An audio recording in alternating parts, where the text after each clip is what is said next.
safety of your smile, use Pepsodent twice a day. See your dentist twice a year.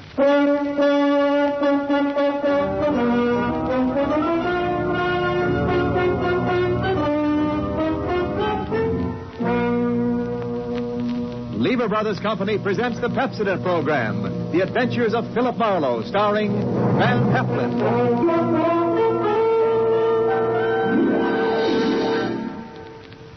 Philip Marlo, the famous private detective of Murder My Sweet and The Lady in the Lake, created by Raymond Chandler, brought to you on the air by Pepsodent, and starring MGM's dynamic young actor, Van Heflin.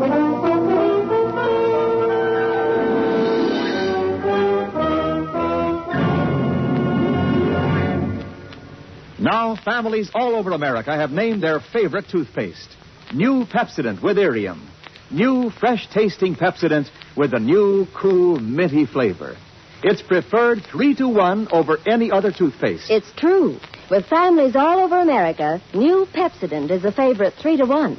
Families from coast to coast recently compared new Pepsodent with the toothpaste they were using at home. They preferred new Pepsodent by an overwhelming average of 3-to-1 over any other brand they tried. These families, 3-to-1, said new Pepsodent tastes better, makes breath cleaner, makes teeth brighter. Yes, families 3-to-1 say new Pepsodent tastes better, makes breath cleaner, makes teeth brighter. Get new Pepsodent toothpaste for your family right away. Now, Van Heflin in The Adventures of Philip Marlo.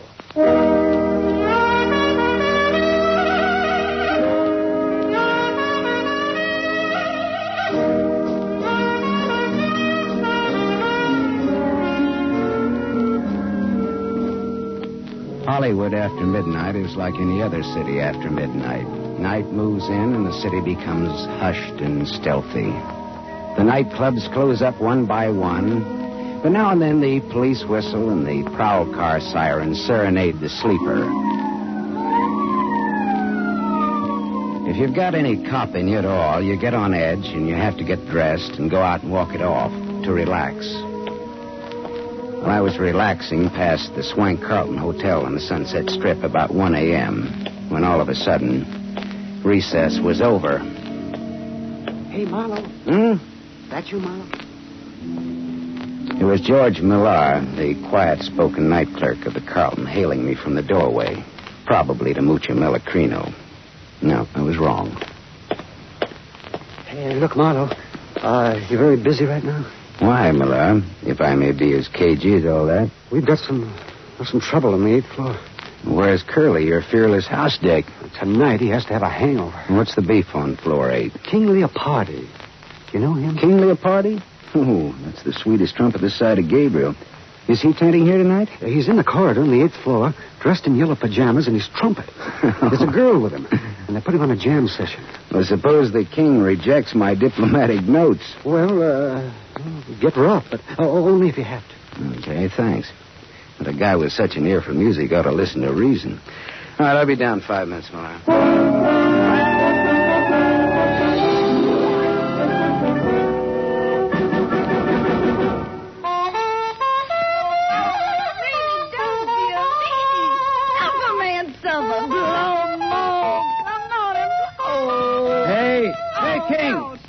King, that's all, boy.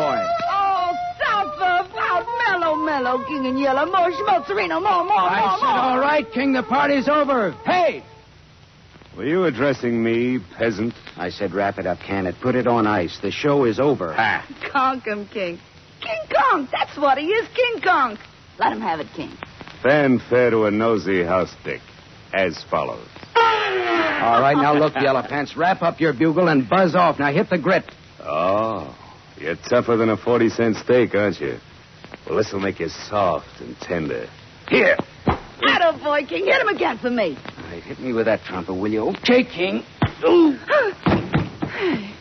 Now, come on, get up, get dressed, and get out. How can he? He's out cold. I'll be glad to pack for him. And you get back to your room, too. Listen, copper, I don't have to do anything. Get going, sister. Come on, jump.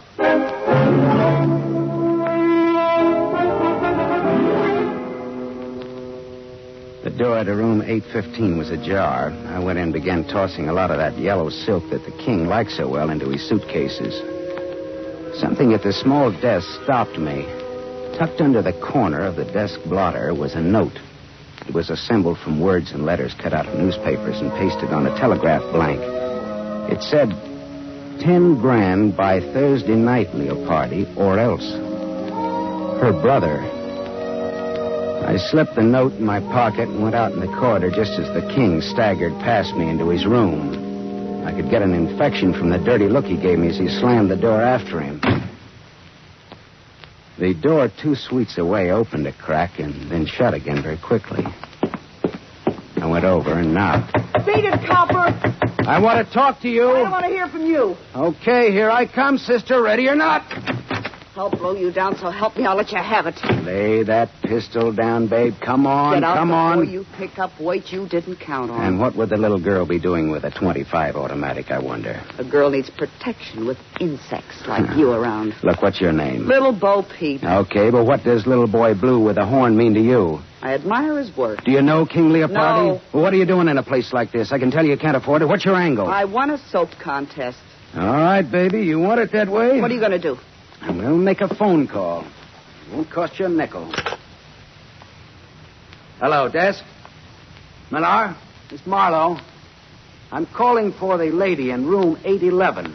She's checking out.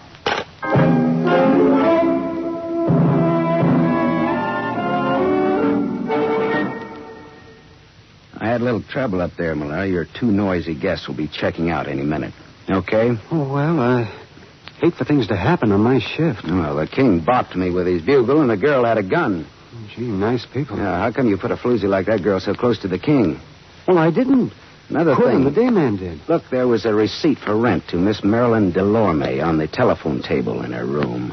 Well, that wasn't the name she gave Quillen. Apartment 211, Ridgeland Apartments, Cord Street, L.A. She lives right in town in a cheap neighborhood, but she checks in here at a price she can't afford and gives a phony name. Now, why? Why?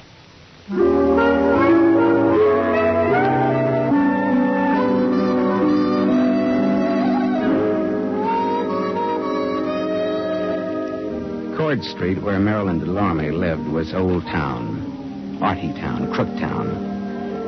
It was afternoon when I got off the cogwheel car that climbs the steep hill to where the Ridgeland Apartments sat on the top of Bunker Hill. I went up dim, dusty stairs to apartment 211, and I tapped on the door. There was no answer, so I tried the door. It was unlocked. The room inside was dim with stagnant gloom. Marilyn Delorme was in. I didn't talk to her, though. I didn't think she'd want to make much conversation with those blue bruises about her throat where she'd been strangled. I got out of there fast, wiping off doorknobs like Uriah Heep polishing apples for his boss.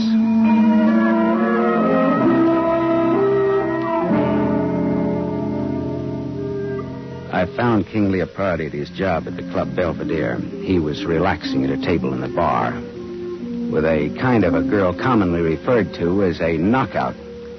She looked tall, and her hair was the color of a brush fire seen through clouds of dust. I pulled in my chin and then walked over to the table. Hello, Leopardi, old maestro. You remember me? I'm sorry, I can't say that. Why, you dirty keyhole snooper. King, please don't start anything You again. left a certain little note in your hotel room last Get out, night. time a dozen. That wasn't all. That dame with you I last said night. beat it. King, sit down. Beat it and take this with you. There's not much snap in that punch, King. Would you like to try it again? I've had some drinks. I'll see you later when I'm okay. See you later, too, Dolores, after the floor show. I'm sorry, Miss... Sit down. You've made us conspicuous enough as it is. Now, wait a minute. Sit Look, down. All right, thanks. Well, it's what I get for being a little gentleman and letting him pepper me without a comeback. Oh, he's always spoiling for a fight. The king just can't control his dukes, can he? You better have a drink. All right. Coke with bitters. That's what I love about Hollywood. You meet so many eccentrics. Yeah, but you see, I'm the kind of a guy who starts with a short beer and wakes up in Shanghai with a full beard. Is this on me or is it on you? Well, that depends. Well, how's champagne? Mum's cordon rouge, shall we say, huh? It's on you. It's on me. Coke with bitters. How did you get to know King Leopardi? Oh, I just happened to throw him out of his hotel last night. Oh, house detective, huh? No. Filling in for a friend. Philip Marlo, private investigator's the general tag. Oh. How did you happen to get to know the king? I once sang in his band, but not for long. Well, then, look, tell me, would it be hard for a woman to get to him? Only if he was surrounded by a wall of fire. If the woman had a gun? Why? Well, I found this threat note on his desk last night. It asked for $10,000 or else, and is signed her brother. Well? Well? Yes. A woman with a gun could get to him, and everybody would give her a great big hand. Mm-hmm. Well, I'll skip that Coke and bitters and say good day and thank you, Christabel. The name is Dolores. Oh, good afternoon, Miss Drury. Chiozza. Dolores Chiozza. Oh, Chiozza. Fare thee well, Miss Chiozza. Formal, aren't you? So long, Dolores. So long, Philip. If I hear of anything, I'll toss it your way.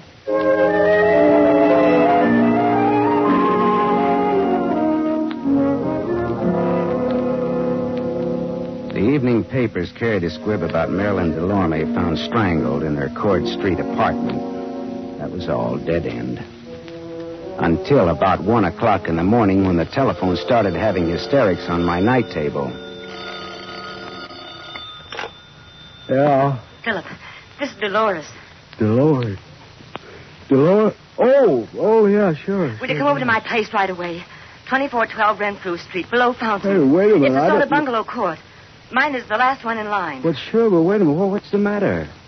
Dolores, look, what's the matter? King Leopardi is here, too. King Leopardi. He passed out in my den. It's absurd, isn't it? Yeah, that's absurd. And it'll cost you $20. All right, but hurry. Please hurry. All right, I'll be right over. Phone calls in the dead of night. I should have been a midwife.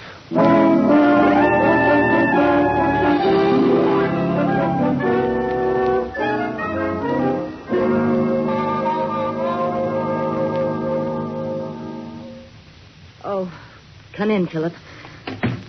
I'm sorry I woke you at this hour. That's okay. I always get up around this time anyhow to take my bitters and answer phone calls. Where is he? May I have a cigarette? Sure. Thanks. Right.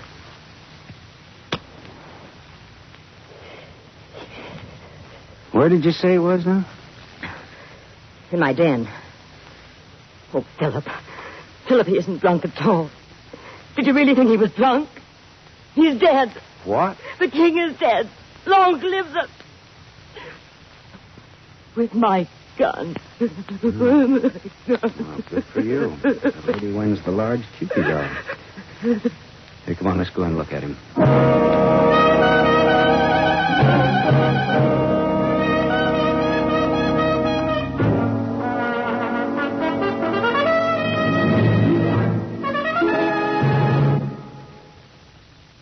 You are listening to The Adventures of Philip Marlo, starring Van Heflin.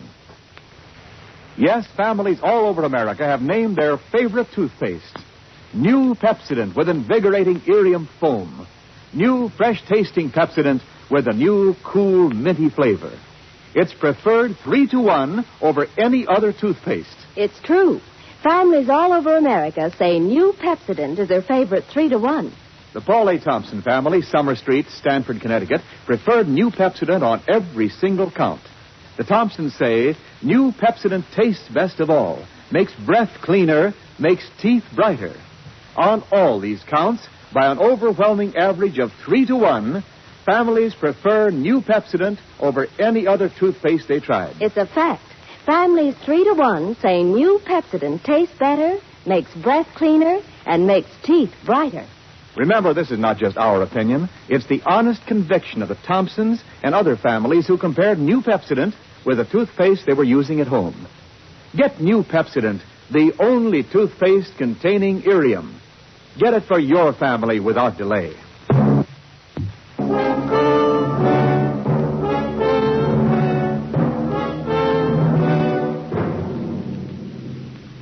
we continue with The Adventures of Philip Marlo, starring Van Heflin, who appears by arrangement with Metro-Goldwyn-Mayer. Producers of The Huckster, starring Clark Gable.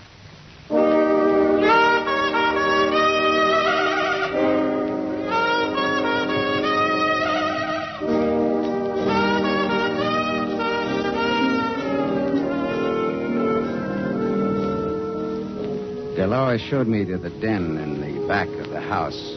Trumpet man King Leopardi was lying on the studio couch, large, smooth, and artificial looking even in death. A small Mauser automatic hung loosely in his right hand. There was a bullet hole in his golden yellow sport coat, right over his heart. Dolores, is this your gun? Yes. Someone gave it to me once. I don't even know how to use it. Oh, no. Oh, I don't expect you or anyone to believe me. Don't expect anything. Just tell it. Well, I was out late. I sing at KFQC on a late 15-minute program. Agatha and I got home about 11:30. Who's Agatha, the cat? My maid. I came into the den for some liquor and fizz water and found him. Like that. I sent Agatha home so she wouldn't find him. Finally, I thought of calling you. Well, he got in here. How? I don't know. Were you ever in love with him? The king never loved anyone. I asked if you loved him. I hated everything about him. It's even better to tell the cops that is, but copacetic. But I can't help it. It's the truth. Dolores, look. Go on out in the other room and buy yourself a drink. I want to be alone here with tall, dead, and handsome. Go on now, huh?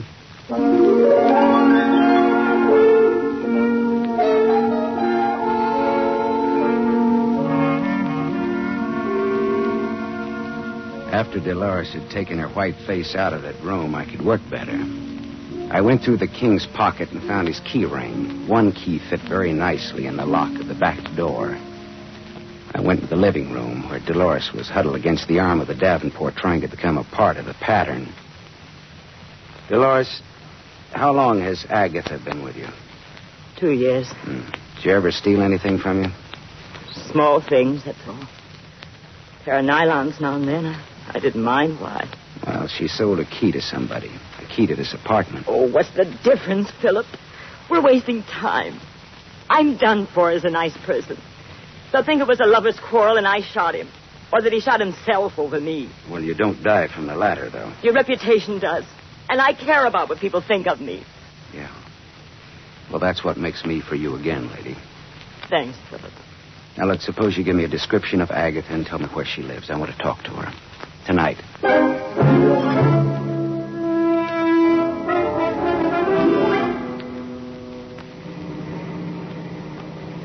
I drove down Brighton Avenue looking for the house Dolores had described to me. All at once, I slammed on my brakes. In the driveway of a vacant house stood a small coupe. Dolores had described Agatha's car, and that was it. And Agatha did not live in an empty house. I got out and walked up the gravel driveway and looked into the car.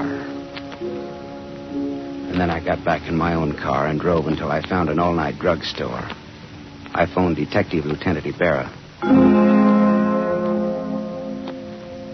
Hello, Ibarra. Write this down. Brighton Avenue, 3200 block, west side. Driveway of empty house. Car parked with dead woman in it. When alive, answered to the name of Agatha. Strangled.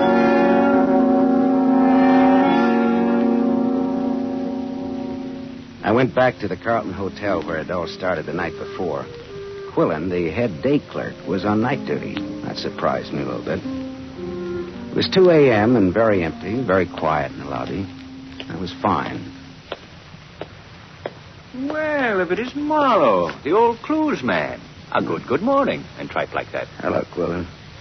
Look, how come you're on duty? Millar went on vacation this a.m. His brother has a cabin at Crestline on the Arrowhead Road. Oh, I didn't even know he had a brother. Now you know.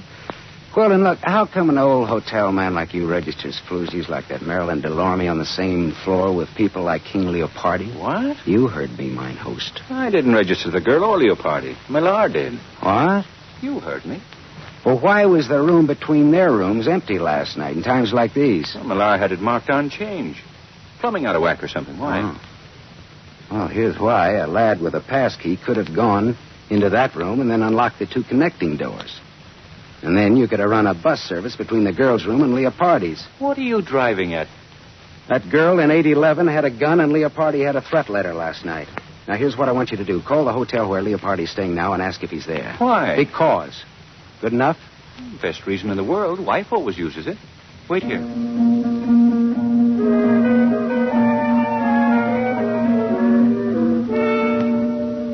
In about 3 minutes, Quillen came back and leaned on the counter again.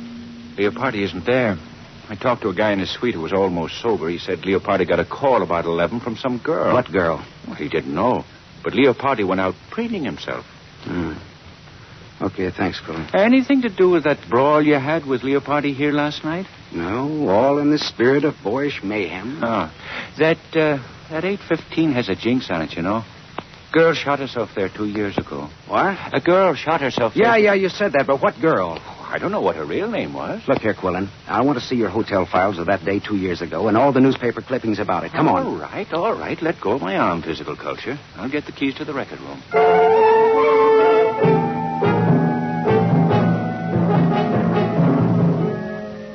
I read the hotel files of that day 2 years ago, and I read the newspaper clippings of that suicide in 815. Then I asked Quillen just where George Millar's brother had his cabin in the mountains.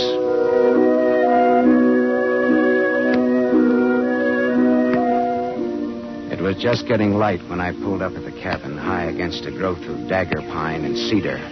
Smoke was curling from the chimney. Someone was awake. George Millar himself opened the door. Oh, Marlo. Well, gee, it's good to see you.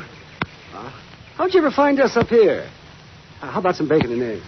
The answer in my brief Marlo morning manner is yes. Oh, that's swell. I'll wake up my brother and we'll all eat together, huh? You don't have to wake me up. I'm up. Oh, hello, Gareth. Who's your friend, George? Gaff, this is Philip Marlo. You've heard me talk of him. How are you, Marlo? Gaff Tally. That the name? Yeah, my brother. That's his fighting name.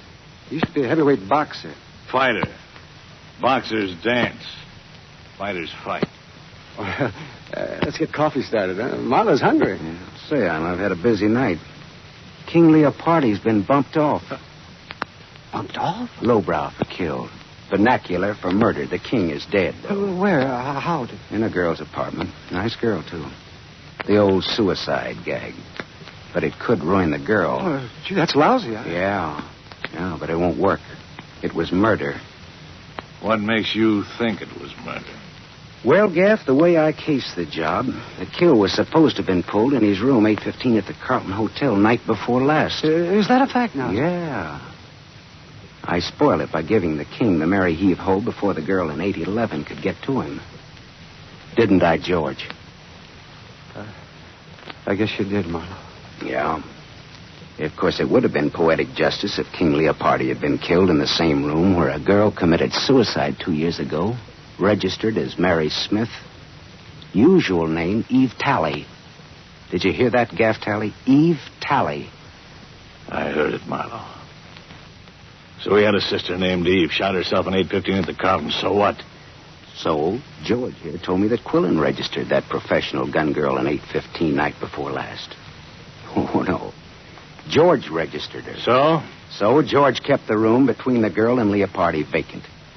When everything was quiet, he had opened the communicating doors, and Marilyn Delorme would walk into the king's room, muffle her .25 in a pillow, and shoot the king in his sleep. How am I doing, boys? Fine, Marlon. How am I doing? Gaff, put away that gun. I'll bet you even checked on 118 Cord Street. I found Marilyn Delorme strangled. She knew too much. For a few bucks, you boys got Agatha to call Leopardi last night from the radio station, pretend she was Dolores, with an interesting invitation. The king always had a yen for Dolores, and he came running. You shot the king before Dolores came home and left him in her den. Then Gaff got rid of Agatha. She knew too much, too. Leopardi was the worst kind of a rat, Marlo. We loved our sister. She fell for him, and he threw her out. She killed herself. Now, what would you do, Marlo? Take his gun, George. Don't get between us or behind him. This .45 goes right on through. I'll have to take your gun, Marlo. Yeah. We'll always treat it like your own, won't you, George? Got it, George? I've got it. Stand out of the way. Does it have to be this way, Gaff? Yeah, it has to be this way. Sure, George and Gaff, the avengers of innocent girlhood in their righteous indignation. Shut up, Marlo. Lynch mobs, tar and feather merchants, and other laws unto themselves take notice. George and Gaff, they wrote the book. Say your prayers, Big Mouth. Hey, Gaff, there's been enough killing. Get out of the way. No, Gaff, I won't. I swear I'll let you have No, it, too. Gaff. I'm warning you. Goodbye, Gaff.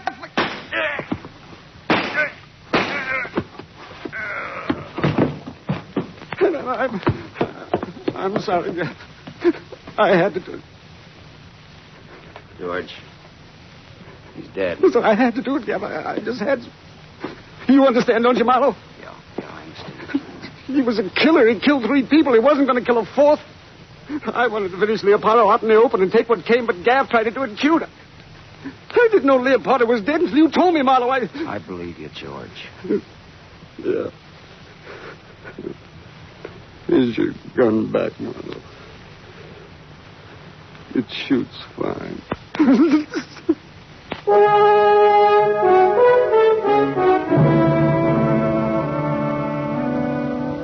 I put in a big pitch for George at headquarters. After all, he hadn't killed anybody except Gaff, and that was in self-defense and in defense of an unofficial copper named Marlo.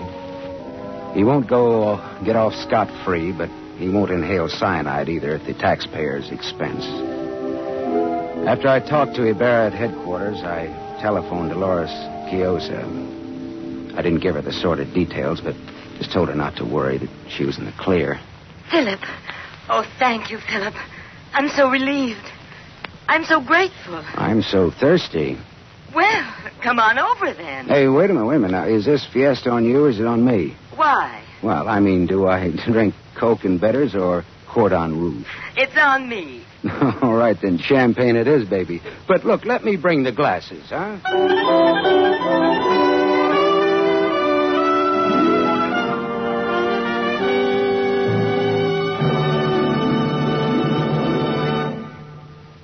You have just heard Van Heflin starring in the new mystery series, Raymond Chandler's The Adventures of Philip Marlo, brought to you by the Lever Brothers Company, makers of Pepsodent. Van Heflin will return in just a moment. Men, here's an important announcement. News about a sensational hair tonic discovery. It's Trim Hair Tonic made by Pepsodent. For the first time, science has created a hair tonic with pure virgin olive oil. There's no finer hair and scalp conditioner. Yes, because it contains pure virgin olive oil, Trim Hair Tonic conditions your scalp as it grooms your hair. Get new Trim Hair Tonic during the big 1-cent introductory sale at toilet goods counters now. 2 60-cent bottles, $1.20 value, only 61 cents. Ask for Trim Hair Tonic with olive oil.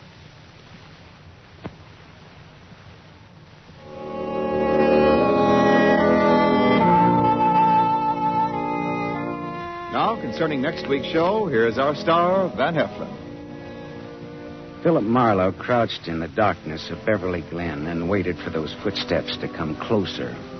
And then all at once, the Sandman hit him without bothering to remove the sand from the sandbag. And when Marlo woke up in the morning, his wallet and his gun were gone. And he was wanted for murder.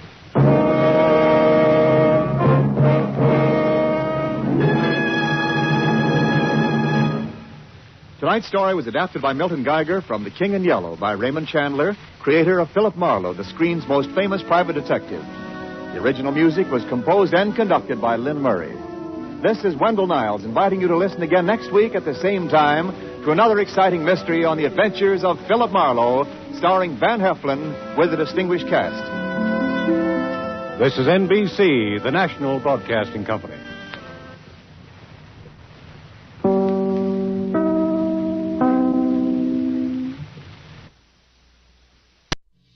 From Hollywood, it's time now for Johnny Dollar. George Reed here, Johnny. Well, George, I'm really glad to talk to you. Oh? Why do you say it that way? Because every insurance case I handle for that company of yours pays me a nice fat fee. And right now I can use a little extra cash. Well, now, Johnny... So tell me all. What's Floyd's of England upset about this time? Well, I'm not sure. Uh-oh, here we go again. But, Johnny, I just received a transatlantic telephone call from Paris, France, from a man who wanted to contact you but didn't know where to call you. and he identified himself only as Le Chat Gris. Oh? Le Chat Gris? It's French, Johnny. No. And I believe it means the gray cat. Yeah. And George, the name fits him. You know him, then? His real name is de Marsac. He probably knows more about the dark alleys and back streets of Paris. Oh? Yeah, and about the people. In other words, the underworld. What did he call about? He mentioned the Blue Madonna. The what? It's a painting, Johnny, a small oil painting by a modern artist named Vincent Bardot. It's owned by a Mr. Kingsley Holland down in Philadelphia. Yeah? It hangs in the Gavin Galleries, and we've insured it for $12,000. Well, what did he have to say about it? Only that you're to call him. His number there in Paris is Orleans 57722. Uh-huh. That he has some very interesting information for you about that painting. Oh, sure. That he'll be glad to give me for a price. Exactly. I can't for the life of me figure what his interest is in it. If there were anything amiss, I'm sure the gallery would have called me. George, if you knew that character as well as I do, you'd okay my expense account without even looking at it and be willing to pay me that big fee I was talking about. What do you mean? Want to make a bet?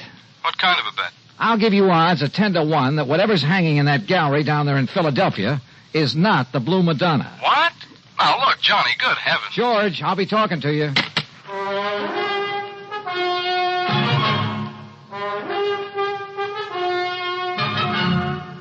Bob Bailey in the exciting adventures of the man with the action-packed expense account.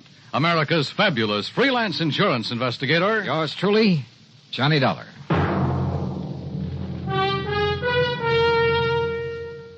And now, Act One of yours truly, Johnny Dollar.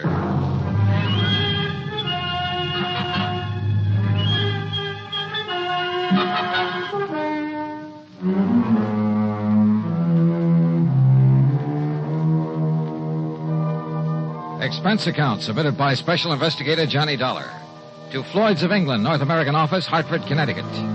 Following is an account of expenses incurred during my investigation of the Blue Madonna matter. Expense account item 1, $12 even for a phone call to my underworld contact in Paris, France, a man by the name of de Marsac, who calls himself the Gray Cat. Oh, oui, Monsieur Dollar. This is your very dear friend, Le Chat Gris? Very dear friend, huh? Now listen, you telephoned George Reed that you have some real hot information about a painting his company insured. Ah, oui, Le Madonna Bleu. What did you call the Blue Madonna? Okay. How much you want this time? Oh, Monsieur, you touch me to the quick. While one might think that I slave and suffer and risk my life on your behalf only for money. How much, de Marsac? Say, $1,000. 1,000? Look, if your info's worth anything, I'll send you a check for $50. $50? No, 900? Okay, I'll make it 75. But, Monsieur, 750? How about an even 100? 500. 2. 4? 3, that's final. Oh, please, 200? Okay, 200. Oui. Eh? No. It's all settled, $200. Now, what about the Blue Madonna? Yes. It is now here in Paris. Yeah, where? In the shop of Monsieur Dubuisson on the Rue des Pas de la Moule. Dubuisson? Huh. You sure it isn't just a copy? That he'll try to foist it off on some wealthy sucker? Dubuisson is a crook, an evil crook. But he's an honest one. Oh, sure. Yes, and he knows the works of art. Also, he's very clever. To get his price, he will wait until the real Madonna is discovered missing. If it really is.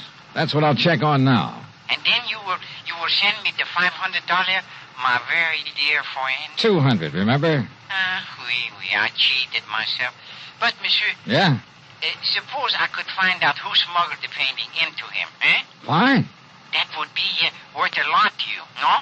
Say 1,000? We'll see. I'll be talking to you. Item 2, 420. I phoned to my old pal, Foster Harmon, down in Sarasota, Florida. Told him I'd pay his fare if he'd grab the first plane out and meet me in Philadelphia at the Bellevue Stratford Hotel. I knew that if anybody could identify the genuine painting, he could.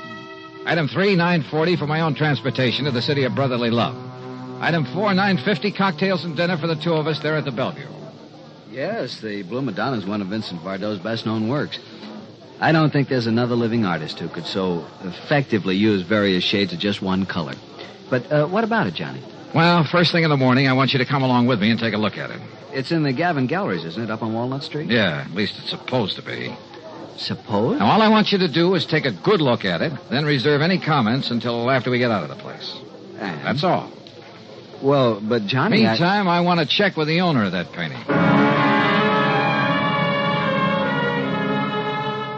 The telephone directory gave me Kingsley Holland's address. Item 4, 620 for a cab to a small apartment house out in West Philadelphia. Holland turned out to be, well, I'd say he was about 30, short, lean, and nervous, with the surly expression of a man who feels the world hasn't done right by him. Yeah? You mean you're interested in buying the Blue Banana? Well, it all depends, Mr. Holland. Uh-huh. Look, Dollar, that's what you said your name is? Yes, that's right, Johnny Dollar. Sounds familiar. Well, anyway, listen. Yeah? That gallery's got a price of $18,000 on it. But if you want to buy it direct from me, and right now, I'll give it to you for $12,000. Save yourself a few $1,000, and it'll save me having to pay them their 20%. But if you've already commissioned the gallery to sell it for you... So I'll tell them I changed my mind, that I want to keep it. Then when they find out that I've sold it, well, let them try and catch up with me and collect. Because me, I'll be right back in little old gay Paris. Back in Paris? Sure, I'd be there still, only I ran out of money. $12,000, huh? That's exactly what it's insured for. And that's what they appraised it for when I got it from my uncle's estate. With all his money, what does he die and leave me with but a lousy painting? Well, do you want it? Let me think about it. I'm staying at the Bellevue Stratford. Sure. Just don't tell them at the Gavin Gallery about our little deal, huh? What those crooks don't know won't hurt it. Crooks? You think for a minute all that stuff they've got laying around the place is genuine? But the Blue Madonna is. You're sure? Huh? What do you mean by that? Just stick around, Mr. Holland. Any reason why I shouldn't? I don't know. Is there? Now, wait a minute, Dollar. I'll be in touch with you. Act 2 of yours truly, Johnny Dollar, in a moment. And now for another episode in the life of Sergeant Donald Bellwether, my husband.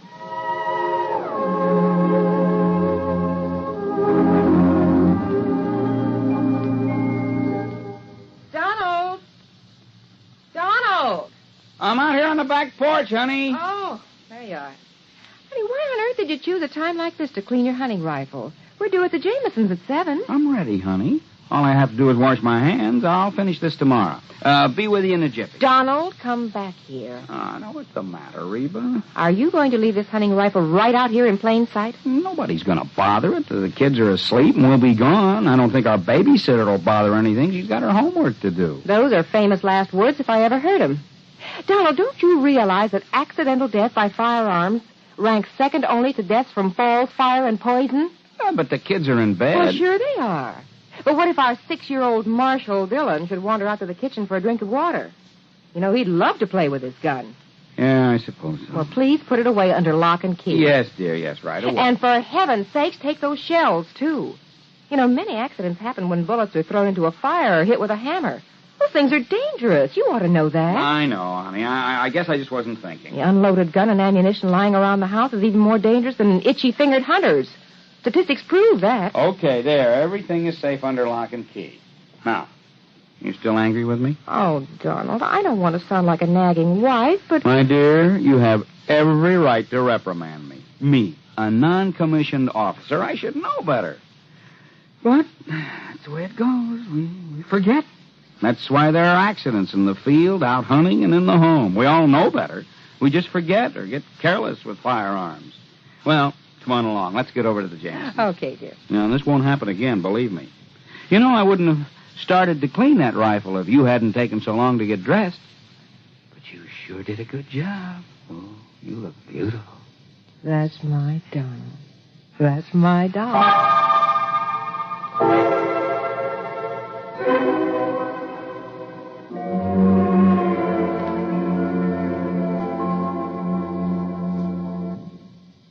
Now, Act 2 of yours truly, Johnny Dollar and the Blue Madonna Matter. Had Kingsley Holland, the owner of the painting, recognized my name? I thought so. And if a switch in that painting had been made and he knew about it, well, I'd do well to look out for him. Yeah, the more I thought about it, the more certain I became that whatever hung in the Gavin galleries was not the Blue Madonna. Item 5, another $6 for a taxi back to my hotel. Item 6, $5.80, breakfast the next morning for Foster Harmon and myself. By 10 o'clock, we were at the Gavin Galleries, looking at a pretty modern, but I must say beautiful painting. It's amazing, Johnny, amazing. The most extraordinary... Well, I just can't believe it. Can't believe what, Foster? That it's the real thing or just a good copy? Oh, good morning, sir. That's just it. You see, I've helped these gentlemen. Johnny... Hold it, Foss. That painting, you know, is a genuine Bardot. Yeah? My name is Johnny Dollar. This is Mr. Foster Harmon. Gentlemen, I'm Arnold Gavin. You're interested in buying the Blue Madonna? If this is really it. Johnny, listen. Wait, Foster. What is the price of it, Mr. Gavin? 20,000. Mr. Dollar, did you say? Yeah, but, wow. Haven't you got a Bardot that's a bit cheaper? His Laconic Lagoon is priced at 10,000. Holy. Well, how about a copy of this? Bardot has never allowed his works to be copied. Johnny, listen. Yeah, Foster. It looks like this stuff is too rich for our blood. No. Come on, let's go back to the Bellevue Stratford. No, listen. Perhaps there's something else that might interest you. No, I'm afraid not, but thank you. That's quite all right. Now, look, suppose I come back later. Johnny, listen. Come on, will you? Yeah, I'll see you tomorrow, Mr. Gavin. Now, Johnny... Just take it easy. Well, Foss? It's a fraud, Johnny. It's a copy. I'm sure of it. Hey. Did you say that Blue Madonna's a copy, mister? Yes. Wait, Well, I thought you were looking at it kind of funny there in the gallery. Yes, sir. It's a fraud. Foster. You don't mind my asking, who are you? My name is Foster Harmon. Harmon? From the John Ringling Museum down in Florida? That's right. Well, then you ought to know. Now, just a minute, mister. Say, aren't you Johnny Dollar, the insurance investigator? So what? Who are you? Me? Well, I'm Rube Alloway of Transworld News Service. News service? Oh, fine. Yeah, I'll see you, boys, and thanks a lot. Well, Foss, it looks like you opened your mouth and stuck my foot in it. Well, I'm sorry, Johnny, but what I said is true. That Blue Madonna is an imitation, a phony. That much I already knew. At least I was pretty sure of it. But don't you see the amazing thing? Well, Johnny, that copy is so perfect, so exactly in the style of Vincent Bardot, even to little things, little idiosyncrasies that even the finest copyist couldn't match. Certain minute details about an artist's work are as distinctive, as impossible to copy as a man's own fingerprints. Yeah, What I'm trying to say is that if I didn't know every brush mark on the original... Okay, Foss, forget it. Forget it? Hey, listen. Kingsley Holland, the owner, and I wouldn't trust him for a minute. I think he knows who I am. If so, and if he knows that painting is just a copy, well, he's pretty sure to figure out what I'm doing here. Johnny, he must know it's a copy. If he gave it to the galleries to sell. Perhaps. Or maybe the switch was made after it was hung there. Then what you're saying is that either one of them could be responsible for the fraud. That's right. How well do you know the Gavin galleries? Well, they're not very big. You could see that for yourself. And, of course, they're rather new in the business. I think I'd better get a rundown on this Arnold Gavin while we're waiting at the hotel. Waiting? What for? Well, you plant a couple of seeds. You hope that one of them will sprout. I'm afraid I don't understand. Foss, I told both of them who I am in the hope they'd guess at why I'm here. I also gave them reason to suspect I think that Blue Madonna's a phony. Well, I'm afraid that I may have led Arnold Gavin to feel that way. Same thing. I also made it very plain to them that I'm staying at the Bellevue Stratford. In other words... Good heavens, Johnny, if you mean what I think you do. Yeah? Like what, Foss? You think that one of them, the crook, will come to the hotel and try... Well, don't you see, Johnny, knowing that you're on to him, he might try to kill you. Can you think of a better way to bring him out in the open? Johnny... Come on, let's get back to the hotel. And wait.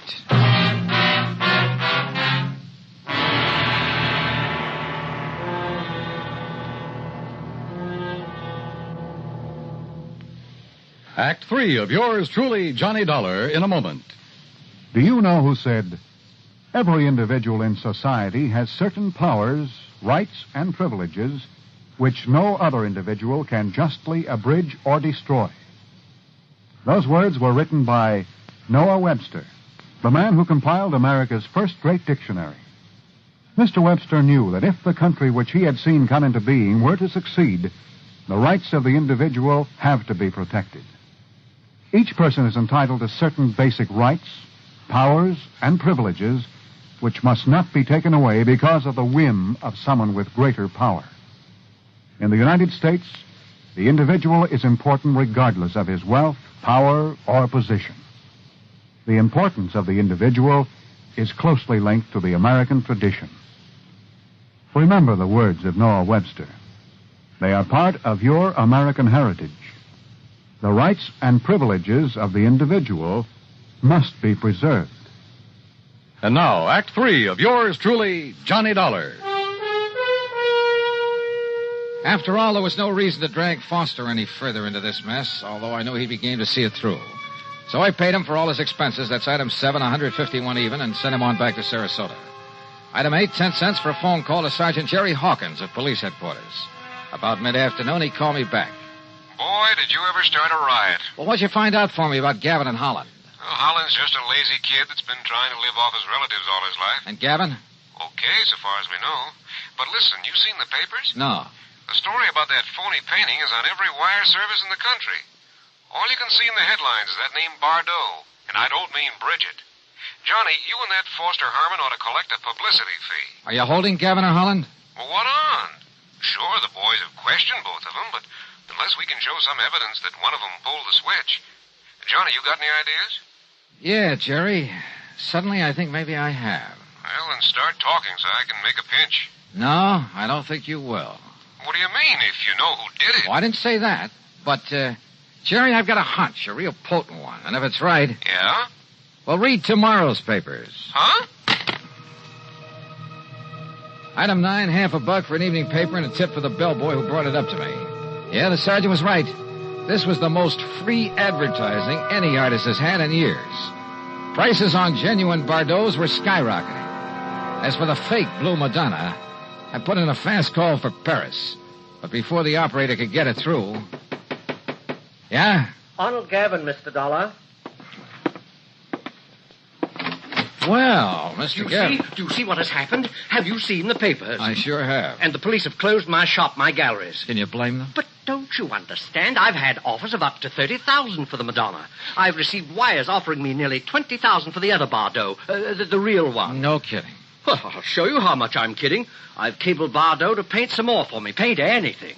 Don't you see, after all this publicity, we'll make $1 million. So it was you that rigged this whole thing, huh, Gavin? I, Mr. Holland? Why, of course not. Sure, to raise the price of some of your lousy paintings. Why, how can you say that? You who gave me that copy. Expert, huh? You trying to tell me you didn't know that was a copy? No. It was only this morning when the authority from Sarasota, when I called in the people from the museums here in Philadelphia. Do you know what they said? What? And it better be good. They said the only one who could have made that copy... Wait a minute. The only artist in the world who could have possibly... Hold everything. Holland, you said you got that painting from your uncle's estate. That's right. It was willed to me. Where did your uncle get it? Why, Well, listen. I'm listening. Dollar, that Madonna was smuggled into it. Smuggled? That's right. But by whom? Well, believe it or not... I think I can tell you who. And if this is my call to Paris, well, maybe I can even tell you where he is now. Johnny Dollar. This is your dear and faithful friend, Le Chagris. Good. Now listen. And for the information I can give you this time, you will have to pay me a vast sum of money. You're about to tell me that the Blue Madonna was smuggled into Paris by none other than the artist himself. This? By Vincent Bardot. Exactly. So that should be worth it, but how did you know? All right. All I want to know now is where is he? You know. He's not in Paris. Where is he? For $100? 150? 300. Oh, for that much I'll find out for myself. Goodbye. No. Okay, 200 or I hang up on you. Well, only for you, my oldest friend. Where? He is aboard the plane for the United States. I might have guessed it. He has the Madonna Blue with him. He received the cable this morning. Great. I'll send you a check. You hear any of that, Mr. Gavin? Holland? Well, yes, but I'm afraid I don't understand. Oh, I sure don't. Then maybe this call will help you.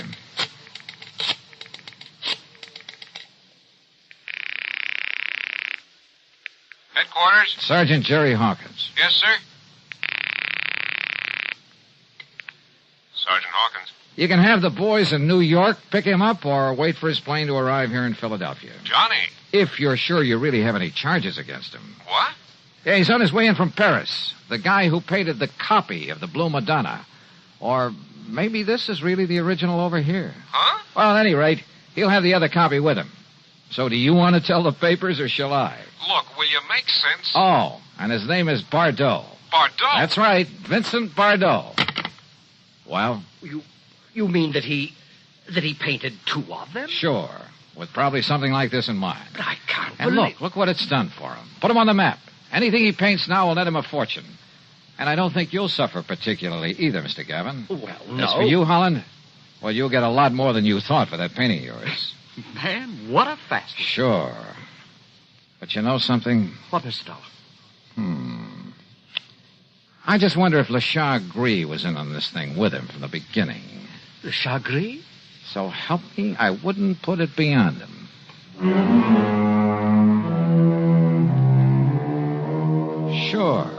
Sure he was in with Bardot. And probably collecting plenty from him. Anyhow, the insurance company isn't on anything. But I hope they'll be a lot more careful the next time they insure a painting. Any so-called original. Expense account total, including $400 for Le Chagris, the hotel, and the trip back to Hartford, $620 even. Yours truly, Johnny Dollar.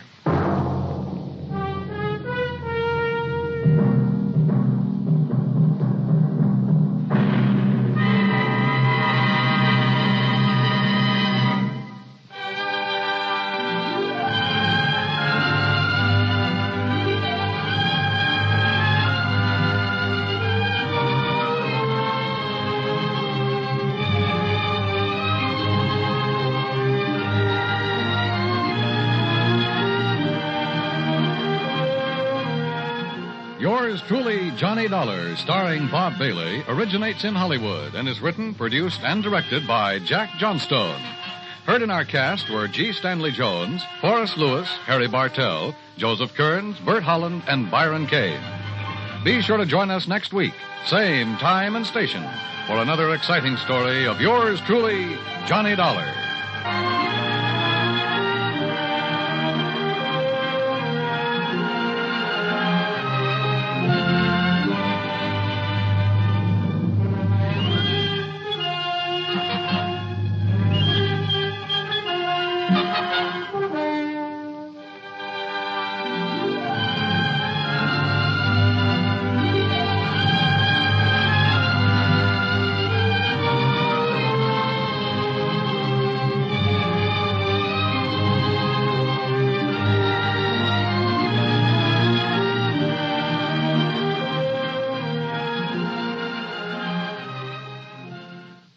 Johnny Dollar has come to you through the worldwide facilities of the United States Armed Forces Radio and Television Service.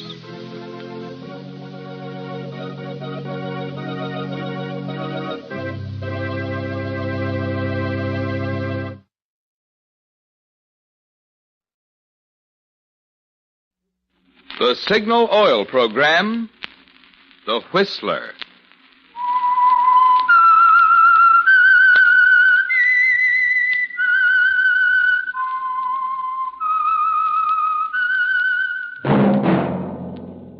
That whistle is your signal for the Signal Oil Program, The Whistler.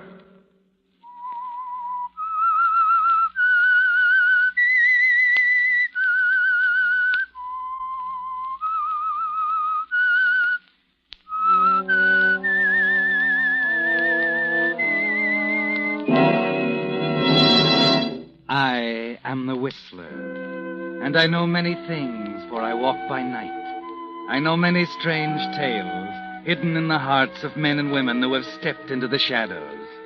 Yes, I know the nameless terrors of which they dare not speak.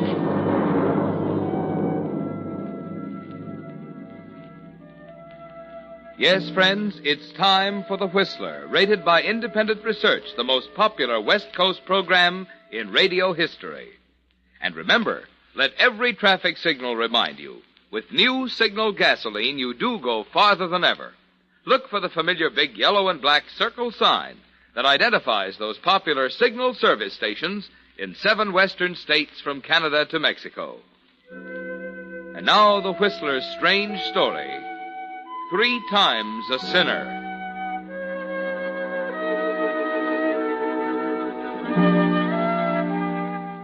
Lydia Hunter stood alone in the kitchen, watching the coffee bubble in the electric percolator. She knew Gerald would want his coffee when it was over. He always did when anything excited him. And she reasoned quite correctly that nothing excites a man more and being told by his doctor that he's going to die. The attack had come in the early evening, while Gerald was seated at the organ playing a Bach fugue. The music had suddenly stopped. She'd run from the library into the study to find him unconscious on the floor. She'd called Dr. Farmer, and then had made Gerald as comfortable as possible until the doctor arrived. Everything Gerald could expect from his dutiful wife. She stared down at the coffee bubbling in the glass top of the percolator, waiting. Then... that was just like him. The examination was over, and he was back at the organ again. She filled his coffee cup and hurried to the study.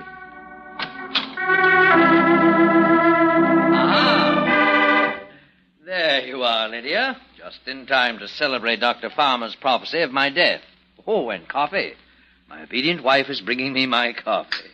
No coffee for me, thanks, Lydia. I must be going now. But it's raining, Doctor. You see, Richard, I've implied to my wife that I'm dying, and she immediately goes into a report of prevailing weather conditions. Tell me, Doctor, is Gerald just being dramatic, or is there something seriously wrong? Gerald is a sick man, Lydia. And I don't recommend too much of that coffee. Oh, nonsense. Coffee's my mainstay. Then it's true.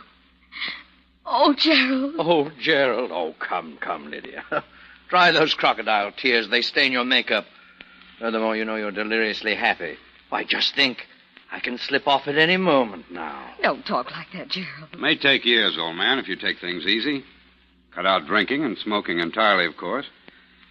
Well, I've got to be running along now. I'll see you to the door, Doctor. Oh, really, Lydia? Don't you think you can find it after all these months? We don't keep changing around, you know. Good night, Gerald. Remember, you have as many years as you want.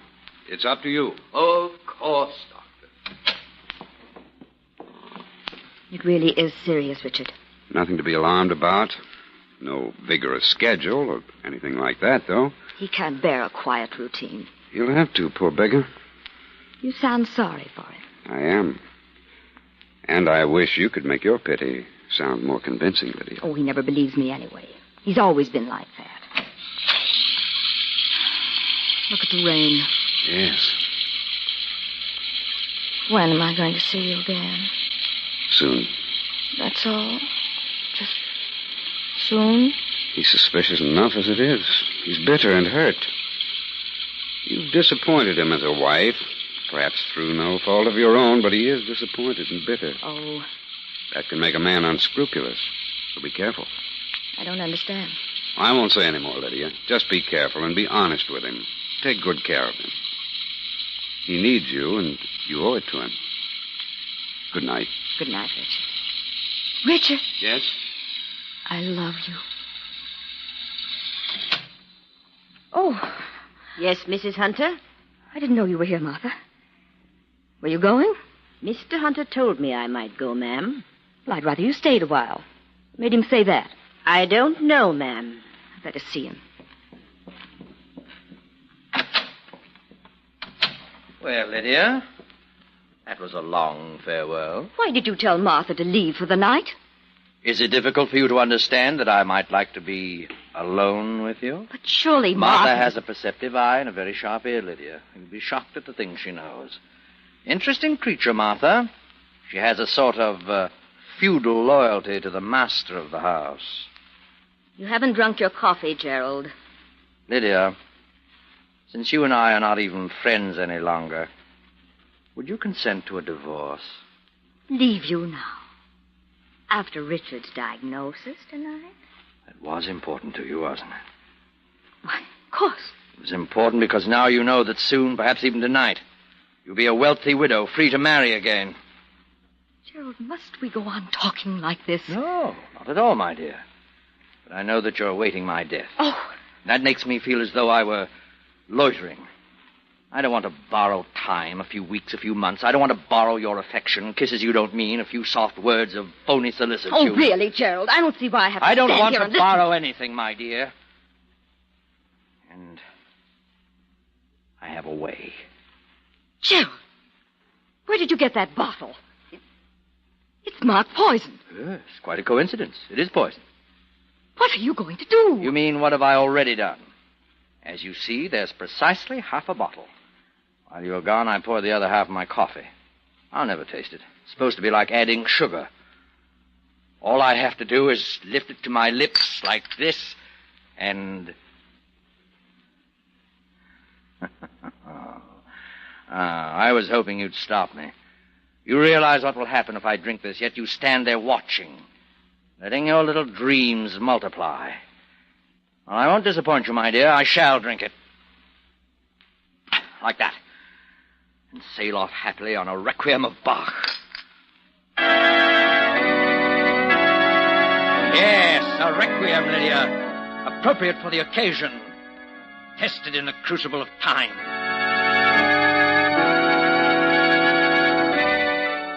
You can hardly believe it, can you, Lydia? Here it is, happening before your very eyes. You hardly know what to think. All you can do is stand there, speechless, staring at him as he plays on and on. Then...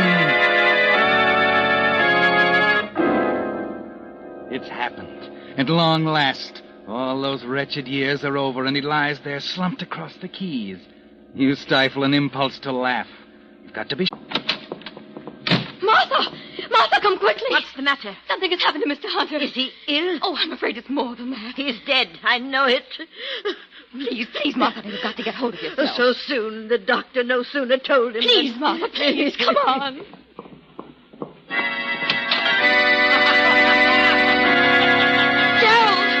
Mr. Hunter! Oh, Mr. Hunter! Oh, here they are. My servant and my bride. My servant weeps bitter tears over my corpse, but my wife, oh, hers have been lost. The woman who does not blush also does not cry. My dear, you have disgraced your sex.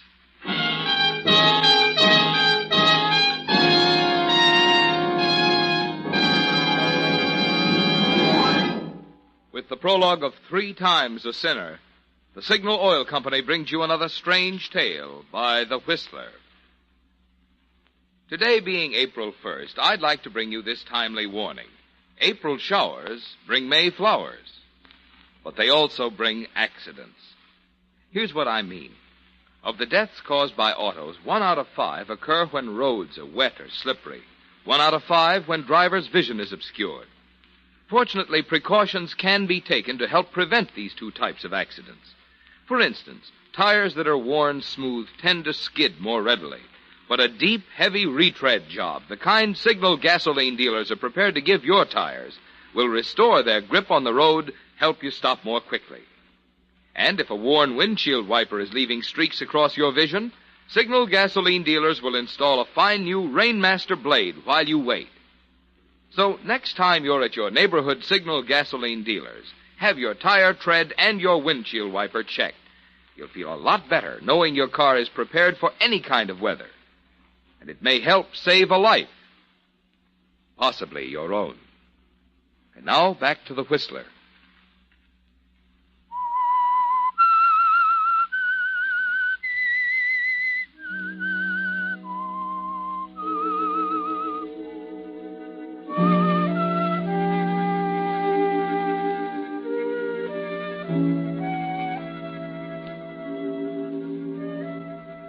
So Gerald had his little joke, didn't he, Lydia? Watching you out of the corner of his eye as he slowly raised the cup of coffee to his lips, putting it down for a moment to tantalize you a little more, raising it again, chuckling to himself when you couldn't keep the eagerness from showing in your face. Yes, Lydia, it was Gerald's little joke. He's made a fool of you, hasn't he? Forced you to show your hand, to come right out and tell him you want him to die. The next morning at breakfast, you're tense and silent, watching Gerald munch happily on his buttered toast as he reads the morning paper. Have some more coffee, Lydia, darling? No? Oh, come now, dear. It's perfectly all right. Made it myself. Not a drop of poison in it. Will you be quiet? Oh, Lydia, Lydia. You're such a comfort to me in my last hours.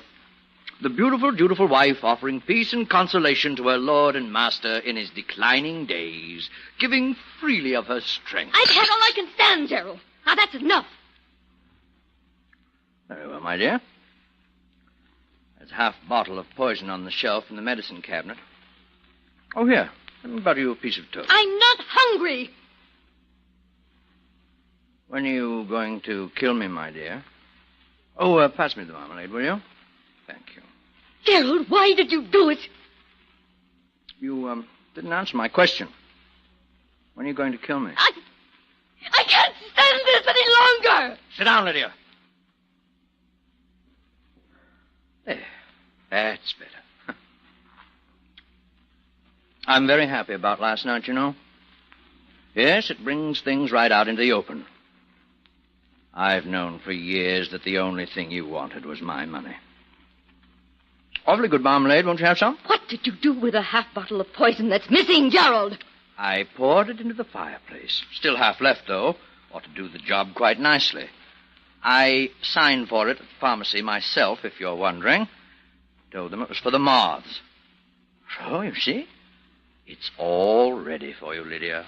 Any time you feel in the mood. What do you want me to say, Gerald? Well, nothing, Lydia. Very well. I'll go. Where? I have an appointment at the hairdresser's. Oh, Lydia. Yes? Give Dr. Farmer my regards, will you?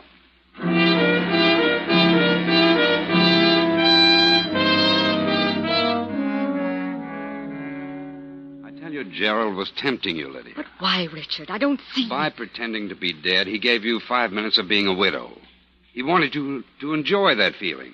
At the same time, he's shown you how simple it would be to kill him. Practically put poison in your hands. Now he wants you to kill him with it. He wants to die, don't you see? No, I don't. It's very simple. He wants that death on your hands, so you'll die with him. Oh, I can't believe that. Not even of him. He'll hang on until you're desperate. But be careful. Don't let him trick you into it. Into what, Richard? Murder, darling. Murder.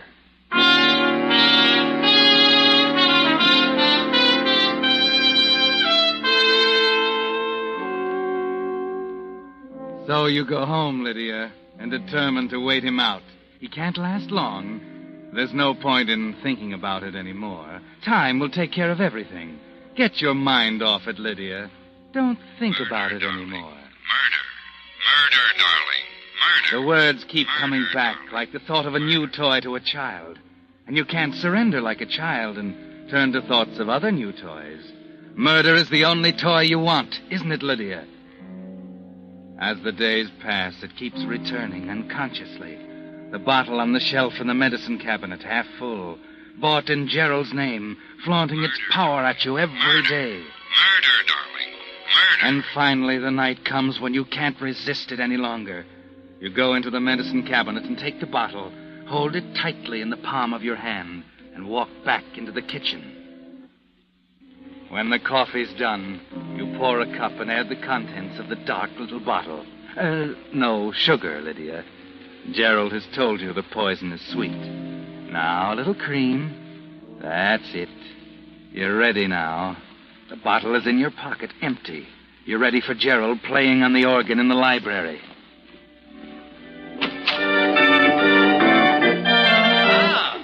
Well, Lydia, is that really my coffee or some silly substitute? It's coffee, dear.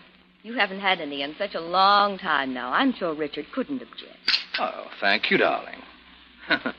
By George, I wonder if I'll recognize the taste. Of course you will. You know... What? I don't think I have a taste for it anymore. Oh, nonsense. The moment after your first sip, you'll be clamoring for more. Habit's funny, though. Once you've broken it, it's lost. Friendship, marriage, coffee, all the same. Oh, aren't you joining me? No, Gerald, I've been too nervous lately. Mind if I go ahead? Please do. What's making you so nervous? Well, I don't know, Gerald. Past few weeks have been rather strained. Maybe the awful weather, eh? Well, cheer up, my dear. Spring's on the way. Your spirits can improve overnight, eh? I suppose so. Well, here goes. Good Lord, woman, what are you trying to do? Kill me? Kill you? are you talking about? This is hot, Lydia. It's hot. Oh. Shall I cool it down for you? No. Oh, no. What's the trouble? Oh, it's my heart again. It's acting up tonight. Coffee might be bad for it anyway. Shall I call Dr. Farmer? Oh, don't be so anxious. I just better let this cool for a while.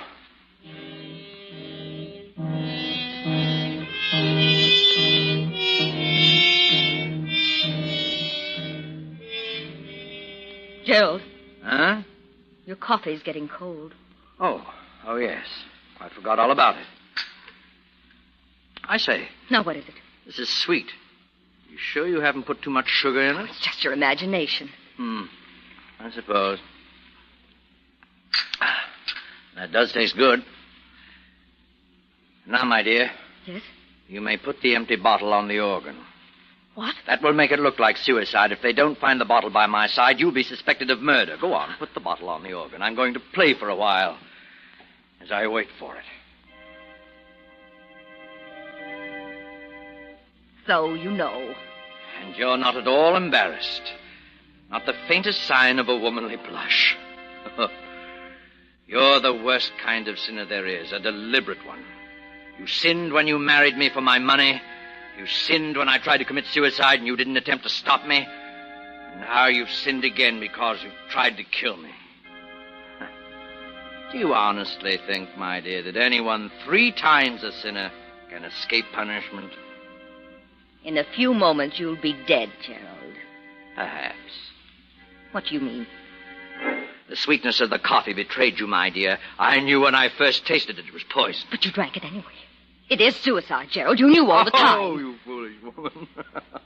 Did you think that was poison I'd left so conveniently in the medicine chest? Well, of course I did. Martha emptied the bottle weeks ago. I told her to replace the contents with syrup to see if you'd chance another attempt on my life.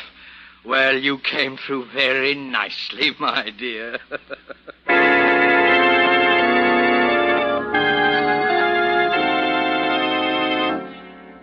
Well, Lydia, he's trapped you again. But why? Why, Lydia? He wants you to die for his murder. You're sure of that. He wants to let you go through all the motions time and again, only to be frustrated at the last moment. He wants to build you slowly into a rage that will lead you to a crime of violence and a sure conviction. It's clear now, isn't it? Somehow you manage to keep calm, to appear unconcerned as he sits there, playing on that infernal organ.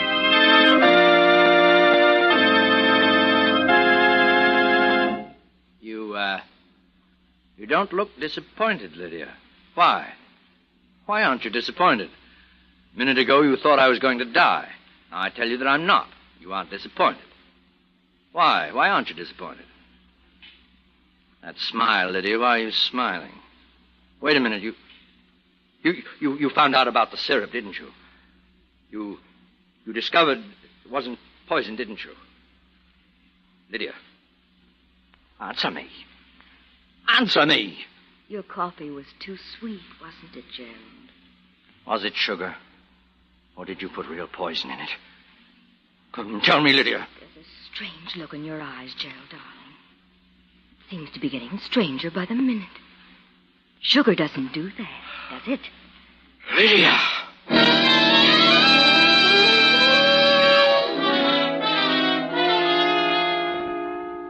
You're taking a new tack, aren't you, Lydia? There's no poison in the cup, but there's a new, deadlier one that you hadn't counted on until now. The poisonous power of suggestion.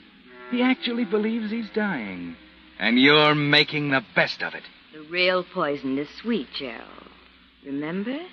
You're lying, Lydia. You didn't do it. But I did. Did you actually believe I'd let you make a fool of me again? When did you buy it? Yesterday. Should have known. Getting hold of you, Gerald, inch by inch. No. Here's the bottle. Here, I'll put it beside you on the organ, just as you said. Give me that bottle. Give it to me. There. Yes, it's empty. Good. Good. What? I told them you were trying to poison me. Gerald, what do you mean? The police, dear. police.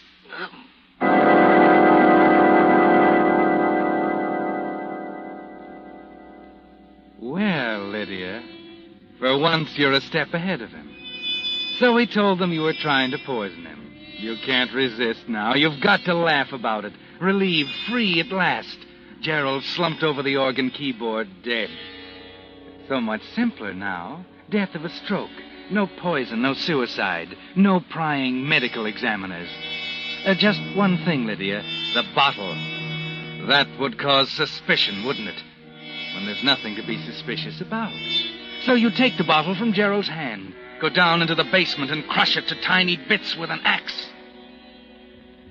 There's nothing left now but a few fragments of glass. Then at long last...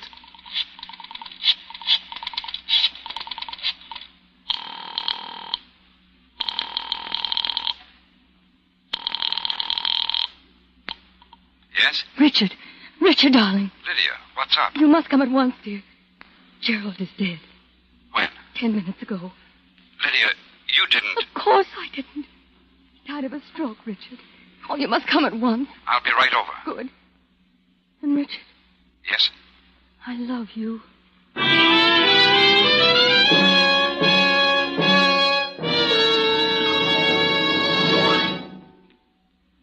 The Whistler will return in just a moment with the strange ending of tonight's story. Meantime, a word about those big red and yellow signal billboards you've been seeing that tell you now go farther than ever with new Signal gasoline. Unfortunately, there isn't room on those billboards to tell the rest of the story, the finer performance in new Signal gasoline that makes this good mileage possible. Here's what I mean. New Signal's quicker starting naturally saves gas. Signal's smooth, fast pickup saves gas. And Signal's effortless anti-knock power that sends your motor purring up the steepest hills saves gas. So you see, the features in gasoline that make driving a pleasure are the very same ones that add up to more mileage. That's why we say your speedometer is the best proof of gasoline quality. If you want the tops in performance from your car, the logical place to find it is the new Super Fuel that now helps you go farther than ever. New Signal gasoline. And now, back to the Whistler.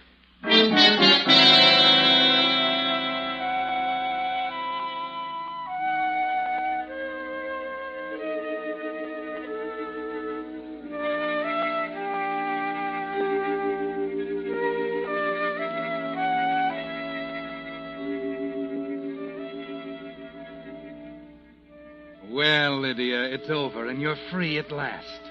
For the first time since you and Gerald were married, you're genuinely happy. You want to shout it from the housetops.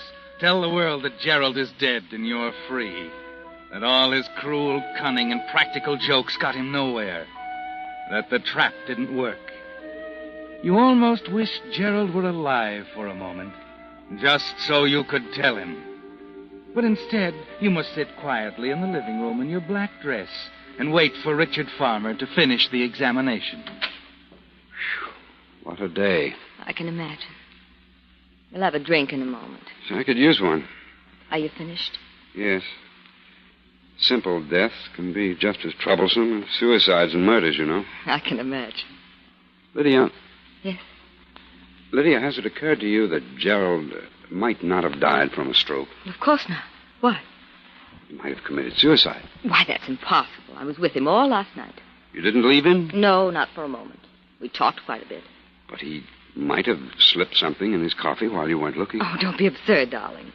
Please don't try to make a suicide out of this. I remember everything clearly.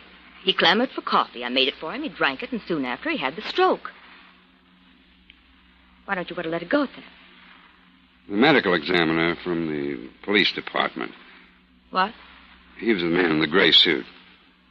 Police? What are they to do with Lydia, he's analyzed the coffee cup and found it contained poison. But Richard... Martha! Martha! Yes, ma'am? Martha, tell me.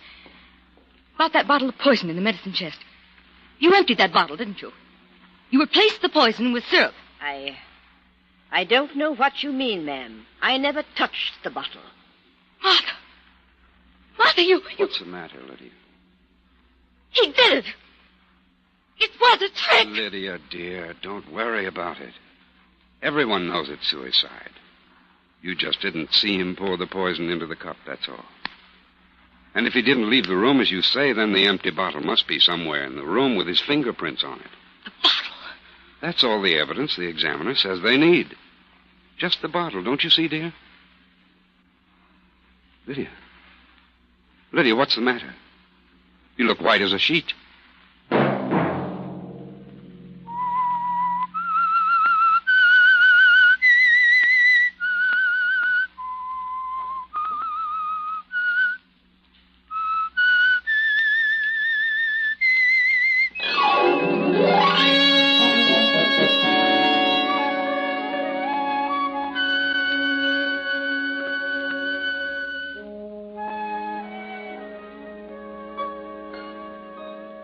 Next Monday at 9 o'clock, The Whistler will bring you another strange tale. The Whistler is broadcast for your entertainment by the marketers of Signal gasoline and motor oil and fine quality automotive accessories, and by your neighborhood Signal dealer. This program, produced by Gordon Hughes with tonight's story by Robert S. Brody, music by Wilbur Hatch, is transmitted to our troops overseas by the Armed Forces Radio Service.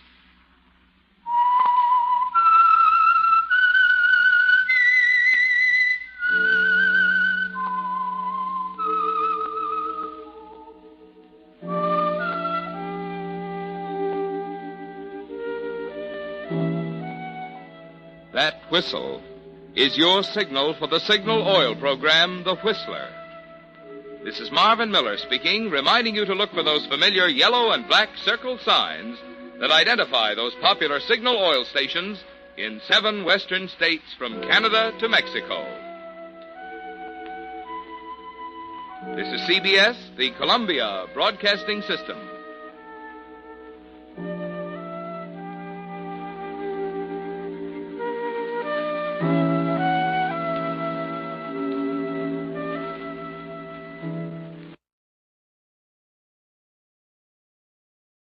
The Signal Oil program, The Whistler.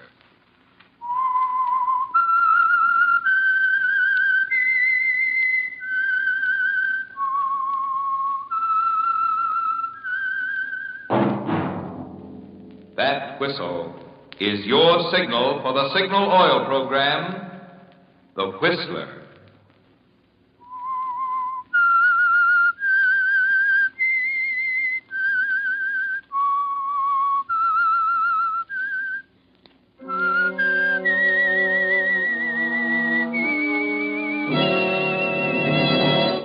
I am the Whistler, and I know many things, for I walk by night. I know many strange tales hidden in the hearts of men and women who have stepped into the shadows.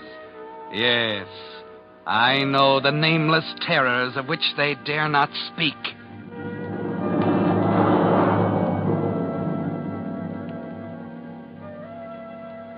Yes, friends, it's time for The Whistler. Rated by independent research, the most popular West Coast program in radio history. And remember, let every traffic signal remind you, with new Signal gasoline, you do go farther than ever. Look for the familiar big yellow and black circle sign that identifies those popular Signal service stations in 7 western states from Canada to Mexico. And now the Whistler's strange story, Terror-Stricken.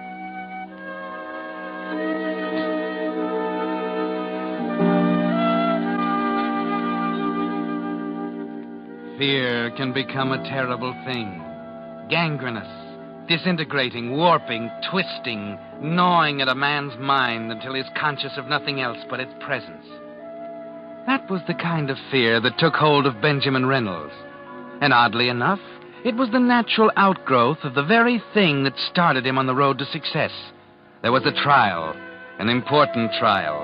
There were big names involved, particularly the name of Andrew Miller, the accused. And at that trial, 10 years ago, young Benny Reynolds, investment clerk, just out of college, became Benjamin Reynolds, star witness for the prosecution. And he was a good witness. Investment bankers in San Francisco and Wall Street in London glanced at the headlines and commented that this time, because of Benjamin Reynolds, Andrew Miller and his crowd were washed up for good. They were right. Order, please. Order in the court. Will the prisoner face the bench? Andrew Miller, you have been found guilty of the charge of grand larceny. I therefore sentence you to be confined within the state prison for a term of 10 years. Bailiff, remove the prisoner. You dirty rat, Reynolds! I'll get you for this!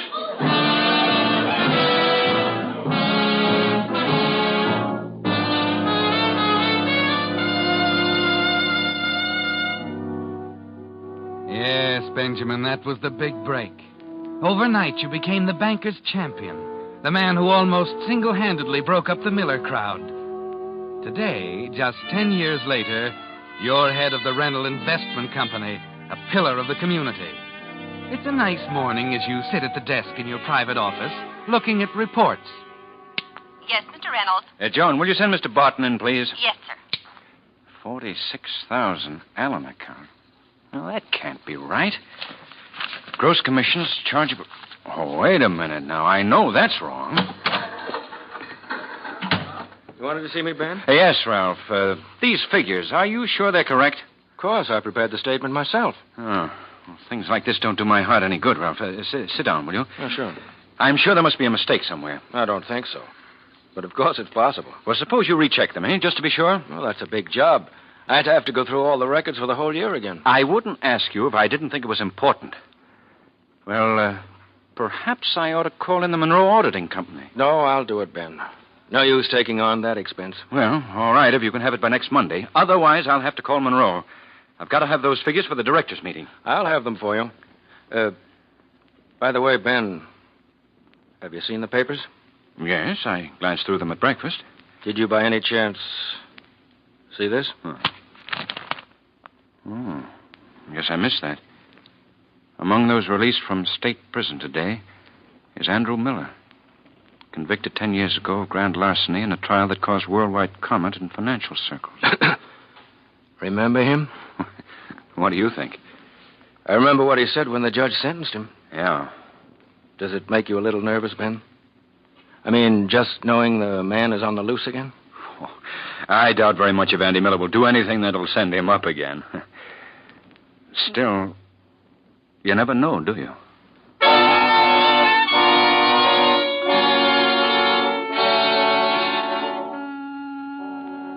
No, Benjamin, you never know, do you? Andy Miller wouldn't think of making good on his promise.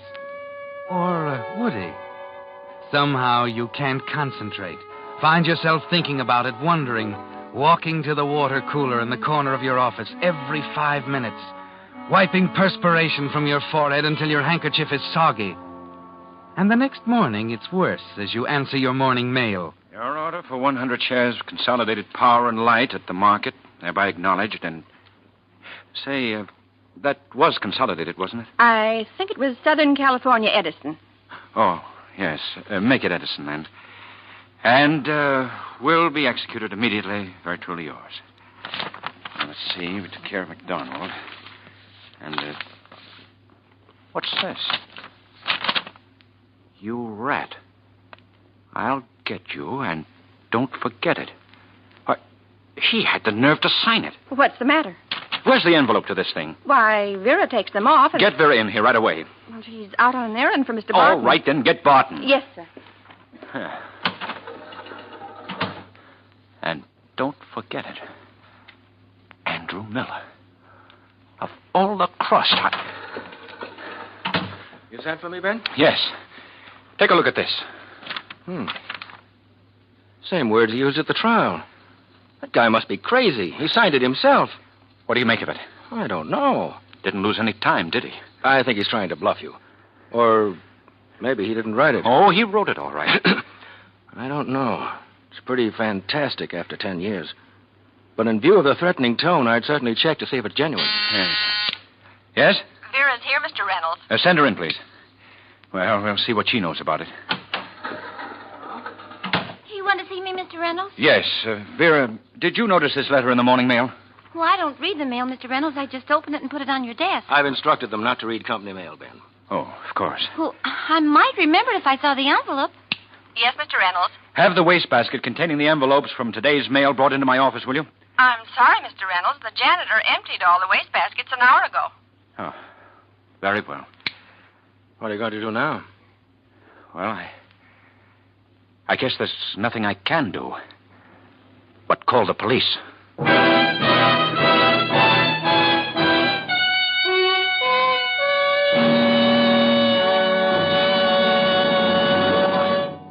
With the prologue of Terror Stricken, the Signal Oil Company brings you another strange story by The Whistler.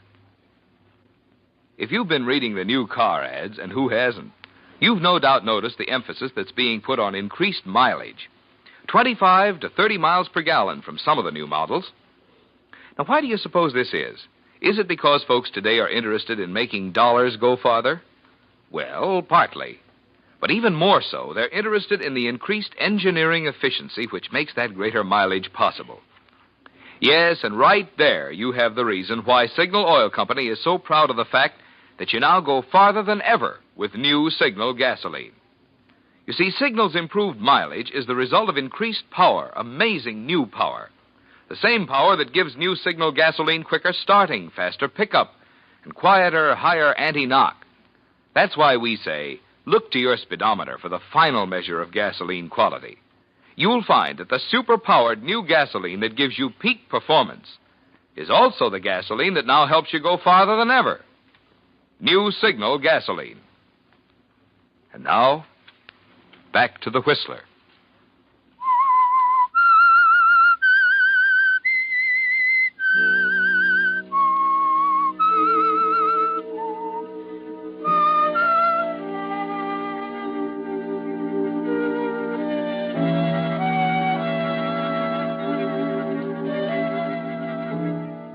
Well, Benjamin, there was a price tag on that testimony you delivered so efficiently at the trial of Andrew Miller 10 years ago, and you're beginning to pay for it now. The police don't help much. All you can do is swear out a warrant for Miller's arrest and leave the rest up to them. They can't do a thing about that weak heart of yours, stop it from pounding every time someone comes to the door, and they can't bring your appetite back or help you to sleep at night. It's later than usual when you arrive at the office next day. Ralph Barton's busy on the books as you go into your office. Hang up your hat and go over to the water cooler for a drink.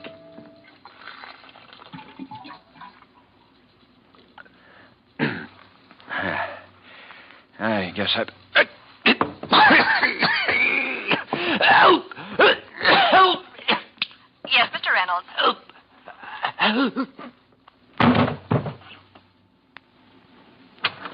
Mr. Reynolds, wait a minute. Oh, it's Mr. Reynolds. Vera, Dr. Crane's in the next office. Get him, hurry. Oh, yes, sure, right away. What's going on here?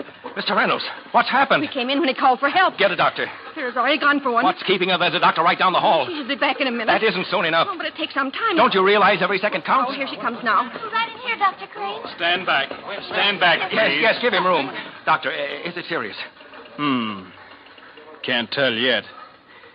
Looks very much like some form of poisoning.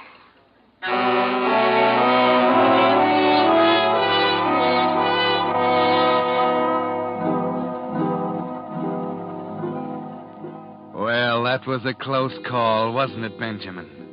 When you leave the hospital that night, you're still weak. Positive now that Miller means business. The police report that afternoon.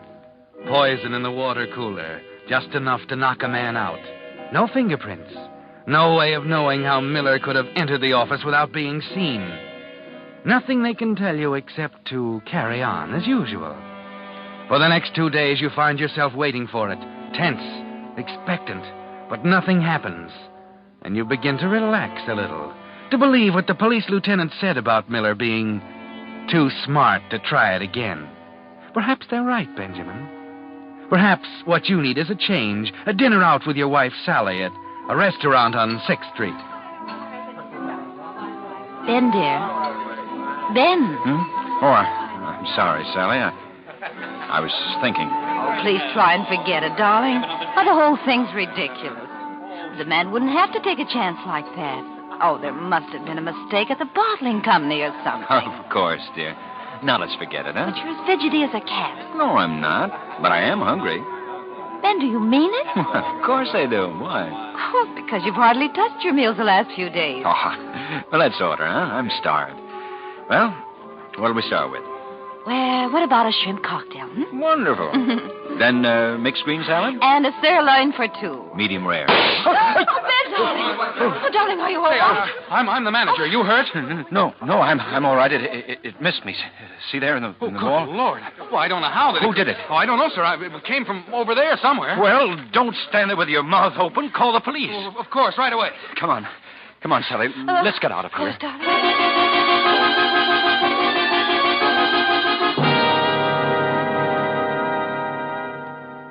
Well, whoever fired that shot meant business, didn't he, Benjamin? Your heart's pounding like a trip hammer again as you walk out of the nightclub. The hole in the wall was 6 inches from your head, and that's awfully close. Your heart almost stopped, didn't it? You're terror-stricken. You jump at every sound.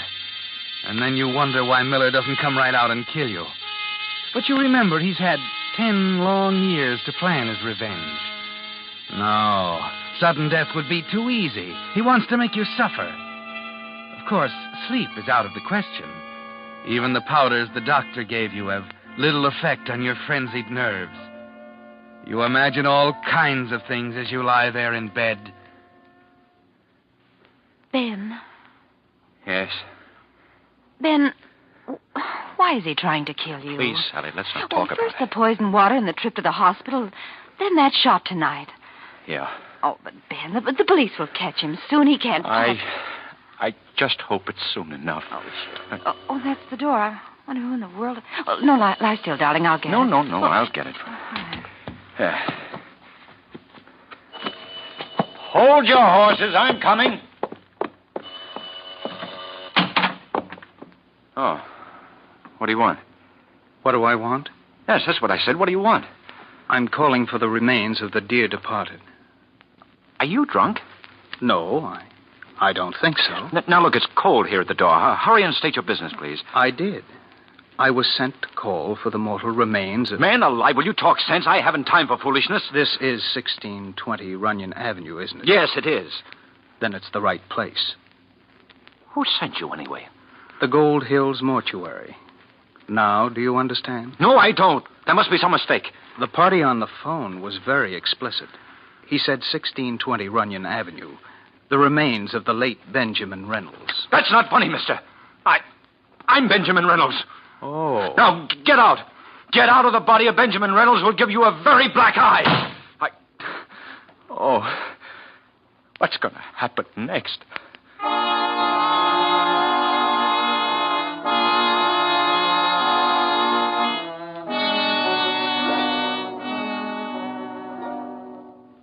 How much more can you stand, Benjamin, before your heart gives out completely? You can't eat. You can't sleep. You almost jump out of your skin at the slightest sound. Miller is getting his revenge. He must be enjoying it immensely. Sally makes you rest all day Sunday, but you're still befuddled. You can't even talk straight anymore. You stutter. Monday morning, you decide to walk to the office. You want to try to think. Yes, that's it. Walk and try to think. Look out! Officer! That blue sedan tried to run this man down! Hey! What's going on? The guy in the blue sedan tried to run over this man! Are you hurt, mister? No. I'm all right. The devil you say. You're shaking like a leaf. Soon as my nerves quiet down, Them that saw it seemed to think it was a deliberate attempt to kill you. Yes, I think so, too. Any idea who might be trying to kill you? Sure. Andy Miller. Okay. Now I got to make a report of this. What's your name? Benjamin Reynolds. Benjamin Reynolds. Oh, you better see a doctor, Mr. Reynolds. You're in bad shape. I'll be all right. I better send you home in a cab. You're in no condition to walk.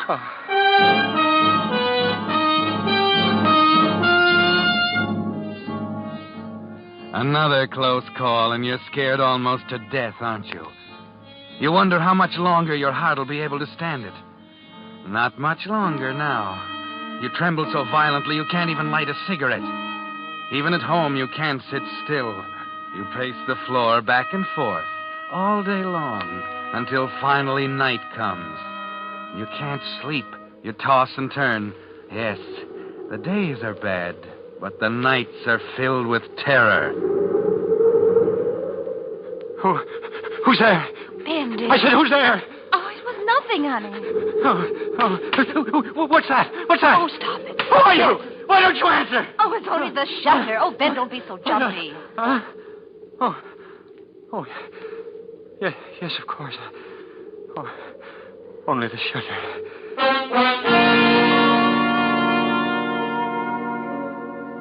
It was only the shutter, wasn't it, Ben? But all the noises in the night have a sinister meaning, haven't they? After what seems like hours, exhaustion finally takes over, and you've just fallen asleep when...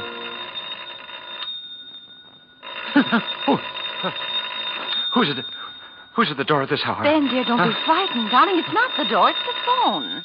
Oh, the phone. Yes. Who the devil can that be? I'll give them a piece of my mind. Hello. Is this Benjamin Reynolds? Yes, it is.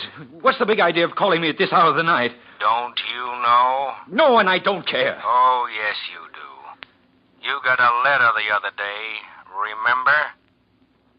Andrew Miller. Why, how'd you guess? I'm going to get you, remember? Say, wait a minute. You haven't much time left to live, Wait. Reynolds. It's coming tomorrow. But, hello? Hello? Oh, hung up. Oh. Operator. Trace that call quick, please. What is your number? Morningside 1024. On hurry, please. 1 moment, please. Oh, hurry. What number did you call? I didn't call any number. They called me. Do you know the other party's number? No, I don't. That's why I asked you to trace the call. Please hurry. There is no one connected with your number now. I know. They hung up. Can't you hurry? I want to trace the call that was connected with his phone. Please. I'm sorry, but after the other party has hung up, it is impossible to trace the call. Oh, very well. Say, I wonder if my hunch... I'll see.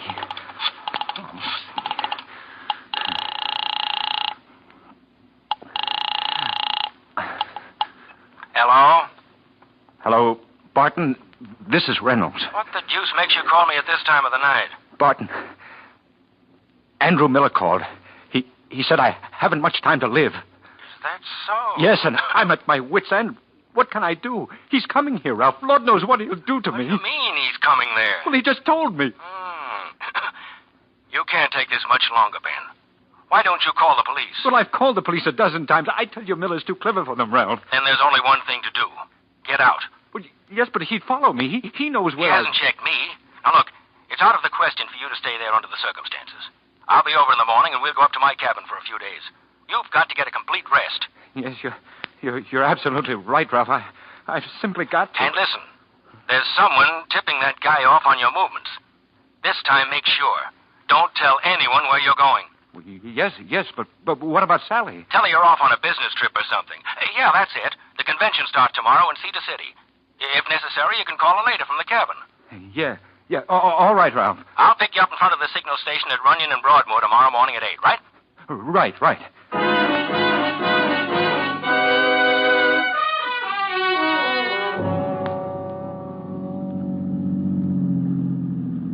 How much farther, Ralph? About 14 miles. Hey, the old heart's banging away again. Doctor said 6,000 feet was my limit, you know. Well, we'll stay pretty well under that, boy. Oh, good. Boy, look at that view. You can see all the way back to... What's the matter? So that's strange. There's that car again. You don't suppose he's following us, do you? Oh, probably one of the natives. I don't know. Wait a minute. You don't think Miller... You're sure you didn't tell anyone where you were going? Well, positive. I will have to call Sally later, though. Yeah, sure. Hey, here's the spot where I always stop. You can get a good view clear back to the valley. How about it? Oh, great.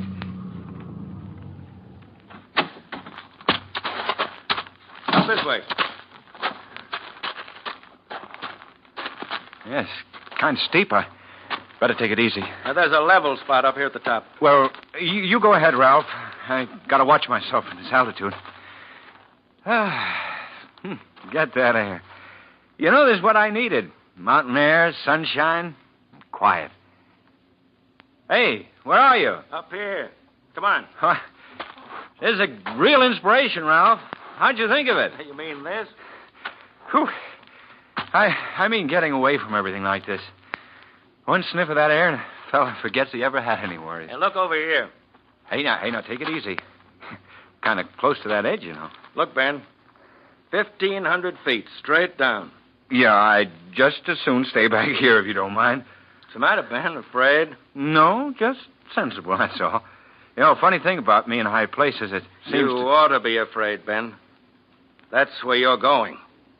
1,500 feet straight down. What? Well, that's good. 50. You're serious, aren't you? I'd hate to have you call in the auditors, Ben. I was afraid that was it. There was something wrong with those figures. Yes, there was. But I learned something from Andy Miller. You're not going to be around to testify.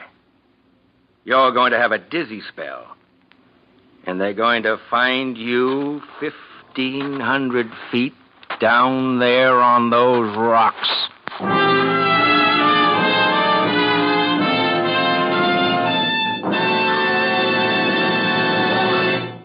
The Whistler will return in just a moment with a strange ending to tonight's story.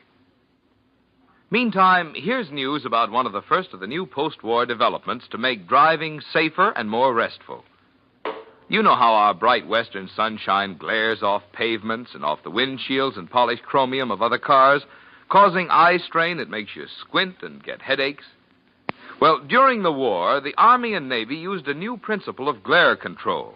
It's called Polaroid. And unlike old-fashioned colored filters that darkened everything and changed the colors of flowers and scenery, Polaroid is as clear and colorless as your own windshield. But look through the Polaroid, and presto, all glare is gone. Now, here's the good news. This same Polaroid principle has been made into a visor for your car, and they're for sale for the first time on the Pacific Coast at your signal dealers. The Polaroid visor snaps onto your present visor in a jiffy. It's smart-looking, and it flips out of the way when you're not using it. If it's sunny tomorrow, drive into your signal dealers for a demonstration. When you see the wear and tear it saves on your eyes, my bet is you'll want to buy one of these Polaroid visors now to make your summer driving more pleasant. And now, back to the Whistler.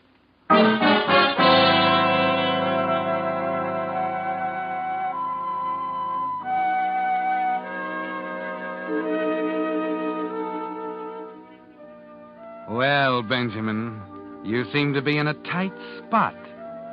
Just the two of you there, alone at the top of the cliff. Barton, staring at you, white-faced and tense, his fists clenched at his sides. And oddly, you find yourself struggling to keep the smile inside you from showing on your face. It's probably only a few seconds, but it seems like an hour that the two of you stand there silent. Then... Listen, Ralph. You hear that? The car? Yes. They won't stop. Sure he will. That's what they came for. What do you mean? There's a detective and 2 patrolmen in the car, Ralph. They followed us all the way from town. You're lying. You'd better restrain yourself for a minute and see. Of course, you could pull it off now if you wanted to, Ralph. But it'd be kind of foolish, wouldn't it? The embezzlement charge will put you away for only 4 or 5 years, with perhaps a few more for attempted murder, but if you go ahead and... How did you know? You did it again. What? That. It's a habit of yours, Ralph. Every time you're about to say something important, you clear your throat. Like that. That's why it hit me between the eyes last night when you called me and said... I'm going to get you. Remember? Come on, Ralph. Let's walk down to the road. We'll save the policeman a few steps.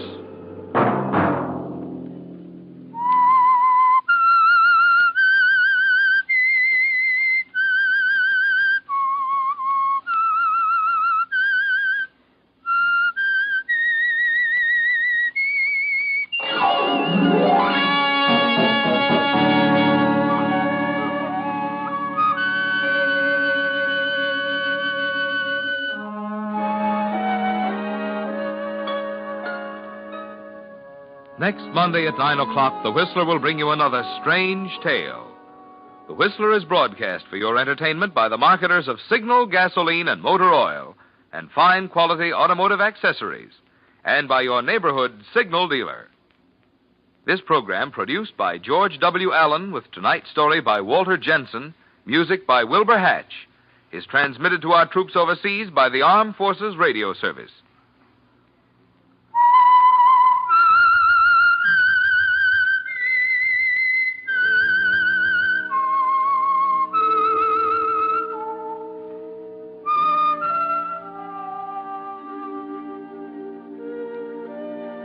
That whistle is your signal for the Signal Oil program, The Whistler.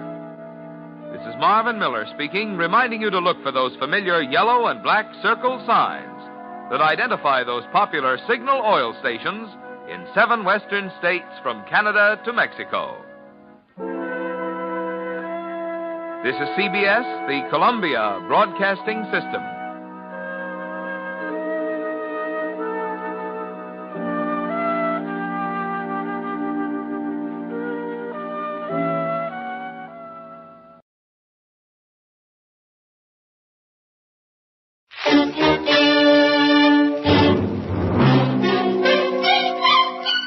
Box 13, with the star of Paramount Pictures, Alan Ladd, as Dan Holliday.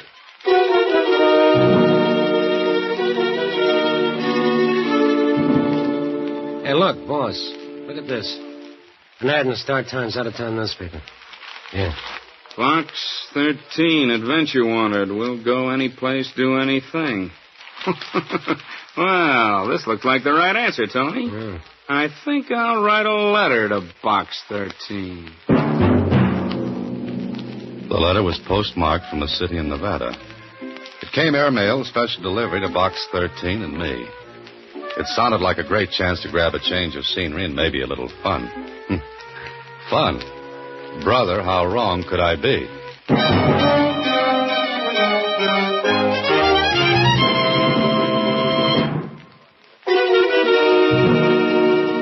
And now, back to Box 13 and Dan Holliday's newest adventure, Triple Cross. Just run an advertisement in the Star Times, one that reads, Adventure wanted, will go any place, do anything, and see what you get. A lot of them can be interesting, like the one I listened to Susie read. The one that came airmail, special delivery from Nevada. Enclosed is enough money to buy you a plane ticket to Los Meros. You want adventure? All right. Come to Los Meros, register at the Paradise Hotel. Wait in your room until you're contacted. And that's all it says, Susie? That's all, Mr. Holliday. There's not even a signature even. It's what's called an ominous letter. What kind of a letter, Susie? Ominous. That means it's not signed by anybody. The word you mean is anonymous. Oh. But you could be right after all. Well, Susie, lock up the office and look for me when you see me with a new plot and a nice tan. A new plot and a nice tan, I said. I got the plot, but the tan almost turned into a beautiful white pallor, the kind that goes well with lilies. The plane trip was smooth. The trip from Airport to the Paradise Hotel was nice and easy. And the hotel itself? Well, it was the only one I could remember that looked like the ads in the travel folders. Oddly enough, there was a room reserved for me in my name. Okay, somebody checked and found out who I was. I explored the suite, thinking maybe I'd get a lead on what this was all about. But it was just a fancy set of rooms, all newly decorated. I sat down, and then about a half hour later... Come in. Message for you, Mr. Holliday. Oh, thanks. Here you are. Oh, thank you. Just a minute. Who gave this to you? A man, sir. What kind of a man? What did he look like? Oh, just a man, sir. Oh, I see. A head, 2 eyes, nose, 2 ears, and a mouth. That his description? Yes, sir. That's exactly what he looked like. Good. Then I'll know him when I see him. Oh, did he ask for an answer? No, sir. He just told me to bring the envelope to you. Will that be all, sir? Huh? Oh, yes, thanks. Well, 2 $100 bills. And a message that said, buy a red carnation in a flower shop and put it in your lapel. After dinner, go to the casino roulette table, buy $200 in chips and put them on number 18. If you win, walk away, wait 10 minutes, and put half the winnings on number 22. After you play, wait in the casino.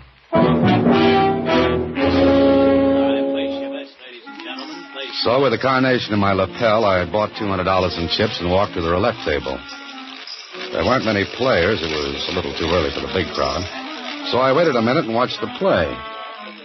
Took a look at the croupier, but I might as well have been in Timbuktu. He didn't give me a tumble. Okay, the best way to see what was going to happen was to see. I shoved the whole 200 on number 18. 1 or 2 of the other players placed bets, and then... No more bets, please. No more bets. Number 18, red and even. Your chip, sir. The croupier shoved the winnings across to me. I watched his face. If he had any expression, it was on the soles of his shoes. Well, maybe $7,000 win was coming around here. I left the table, sat down, and did a little problem in arithmetic, which figured out to be $126,000. That's what I'd have if number 22 came up. And, brother, it looked from where I sat as though it would. The 10 minutes went by, and I walked back to the table. Waited until the wheel stopped. Number 16, red and even. Place your bets, please, ladies and gentlemen. Slowly, I shoved 3,500 in chips to number 22. This time, the others around the wheel did look. 3,500 to 35 to 1. Then the wheel began to slow up. No more bets, ladies and gentlemen. No more bets, please. That croupier was as cold as the floor of a mausoleum. Somebody dropped a pin, and I heard it hit the floor. The white ball clicked its way until... Number 22, black and even. Your chip, sir.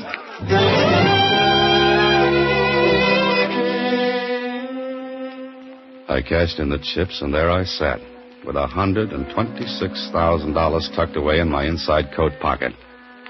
Somebody had that wheel fixed for a killing. I began to wish I was back in my office. I didn't like it. A crooked play. Why? Who? I made up my mind to go to the owner of the place and wash my hands of the whole thing when... Oh, there you are, Mr. Holliday. I've been looking for you. I have a message for you. Yeah? Well, it's verbal this time, Mr. Holliday. Oh, what is it? You're to go into the bar and wait. Is that all? Yes, sir. The same man gave you this message? Yes, sir. Did he still have a head, 2 eyes, a nose, and 2 ears? Yes, sir. All right, here you are, kid. Oh, thank you. You know, if this keeps up much longer, you'll be able to retire on my tips alone. Thank you, Mr. Holliday. Will that be all? How much did this character give you to forget what he looked like? Oh, nothing, sir. Nothing at all. And a smart boy like you should have taken a good look the second time. Huh? Especially since I asked about him after the first message. Oh, he was big, dark, a little mustache, and had a little white scar over his right eye. Would you take $5 for that information? That's all right, Mr. Holliday. No charge for that service. Good boy. I'll see you later. Yes, sir, Mr. Holliday. I walked toward the bar, wondering what was coming next.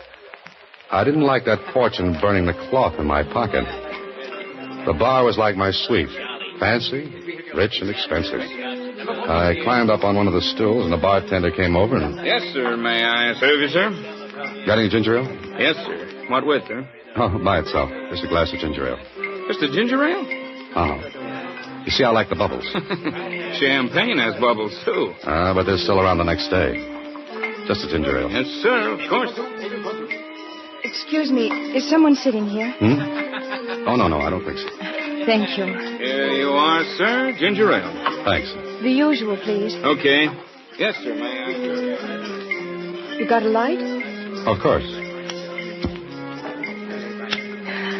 Thank you. Don't mention it.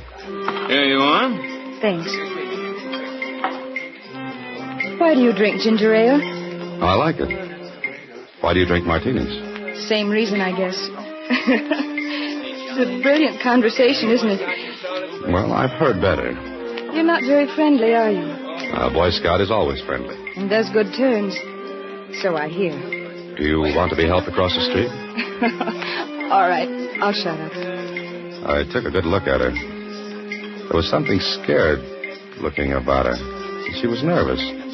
Well, so was I, because the minutes were passing and I still had that money. And I wanted to get rid of it. But I wondered about the girl, whether she had any part in this. I watched out of the corner of my eye. She picked up her bag, reached for a lipstick, and then... Oh, clumsy. So it's true what they say about women's handbags. You get the stuff on the bar, I'll pick up the kitchen sink off the floor. I'm so sorry. Did the powder spill on you? No, it's all right. Yeah. Here you are. The mirror didn't break, did it? Nope, you're still good for 7 years more. Thanks. Thanks ever so much. I told you I was a good Boy Scout. You have a nice smile.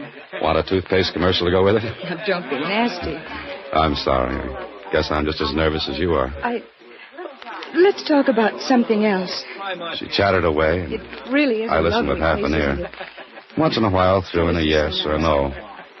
And the clouds began to gather. The mirror at the back of the bar went back and forth. The people got bigger and shrank to midgets. Somebody drove a plane through my head. It buzzed around and made a bad landing on my brain.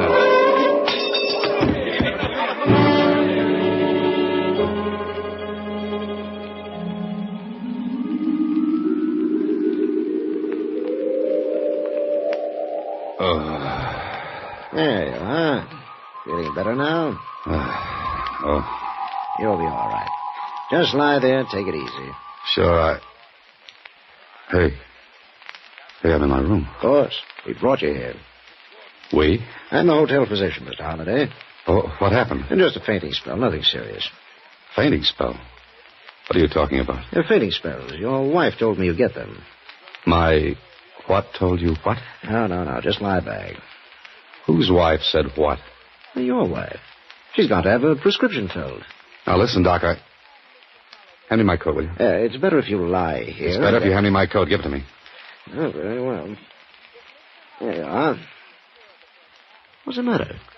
Was my wife in this room? Of course, she came up with me. Uh-huh. Doc, what would you do with $126,000? What? 100? That's an odd question. What would you do with it? I don't know. Because I haven't got it anymore.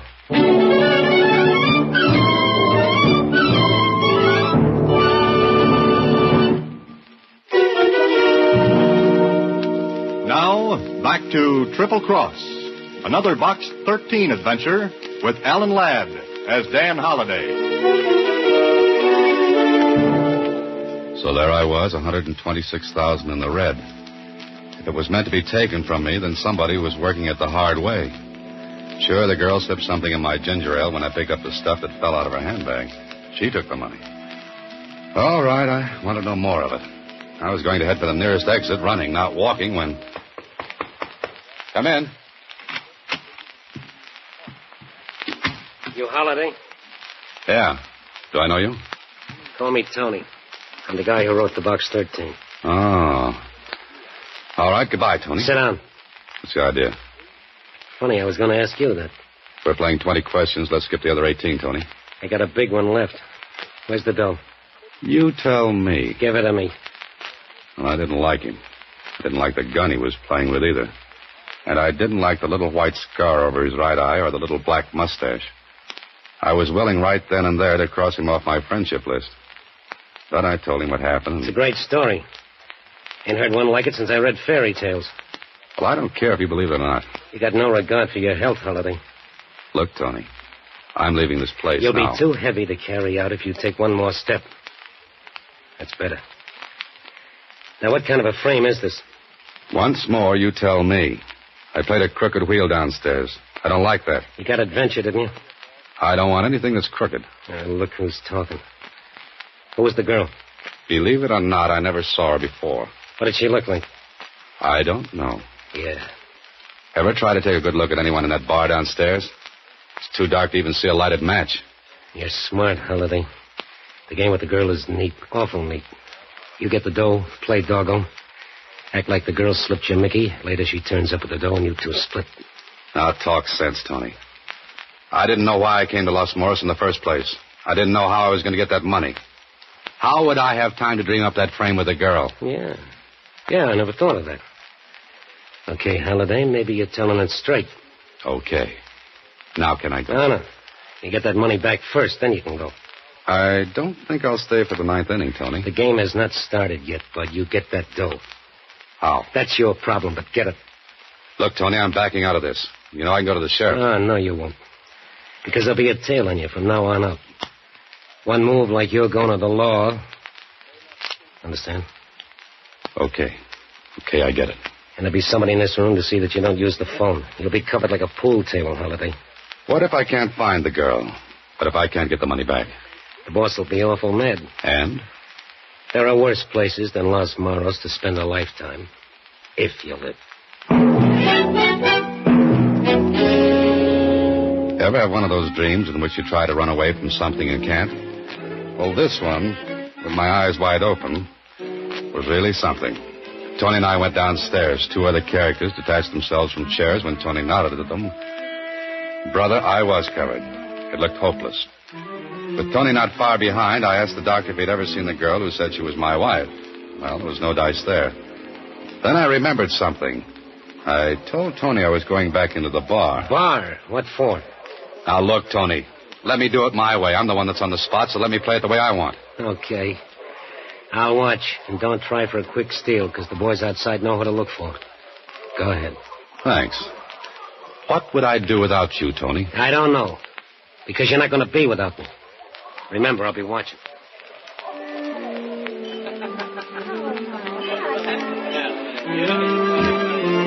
Yes, sir. May I serve you? Wow. Feeling better, sir? Well, much. Where were you when I fainted? At the other end of the bar, sir. Oh, yeah. So you were. It wasn't our ginger ale, sir. No, it wasn't. I just have a loose head, and when I shake it, it comes off. May I serve you something, sir? Yes. An answer to a question. Well, what's that, sir? Who was the girl who sat down next to me? I don't know, sir. Oh, yes, you do. I beg your pardon, sir. Quit the sir business. You knew that girl. Why do you say that? Because when she sat down, she asked for the usual, and you brought her a martini. And you said okay when she asked you. What does that prove? The martini proves you knew who she was. The okay means she wasn't a guest of the hotel. No bartender as polite as you are would say okay to a lady guest. That makes sense? Why do you want to know who she is? Does that make any difference? Yeah, because I wouldn't want to see her in trouble. I'll try to keep her out of it. I won't tell you. Ever see a picture of Alexander Hamilton? What are you talking about? Well, here's one. And funny enough, it's on a $10 bill. In fact, his picture's on all 5 of these bills. Yeah. Her name's Kathy Lee. I think she has a place at the Las Palmas courts. Thanks. Put these pictures in frames, will you?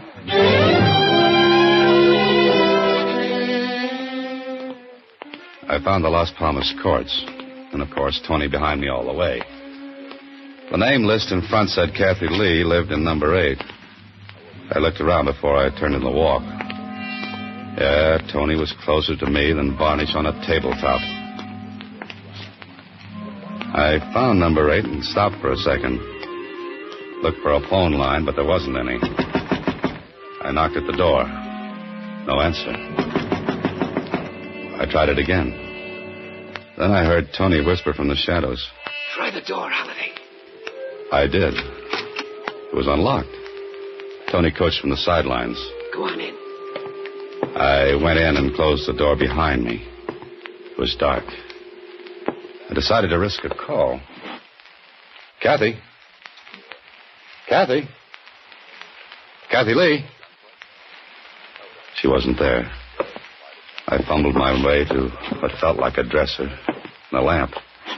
Turned it on, and what I saw made me turn that light off fast. What's the matter? She's dead. What are you talking about? You heard me. She's dead. You sure? Well, go in and look. You go back in and look for that dope. Go on. Now, look, Tony, I don't know any more of this. That poor kid's dead. Murdered. I want you to call the sheriff. No, you don't. I said you go back in there and look for that dope. You look for it. Leave my fingerprints all over the place. Now you go back in there and hunt. Don't be a sap. Whoever killed her took the money. Don't you see that? Maybe. But we'll play this angle all the way. Now stop talking and get in there.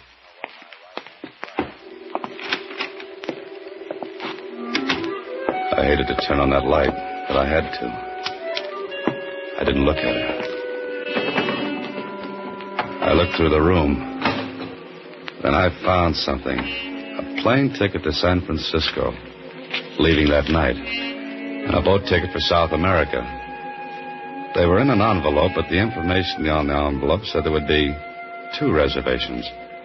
I put it back where I found it because I didn't want Tony to find it on me. And there was something else. A locket with a man's picture in it. I took it off its chain and shoved it in my pocket, and I left. Well, Helene? It's not there. I told you it wouldn't be. Stand still. Back toward me. A frisk, Tony? You don't trust me, do you? Shut up. No, I told you. Who killed her? Find that out and you'll know where the money went. Come on. What's so funny? Holiday, right now I wouldn't want to be in your shoes. Tony was right. People at the casino saw me win that money, and somebody must have seen the girl with me. Then I got the Mickey. The money was taken, the girl killed. Who did it? Mm-hmm. Me, Dan Holliday. Because the girl clipped me for the money. Well, this was a beautiful frame. Any art gallery in the country would be proud to hang it. But I knew something Tony didn't. The plane and boat tickets. 2 seats. One for Kathy and her murderer. Somebody who left her tickets in her bungalow to make it look as though she was in on the $100,000 job by herself. Sure. Now her killer was taking a plane. In 1 hour. And a boat to South America. I could have told Tony, but I wanted to wrap it up myself. Besides, I wanted to get the whole thing to the law. On the way back to the hotel, I figured something out for myself. But I'd have to see the boss of the casino, and I thought I knew how to do that without Tony tagging along. The casino was full. I stopped. Tony stopped. What's the idea? What now? I've got to think. Up to your room. No. You want to get hurt? Sure, go ahead. Shoot me. Now. In front of all these people. You know, Tony, you wouldn't get 10 feet. Smart, ain't you? Okay, what's now? I'm going to play blackjack. What? Want to watch? I sat at the blackjack table. I had as much interest in the game as Aunt Mamie back in Iowa, who never saw a deck of cards in her life. But I had an idea, and I played it for all it was worth. Look, dealer, Yes? I didn't like that last deal. I beg your pardon, sir. I said I didn't like that last deal. Well, return your money, sir. Never mind the money. Who runs this place? Hey, what is that guy trying to put on over there? It worked. In 3 seconds, I was surrounded by muscle boys, and Tony was hotter than a New York sidewalk in August. But he couldn't touch me. A minute later, I sat across the table from the owner of the casino. I told him what happened, and when I finished, he stared at me and said, You're trying to tell me somebody let you win that money on my wheel? I am? You're crazy. The wheel's straight. But you know I won that money. Sure I do. Any time $100,000 slides across, I know it. But this time it was fixed. The croupier was tipped I was to win. Wait a minute. Marty, send Frankie up here right away. Huh? Oh. Okay, forget it. What's the matter? Frankie, the croupier. Went off duty just after you won. It's not back yet. And he won't come back. Now, somebody planned to take the house this evening for that money. Somebody who couldn't risk getting it himself. So I'm the logical one. No one knows me here. I'd look like just another player. Later, Mr. Fix-It plans to pick up the money and beat it. Who? Someone besides yourself who could get to the croupier and bribe him to fix the wheel. Got any ideas? Yeah. One. My partner. Well, that's it, then. It's got to be. But the girl, she doped you. That was a hard way to get the money from you. Listen, I've got an idea, but I'm a little cramped for room. Some of your partner's boys, particularly a guy named Tony, are glued to me. Get some of your boys to shake them off, and I'll bring that money back to you. How do you know where it is? I know. Okay, Holiday. Remember, fast play, and I'll find you if it takes the rest of my life. It's a deal. Now, how about the boys? They won't follow you. Marty, that guy will leave my office. Some mugs are tailing him. Stop him. Got it? Good. All right, Holiday. You're on first base. Go ahead.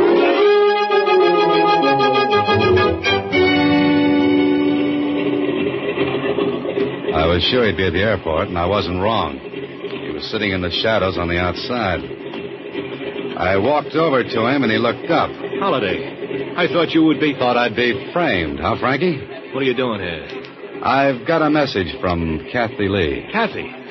She's... You ought to know you killed her. Ah, you're crazy. Not only that, you've got $126,000 in that bag. $126,000 that looked like easy money. Shut up. That money doesn't mean a thing.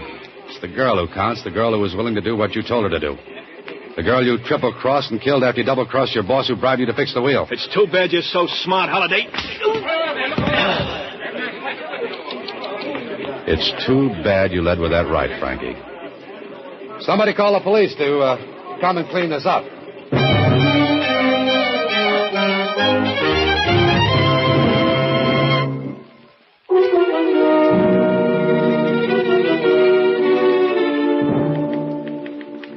The croupier was...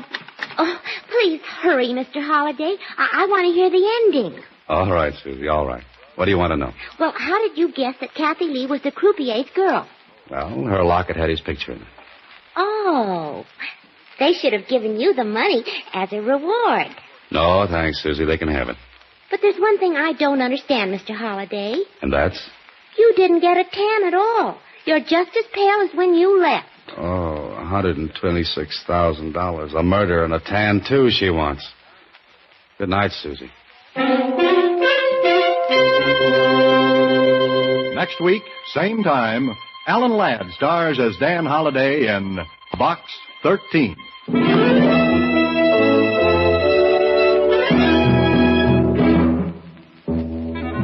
Alan Ladd appears through the courtesy of Paramount Pictures. Watch for him in his new picture, Saigon. Box 13 is directed by Richard Sandville, with original story by Russell Hughes, and original music composed and conducted by Rudy Schrader. The part of Susie is played by Sylvia Pickard. Production supervision is by Vern Karstensen. This is a Mayfair production.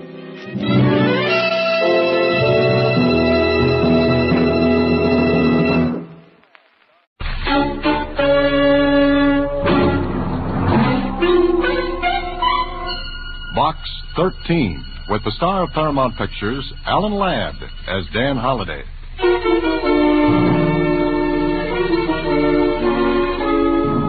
Box 13, care of Star Times. Please meet me at 2 o'clock tomorrow afternoon in front of the Mercantile Building. You can do me a tremendous favor, perhaps change the whole course of my life. I shall be wearing a brown gabardine suit, and I'll be carrying a forest green suede hat. I'll be carrying a forest green suede handbag. That was all. No name, no initials. Just the letter. Well, it didn't sound like much of an adventure. Brother, but how I could have used a crystal ball in good working order.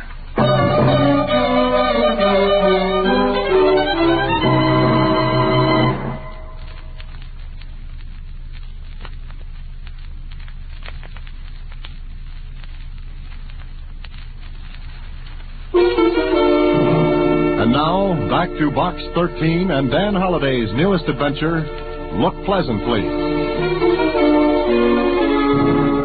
Gee, Mr. Holliday, doesn't look particularly thrilling, but I guess it's like the old age. Huh? The what? The old age. You know, when somebody says something smart that means something different from what it says, only it's the same thing. Oh. On your next trip around the office, fix that one up, Susie. What? Never mind. Just save up your adage. Okay? Okay. Hey, I can just make it to the Mercantile Building by 2 o'clock. So long, Susie. There were lots of people standing in front of the building, but only one girl in a brown gabardine suit, green hat, and handbag. I didn't walk up to her right away because, well, I wanted to take a good look. And what I saw was good. Maybe about 24, slender, lots and lots of brown hair that fell down from that cute hat in a nice wave. Her clothes spelled money with 2 capital M's. Well, I walked over to her. Good afternoon. Oh. I'm the man from Box 13. Oh, thank you. Look, I know this sounds terribly foolish and silly, but I do want your help. Mr. Holliday. Dan Holliday. Oh, all right, Mr. Holliday. Do you have half an hour to spare? Well, the afternoon's young, and I can wear it away to an old age. That answer your question? Yes, it does. Do you photograph well, Mr. Holliday? Huh? Well, my baby pictures always turned out pretty good. Of course, that was a little while ago, and Look, I want you to have your photograph taken with me. Oh, is that all? Yes, that's all. Of course, I'll pay you for your time and trouble. Oh, no. My time's my own, and what trouble I get into is usually my own fault. All right, Mr. Holliday. There's a photographer in this building. He's ready for us. Oh, by the way, what's your name? Jones. Mary Jones. Oh. Do you know, Miss Jones, a writer often spends hours thinking of the right name for the characters in his stories. But here you come along without batting an eye, think of a very unusual one. Do you have to know my real name? Well, I'll live without it, but Will you do it, Mr. Holliday? All right, Miss Jones. Let's go look at the birdie.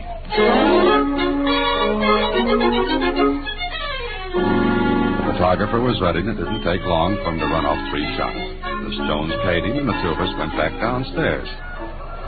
Out on the pavement, I turned to her, and I guess she read the look on my face. Please don't ask me why, Mr. Holliday. Goodbye, and thanks very much. Well, before I could move my feet, she was into a cab and gone.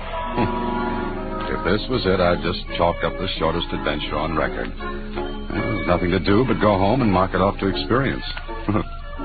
Yeah, that's where it should have stopped. The next morning, I walked into my office as usual and... Hey, what is this, Susan? You could have told me. Told you what? I quit. You didn't trust me. Oh, Susie, will you stop?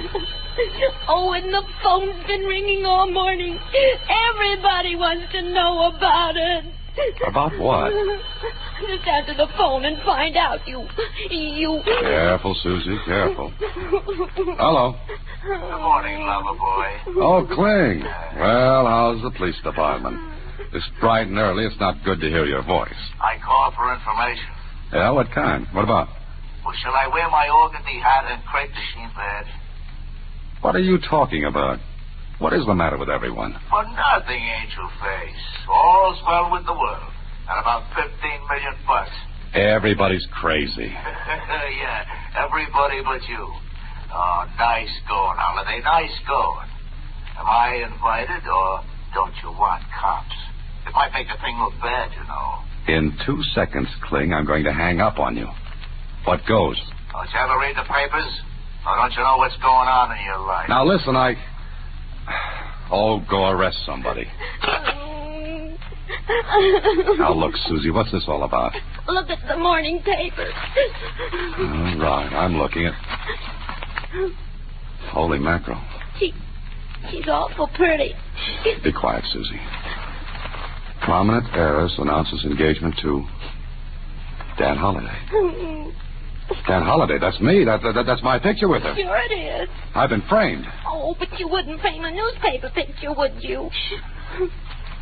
Marcia Jameson, beautiful heiress to Jameson Lumber fortune announces engagement. You're just a demijohn. Don Juan. Oh, one of the two. But you could have told me. I could have told myself. Susie, if that phone rings anymore, don't answer it until I get this thing cleared up. One way or another. Goodbye. I got Marcia Jameson's address from the society editor at the Star-Times, and a half hour later I was ushered into the big library at the Jameson home. Sitting behind the desk was a youngish-looking man. He rose to meet me as I walked into the room. Ah, Mr. Holliday. I'm very happy to know you. Yeah, I wish I could say the same. I beg your pardon? Where's Miss Jameson? I've asked her to come down. Good. I suppose I'd better introduce myself. I'm Roger Jameson, Marcia's uncle and guardian. She needs one. I don't understand. Well, that makes two of us. Suppose we pool our facts and get one good, twisted story out of them. Mr. Holliday, you're acting very strangely. I must say that my niece's choice of a husband is, well, peculiar. All right, I'm peculiar. At parties, I'm a standout, but I'd like to... Dan, darling, how nice of you to come this morning. What did you expect? You, of course. You've met Uncle Roger? Yes, Marcia, we've met. Oh, I want you two to like each other. Oh, fine. I love everybody in the world, but Uncle Roger, could I speak to Dan alone, please? Certainly, Marcia. You'll stay for lunch, Mr. Holliday? No, thank you. Oh, yes, he will, Uncle Roger. Good. We'll have a...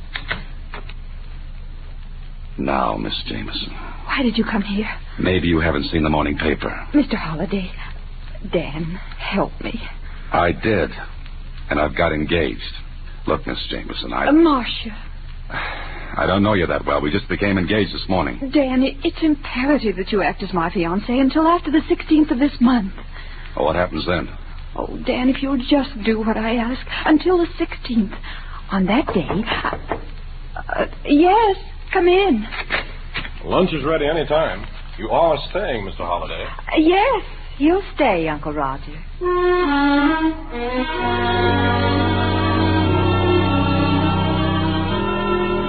One more lunch like that, and I'd have had indigestion for the rest of my life. Uncle Roger was very curious about me. He asked a lot of questions, which Marcia answered. Then, when I was ready to leave... Well, of course, Mr. Holliday, this engagement came as a complete surprise to me. I had no idea you and Marcia even knew each other. Well, I get around a lot, Mr. Jameson. And you'd better call me Roger, Dan. Yes, there's nothing like being friendly. Well, I'm sure Dan has a lot of things to do this afternoon, Uncle Roger. We'd better let him go. Of course. We'll have plenty of time to talk about things, Dan. Goodbye. Goodbye, Mr. Roger. Oh, thank you, Dan. You were wonderful. Superb, considering I didn't know where the ball was half the time. Oh, we'll wait until the 16th, won't you? It's 5 days from now. Meanwhile, what do I tell my friends? And where do I stack the wedding presents? You can always say we broke up. Uh-huh. And I'll tell you something else, Dan. Can there be anything else? I almost wish the whole thing were true. Goodbye, Dan. And with that, I was left standing on the elegant steps of the Jameson Castle. Well, I could have put the whole thing on the line and cleared up the situation. It'd have been easy. Just deny it. Tell the whole story. Or I could stay in the play and see what the score was.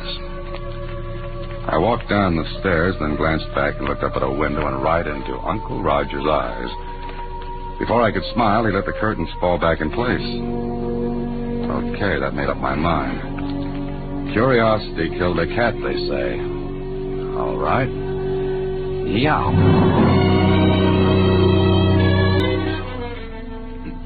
Well, Danny, welcome to the Star-Times. And what brings you into the morgue? Jonesy, I want to do some research. So you came to the right place. Oh, congratulations. Thanks. That's a lot of dough you're marrying. Yeah. Kind of sudden, wasn't it? Known her a long time? Jonesy, I feel as though it was just yesterday. Now, get me everything you've got on her. Huh?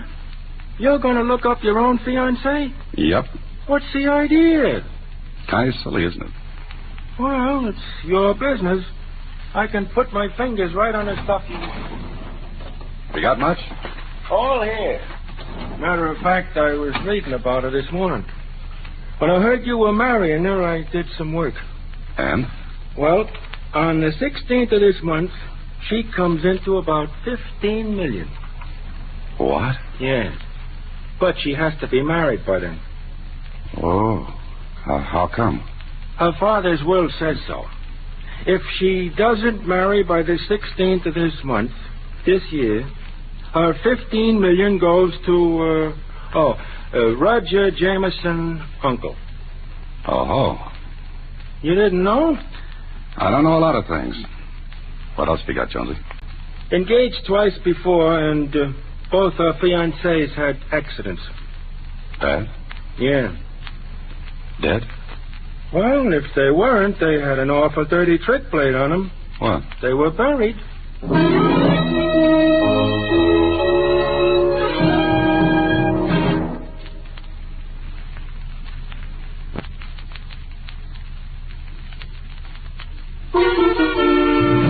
And now, back to Look Pleasant, Please. Another Box 13 adventure with Alan Ladd as Dan Holliday. Well, there I was, all wide-eyed and innocent, engaged to marry a girl whose last two fiancés had lots of bad luck. For myself, I wasn't anxious to inherit any of that.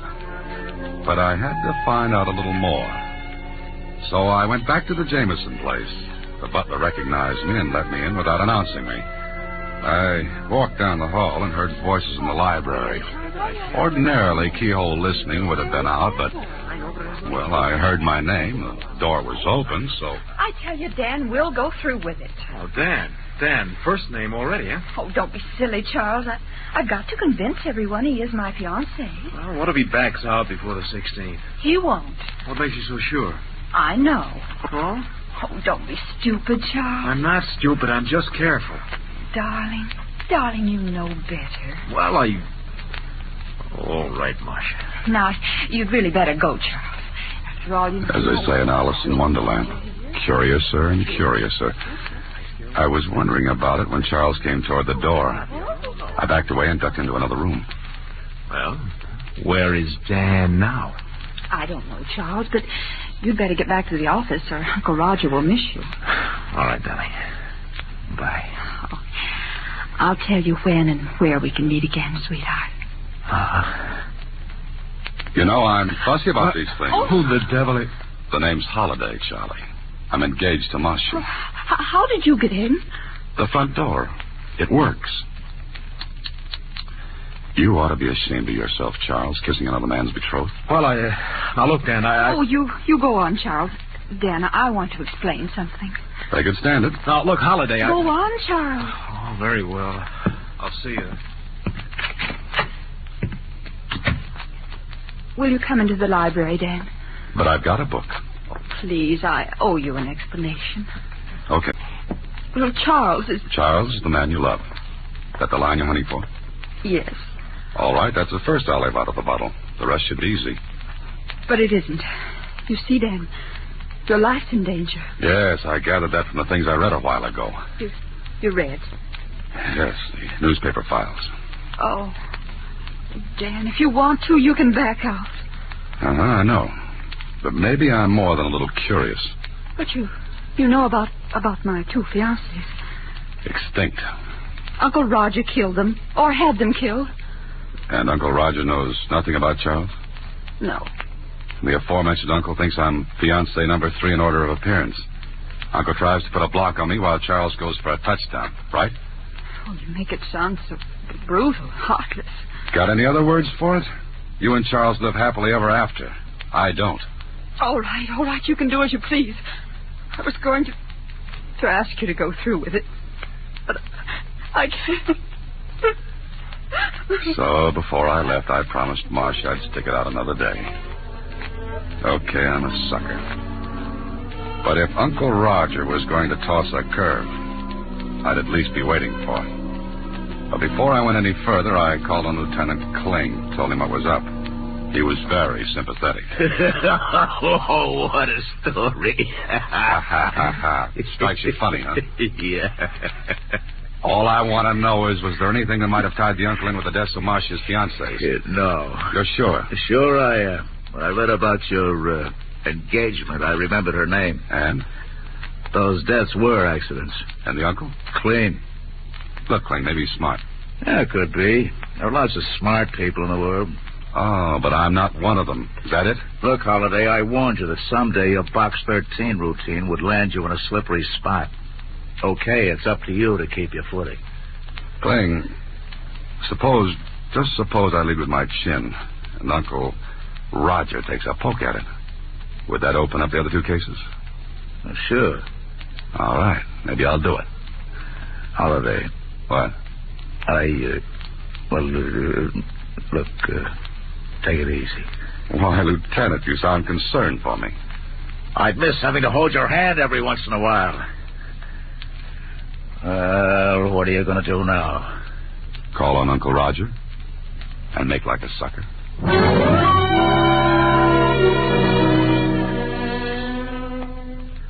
Well, Dan, sit down, won't you?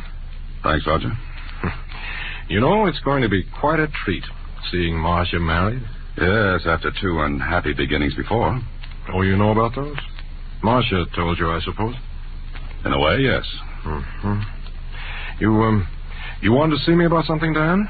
Oh, just a social call. If you're busy, I can... Oh, no, not at all. I was about to leave anyway. You know, Roger, it's very strange. What is? You haven't asked me anything about myself. I don't have to, Dan. Meaning? I've been very busy since this morning. You see, I have quite a bit of influence. Connection, so to speak. And they told you what? Who you are, where you live, what you do for a living. Dan, how much do you love Marcia? I'm going to marry her. You have quite a good income, so it's not the money you're after. Obviously. Dan, I'd give anything in the world to see Marcia happy. We practically grew up together. There's only 10 years difference in our ages. You see, my brother was 20 when I was born. Oh, I see. Marcia is my only living relative. Oh. Then I understand your concern for her. I'm glad you do. I want to show you something. Miss Claridge, bring in the Jameson estate papers, will you? Thank you. What's that for? Dan, you write mysteries, among other things. Consequently, I think you have a suspicious mind. What do you mean by that? Well, I'm Marcia's uncle, trustee of her fortune until she gets married, which must be by the 16th of this month. Now, surely in one of your stories you must have written about a guardian who misappropriates funds, embezzles. No, I never have. Well, it doesn't really matter. You see, The estate papers, Mr. Jameson. I thought I asked Miss Claridge to bring them in. Oh, well, she was busy, and I was on my way past anyway. All right, Charles. Thank you. Oh, Charles, this is Dan Holliday, Marcia's fiancé. Dan, this is Charles Crane. How are you? Fine. Congratulations. Thanks. Is that all, Mr. Jameson? Yes, that's all. Thank you. All right. Here are the papers. I think you'll find every penny accounted for. Everything in order, Dan? It looks like it. We're going to get along, Dan. Get along beautifully.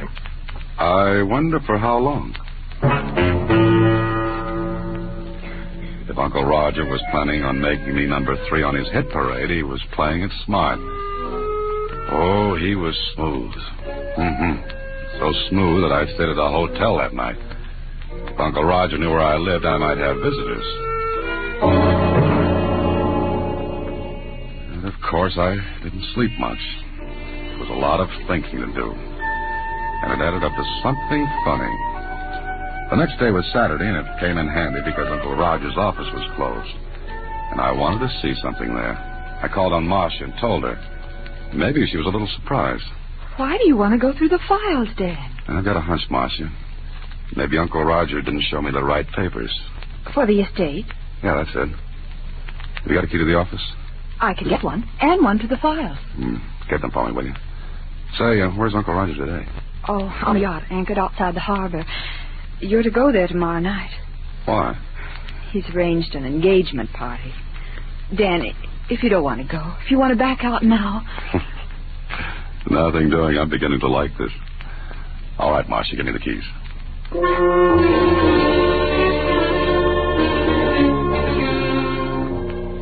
Getting into the office was easy. I went to the files marked Jameson. Yeah, the papers were there all right. But not the set Uncle Roger had shown me. These were different. What little I knew about finance showed me some fancy juggling had been going on.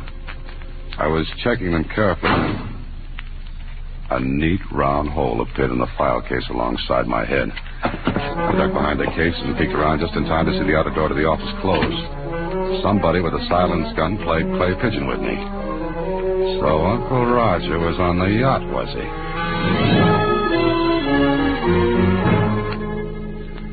When I got back out on the street, a storm had kicked up. I took a cab back to my apartment and phoned Marcia.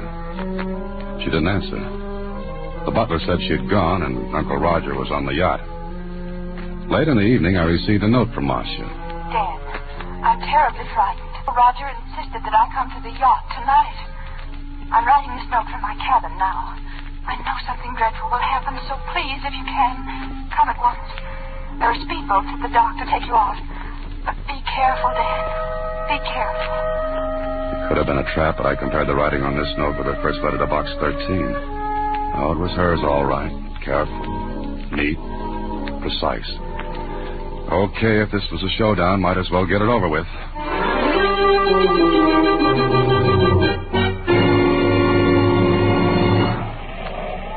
When I got there, the yacht was pitching and rolling like a bad bronc with a burr under his saddle. That all-day storm hadn't let up a bit. Then I was on board, but nobody was in sight. There was one cabin with a light inside. I went to it, opened the door. Holiday, what are you doing here? Visiting? I don't understand. Didn't Marcia tell you the party was tomorrow night? I like to be early for appointments. Where is Marcia? What's the matter with you? She's not here. Oh, yes, she is. Have you gone crazy? Not yet. Sit down, Uncle Roger. Oh, all right. You know, Uncle Roger, I don't like being shot at. I don't know what you're talking about. Where is Marcia? Cut it out. Yes? What were you going to say? Well, what's the matter? Have you got a gun? Gun? Yes, but... Get it. Are you... Get it fast. It's not here. It's always in this desk drawer. Is this what you're looking for, Uncle Roger? Charles, what are you doing here? And you might ask him what he's doing with your gun. It is yours, isn't it? It looks like it. You don't think I'd kill you with my own gun, do you, Holiday? Very neat, Charlie, very neat. But the crew... Just 2 crewmen aboard. The rest won't be here until tomorrow. And that storm is convenient. Lots of noise. Something funny, Holiday? Yeah. Yeah, you are. You think you're going to get by with this, don't you? Is there anything to stop me? What is this all about? If this is a prank... Oh, no, Roger, not a joke. Definitely not. Charles and Marcia had it all planned very neatly. The accidents to her other fiancés gave these 2 beauties the idea. Charles fakes another set of papers to look as though you were embezzling, and... What? Yeah. They make it look as though you can't afford to have her married by the 16th, because if she doesn't marry, then the estate goes to you. And you're killed with my gun. That's it. And you're killed the same way. Charles muscles up this cabin to make it look as though there were a struggle. All right, Holiday, second guessing. Oh, no, Charlie, I'm not so dumb. You see, I called the police before I came aboard. You see, I guess... You're a liar. You couldn't know. Oh, but I could. Marcia's note gave it away. Marcia's note? Uh-huh. The note she was supposed to have written aboard this yacht. You see, her handwriting was neat, precise, careful. Charlie, ever try to write a neat hand on a pitching, rolling yacht? Can't be done. So I knew she wasn't aboard. And there was only one reason she'd want to get me here. To work this frame. And... Oh, hello, Lieutenant Clay. Lieutenant... Oh! Grab the gun. Holiday, is he... Charlie's gone bye-bye for a little while. Call the police in here, Dan. Where are they? Are you kidding? Lieutenant Kling is probably saving his Betty by. Me, I gotta sit down.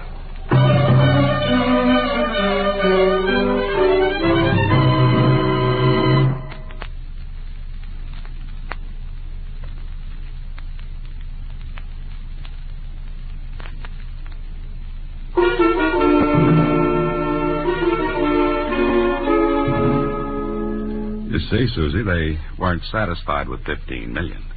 They wanted Uncle Roger's money, too. Which they would have had if that frame had worked. Uh-huh. Hey, what are you doing? What do you got there? A new camera. It's got a wonderful gadget on it that lets me get in the picture. All I do is press this button and... Oh, here, I'll show you. We'll both down the light, see, like this. And then... Oh, no. Not again. Good night, Susie. Next week, same time, Alan Ladd stars as Dan Holliday in Box 13.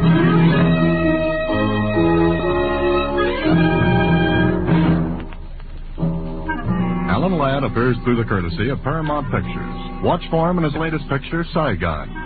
Box 13 is directed by Richard Sandville, with an original story by Russell Hughes, and original music composed and conducted by Rudy Schrager.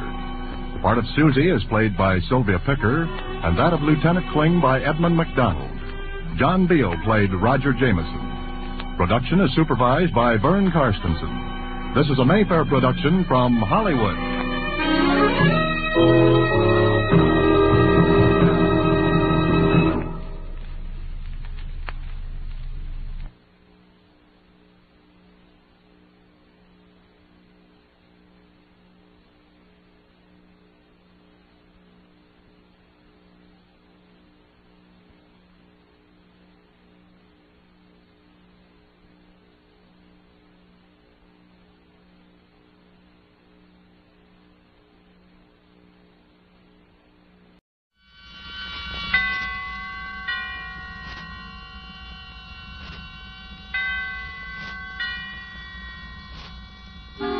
Suspense.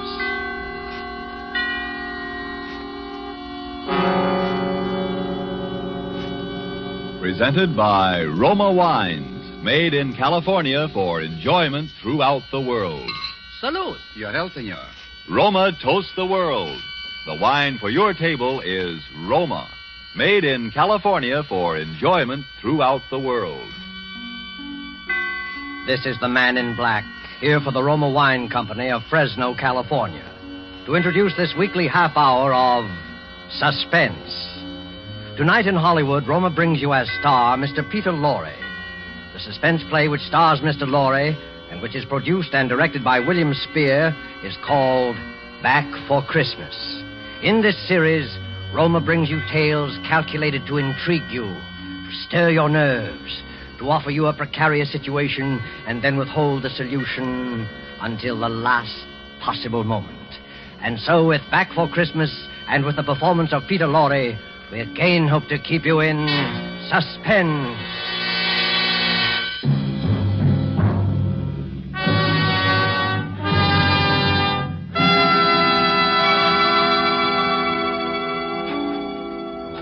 Jingle bells, jingle bells, jingle all the way. Oh, what fun it is to ride a one-horse open. Yes, Maria? What on earth are you doing down here in the cellar? Oh, just doing a little digging. And why, may I ask, have you chosen this day of all days to dig up the cellar floor?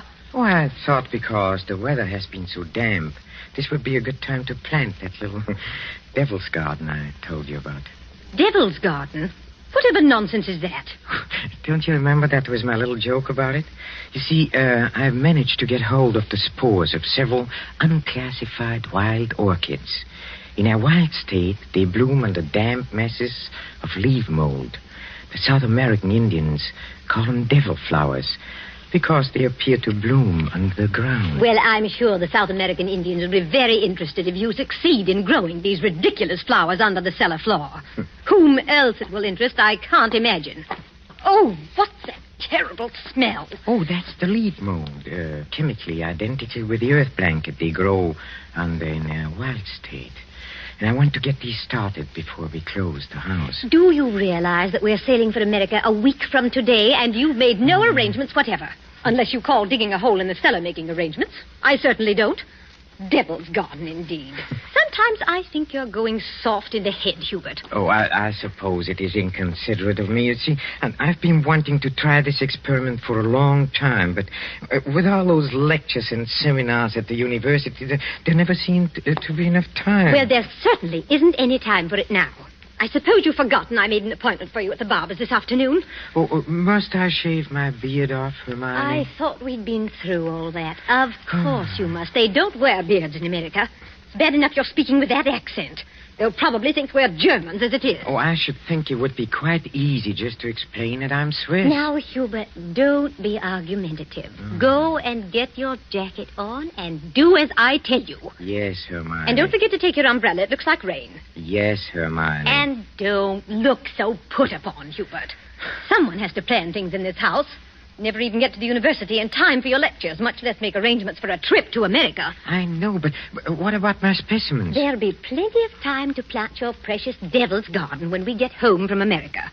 We're not going to be gone forever, you know. We'll be back here for Christmas. Yes, of course. Back for Christmas. I'd forgotten. We'll try to remember it. And if you can't do that, just do as I tell you. I've been making the plans in this house for 20 years. And if there's any digging to be done, I'll manage that as well. You understand, Hubert? Yes, Hermione. Good. Now, you have just 20 minutes to clean up this mess down here and keep your appointment at the barber's. And when you're finished there, I want you to come straight home. All right. I wanted to stop at Miss Markham's and pick up some books I ordered. Well, all right. But don't loiter there the whole afternoon mulling over those old books the way you usually do. Now, hurry and clear up this rubbish. Get rid of that smelly stuff. And no more digging, mind you. No more digging. I'll show her. I'll have my devil's garden, and if I... No more digging, eh? No more digging. Oh, 15 men on a dead man's chest. Yoo-hoo, and a bottle of rum.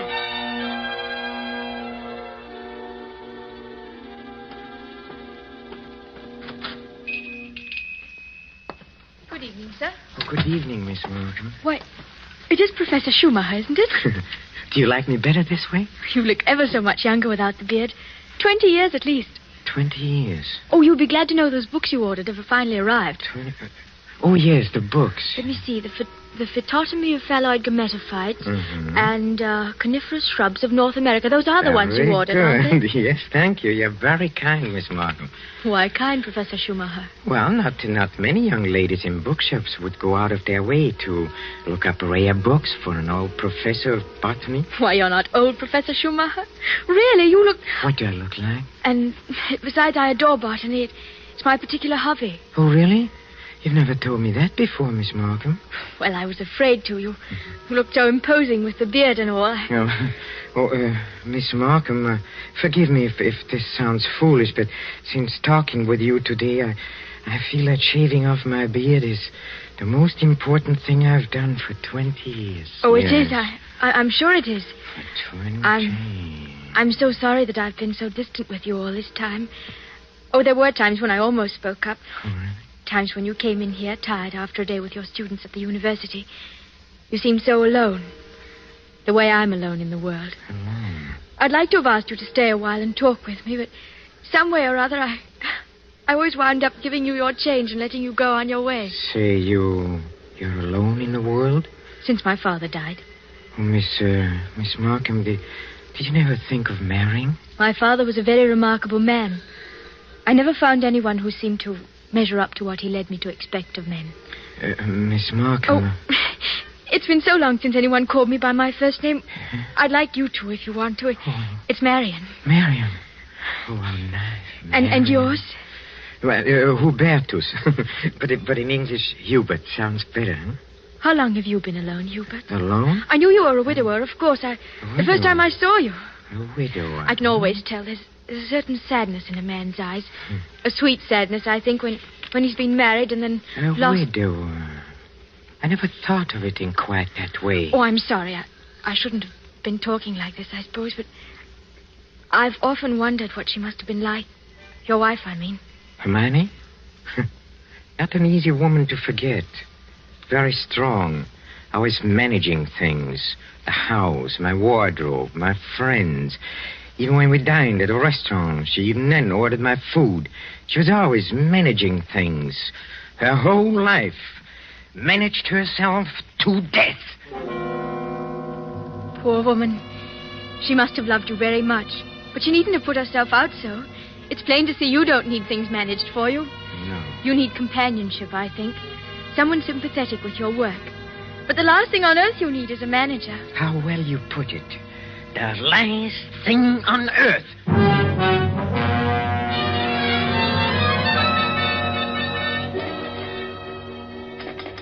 Operator, are you there? I'm still waiting on that call to Salisbury. Well, put that on quickly. Hello. Is this Paul Holt and Sons? It's Mrs. Hubert Schumacher. Did you receive my letter? Good. Now remember, we'll be back for Christmas and I want the job done without fail. What's that? No, I'm sure he doesn't suspect anything. Send it to me in New York as I instructed you, addressed in my name, of course. Yes. I've already put them in the mail. You'll get them tomorrow. Thank you. Thank you so much. Oh, here you are, Hubert.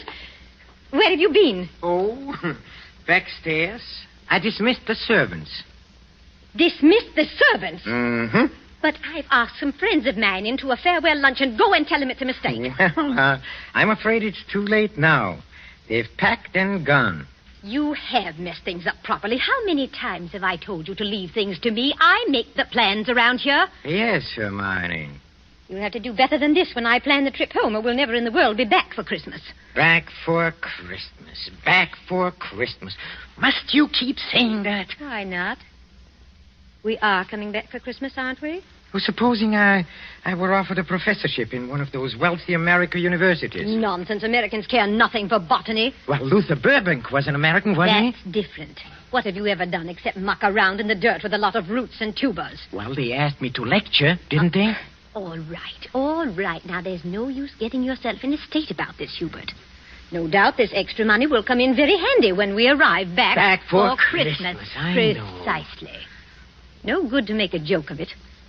Heaven knows where you'd be today if I hadn't got a sense of time.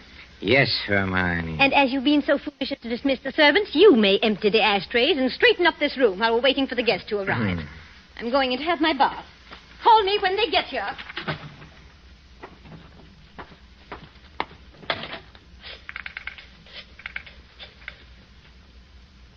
Marion? It's Hubert. No, darling, no, nothing is wrong. Oh, my plans are the same, unless you have changed. No? We'll meet in New York then and be married there. Huh? Oh, I'll explain to you why later. You just have to trust me. Yes. Yes, madame. Hubert? I'm so sorry I can't talk any longer. Yes, I'll meet you in New York, without fail. Auf Wiedersehen, mein Liebchen. Hubert, were you talking on the phone just now? Yes, Hermione. Whoever was it? Oh, Freddie Sinclair. But didn't I hear you say something about meeting somebody in New York? Why, yes. Freddie said he might possibly get over there before we even leave. And I said, of course, we'd meet him there if he decided to go. That seems very peculiar. But then all of your friends are peculiar. Yes, Hermione. And just look at your jacket. Have you been digging in that cellar again? Yes, Hermione. Well, there's no need for it. You can't possibly get that Devil's Garden thing finished before we sail for America. Go and change your clothes before the guests arrive. Oh, never mind. I see somebody coming up the walk now. Go and let them in. Yes. Hubert. Yes? Look out the window. There's Professor and Mrs. Goodenough, but who's that with them? Well, who... Precisely. Freddie Sinclair. Peculiar you should have been talking to him on the phone not 3 minutes ago, and now here he is. Yes, isn't it? But then, as you see, Hermione, all of my friends are peculiar. Not half so peculiar as you. Digging in the cellar the very day we leave for America. Just look at yourself. And now that I think of it... Yes? Oh, never mind. Go and let them in. Oh, you were going to ask me something, Hermione, about The hole I'm digging in a cellar. Good heavens, stop rolling your eyes about that way. One would think you were digging a grave down there instead of a storage bin. Yes, Hermione. What's that? I said yes, Hermione. Father, open the door and please stop saying yes, Hermione. I think, my dear, I have said it for the last time.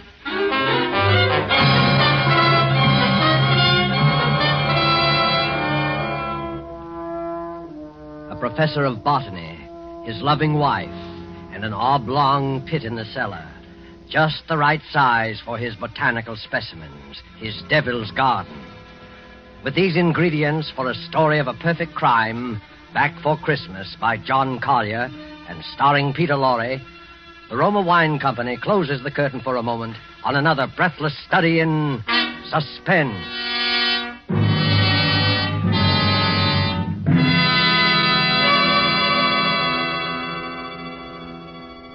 In this brief intermission in the play, it's pleasant to think about the holidays. Not everyone celebrates the holidays against a background of snow and pine trees. Somewhere south of the Gulf and the Caribbean, in a gracious home surrounded by palm trees in the warm sun, you might find holiday dinners ending this way. One moment, please. Our North American guest wishes to propose a toast. Yes, mis amigos. I drink a toast in gratitude to you for your gracious hospitality and the enjoyment you've given me, an American so far from home. It is only a fair exchange, my friend. This wine in which you drink your toast, it brings enjoyment to us from your country, from America. It is Roma wine, made in your own California. Yes, and when you choose the wine for your holiday table, remember this. Only a few wines are so fine that many countries of the world import them. And among these greatly enjoyable wines are the wines of Roma, R-O-M-A, made in California for enjoyment throughout the world. Yet here in America we are truly fortunate, for we may buy Roma wines at a very low cost, since we don't have to pay import duty or costly shipping charges. So serve Roma wine with pride on any and all holiday occasions. Serve Roma, too, for everyday dinners. You can afford to. Ask your dealer tomorrow for your favorite Roma wine, America's largest selling wine. But before you buy wine, buy war bonds. And now it is with pleasure that we bring back to our sound stage Mr. Peter Lorre in Act 2 of Back for Christmas. A tale well calculated to keep you in suspense.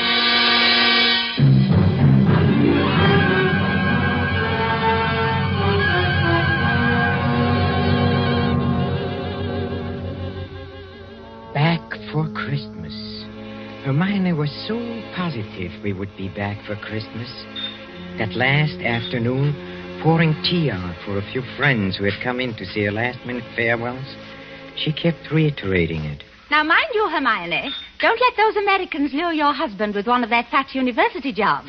We absolutely must have you with us for Christmas. He shall be back, I promise you. Well, it's not absolutely certain, of course. Hubert, now what do you mean it's not certain? Of course it's certain. After all, Hubert, old boy, you've contracted to lecture for only 3 months. Oh, that's quite right, but then, of course, anything may happen. Hubert adores being unpredictable. Now, what other man would decide the very day, mind you, before leaving for America, to dig a great hole in the floor of the cellar? In the cellar? Yes.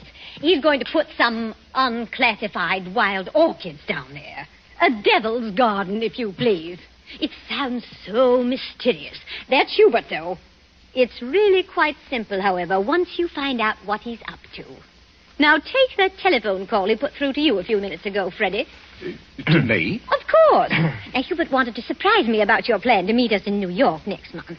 Wasn't that why he called? To ask you not to mention it? My dear Hermione, Hubert couldn't possibly have telephoned me within the past hour. I've been walking in the park since 3. He didn't telephone you? Well, how could he? As for my going to America... No. Come, Freddie, come. You may as well confess. Hermione has just found me out again. But, Hubert, old chap, I really don't... You see what a poor liar Hubert makes. He's red as a beetroot. Aren't you ashamed of yourself, Professor? Stringing poor Hermione along like that. And as for you, Freddie, I'm furious you said nothing to us about going to America. But look here, old girl. I've been trying to tell everyone here that I'm... Stuff and nonsense. The game's gone on long enough. Besides, we must start getting ready. Now, it was marvelous of all of you to come in to say goodbye. And don't worry about Hubert's little jokes. I will bring him back for Christmas. You may rely on it. They all believed her. For years, she had been promising me for dinner parties, garden parties, committees, and the promises had always been kept. This time, they would not be.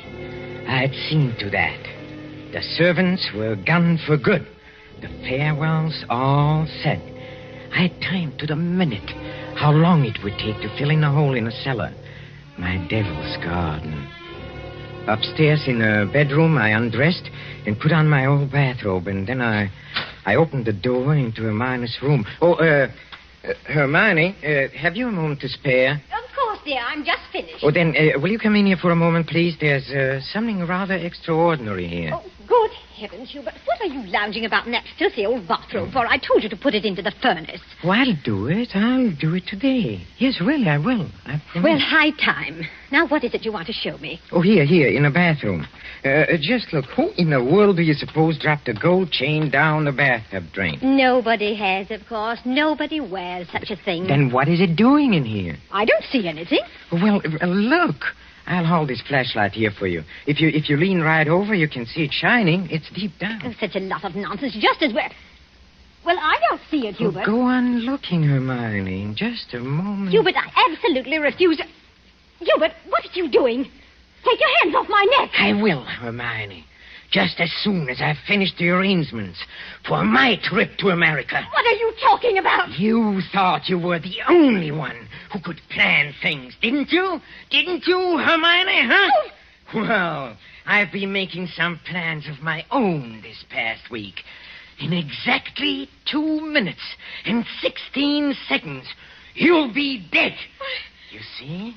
You see, I have planned it very accurately. You'll never get away with it. Oh, I thought you would say that, Hermione, but I will get away with it. You won't mind the smell of the leaf mold down in the cellar when I take you down there today?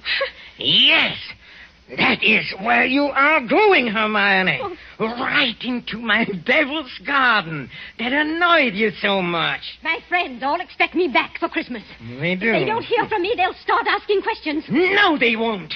Because you'll write them letters, Hermione, on a typewriter, as you always do. They'll be signed H, in that neat, correcting way you always sign your notes to your friends. Here, let me up now. No!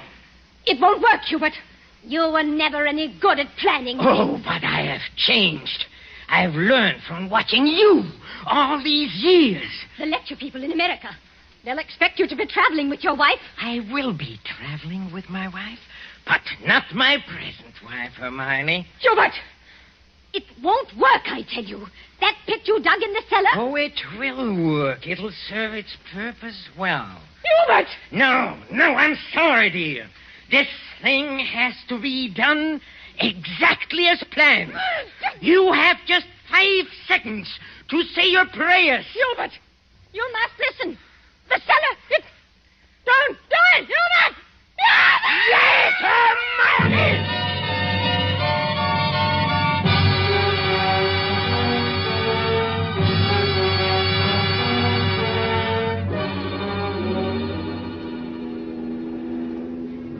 Oh, Steward? Yes, sir? Oh, my wife, she's indisposed. She'll be taking her meals in our stateroom. For the whole voyage, sir? Yes, for the whole voyage. I trust your wife is feeling better this morning, Professor Schumacher. A little. Not yet well enough to leave her cabin. Oh, what a shame. Oh, Professor Schumacher. Yes? Here's a copy of the radiogram you sent for your wife last evening. Oh, thank you. I'll just check it over. Oh, but look here. Why? What's the matter? Did the typist make a mistake? No. It's nothing important. She can correct it later.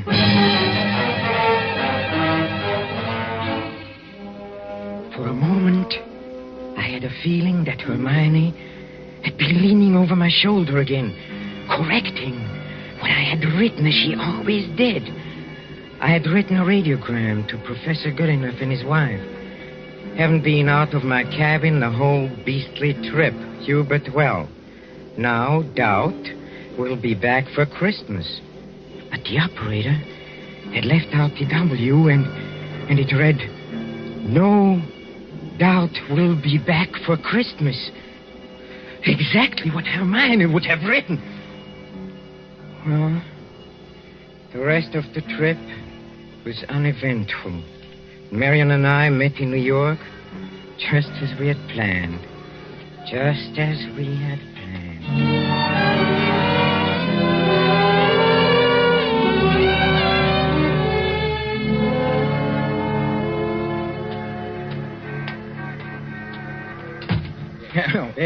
Professor and Mrs. Schumacher, we have reservations, I believe. Oh, yes, we've been expecting you, sir.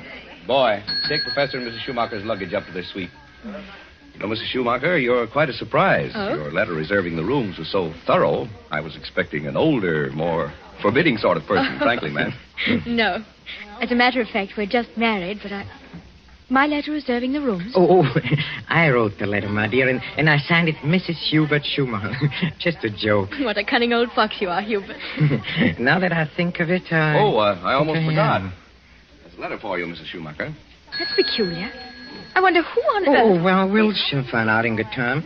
Come along, darling. Oh, we are keeping the boy waiting. Come on.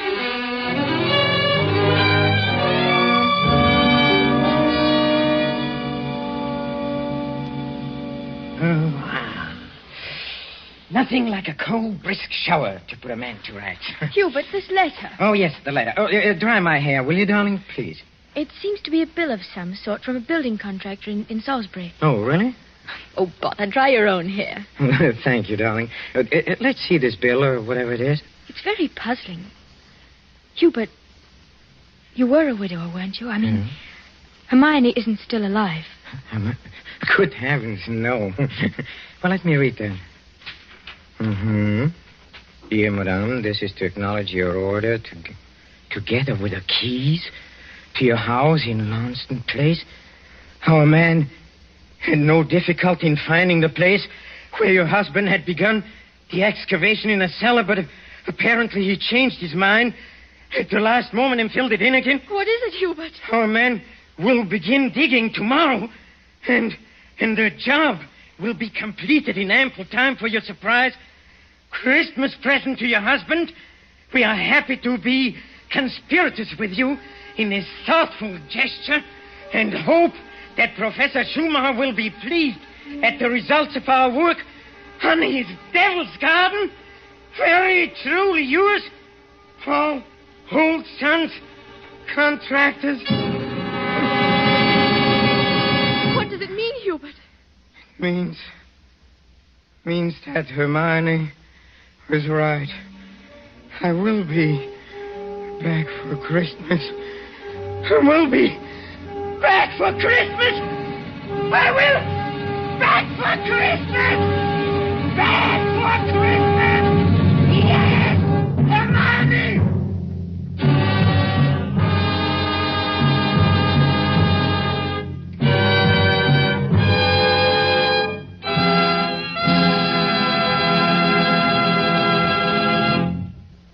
And so closes Back for Christmas, starring Mr. Peter Lorre. Tonight's tale of Suspense. In just a moment, we shall hear again from Mr. Lorre. But first, just a word that seems appropriate. One of the world's oldest customs is the Christmas toast. And traditionally, down through centuries of war and peace, the Christmas toast has been drunk in wine. This year, when the glasses are filled and raised once again, we know that in every home the toast will be to a speedy victory and a speedy return of those we love. And before we set the wine glasses down, let us all resolve to do everything within our power to help make that toast come true. Let us resolve to help supply the weapons of war by buying even more and more war bonds. Let us resolve to face our own inconveniences without complaining. And above all, let us resolve that when this war is at last over, each of us will exert all our effort to see that future Christmases truly express peace on earth, goodwill to men. This thought, together with our very best wishes of the season, is the Roma Wine Company's Christmas message for you, its friends, here in America and throughout the world. This is Peter Lorre. Thank you for listening to our suspense play this evening, and I know you're looking forward to next week's show as I am. It is called Finishing School, and its subtitle might be the famous quotation, "The female of the species is more deadly than the male." Don't forget, then, next Thursday, same time, for Margot, Elsa Lanchester, Janet Beecher, and a distinguished all-feminine cast in Suspense. Presented by Roma Wines, R-O-M-A. Made in California for enjoyment throughout the world.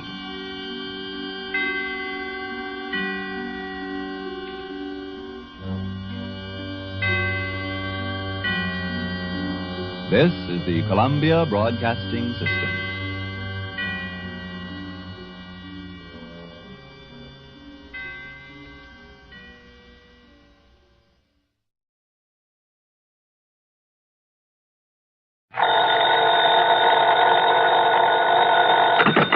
Johnny Dollar. This is Harry Branson at Philadelphia Mutual Liability and Casualty Company. Harry, it's been a long time. What's on your mind? John, I have a case for you involving several of our very important clients. Good. Then it ought to pay me a nice big fee. I'm not sure about that, John. Of course, we'll pay your regular expenses and your regular commission. But no extra fee? I don't know. You, huh?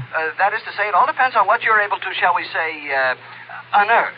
Something or someone, Harry. What? You said on Earth, didn't you? What facts you're able to ascertain is what I meant. Oh. So what about these very important clients of yours? John, they have disappeared. Oh, well, then maybe unearth is the proper term. What? What have the police got to say about them? You did call in the police, didn't you? Oh, yes, but they gave up years ago. At least years in the case... ago? That's right. At least in the case... Now, wait a minute, Harry. You say they disappeared years ago. Well, some of them... But now, all of a sudden, you expect me to be able to... What did you say the extra fee will be on this case? I told you it all depends. Exactly. Yeah, on whether I'm able to literally dig them up for you. You know where they're buried? John, this morbid so-called sense of humor... Okay, Harry, okay. I'll be down to see you. And you might have a good, strong shovel ready and waiting for me. John!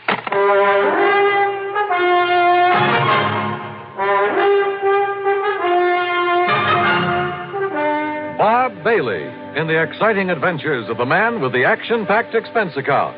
America's fabulous freelance insurance investigator. Yours truly, Johnny Dollar. Now, Act One of yours truly, Johnny Dollar.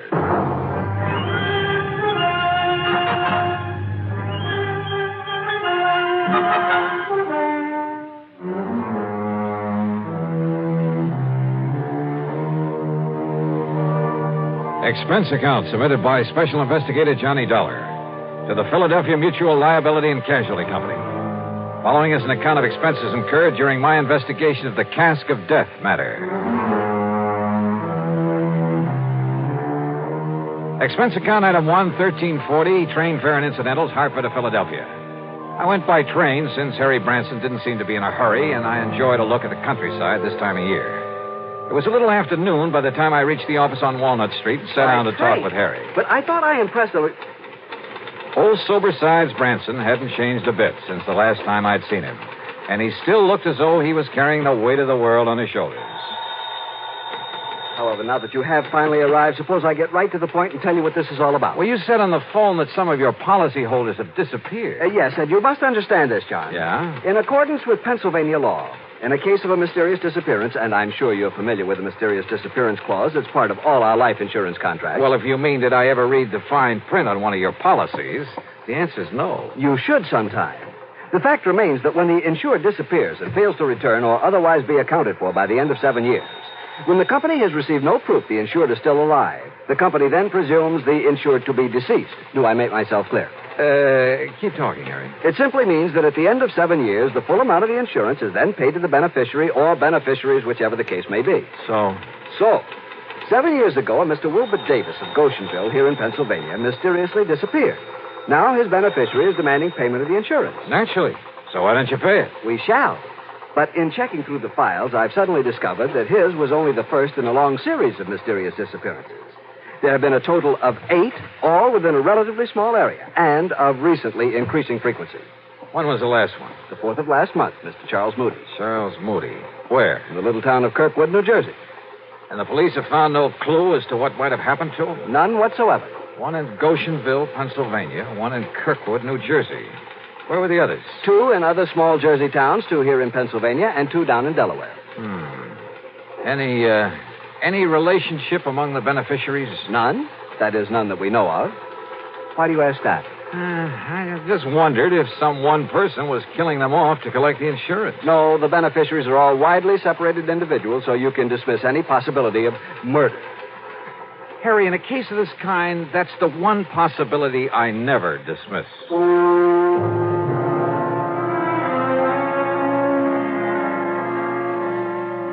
Harry's secretary put together a comprehensive list of the people we were concerned with. Their names, addresses, beneficiaries, and so on. In my room at the Bellevue Stratford that evening, I went over it carefully. All of these people had disappeared from their homes in small communities. All of them had been in their 60s, had been widowers or bachelors. As for the beneficiaries, they were scattered about all over the country. Early the next morning, I paid my hotel bill. That's item 2, $18 even for the room and a couple of meals. Then spent item 3, $50 deposit on a rental car. I drove first to the little town of Kirkwood, New Jersey, from which a Mr. Charles Moody had disappeared just about a month ago. I stopped to make inquiries at the general store. Thank you, Miss Peterson. I'll see you next week again. Now, as you were saying, Mr. Hurley? Yes, Mr. Dollar, I certainly hope Mr. Moody shows up again. You're a fine man. Fine man. Used to come down here at the store for a quiet game of checkers now and then. And the police have no idea where he might have gone or why? Yeah, well, I guess I'm about the only police we have here in Kirkwood. Oh? Of course, I notified the state police, and I presume they're still looking for him. Just, what happened, Mr. Hurley? Just took the bus into Philadelphia one day, and, well, that's the last we heard of him. Do you know anything about the beneficiary of his insurance? Let's see. According to my list, It's a nephew, Mr. Dollar. Yeah, Charles Moody. Lives out in California. Yeah, Mr. Moody always felt that he was the most deserving of his relatives. Left him everything, huh? Well, the insurance and his money, yes. Well, I know because, well, I'm the only lawyer here in Kirkwood, and I made out a will for him. You say just the money to his nephew? Except for his wine cellar, all his property will go to the town. Wine cellar? Yes. If Mr. Moody doesn't come back, or if he's proved to be dead, the wine cellar will go over to a man over in Philadelphia. Had themselves a sort of a gourmet club, I guess you'd call it. I see. But now tell me... You know, I kind of wish he'd willed me that wine cellar. You see, you should see the collection he has there from all over the world. Yes. German wines and French and Italian. Yes, I'm sure. Swiss, But, Hungarian, now, Mr. Hurley, champagne. is there anything else you can tell me that might help me to find him? How about his friends? Everybody was Mr. Moody's friend, Mr. Dollar. But as I started to say about those wines he had... So I checked out all of Mr. Moody's friends there in Kirkwood and ended up with no more information than I got from the storekeeper. But you know something? If I had had sense enough to realize it, I'd have gotten plenty from him. He had given me a real key to the disappearance, not only of Mr. Moody, but of the 7 other people on the list. And what a key. Yeah, to what turned out to be one of the weirdest cases I ever handled. Now, Act 2 of yours truly, Johnny Dollar, and the Cask of Death matter. Item 5, $42.70, traveling expenses, food and lodging for the next 2 days. I drove my rental car to Pittsgrove and Malaga, New Jersey. Armstrong and Mount Pleasant down in Delaware. Then Hickoryville, Pennsylvania, Goshenville, and the nearby town of Milne. I contacted not only the local police, such as they were, but dug up the lawyers who'd written wills for the missing men. And by doing so, I learned a strange, intriguing fact. You see, my last contact was there in the village of Milne with the one lawyer in town. Yes, Mr. Dollar. If my client, Mr. Frederick Burton, fails to return by the end of 7 years, your company will have to pay the insurance. As for the rest of his estate... Including a wine cellar? Yes, a very excellent one. Its contents will go to a friend of his who lives in Philadelphia. Mr. Edward Alden Poley. Yes, that's right. How did you know? Well, I've been doing a little poking around these past couple of days. You understand, of course, that's only if we receive some definite evidence of Mr. Burton's death, or if he fails to return before the 7 years is up and therefore legally is presumed to be deceased. Do you know anything about this man, Poley? No, I don't. It seems they had a sort of epicures club. Do you know who the other members of it were? Well, Mr. Burton told me who they are sometime before he disappeared. If you'll just give me a moment, perhaps I can recall their names. Hey, want to check them against this list of mine? Yeah, if you like. All right, let's see. Mr. Frederick Burton, that's your client. Yes? John L. Wakeman over in Hickoryville. Mm-hmm. Wilbur Davis in Goshenville. That's correct. Harmon Phillips and Ralph Hunter from down in Delaware. That's right. And finally, Charles Moody, Nathan Norwood, and William Harnell over in Jersey. Your list is quite correct, Mr. Dollar, except for one omission. There was another? Mr. Bradford W. Turner. Do you know where he lives? Yes, in the little town of Alloway here in Pennsylvania. That is, if he hasn't disappeared. Yes, Good heavens. Do you mean to say that all the others... Well, I know, of course, that Mr. Burton did, but do you mean to say that all the others on that list have disappeared, too? Yes, sir. And I'm going to find out about this Mr. Turner right now. In the town of Alloway, did you say? Well, yes, it's about 18 miles north of here. Okay, sir. And I'm very much obliged to Mr. you. Dollar. Yeah? Do you really think there can be some connection between these disappearances and the fact that all these men have willed their wine collections to this Edward Alden Poley? What do you think? Wait a minute. Had I told him the others all willed their wine collections to Poley? Or had he just come to that conclusion? Or what? Anyway, I drove due north to Alloway. The one large, rather nice home belonged to Mr. Bradford W. Turner, the man whose name was not on my list. So I hoped that he was still here in the land of the living. He was, and he turned out to be a very fine gentleman, despite his preoccupation with vintage wine. No, Mr. Dollar. Our little order of epicures has not been very active since several of the members have, disappeared. But not you or Mr. E.A. Poley. I was just preparing to make the trip over to Philadelphia to pay a visit to Mr. Poley. Oh? Mind telling me why, Mr. Turner? Not at all, sir. Not at all. I happen to have an excellent wine cellar. Yes, I rather guessed that. Oh, but it's nothing compared to that, Mr. Poley's. Edward is younger than I, younger than any of us. But his vast, labyrinthine cellar is a veritable treasure house of rare and priceless vintage. I see. Now... Even I haven't seen the full extent of it, but... Oh, if only I could get hold of some of that ancient, rare Amontillado he has so often told us about. Promised to show us so many times. Up until now, I've not had anything worthy to offer him in exchange. But now, I've acquired a bottle of very old and very fine Medoc, a de Grave. So I shall take it to him in the hope... You know, you talk as though this wine collecting were the most important thing in your life. Oh, it is, sir. And with Poley, it's an almost overpowering passion. It is his life. The kind of man who'd kill his own mother for a bottle of wine, huh? That's not the jest you may think it is, Mr. Dollar. Which is why I wonder if this bottle of fine Medoc will be enough. Mr. Turner, you're not taking it over to him. I beg your pardon. I am. Now, look here, Mr. Dollar. I've been awaiting this opportunity for years. Yeah, and you'd probably give just about anything. You are right, sir. I would. Your life?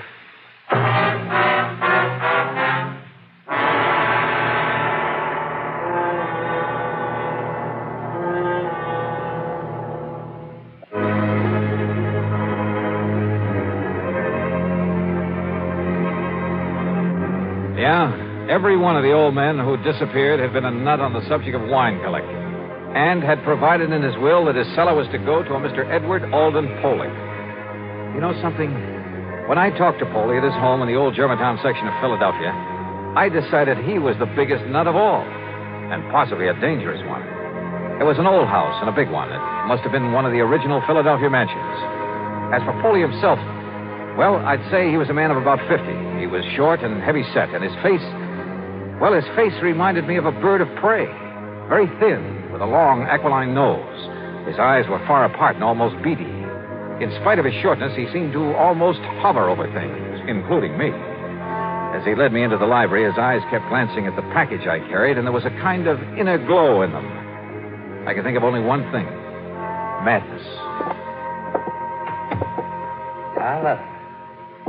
Dollar, did you say? That's right. Johnny Dollar. I see. Oh? I mean, it's a very unusual name. I, can't help but admire this library, Mr. Foley. Only the best. I must have only the best, Mr. Dollar. Yes, it looks so. Nothing, no one must stand in the way of my having the rarest, the finest of everything. Sometimes it takes years, Mr. Dollar, but sooner or later I get what I want. I notice you have a lot of the works of Edgar Allan Poe. The greatest writer who ever lived. I am fortunate to bear the same initials. What? Oh, yeah. Look there. First copies of his works. And look there. The manuscript of one of them. Well, it has to do with a certain wine. Yeah, I see. Which brings us to what you have there. Well, it's a famous old Medoc, Mr. Foley, a de Gras. Its age, the vintage. Let me see it. What? Well, sure. Yes. Look at it. Well, I only brought it here for your opinion. Huh? Oh, but I must have this. I must have I'm afraid that's impossible. Oh. We shall see. Perhaps we'll make an exchange. I have in my vaults an old, a rare, a priceless Amontillado. Come, Mr. Dollar. The cask of Amontillado, huh? What was that? Nothing, sir. Lead the way. He did. Yeah, he sure did. Through a hidden door behind a panel in the wall.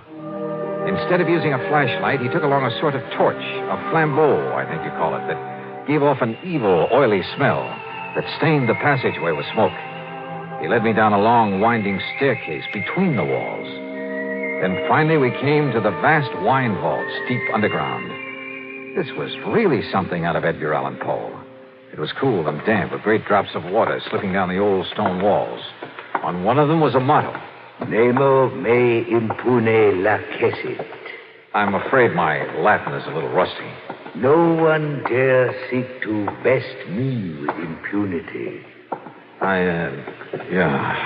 But now the Amontillado. A little further. Are you a mason? A mason? A little joke, Mr. Dollar. You see, I am. He pulled a small trowel out of the inner pocket of his coat, then laughed strangely. Sure. The cask of Amontillado, just like in the story by Edgar Allan Poe. The dark, damp wine vaults, that motto on the wall, the trowel. And this madman was living the part. No wonder his friends had disappeared, because each of them had had some priceless wine that he wouldn't part with. That is, until... The next vault, Mr. Dollar. A large crypt with niches in the wall, some of them blocked in, others empty, waiting. There I'll introduce you to my friends who are gathered there. Your friends? Of the Order of Epicures. They, too, have brought me wines for my collection. Davis, Norwood, Harnell, Hunter, Phillips, Wakeman, Frederick Burton. Those names. Even my old friend Charles Moody. You killed them, didn't you? Killed them? You brought them down here. Let me see the bottle of de Gras. You promised to show them the cask of Amontillado. Yes. Then buried them here in one of these crypts. Yes. But, Mr. Dollar, you must not keep our friends waiting. Yeah. There's the mortar and the bricks. And the Amontillado? In the niche behind you. The mortar box. A hole for mixing in that shovel. Yes, the shovel. And with it, you'll join my friends.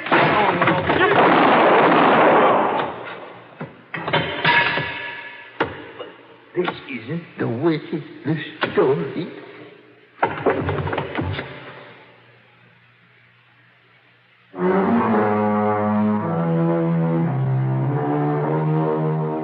The 8 men who disappeared, yeah, they were all buried behind the bricks and mortar that walled up 8 of the niches in that deep underground vault. Funny, I completely forgot to look to see if there was a cask of Amontillado in that cellar. Edward Alden Poley, when the courts get through with his case, I'm sure he'll be committed to an institution for the rest of his life. Yeah, I told you in the beginning, this was the weirdest case I ever tackled. Expense account total, including incidentals and the trip back to Hartford, $101.20. Yours truly, Johnny Dollar.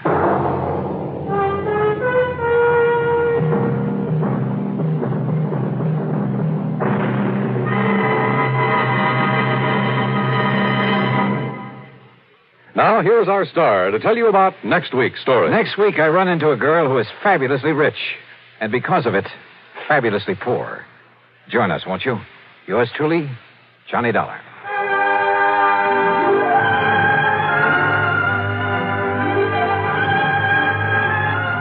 Yours truly, Johnny Dollar, starring Bob Bailey, originates in Hollywood and is written, produced, and directed by Jack Johnstone. Heard in our cast were Harry Bartell, Forrest Lewis, Bartlett Robinson, Farley Bear, and Marvin Miller. Be sure to join us next week, same time and station, for another exciting story of yours truly, Johnny Dollar. This is Dan Cubberly speaking.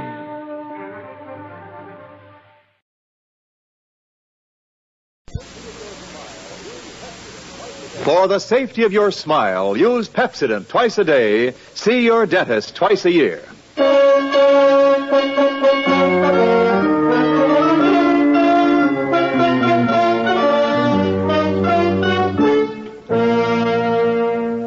Lever Brothers Company presents the Pepsodent program, The Adventures of Philip Marlo, starring Van Heflin.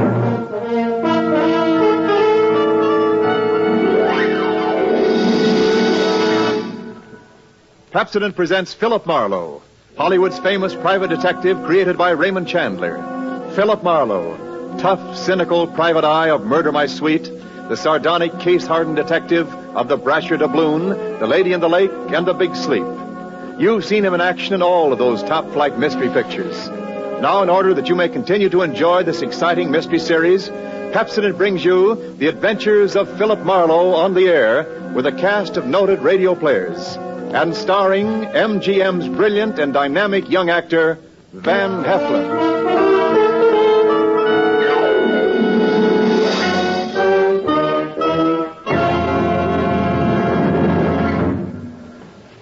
Now, families all over America have named their favorite toothpaste. New Pepsodent with Irium. New fresh-tasting Pepsodent with a new, cool, minty flavor. It's the 3-to-1 favorite over all other toothpastes. It's true. With families all over America, new Pepsodent is the favorite 3-to-1. Families from coast to coast recently compared new Pepsodent with other toothpastes at home. They preferred new Pepsodent by an overwhelming average of 3-to-1 over all other brands they tried. These families, 3-to-1, said new Pepsodent tastes better, makes breath cleaner, makes teeth brighter. Yes, families 3-to-1 say new Pepsodent tastes better, makes breath cleaner, makes teeth brighter. Get new Pepsodent toothpaste for your family right away.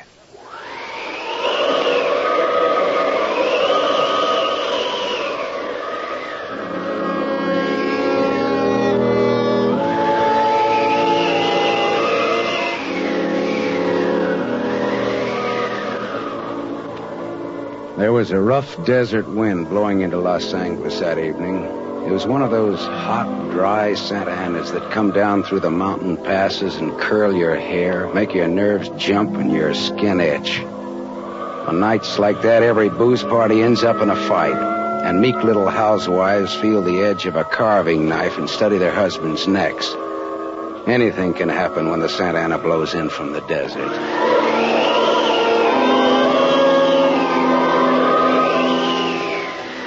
I closed up my office early. I got tired of reading Philip Marlo, private investigator, backwards on the ground glass of my office door. So I opened the door and closed it from the outside and locked it and went out to get a beer before I went up to my apartment.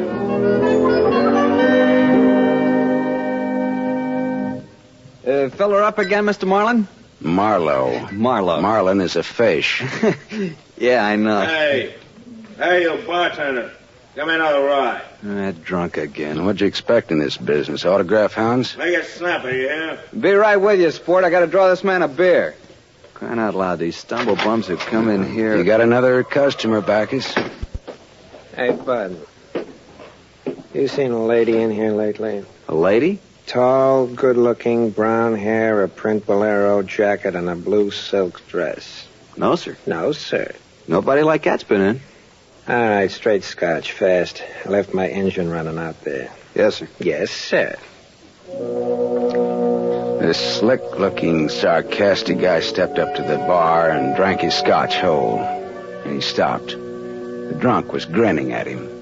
And then, without changing his grin, the drunk swept a gun from somewhere so fast it was just a blur coming out. Made a couple of hard snaps, and a little smoke curled. Very little. All right, you other guys. Don't move. So long, Waldo. All right, don't move, you two. Poor Waldo. But I made his nose bleed. So long, boys. Drink up. All right, get on that phone, kid. I'll get his license number. Holy smoke. Holy smoke. Not too late. Drove away with this dead guy's car. Maybe he ain't dead. He's dead, all right. Where's your phone? This is for the police.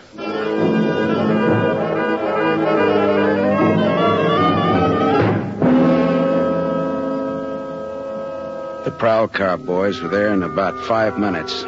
Waldo was out of business, all right. And nothing in his pockets told who he was, but he had about $700 on him. I told the cops what I knew, including about Waldo's tall, brown-haired, pretty girl in the bolero jacket. It was about 9 o'clock when I stepped out of the elevator in my apartment house and almost walked right into a tall, brown-haired, pretty girl in a bolero jacket, waiting for the elevator on my floor. Oh, excuse me. Just a minute, lady. I said excuse me. I'm in a hurry. Now, if you'll be good enough to Look, step you out better of... not go outside in those clothes.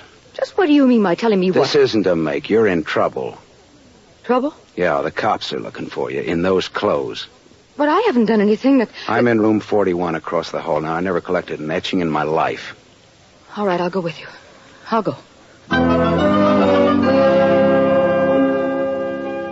I got to my room and rustled up some scotch and soda and brought the girl her glass. She had a small automatic in her hand. It jumped up at me, and her eyes were full of panic. I put down both glasses on the table slowly so that I wouldn't be misunderstood. Look, sister, maybe this wind has got you crazy, too. Don't move. Be careful, don't move. A man just got shot in a bar down the street. Before he got it, he'd been asking about a tall, pretty girl with a bolero jacket, like yours. What did he look like, this man? Tall, 5'11", slim, dark brown eyes with a lot of glitter, dark suit, white handkerchief in the breast pocket. And he must have seen you earlier tonight to know how you were dressed. Am I getting anywhere? He used to be my chauffeur. You had an appointment with him, didn't you? Why? Listen, he asked for you, didn't he? Yes, I had an appointment with him. He'd stolen something from me when he left 3 days ago. I was going to buy it back from him. Why didn't you tell the police? I couldn't tell them. It was valuable, wasn't it? Valuable enough for Waldo to steal? $15,000. Oh, it's peanuts. But it wasn't the value. It meant something to me. The man I love gave it to me, and now he's dead. He was a flyer shot down over Germany. I'll go back and tell my husband that. He probably hired you. He did? How much is he paying me? And where is this husband of yours? He's at a meeting. This late at night? He's a very important man. He's a hydroelectric engineer. I'll have you know that my husband is one of the... Skip it. I'll take him out to lunch sometime and have him tell me himself. And about Waldo. Whatever he had on you is dead stock now, like Waldo himself. You mean he's dead? Waldo is dead? Yes, sister, he's dead. Dead. Lady, he is dead. Oh. Now scream and I'll give you 2 black eyes. I'm not going to scream. Who would that be?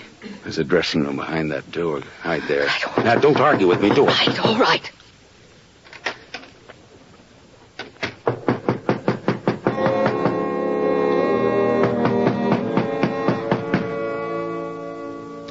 And I went to the door, making a loud, yawning sound. The backs of my hands were wet. I opened the door.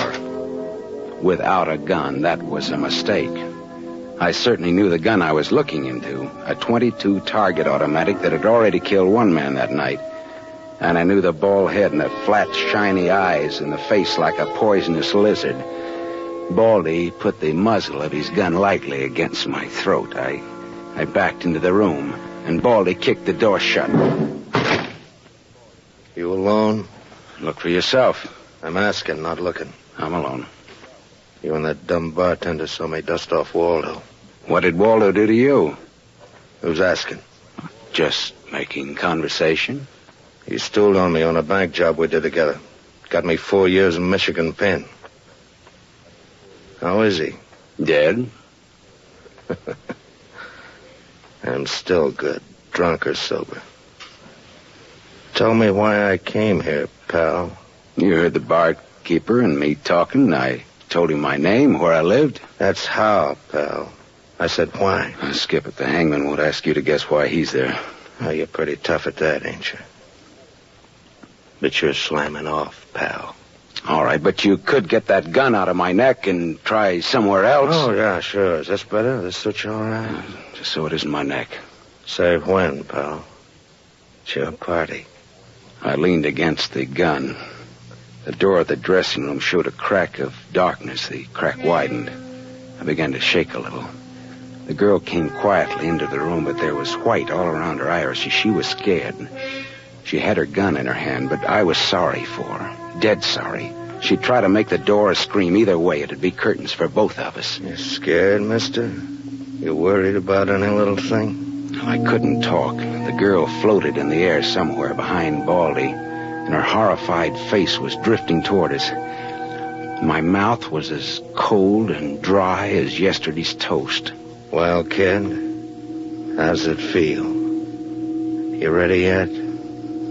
Go on, say the word. Well, don't take all night about it if you're going to do something about it. Why not, pal? I like this. Well, suppose I yell. Go ahead, yell. Go ahead. Put up your hand! Hey, look!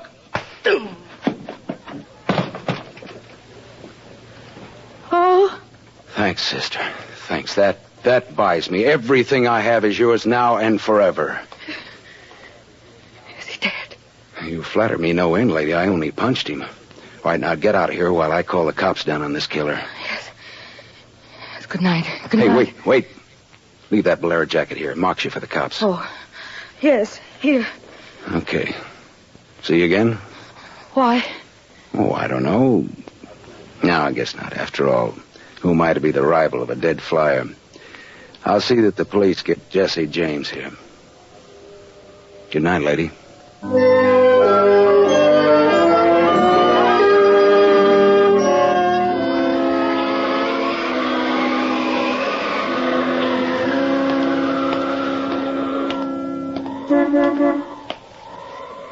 Yeah?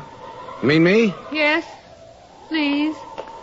Oh, you. Again, huh? Get in. I must talk to you. You want to know what happened at headquarters, huh? Yes. Well, I went down there with the law and gave them the story. I left you out of it. Oh, thank you. You saved my life, so no one knows a thing about you. Well, incidentally, neither do I. Well, my name is Mrs. Frank Bosserly. 212 Fremont Place, Olympia 24596. Is that what you want? I guess so. Well, there it is. Now, why did you really come back? I wanted my pearls. Pearls? Yes. Pearls, too, huh? All right. Tell me about the pearls. We've had a murder and a beautiful mystery woman and a sadistic killer and a heroic rescue. Now we will have pearls. I was to buy them back from the man called Waldo. Well, I saw everything that came out of his pockets, and there weren't any pearls. Could they be hidden in his apartment? It's possible. Waldo lived on the same floor you do in this apartment house. And why didn't I know him, at least by sight? He moved in last week. He managed to get a sublet. Great, a sort of an amateur magician on the side, huh? It's getting rather late. Yeah. What about your husband this hot, mysterious night? He's still at his meeting. You could have brought him along. You could have sat in the back seat working out a problem in hydroelectrics while... While what? Well, I didn't have any answers. They wouldn't sound cheap or just ridiculous or from the sophomore class in repartee. I had an unlit cigarette in my hand. I threw it out of the window. I took a hold of her and kissed her. She sat very still. I was shaking when I let go of her. Her voice trembled a little when she spoke. I meant you to do that. I wasn't always that way. Only since Johnny Dalmas was killed in the war. He gave me those pearls. 41 of them perfectly matched with a diamond propeller clasp. I'd have loved them if they'd been wooden beads because he gave them to me. I love Johnny. The way you love just one time.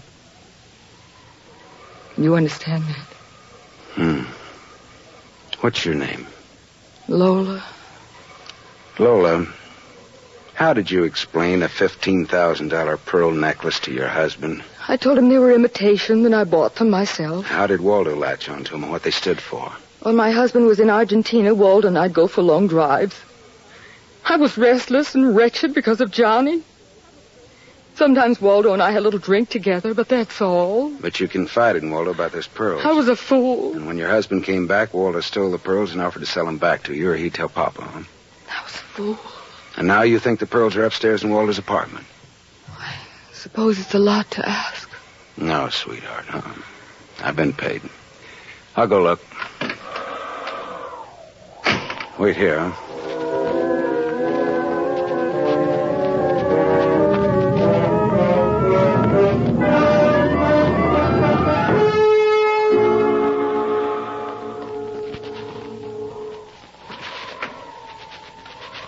Was the gun long, Lola? No. Well? No. No pearls? No pearls. Oh. There was a man in Waldo's room. A man? Who? You know a man named Leon Balsanos? Not by name. I don't know. Mexican, South American, about 45, small, iron gray hair, very neat, fawn-colored suit, wine-colored tie. No, I don't think I know such a man. Is he the one in Waldo's room? Yeah. What does he have to say? Very little. In fact, nothing. He's dead.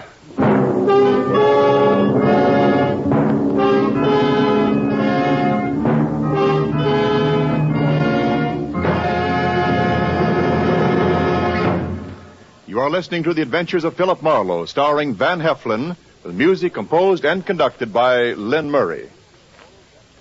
Yes, families all over America have named their favorite toothpaste. New Pepsodent with invigorating Irium foam. New fresh-tasting Pepsodent with a new, cool, minty flavor. It's the 3-to-1 favorite over all other toothpastes. It's true. With families all over America, new Pepsodent is the favorite 3-to-1. The Farrell family of Evergreen Park, Illinois, preferred new Pepsodent on every single count. The Farrells say new Pepsodent tastes best of all, makes breath cleaner, makes teeth brighter. On all these counts, by an overwhelming average of 3-to-1, families prefer new Pepsodent over all other toothpaste they've tried. It's a fact. Families 3-to-1 say new Pepsodent tastes better, makes breath cleaner, and makes teeth brighter. Remember, this is not just our opinion. It's the honest conviction of the Farrells and other families who compared new Pepsodent with other toothpaste they had at home. Get new Pepsodent, the only toothpaste containing Irium. Get it for your family without delay.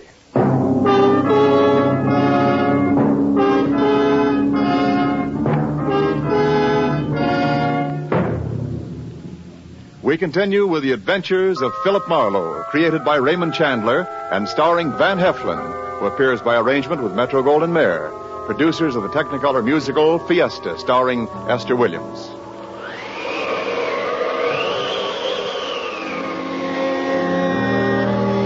I sat with Lola Barsley in her car listening to that jittery, infuriating desert wind gallop around in the midnight streets.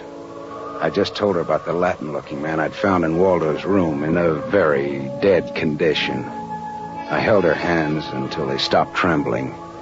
Then I gave her the few remaining details. He had a gun in a shoulder holster, but someone had strangled him before he could use it. Someone? Waldo? Maybe. You see that convertible coupe 2 cars ahead of us? It's been there for hours.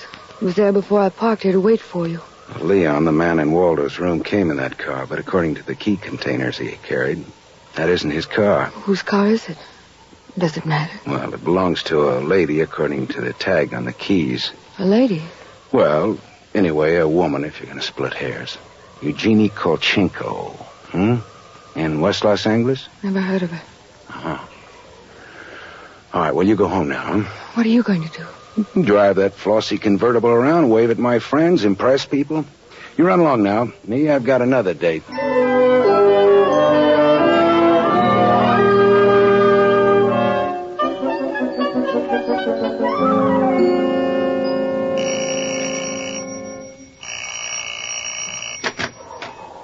Yes?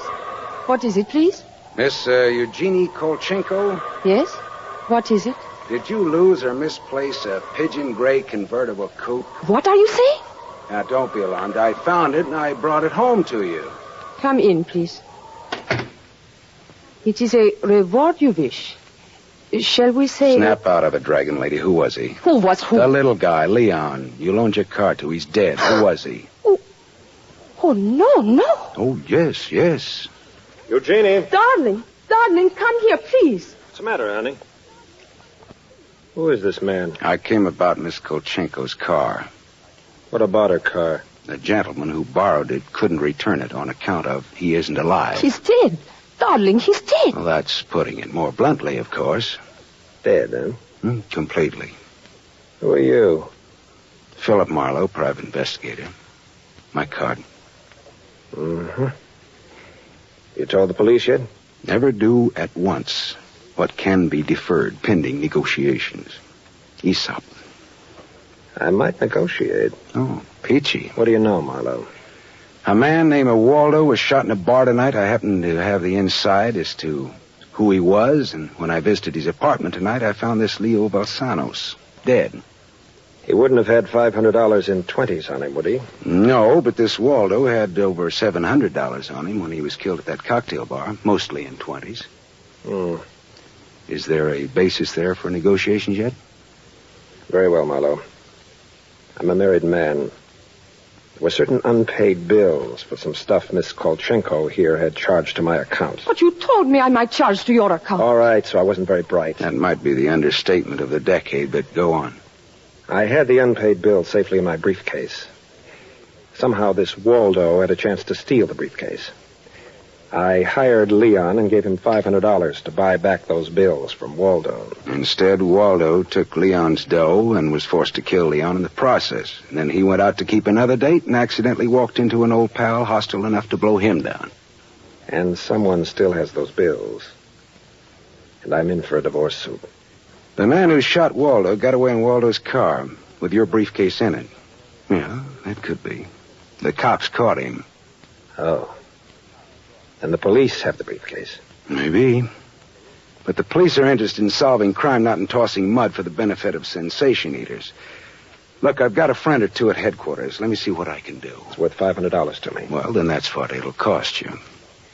Well, good luck. And, thank you, Mr. Marlo. Philip Marlo, remember? My name is Frank Barcelay. Barcelay? Oh? What does that mean? The big hydroelectric engineer? Yeah. How did you know? My voices tell me. Who? Darling, this man is manifestly insane. It's the heat, Miss Kolchenko. It's the Santa Ana. It's the desert wind. May I use your telephone?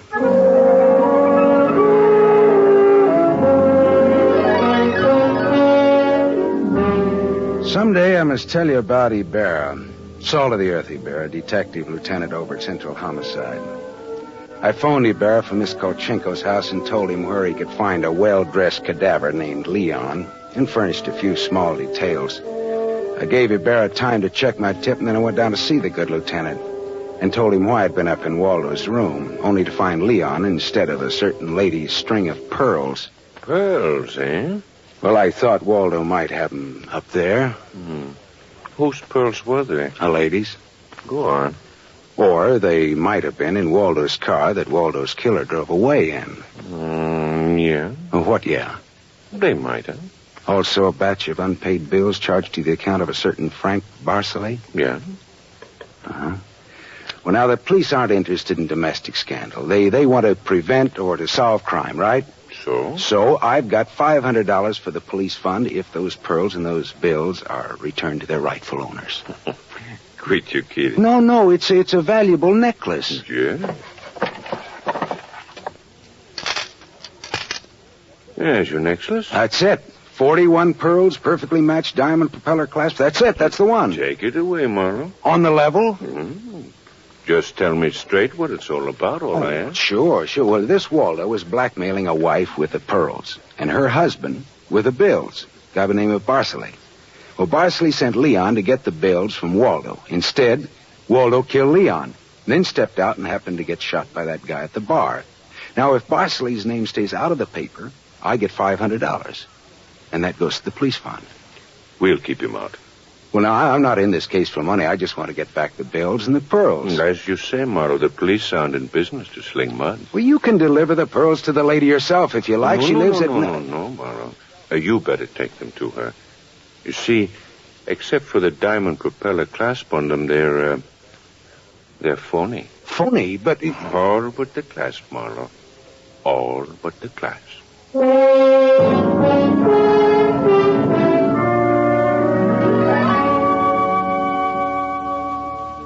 Stared at Ibarra. So the flyer, Johnny Dalmas, the great lover, had given Lola a string of fake pearls. Well, I didn't know how to tell her, but I called her up and told her to meet me at the Beachcombers at 2. I was going to slip her the bad news slowly. I'm glad you asked me to meet you here, Mr. Marlo. See, I had to have someone to talk to. Go ahead. Go ahead, talk. I'm listening. Now, Mr. Marlo, now more than ever, I must have those pearls. Why? Money trouble? Oh, no. It's just that everything's gone wrong. And this morning, my husband told me we're to separate. Oh, I'm sorry, Lola. But if I had Johnny's pearls, it would be a link with the past and with Johnny. And all he meant to me. It's how a woman feels, Mr. Marlo. I wouldn't blame you for not understanding. Maybe I do, though. So please, Mr. Marlo, please, you'll try to find my pearls. Lola, look, even if it isn't all of them. Any part of them. Any single smallest one of them. It'll be Johnny's. Look, will you meet me here again around 4 o'clock? I'll be here. Okay, I'll see what I can do.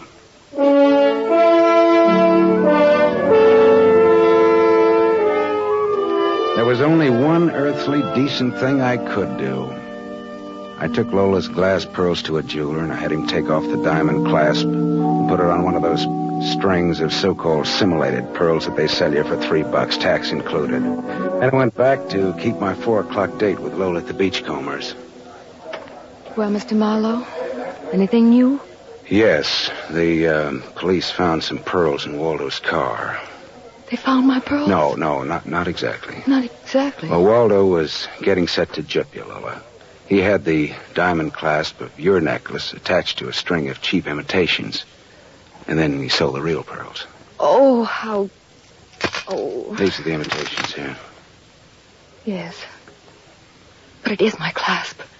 The clasp is real. Is that all right? Yes, it's the clasp that Johnny Dalmas gave me. Of course it's all right. Oh, that's swell. And thank you so much, Mr. Marlo. Forget it. I won't. Not ever. Well, is this goodbye? Yeah, I think so. You'll never get over Johnny Dalmas, Lola. If anybody ever bothers you again, though, well, let me know. Name's Philip Marlo.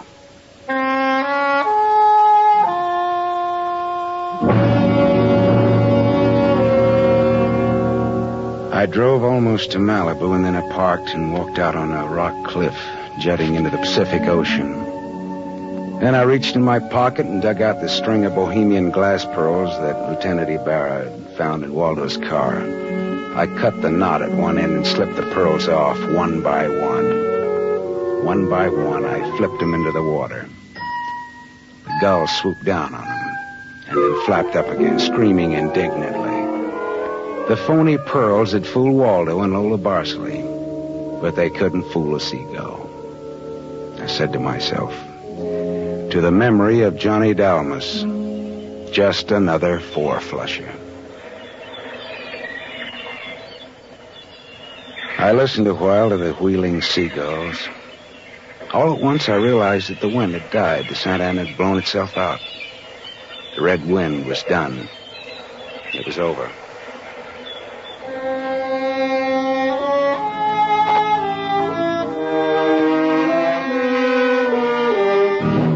You have just heard Van Heflin starring in the first of a new mystery series, Raymond Chandler's The Adventures of Philip Marlo, brought to you by the Lever Brothers Company, makers of Pepsodent.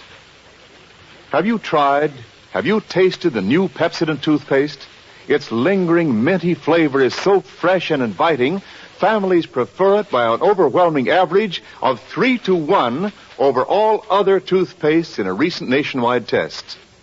They said new Pepsodent tastes better, makes breath cleaner, and makes teeth brighter.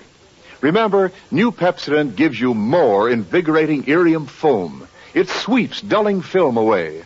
No wonder it's the 3-to-1 favorite with families all over America. Get new Pepsodent with irium for your family right away. Tonight's story on the adventure of Philip Marlowe was based on Red Wind, written by Raymond Chandler, creator of Philip Marlowe, the screen's most famous private detective. It was adapted for radio by Milton Geiger. Heard with Van Heflin was Lorene Tuttle as Lola Barceley. And this is Wendell Niles inviting you to listen again next week at this same time to another exciting story on the adventures of Philip Marlowe, starring Van Heflin with a distinguished cast.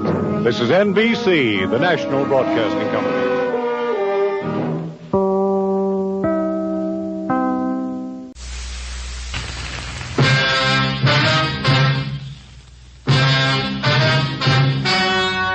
The story you are about to hear is true.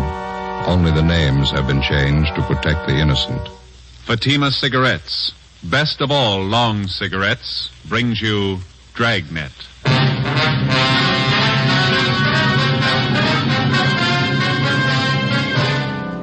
You're a detective sergeant. You're assigned to bunco detail. A gang of petty swindlers has set up operations in your city. They're experienced, cunning. They work fast. Your job, get 'em. You'll be amazed when you compare Fatima with other long cigarettes. You'll find they now cost the same. But in Fatima, the difference is quality. You see, Fatima is the quality king-size cigarette because it contains the finest Turkish and domestic tobaccos superbly blended. And Fatima is extra mild with a much different, much better flavor and aroma than any other long cigarette.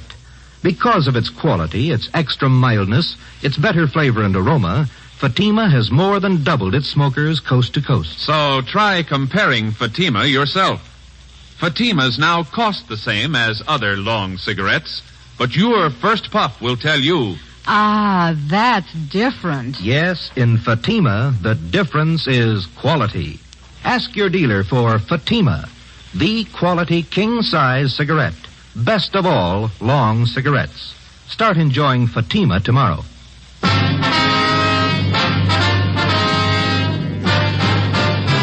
Dragnet, the documented drama of an actual crime.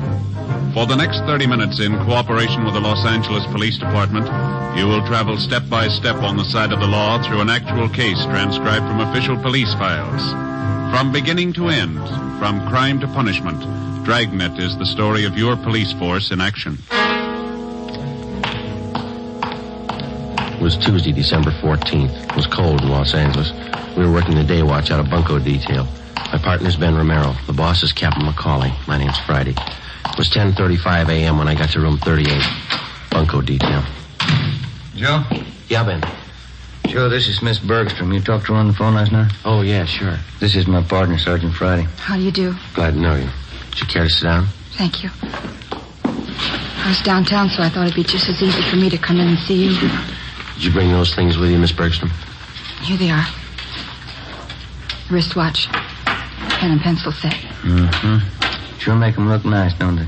On the outside, yeah. Let me take the back off the watch for you. There. You can see for yourself, Sergeant. It's junk, not worth 15 cents. Charged me $48 for that watch. Said it was wholesale. He wasn't making any profit on it. Told me he was doing it because he'd known Harry so well.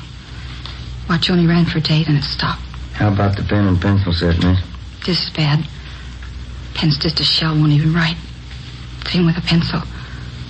I paid him $30 for them. Mm-hmm. This engraving on the pen was love from Harry. That's Harry's boy he's engaged to. That's how the man got me interested to start with. Came to my house and gave them to me. The watch and the pen and pencil. Said Harry had ordered them as presents for me. See? I just had to cry when he brought them. Poor Harry. When did this man come to your home, Miss Bergstrom? Yesterday morning. Guess I should have been more careful, but I didn't think anybody would do a thing like that. What kind of a story did he give you? Well, he came to the door and told me his name was Spencer. He said Harry had ordered these things as presents for me, and that Harry told him to deliver them to my house. The watch looked beautiful in the case. I didn't know anything was wrong. I see. Would you go on, please? He told me it was a special order.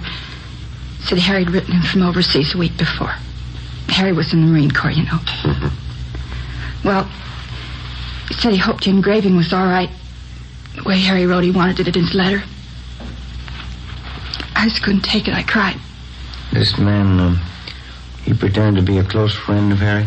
Yeah. That's why I showed him the letter. One from the Marine Corps about Harry being killed overseas. When did you receive that letter, Miss Bergstrom? 2 days before.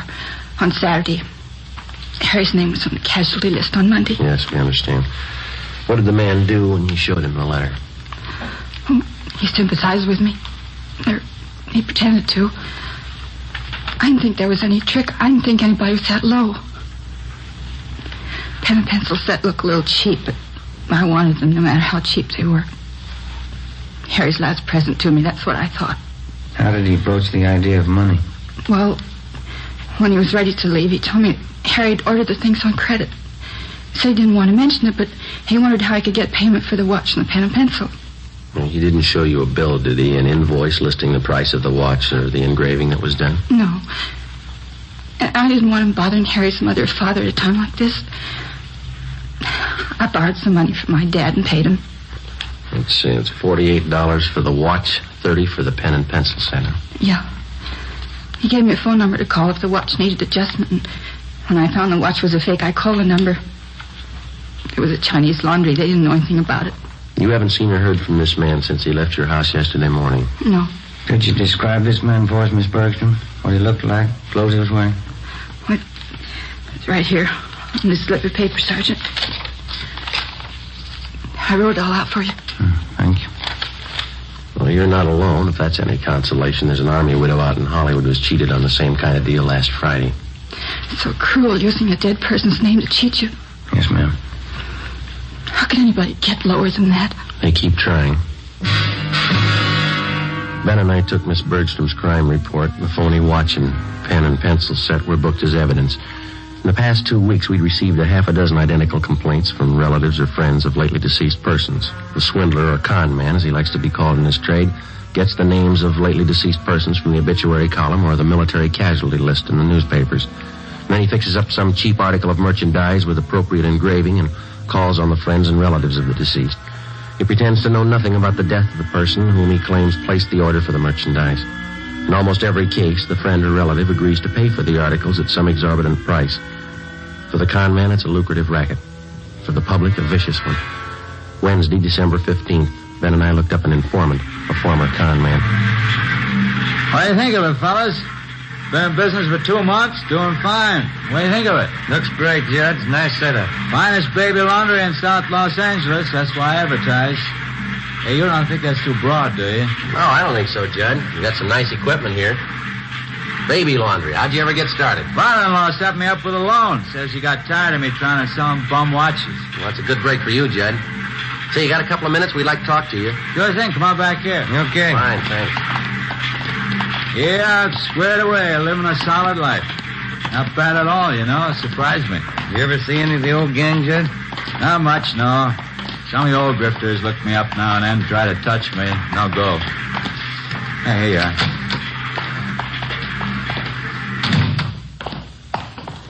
Oh, one up. Yeah. Thank you.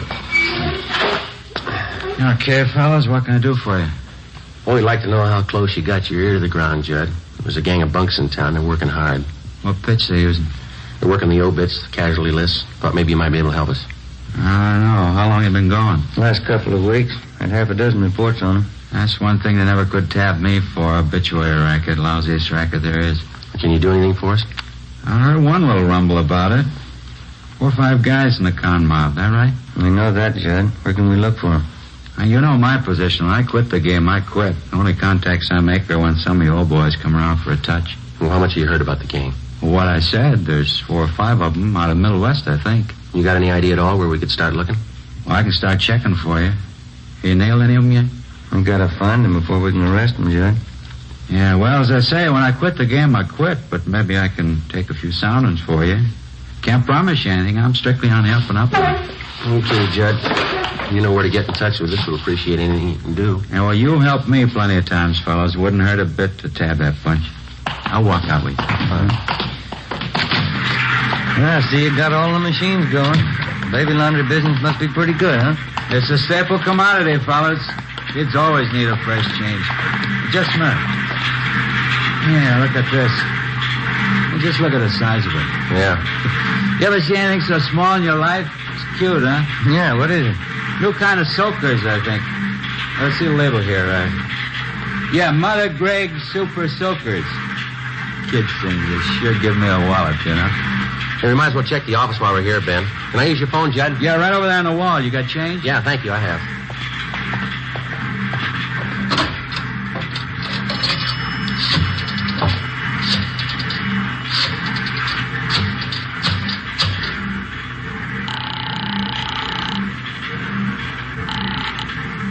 City Hall. 2572. 2572? Bunko fugitive, Bryant. Joe Friday, Tom. Anything doing? Yeah, Joe. Think we might have a lead on those bunks working the obituary racket. What do you got? They reached a woman in Highland Park. Where are you? Baby laundry. Oh.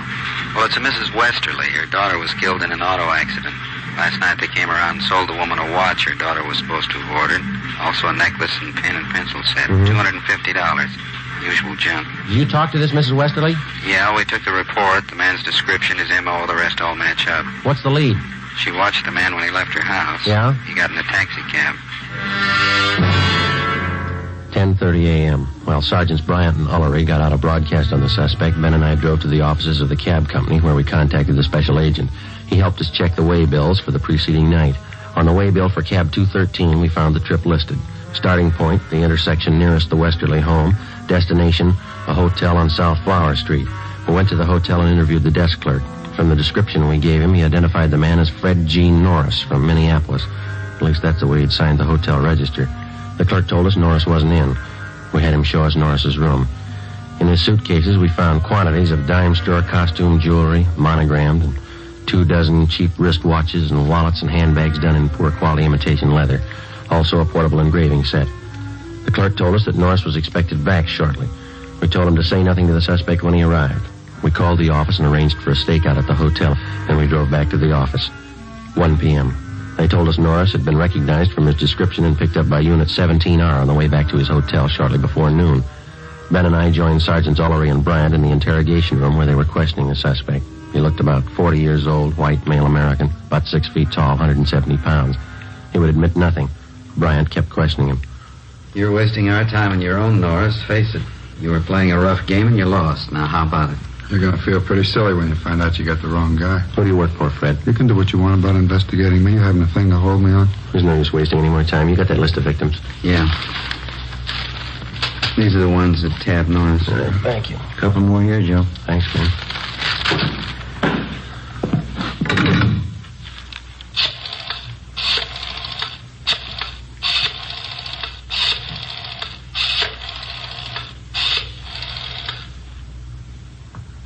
Hello, Miss Bergstrom there, please? Oh, this is Sergeant Friday, Miss Bergstrom, Bunko Detail. Yeah, we picked up a suspect. We'd like to see if you can identify him. Would it be all right if we sent a car out for you right now? All right, fine. Thank you very much. Bye.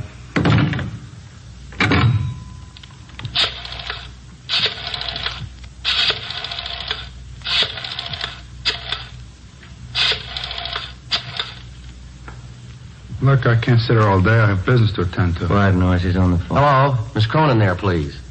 This is Sergeant Friday calling, Miss Cronin. Bunko Detail? Yes, ma'am, that's right. I'm sorry to disturb you, but we have a suspect in custody down here. Yes, ma'am? Hey, Sergeant. Could you come down to City Hall right away? Sergeant. Would you hold on just a minute, please? Thank you. Yeah, Norris? You got me. 2:58 p.m. We informed the victims that the special show-up had been canceled. Then we called in a stenographer and had her take Fred Norris' statement. In addition to listing the crimes he committed, he also told us that there were 6 men in the bunco gang besides himself. He gave us the names and descriptions of each one of them. He stated that they'd been operating in Los Angeles for the past 4 months.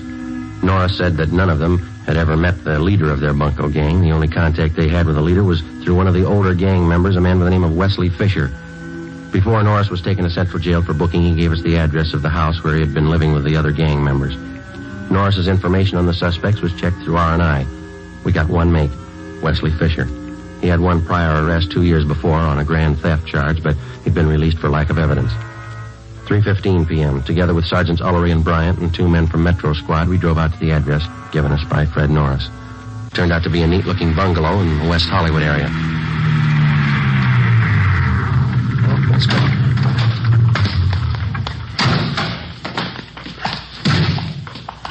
We can take the front door, Joe. Yeah. Say, Tom. Yeah? You want to have Johnson and Brewer cover the back of the place, please? Okay, Joe. Maury and I'll cover the side. Thanks.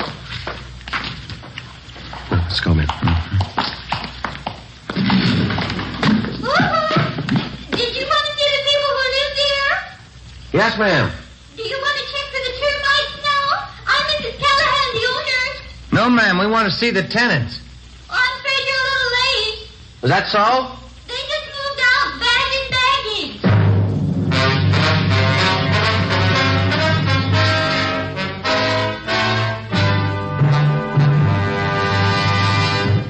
You are listening to Dragnet, authentic stories of your police force in action. You'll be amazed when you compare Fatima with other long cigarettes. Buy a pack. You'll find Fatimas now cost the same. Light a Fatima. Ah, that's different. What a difference. Yes, friends, in Fatima, the difference is quality. Quality of tobaccos, the finest Turkish and domestic varieties, extra mild and superbly blended to give you a much different, much better flavor and aroma than any other long cigarette. Quality of manufacture. Smooth, plump cigarettes, rolled in the finest paper money can buy. Quality, even to the appearance of the bright, clean yellow package, carefully wrapped and sealed to bring you Fatima's rich, fresh, extra mild flavor. Try comparing Fatima yourself. Fatimas now cost the same as other long cigarettes, but your first puff will tell you... Ah, that's different. Yes, in Fatima, the difference is quality. Ask your dealer for Fatima, the quality king-size cigarette. Best of all long cigarettes. Start enjoying Fatima tomorrow.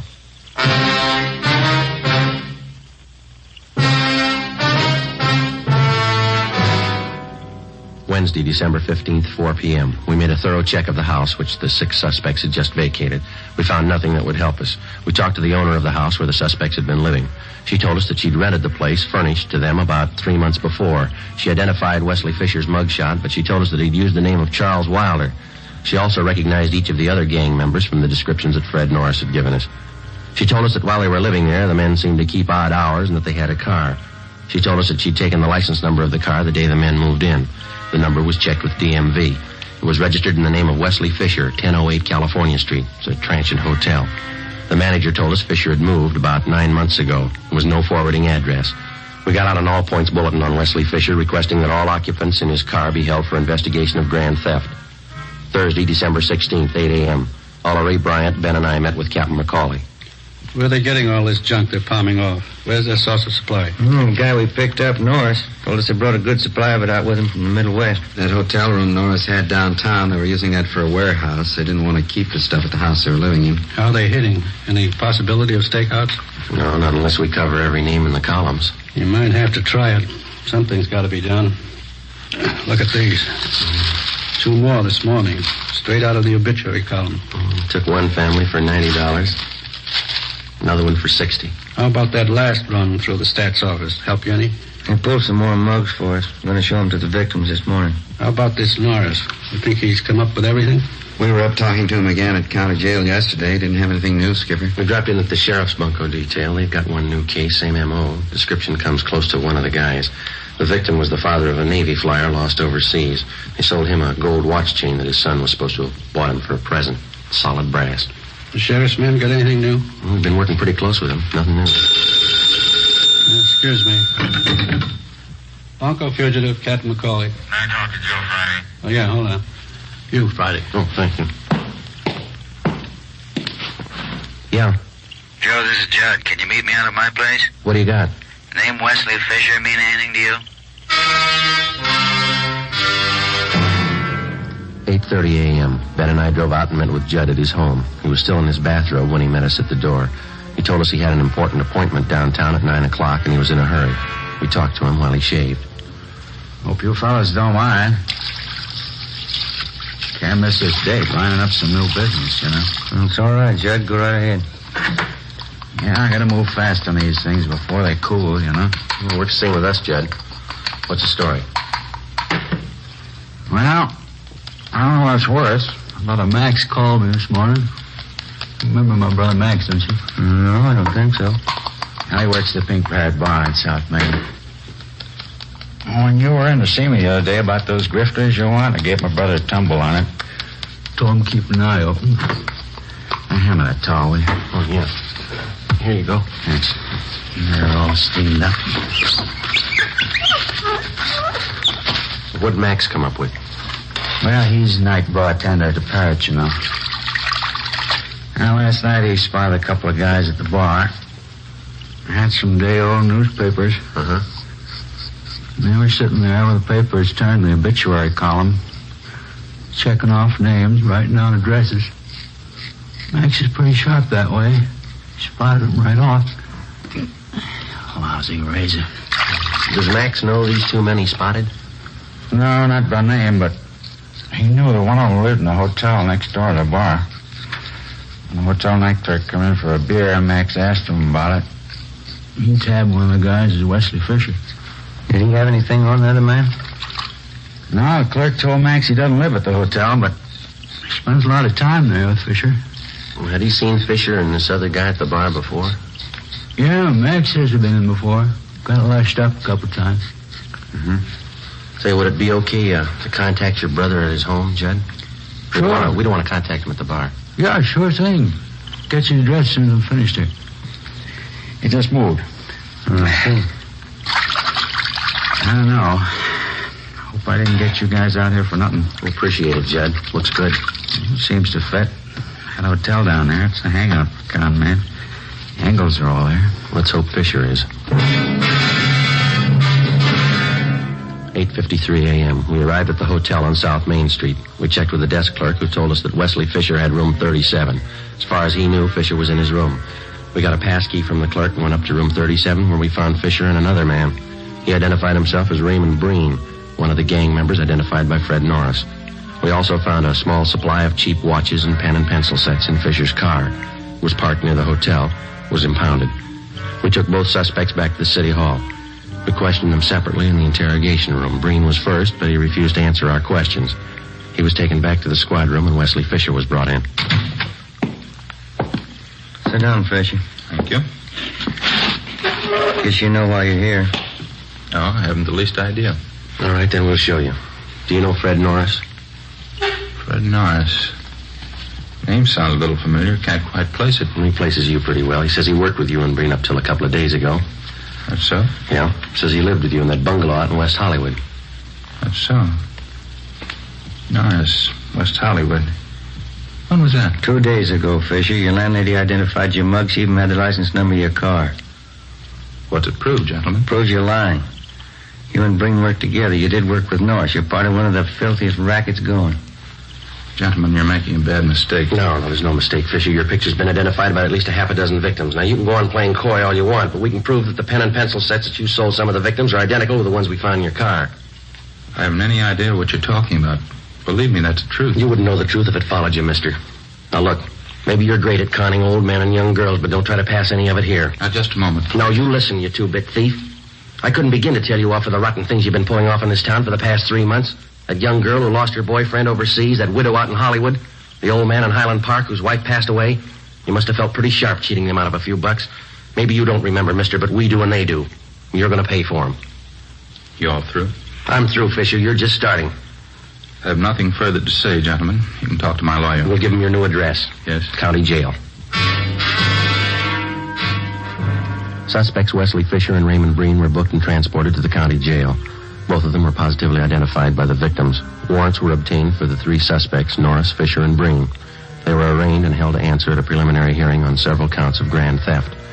During the next 2 weeks and through the Christmas holidays, identical complaints of bunco operations continued to come in. Friends and relatives of lately deceased persons were still being victimized. The gang's operations continued as usual. There was only one change. The crime reports showed that a woman was now operating in the obituary racket along with the male suspects. Christmas came and went. On New Year's Eve, Ben and I were assigned to standby duty. A few minutes before 8 p.m., we got a call from the county jail that Wesley Fisher wanted to see us. Went to the 10th floor of the jail, the interview room. I'm not going to take all the heat. They're in just as deep as I am. If they can't do right by me, I'll square it up myself. I'll tell you everything I know. Go ahead, Fisher. What is it? Her name's Betty McGraw. She's the one you've been looking for. The whole idea was hers. She planned it out. She got everybody together. It was her show. Where can we find her? 213 Foster, apartment 8. Wesley Fisher gave a complete statement of all his crimes and also implicated the other members. He told us Betty McGraw was his girlfriend. She'd come up with the idea for the obituary racket. She gathered the men together for the job, and it had been planned that she was to stay in the background. In case of trouble, she would furnish aid to the gang members in the form of bail bond money and lawyers. She received a percentage of the take from each of the gang members. We checked her through R&I. She had a criminal history dating back 11 years. We obtained her mugshot. 10:30 p.m. We went out to the address Fisher gave us. A maid answered the door. She told us that the McGraw woman was not there, that she'd gone to a New Year's Eve celebration at a downtown hotel. It was 11:15 when we got there. We identified ourselves to the special officer at the hotel and showed him the mugshot of Betty McGraw. He thought he'd seen her at the main bar. We started looking. Sure do pack 'em in. Yeah. Say, excuse me, please. Can I get through here? Thank you. Sorry, excuse me.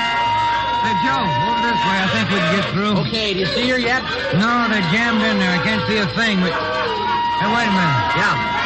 Can you see down at the end of the bar there? Where? And the black red? Oh, yeah. That's her. Would you let us through here, please? Excuse me. Sorry. Joe? Right behind you. Is your name Betty McGraw? Is your name Betty McGraw? Sure, I'm Betty McGraw. I don't know you. Who are you anyway? Police officers. We'd like to see you outside. Oh, please. I'm staying in here. This is where the party is, right here. Let's go, lady, outside. Is there a bar outside? I didn't know there was a bar outside. Okay, Ben. Come on, Lenny. I don't know you at all. I'm not going. I'm not going with you. There it is. Happy New Year! Happy New Year! No use trying to get through this. We'll have to wait. Yeah. Well, Happy New Year, Joe. Yeah, same to you. Maybe next year we'll have it off. I don't know why.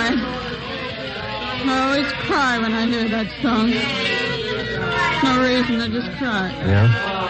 Every year, they play it and I cry. No reason at all. You got one this year, lady. Come on.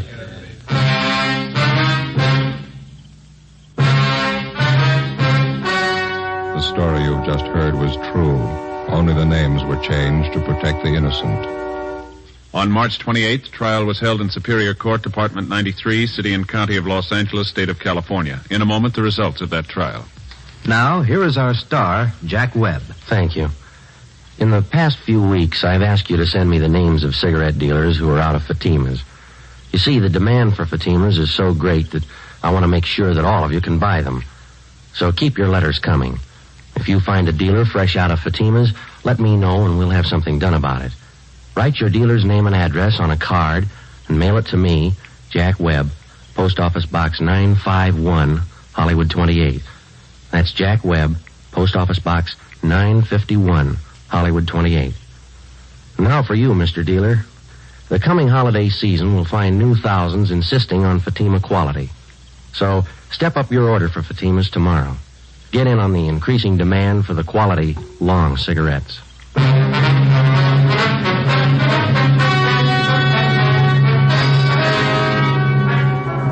The remaining members of the Bunco gang were apprehended and brought to trial.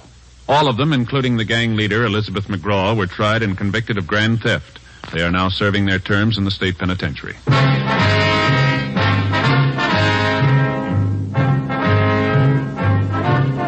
You have just heard Dragnet, a series of authentic cases from official files. Technical advice comes from the Office of Chief of Police W.H. Parker, Los Angeles Police Department.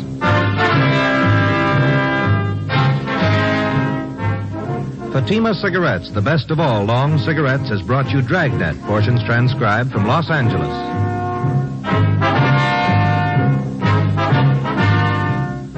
Coming up, We the People, then Screen Directors Playhouse on NBC.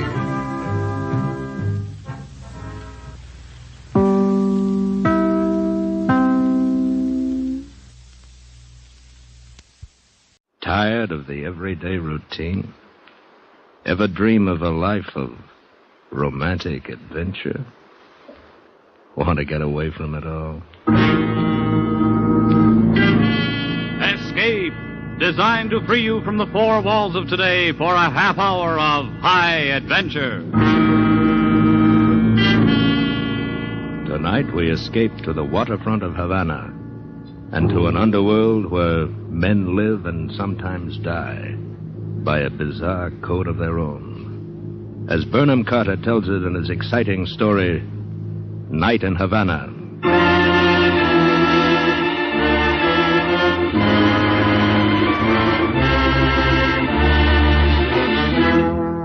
Something was wrong.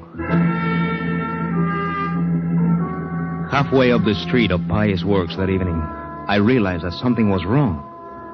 None of the regulars were to be seen. Assuredly, something was wrong. But what?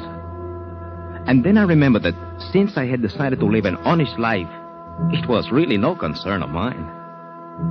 As I came abreast of the Why Worry restaurant, I saw the Dutchman, Marlo, who owned a cabin cruiser and who was, consequently, a man of some prominence in the smuggling trade. He was standing on the weighing machine near the door, slapping it with his big hands.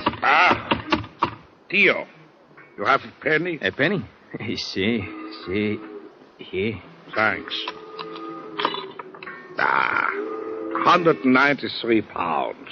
When I reach 195, I'll switch from beer to coffee. When I hit 190, I go back to beer. It's like the rise and fall of the tide in Havana Harbor.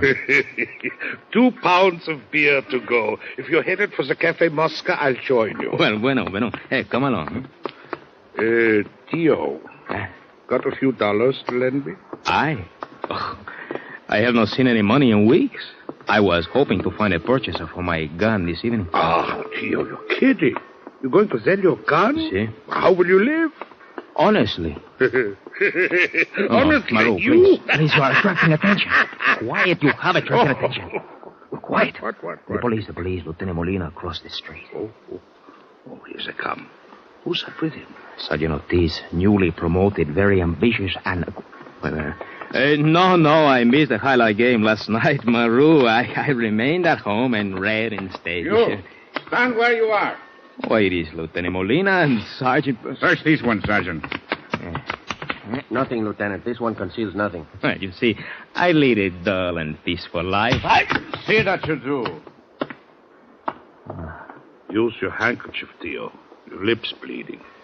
They seemed upset. I bear them no ill will. They have a hard life, too. Still bleeding, huh? Yeah. You can doctor it at the Cafe Mosca. They must have been told to get someone for something. You know, I held my breath during that frisk. I was afraid you might be carrying your gun. Oh, I was? But when I saw them coming toward us, I put it in your pocket. May I have it now, please? Here. That is not what I would call honorable, Tio. Maru, there is so little honor in this world that one is just not able to toss it about indiscriminately. Tell me, does my lip look bad? It's beginning to swell. Amalia will be very upset. Amalia? Who owns the Mosca? Yes, we are betrothed. No, I did not know that. Congratulations. Gracias. Come. I buy you a beer. Come on, step up to the bar. Later, perhaps. Thank you, but now I must see Amalia.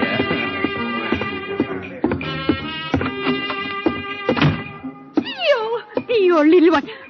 Oh, Tio, your lip.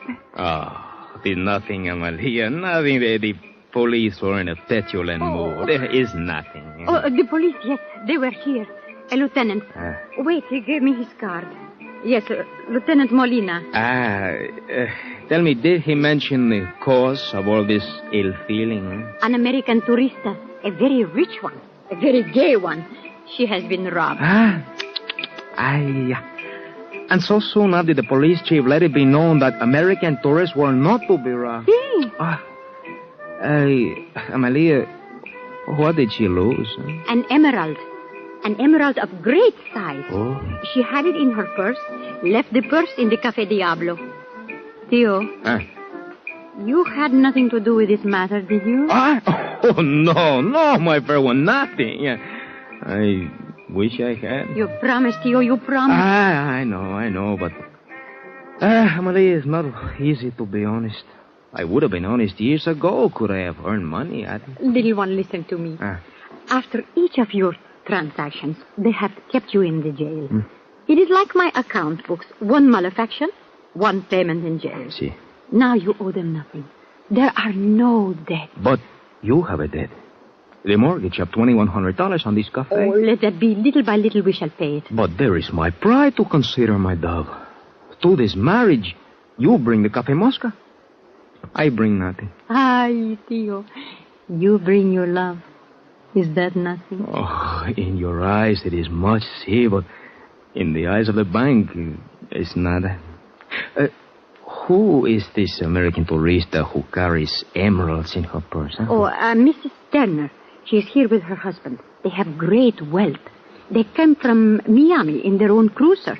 It is called the Seabird, and it is almost as large as my ruse. Theo, promise me you will not become involved. I promise that if I do, it will be within the law. Oh, little one, I beg you. It will be within the law, I swear it to you. Did Lieutenant Molina mention a reward?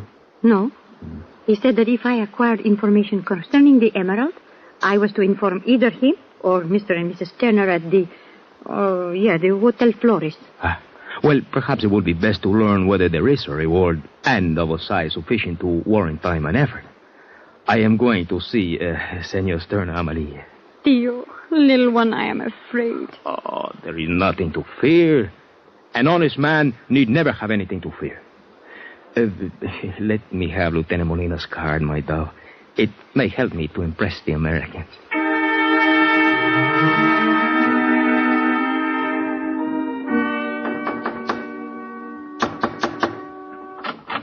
Yes? Senor Stern. Yeah? I am Lieutenant Molina of the secret police. My card. Well, come in, Lieutenant Molina.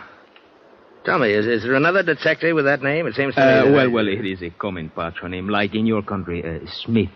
Yeah.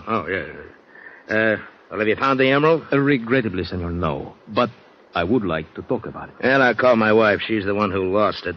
The knucklehead. Lucille! Here I am. Don't yell so, Ducky. This is Lieutenant Molina of the secret police. It is a great honor, senora. Just see that, Ducky. It's just by hand. I saw. Now, sit down, Lieutenant. You care for a drink? No, thank you. Not while on duty. What's on your mind, Lieutenant? My wife and I have a dinner date It has tonight. occurred to us, the chief and I, that although we will, of course, eventually catch the thief, it will take some time. You understand, there are 1,000 rat holes and rats of many nations and much cunning. We don't have much time. Mrs. Sterner and I are leaving Havana tomorrow afternoon. And that brings me precisely to my point. The matter of a reward. Oh, no. Not another nickel. If I can't grease the wheels with $750, they just won't be greased. I'm a reasonable man, Lieutenant, but I'm no sucker. Of course you are not. 750. Ducky, I'm sure the lieutenant knows his business. If he thinks the reward ought to be boosted, then boost it. I want that emerald back. Now, look, Lucille, Would I don't... 1,000 be better, Lieutenant? Oh, indeed it would, senora. Then offer 1,000, Ducky. You see, senor Stenner, whether I go between... Yeah, I know how it works. Okay, call it 1,000. $1,000? It would not pay the mortgage on the Cafe Mosca, of course, but considering that virtue is said to be its own reward for being, it was handsome. I spent the next 2 hours seeking knowledge of the emerald, but the activities of the police had forced the best of the regulars into hiding, and I learned nothing. And then, as I was walking along the Street of Souls in the old city, a voice spoke to me from the darkness of the gateway to the ancient convent known as El Corazon. Theo Martinez. Your servant, senor. Got a matter we'd like to talk to you about. We? Him and me. Oh, your pardon. I could not see your friend in the shadows. We got a mutual acquaintance. Georgia Young. Georgia Young? Oh, see. I have not seen him since the profitable years of Prohibition. Before we left Miami, he said to look you up if we ever needed someone to work an angle. He gave us this letter of introduction. Oh, thank you. Strike a match, please. Yeah. A little closer, please. Dear friend Theo, these muchachos are okay. I have a deal with them, just like in the old days. Georgie. Well, you know my name. What is yours? Moore, Gus Moore. My name's none of your business. Stop it, Leo, will you? His name's Leo Walsh. We only been here in Cuba a little while. You said that you needed somebody to work an angle. Yeah. We got a shipment on the Florida coast, just beyond Key West. We want it brought here tonight. There's 400 rifles. Please. I am not interested in the nature of your cargo. You tell me that you are importers, and that is all an honest man need know. Yeah. Is it George Young who provides you with the merchandise? Oh, yeah. Just like in the old days. It can be done, gentlemen, but it will cost money, of course. $1,500. That's highway robbery. Let me rough him up a little. Stop it, Leo, will you? Okay, Martinez, $1,500. Cash on delivery. Half of it now. $300 now. I'm sorry, no. Well, that's all the cash we have. How do you propose to get more? How much is this worth? The American Turistas Emera. Huh? What's so funny? Oh, just the ways of fortune. I'm sorry you would not understand. You talk too much. Yeah, see, one of my great failings. I can fix that. Cut it out, Leo. Well, how about it? That rock's worth more than $1,200. Oh, much more? But the question is, what can one unload it for? Tell me, how did you acquire this? Oh, a dame I picked up at a bar while the husband was dead drunk. Well? I will make the arrangements. You give me $300 on the emerald. Yeah, you get the $300 now as a binder. I'll hand you the stone when you've delivered. Very well, I agree. Now, you listen carefully to me. You will both meet me at the Café Mosca at 11 o'clock. Mm-hmm. We shall drive from there to a certain beach where we pick up the boat. Is that clear? Yeah. Leo will meet you. And you? Oh, I'm staying at Havana. I got to make arrangements for the truck. I'll meet the boat when it comes back and hand over the emerald. Just tell me where. The beach at Marianao. There's a dirt road. You cannot miss this. Now, 3 hours to Key West, 15 minutes to load, 3 hours back to Cuba. Mm-hmm. The boat will arrive at Marianao by 5 tomorrow morning. Is it well? Yeah. Here's your $300. Much thanks, senor. You know what I do to chappies who talk too much? Stop it, Leo, will you?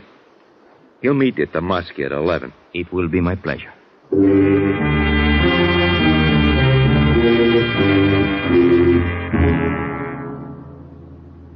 Well, is that coffee you drink, Marlo? Oh, sit down, Theo. Sit down. Yeah, it's coffee, all right. I hit 195 a half hour ago. Well, what's up? If you are not too busy tonight, there's a little shipment to be moved in from Key West. Oh, how much? $1,000 for you. And for you? Only 100. Go on. What do you think? I'm stupid? Oh, you are a devil. One can hide nothing from you. Very well, I receive 150. You. Is it a deal? What time do we leave? Around 11. I'll have the boat ready just off Guanabaco. You know the dock, sir? Yes. Bring the 1,000 with you. I will give you the 1,000 tomorrow, soon after we return. Bring it with you, or we do not even leave. Well? I will bring it with me. Good. Have some coffee. No, gracias. It is necessary now to see Amelia. Until 11, then. Until 11.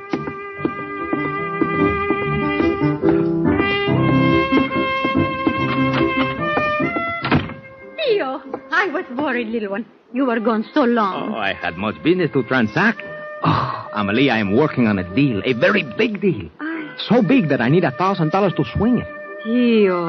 See, I have 300 and I need 700 more. Amelia, will you lend it to me? I have but 800 in the whole world. Well, lend me 7. Oh, if this deal proceeds as planned, Amelia, you and I will be married this week, and then I shall settle down as an honest cafe keeper. Theo, for that I would give all the money there is.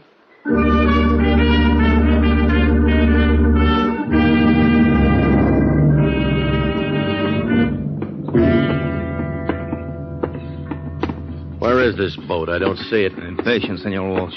It's the end of the dock. A dock, he calls it. Some crummy No, dock. quiet, please. Maru. Here, Tio. Captain Maru, this is Senor Leo Walsh. Uh-huh. Yeah.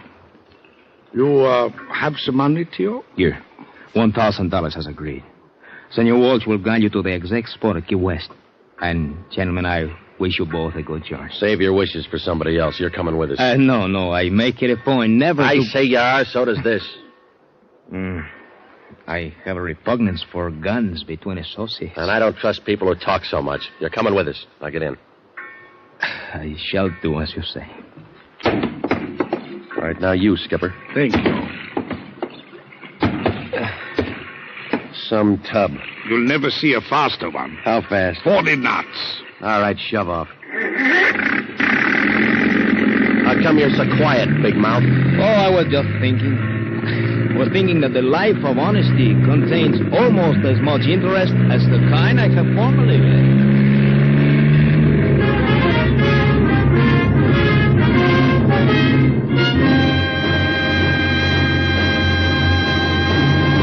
In just a moment, we will return to Escape. But first, a favorite program with CBS listeners who want to keep abreast of the times is the news report by Alan Jackson, broadcast every Sunday morning over most of these same CBS stations. Jackson is one of CBS's ace reporters who has covered important world events in New York, London, and Berlin.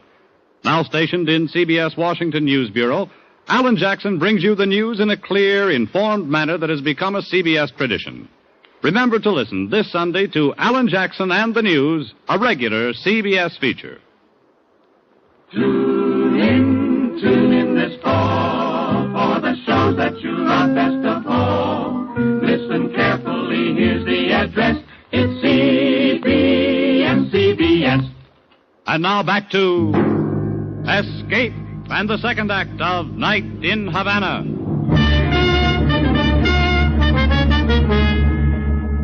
In 3 hours, we were passing through the Florida Keys. Maru had no difficulty in following Senor Walsh's directions. There was a place where a finger of land got into the water, an old rum runner's landing base, which I remembered well. A truck was waiting, and 3 men who came forward as we tied to the dock of rotting planks. Senor Walsh spoke to them briefly, and in 10 minutes the heavy crates were on board and we were off again, clearing the land quietly at a low speed and then roaring into the open. Come on, pour it on. I'm giving it full throttle now. Relax, Sonny. Listen, squarehead. You talking to me? Who else? I don't like for you to call me Sonny. I do it because you're so bright. How would you like a third eye? Senor Walsh, Maru, enough. Carry this as far as you please once we are on shore, but until then... Yeah, we will go into it further after we I led them to the squabbling, stretched out on the bench in the cockpit, my head on my arms, gazing into the sky, and soothed by the powerful hum of the engines, so steady that they were in themselves a sort of silence. I thought of Amalia, and how soft and comfortable she was, and that we were both at the right age for marriage. Steady people who knew that what we had was worth a dozen romantic flights to the moon. And I thought of how now there would be a little money for the raising of the mortgage and the Café Mosca. And then I dozed. And then... What's the matter? How come you cut the motor? Shut up. Tio, are you awake? Do you hear it? See. Where are your binoculars? Binoculars? What are you looking for? Coast Guard. Where are we, Maru? About 2 miles off the coast between Matanzas and Havana. I see them. They're to the west, about the same distance south. What is the time? 4:20. Sun will be up in less than 2 hours. Which way is it heading? I cannot... Wait. There's a searchlight. They see us. They were tipped off. They were looking for us. Somebody talked. Martinez? Shut up. It's radar. They're also equipped. I have heard that. They come toward us. Dump the cargo. When they come, we've been fishing. No, every cent I got is tied up in those boxes. I said dump the gun. And I said no. We'll run for it. This boat's faster than that one. At this angle, they have us cut off from the open sea. If we go west, we pass Havana. If we go east, Matanzas. As soon as we move, the radio for help, we call. And I said we'll run for it. Now take the wheel, fat boy, and pour it on. But on. They're moving fast. I command you. No, you don't. This does. Get back to the wheel. Careful, Maru. Careful. He's frightened. Put away your gun, Sonny. Stand where you are. I said... Shoot me, will you?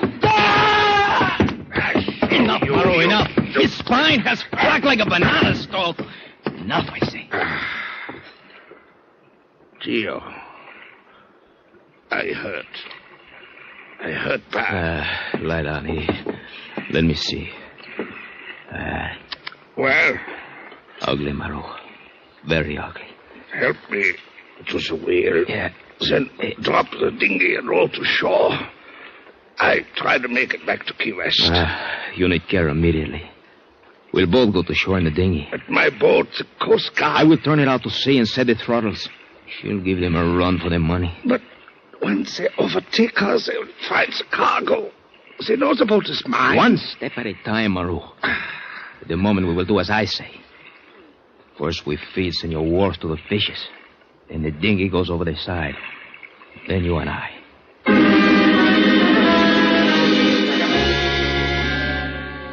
I landed the dinghy only a short distance below the place where I'd left the car. Before 5:30, Maru was in good hands, and I was at the Flores Hotel, knocking at the door of the suite occupied by Senor and Senora Stern. At that moment, I would have surrendered all thoughts of profit for this night's labor in return for assurance that only Amalia's $700 would not be lost. Lieutenant Molina, this is a sweet I time. give you 1,000 apologies, Senor.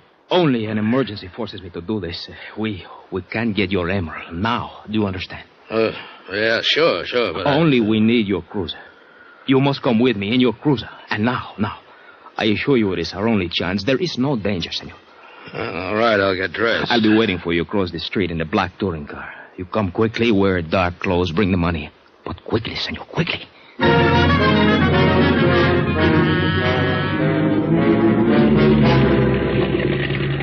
Where are we going? We are bound for the beach called Marianao. Never heard of it. Has a wooden pier. Should be just about light enough to distinguish. We arrived at... Hey, you have brought the cash. Yeah. How much do I have to pay? The maximum, Senor, $1,000. They would not do it for less. I am sorry. No, it's okay. I didn't think you could keep him down even to that. Am I on course? Yes, exactly on course. We are almost there. I think that you had better give me the money now. Yeah, it's in my right hip pocket, Lieutenant. Help yourself. Much thanks. Senor, I am sorry that our regional laxity in guarding the possessions of your wife has put you to all this trouble. No, forget it. It's one piece with the rest of the trip. I've had a lousy time. Oh, I am most sorry. We naturally prefer to have the touristas love Cuba. No, it's not your fault. I was mostly too drunk to see any of it. I have always tried... Senor, there is more than $1,000 in this pocket. There is 1,100. Oh, yeah. I meant to tell you. The 1,000's for the emerald, the other 100's for you, for all of your courtesy and attention. Oh, regulations forbid me to accept, Senor. But since it would be discourteous, much thanks. We are past Caminitas now, I think. Yes, there's the dock at Maranao. Hey, let me take the wheel. There's someone on shore is blinking a light there. 3 times.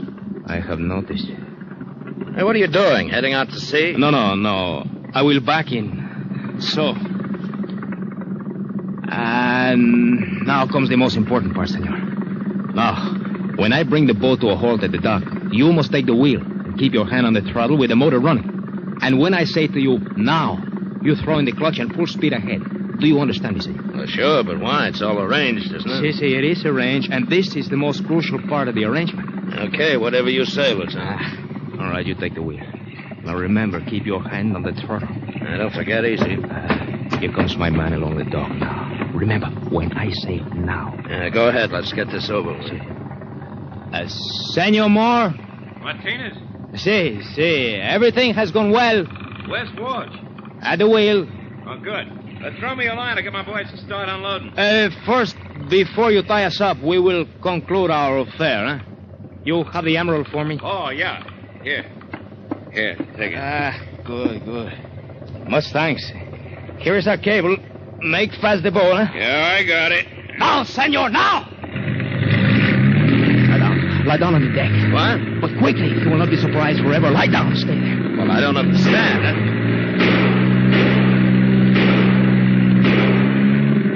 I think we'll soon be out of range. You lead an interesting life, Molina.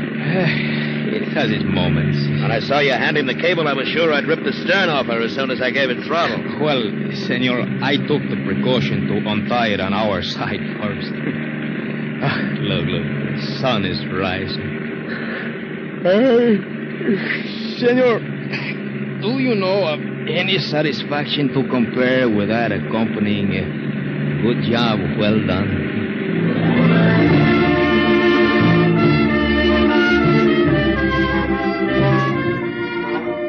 3 days later, I was sitting at a table in the Café Moscow with Marlo. His wounds still trouble him, and he had lost much weight. A matter he was remedying as quickly as he could. 2 more beers. Better make it 3. Visitor approaches. No, don't turn your head. It's Lieutenant Molina. Oh, they found my boat. You are ready with the story? It was stolen while I was ill. I know nothing of it. Bueno. I will testify to it. No, Maru. I have lost my taste for reading. I now spend most evenings at the highlight games, and I find Captain that I'm... Maru? Yeah? The Coast Guard has found a boat that belongs to you. Do you have so many that one may be lost without your feeling the necessity of reporting it? I've been ill. I've not been down to the harbor these 3 days. I have a question to ask. Ask it, then. They found several large crates on board. They did? Do you know what we discovered in them? Scrap metal. Scrap metal? I use it for ballast. Care for a beer? Si, to celebrate my wedding, which occurs this afternoon. So I have heard. You are going to lead an honest life, Tio? Si. I have been experimenting with it, and I find that it suits me. Well, keep it confidential. Otherwise, the budget for the police department may be cut to the bone. Goodbye, Lieutenant. Go with God. You heard what he said? The crates contain scrap metal. I'm not surprised. In the note my friend Georgie Young sent to me, he wrote that he was in on a deal just like in the old days. Huh? Well, in the old days, he sold many a bootlegger barrels of whiskey which contained only water. In that way, you see, he did not break the law and may be said to have earned his money honorably. As I may be said to do, too. You call owning a cafe earning money honorably? Well, it depends on the clientele. Huh? And in that respect, Maru, perhaps it would be better, after the wedding, of course, if you took your custom elsewhere. Suppose I tell you that from now on, I will be as honest as you yourself. Will you let me patronize this bar? Oh, gladly, Maru. But, of course, I will be doubly watchful of the cash register.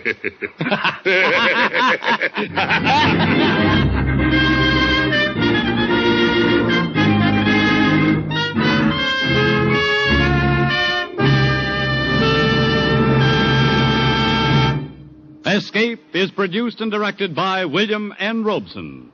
Tonight we have presented Night in Havana by Burnham Carter, adapted for radio by Walter Brown Newman. Featured in the cast were Tony Barrett as Tio, Alan Reed as Maru, and Janet Nolan as Amelia and Mrs. Sterner. Also heard were Ted Von Eltz, Bill Conrad, Jeff Corey, and Jack Webb. Special music was arranged and conducted by Del Castillo. Next week... You are tortuously worming your way inch by inch through a narrow pipe deep under the ground, unable to turn back, not knowing what lies ahead. Possible death or escape.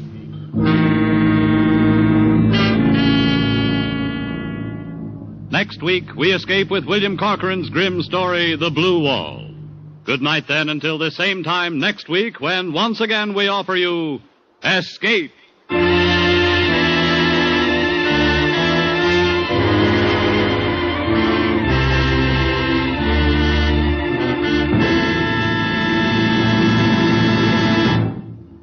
Young and old benefit by the Community Chest Red Feather Services. When you make your contribution this year, you'll be helping to support the Boy and Girl Scouts, the YMCA, and the YWCA, child guidance clinics and day nurseries. So give generously to the Red Feather Services.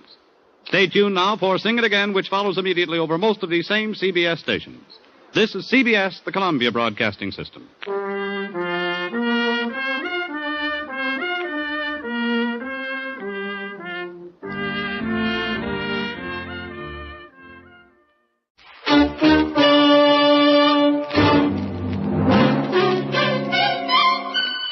Box 13, with the star of Paramount Pictures, Alan Ladd, as Dan Holliday.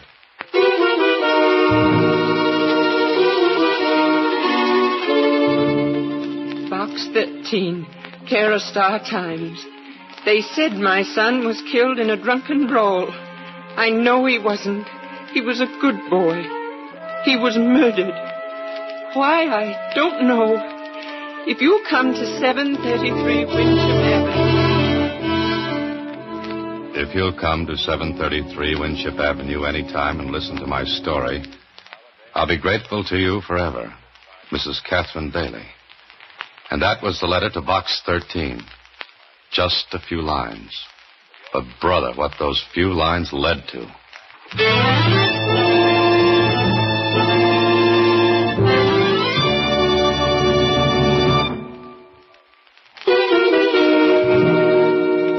And now, back to Box 13.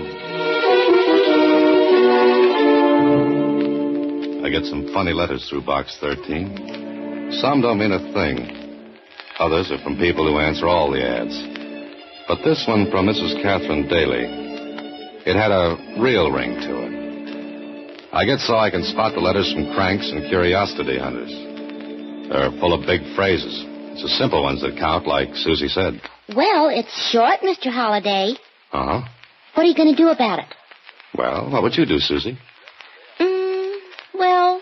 You know, Susie, I don't know how you manage to get right to the point of things so quickly. Oh, it's easy. Okay, you talked me into it. I don't know what I'd do without you. I try to make myself indisposable. The word, Susie, is indispensable. What's the difference? None, I guess. All right, Susie, I'm on my way to 733 Winship Avenue. Mrs. Catherine Daly was a little woman, maybe about 50, 60.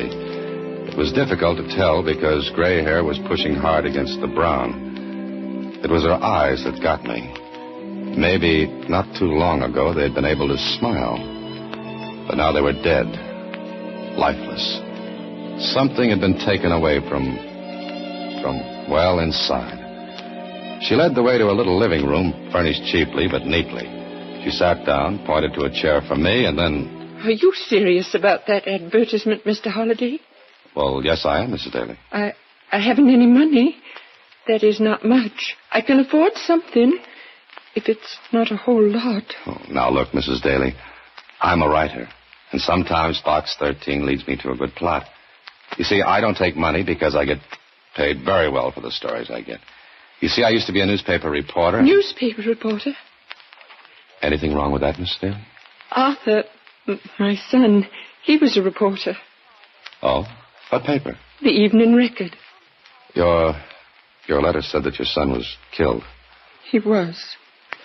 They said he was drunk, that he got into a fight in a cheap saloon. Arthur was never drunk in his life, and he hated fighting. That his picture on the table? Yes. In uniform. That's the Distinguished Service Cross, isn't it? Yes.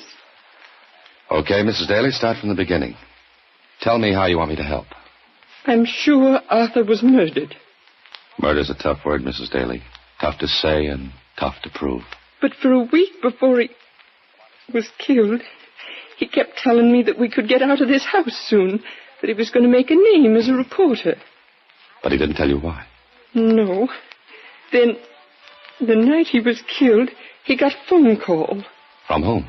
I don't know. He hurried out, and the next time I saw him was when they asked me to come down and identify him. That's as much as you can tell me. It's every word. Mrs. Daly, this may sound brutal, but your son's dead now. Why would you rather have it said he was murdered? I want to show everyone he couldn't have died in that cheap, shoddy way.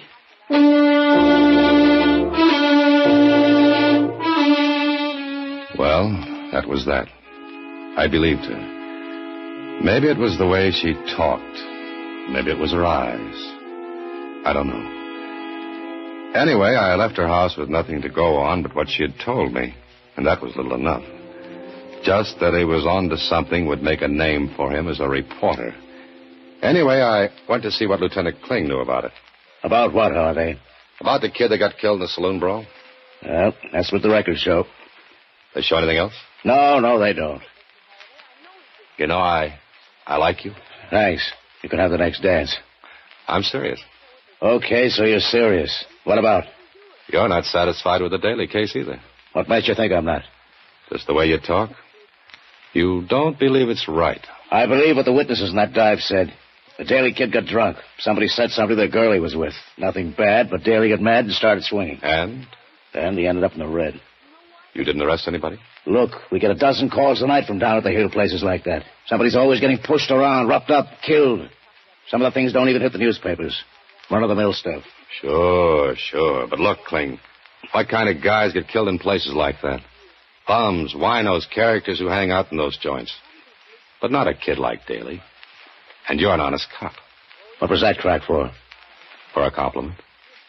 The Daly thing bothers you because you know as well as I do that something's wrong about it. Then you tell me. I'll try. Later.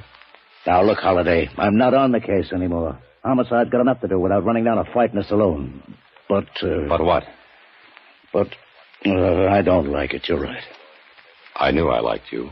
Okay, I'll marry you in the morning. The place you want is 183 River Street. Oh, nice neighborhood. Right. The cops go in quartets down there. Thanks. See you later. And for the love of Mike, don't end up in the meat wagon like Daly did.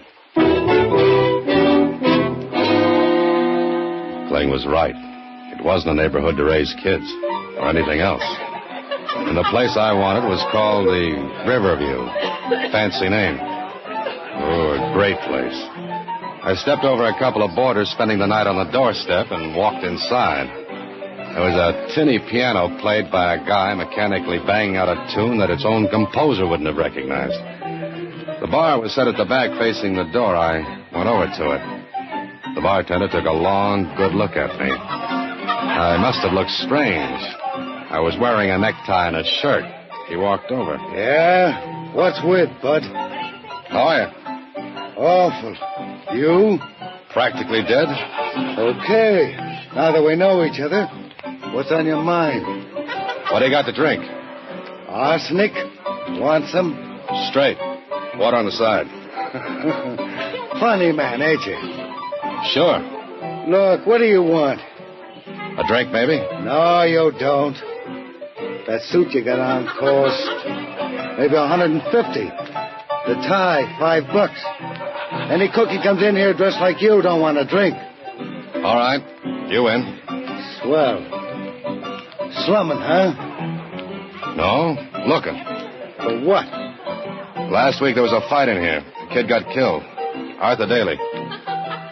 I didn't see nothing. My back was turned. Did you ever see the girl who was with Daly? I told you I didn't see nothing. Oh. All through the fight, you just kept your back turned. Yeah, I hate fights. Can't stand the sight of blood. That what you told the police? Same thing. Who are the witnesses? Look, when a fight starts in here, there ain't no witnesses. Everybody's blind. That makes it easy. You a friend of this Daly character? Yeah, a good friend. Uh-huh. I still don't know nothing. Now blow, mister. Out. Get it out. He knew something, all right. But he was clammed up tight. I left and walked up the street. I was close to the spot where I'd parked my car when I heard something. I stopped. Somebody was tailing me, following me from the saloon.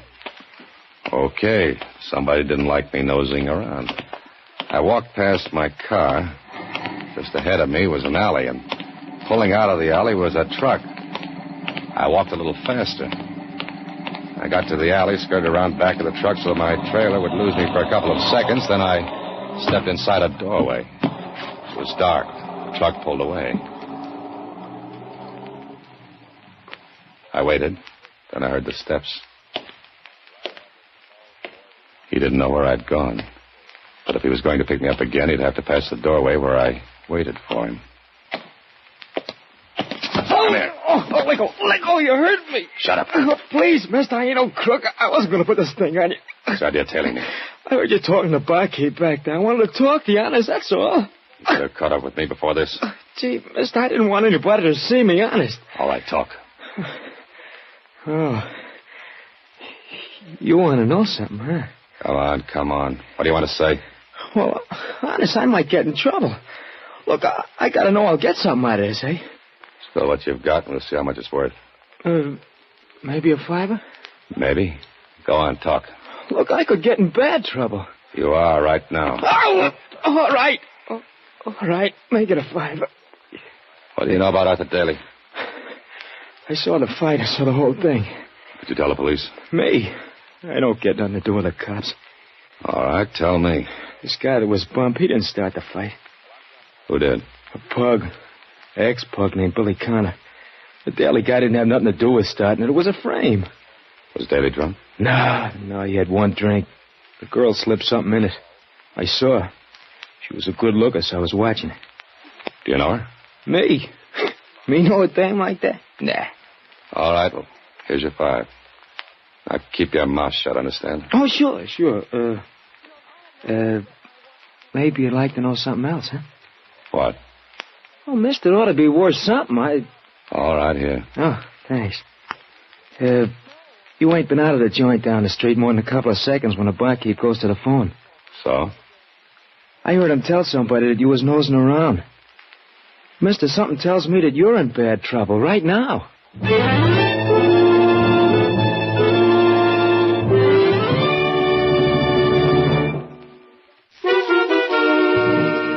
And now, back to Box 13 with Alan Ladd as Dan Holliday. Well, I had a few facts now. First, Daly knew something that might have got him killed. Second, the girl who was with him put something in his drink so he'd look drunk. Third, an ex-pug named Billy Connor started the fight. Why? The answer to that would put me on first base. So I asked around a little and found out that Billy Connor, a third-rate fighter down at the Heels, suddenly came into money. And right after the fight in the saloon, I found him in a second-rate nightclub. You the guy that wants to see me? If you're Billy Connor, I'm the guy. Who are you? Knowing that won't make it any prettier. Hey, you're a smart boy, huh? Maybe. But you're not acting smart. What are you talking about? You're making too much splash, Connor. The boss doesn't like it. People might start asking questions about the money. The money you got for killing Daly.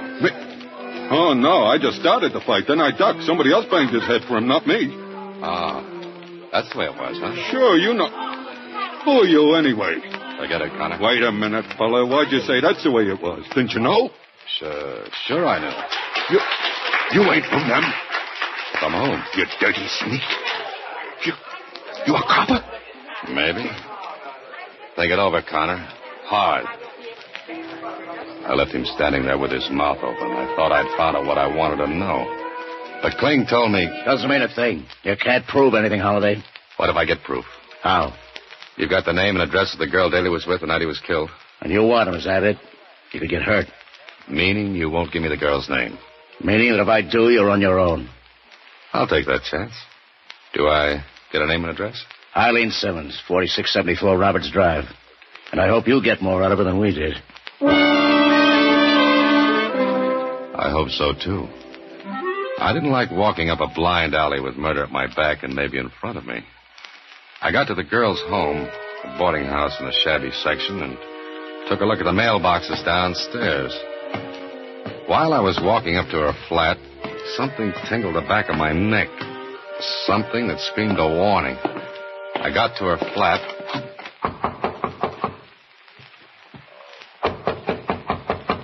She didn't answer. Then I smelled it. Gas. I stooped down, and one look at the crack between the door and the sill was enough. It was stuffed with newspapers. There was only one thing to do.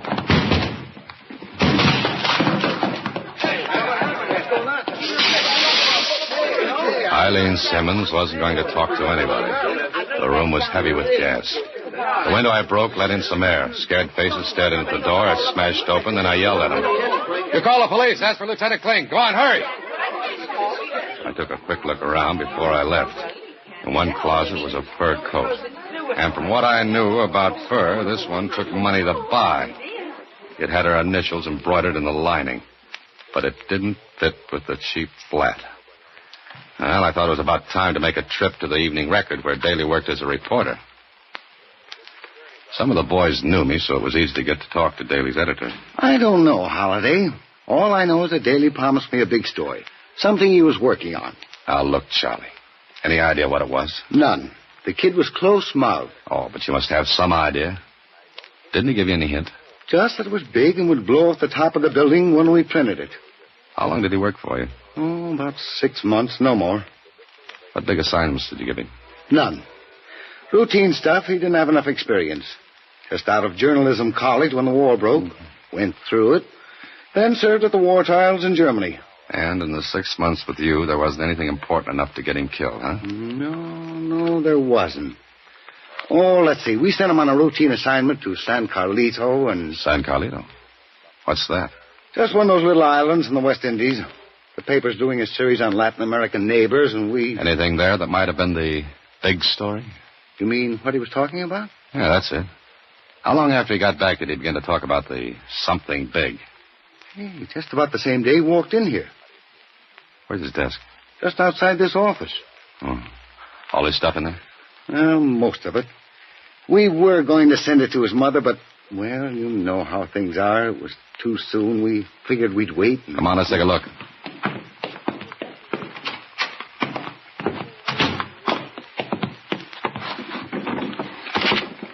Just the usual stuff.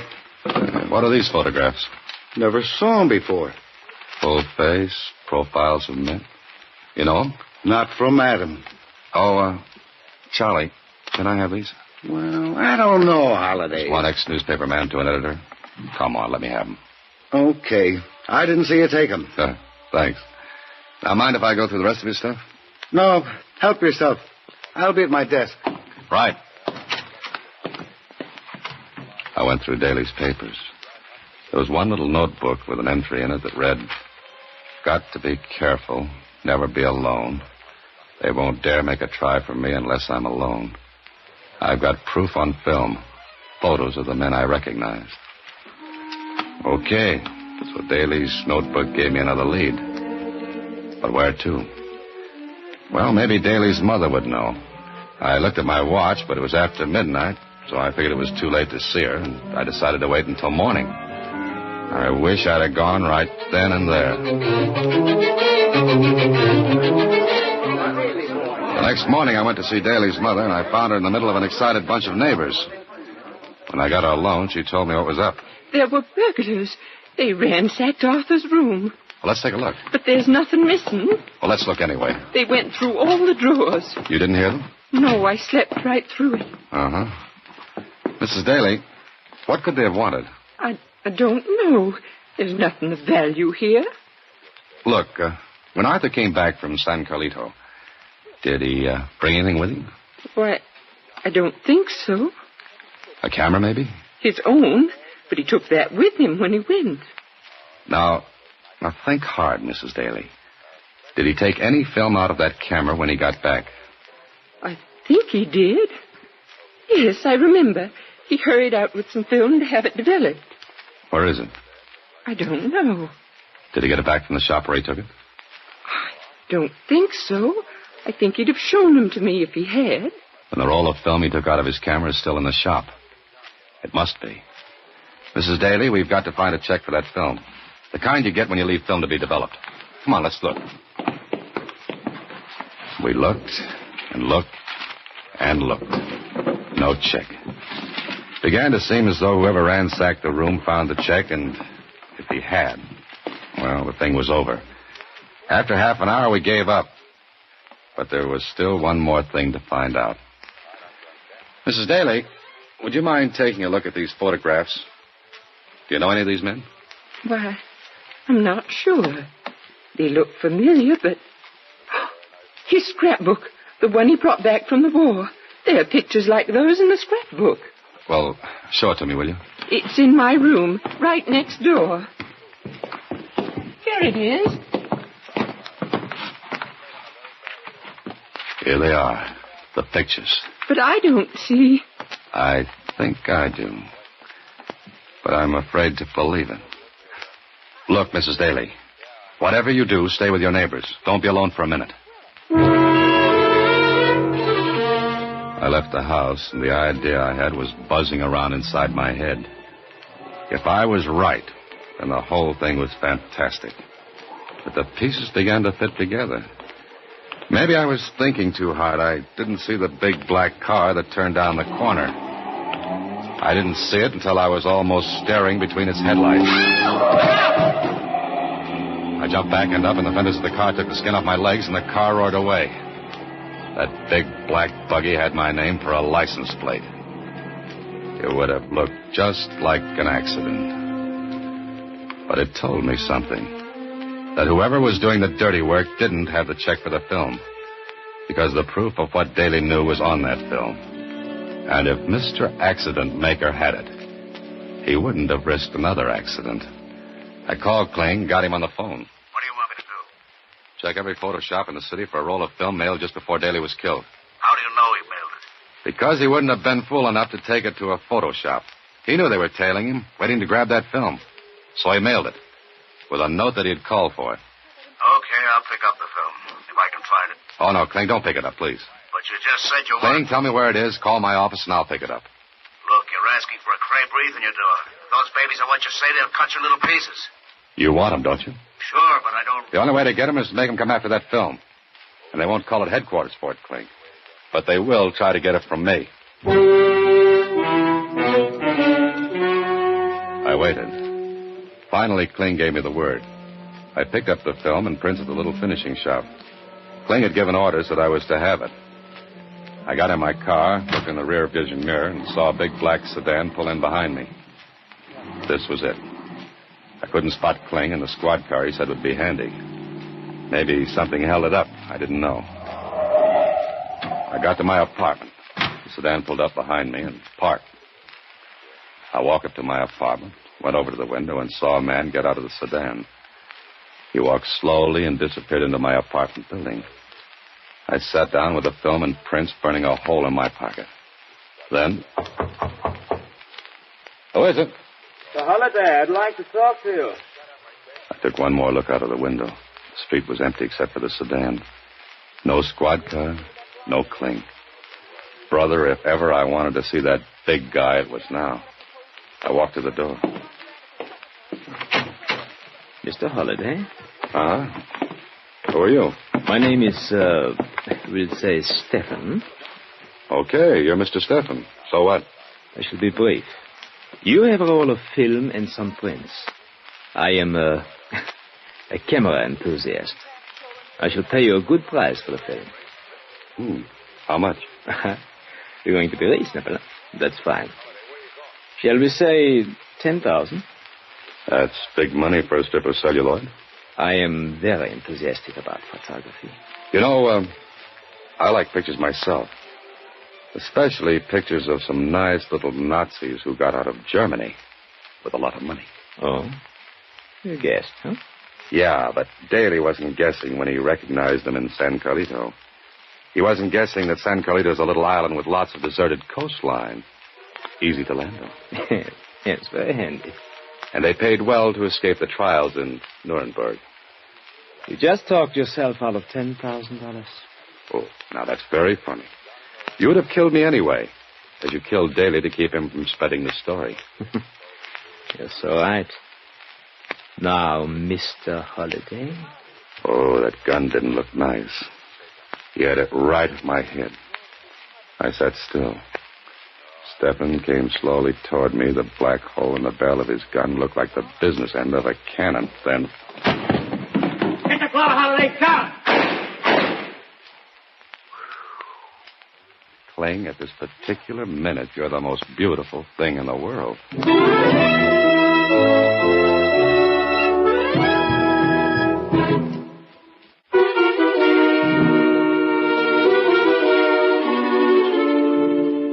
Then what happened, Mr. Holliday? Well, at that moment, Susie, Lieutenant Kling landed and took over. Sorry I threw it so close, Holiday. But I had to let Stefan talk a while. Yeah. But by the way, where was that squad car? Well, there wasn't any. The squad car would have scared Stefan away. I had to make it look safe. The boys and I were right next door. Had been for an hour. No, he tells me. Well, it's up to the Federals now. We're clean on this end. Gee, I sure... Oh, Mr. Holliday, you might have been killed. Oh, it's okay now, Susie. It's all over. But you might have been killed. And I like this job so much. What'd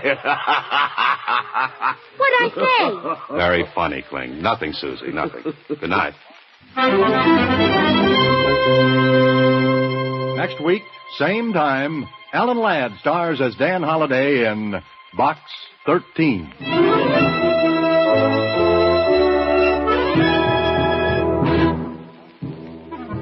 Alan Ladd appears through the courtesy of Paramount Pictures and may currently be seen in Wild Harvest.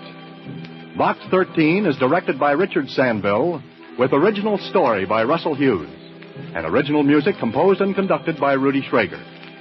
The part of Susie is played by Sylvia Picker and Lieutenant Kling by Edmund MacDonald. This is a Mayfair production.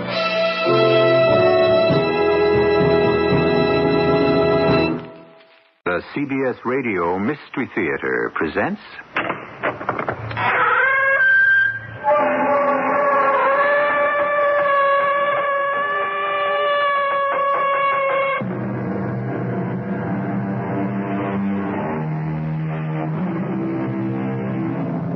Come in. Welcome. I'm E.G. Marshall. Justice is blind, said the celebrated Mr. Dooley. And not only is she blind, but into the bargain, she's also deaf and dumb, and has a wooden leg. Ah, poor Justice. She certainly can't keep everybody happy all the time. In every case, someone must lose, and someone must win. Therefore, someone is always fated to feel the sharp edge of that sword. You have exactly 60 seconds to live, my friend. Oh, please don't shoot him. Don't be frightened. And don't lower yourself by begging this hoodlum for mercy. But he's going to kill you. You've got 50 seconds now, friend. He can't kill anybody. But he can't. This is a dream. A dream?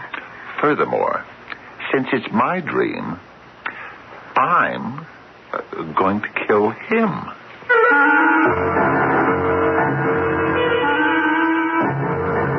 Our mystery drama, Peter, Peter, Pumpkin Eater, was written especially for the Mystery Theater by Sam Dan and stars Fred Gwynne. It is sponsored in part by Buick Motor Division. I'll be back shortly with Act One.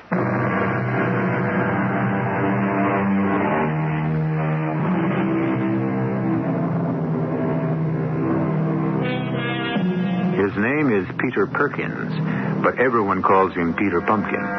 You remember the old nursery rhyme, Peter, Peter, Pumpkin Eater, had a wife and couldn't keep her? Or don't they have nursery rhymes today? Well, no matter. The whole thing falls apart anyhow, because while our hero's name may be Peter, he doesn't eat pumpkins. And while he has a wife, he does manage to keep her. Although why, I couldn't tell you. The Stacys are going to Europe. Martha and Frank just bought a car. And Emma got a new washing machine. Felice is having her face lifted. That's Hilda. Non-stop Hilda Perkins. She opens her mouth the split second she opens her eyes in the morning, and she doesn't shut it again until she closes her eyes at night. Or so we may safely assume. But Peter doesn't listen to her. He isn't even there. Oh, he's there. He's eating his breakfast, but he's also somewhere else. How can one person be in two places at the same time? Listen. Take cover! Take cover, Perkins! Take cover! Yes, that's where Peter Perkins is right now, in one of his other worlds. Right now it's D-Day in Normandy. Get down, Perkins! Enemy machine gun up ahead! I'll work my way forward and knock him off with a grenade. Perkins, come back! You're crazy! Come back, Perkins! got him. I got him. Jennifer's getting a divorce. Do you realize Charlotte Hammond has worn the same dress to church 4 Sundays in a row? Hilda, listen, I'll be home late for dinner tonight. Bob Howard is saying he'll run for town council. You see, they'll need my report. They want me to do the figures for the budget. I'm having lunch with Virginia. This is something very important. I hope it doesn't rain. Me too. All that mud. Crawling around in all that mud. I need a volunteer. I'll go. You wait the last time, Perkins. I'll go again. Perkins, there are other guys in this outfit. I'm going. But you have to make your way through that minefield. So what? Nobody lives forever. Perkins, come back! Come back! The Parkers haven't paid their grocery bill in 3 months. I have to catch my bus. Are you still here?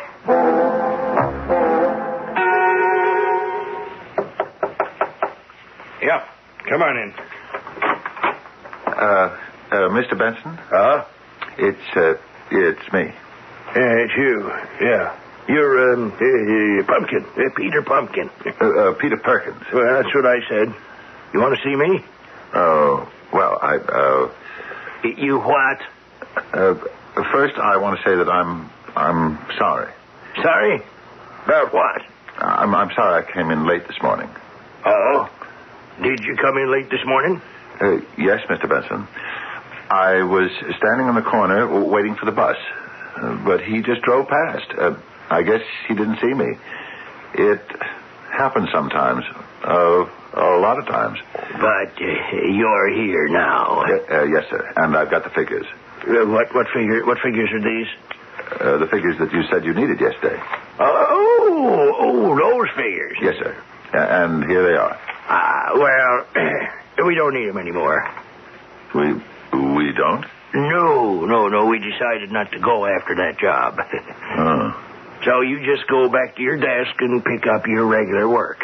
My regular work. You must have plenty to do, don't you? Yes, sir. Yes, sir, plenty. Well, then, hop to it, Pumpkins. Mr. Benson, my name is Perkins. That is what I said. Yes, sir. Miss Himmelfarb, we have somebody working here named Pumpkins, Peter Pumpkins, something like that. Yeah, well, can you tell me just exactly what he does?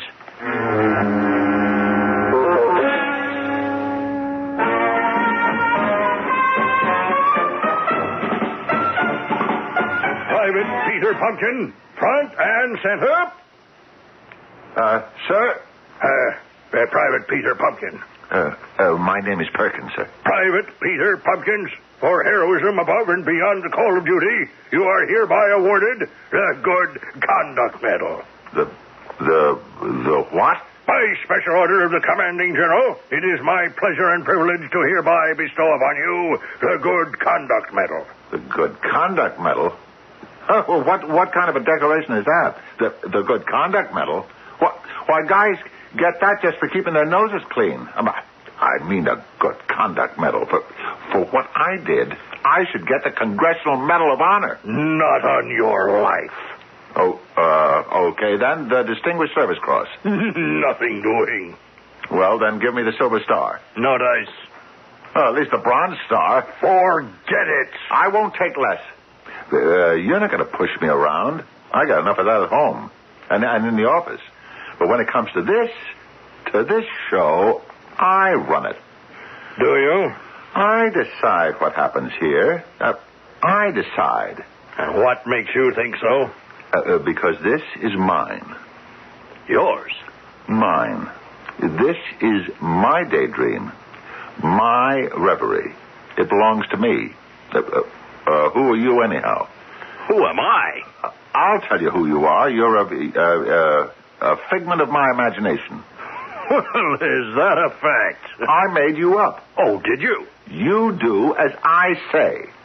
I'm getting the Congressional Medal of Honor. You are getting the Good Conduct Medal. Never. Take it or leave it, Private Pumpkins. The name is Perkins. Perkins. That's what I said. and I don't want to have any trouble with you. What do you mean? You don't want to have any trouble with me? Take off.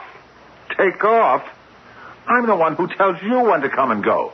This is my fantasy. I'm the only one who can control... What do you mean you're the only one? Are you saying that I don't have any rights? It isn't a question of... Look.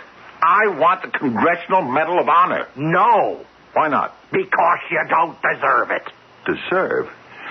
Do you know what I had to do to get it? I knocked out an enemy machine gun position. I found a path through a minefield. Those were imaginary exploits. Well, all I'm asking for is an imaginary medal. You know, on serious consideration, the Chief of Staff said all you were worth is the Good Conduct Medal. There is no Chief of Staff. There's nobody, nothing, unless I picture it in my mind. And you, Mr. Wise Guy, you're out of the picture. You know where I am now? Where? I'm in the ballpark. I'm at the plate.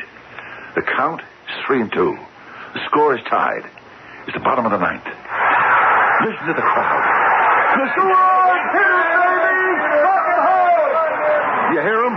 You hear them? They're all rooting for Big Pete Perkins, the home run king, to win the World Series with one mighty swing of the bat. Are they?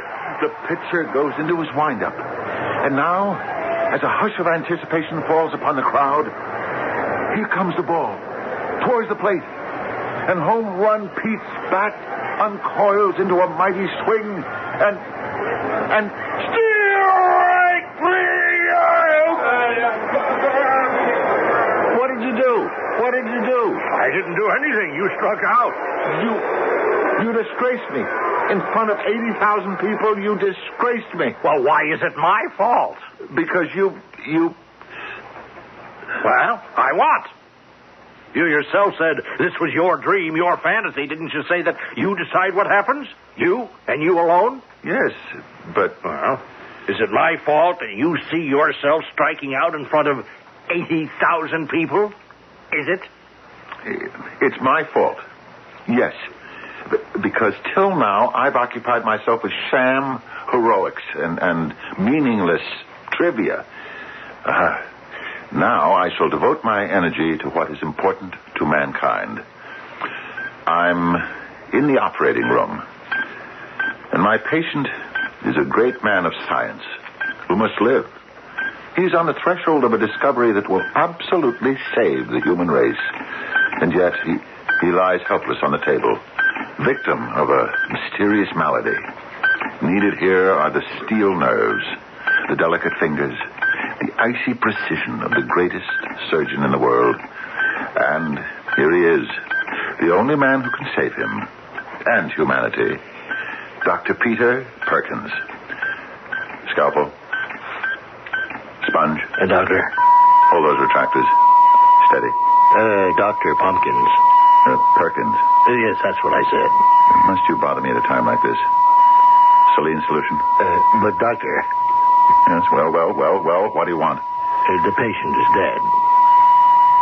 He's what? Well, look for yourself, Dr. Pumpkins. He's dead. That's Perkins. Perkins.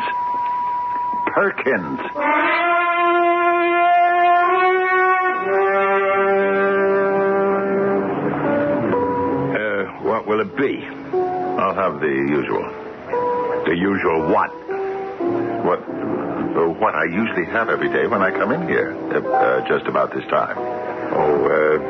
You come in here every day? Yeah, just after 5 o'clock for the last 10 years. Oh, yeah, that's right. I recognize you. Your name, it's right on the tip of my tongue. It's Perkins. Peter Perkins. That's right, Pumpkins. Perkins. That's what I said. And you always order ain't that funny? I know what you have. An extra sweet Rob Roy. Right, on the rocks. No, straight up. Well, that just goes to prove what I always say. Be right with you, Mr. Pumpkins. Perkins. Hi there. Hi. Are you talking to me? Would you like to buy a thirsty girl a drink? Well, Thanks, Peter. How did you know my name? Oh, I have my spies. Really? Oh, truly. My name is Charity. Charity? Yeah, because my folks hoped I would grow up to become a very generous person. Oh. I do hope I haven't failed them. No kidding. How did you know my name? Oh, I come in here every day. I noticed you. You noticed me? For months I would come in here every day at 5 o'clock, just hoping for a look at you. Just praying that somehow we could meet, you know? Yes? And then one evening, you just broke my heart. I did? Yeah, I happened to get a look at your left hand, and I noticed for the first time the wedding band. Oh. But I don't care. Do you? Well, I think you're the most wonderful guy I ever met in my life. Hey, Mr. Pumpkins. That's Perkins. Yeah. You ought to come on over here. You got a phone call. A phone call? Who would call me? Why don't you come over here and find out? Excuse me. Of course. Okay, thanks. I'll take it. Hello? Hello? Save your breath. There ain't no phone call. Well, then why did you call me up? Believe you're talking on the phone, huh? Well, why? Because I'm trying to save your life, that's why. What do you mean? That dame Charity, walk away from her. Walk away from her? You ever hear of Fats Faganzi? No. Should I? He's a number 2 guy in a mob. The mob? Yeah. You know what the mob is, don't you? Only by, hearsay. Well, Charity, she's his dame. He sees you even so much as talking to her, he's going to take you for a ride. Ride? Now, look, I'm the bartender in this joint, and he don't even like it when I ask what she wants to drink.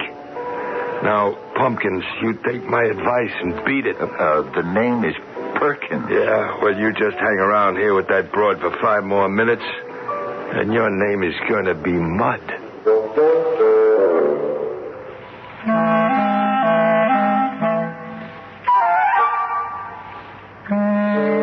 Rabbity little Peter Perkins. You would think that information of this nature would make him faint away with fear, at the very least. You take our word for it. Mr. Fats Faganzi is one of the toughest gentlemen in the underworld. And according to the papers, kills for just the sheer joy of it. So you would think that Act 2 would have to open with Mr. Peter Perkins' precipitous retreat from the bar. You'll find out when I return shortly.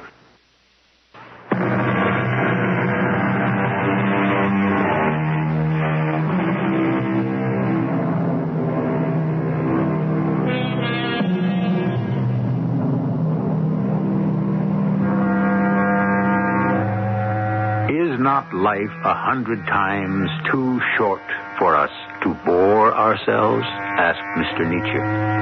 Well, one person who is never bored is our Peter Perkins.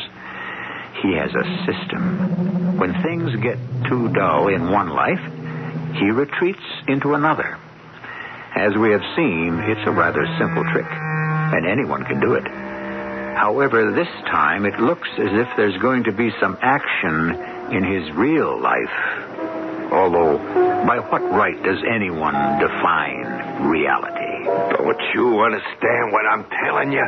You say she's the girlfriend of Fats Faganzi himself. Oh, finally. At last it's gotten through to you. The notorious gangster. Yeah, pal, you're catching on.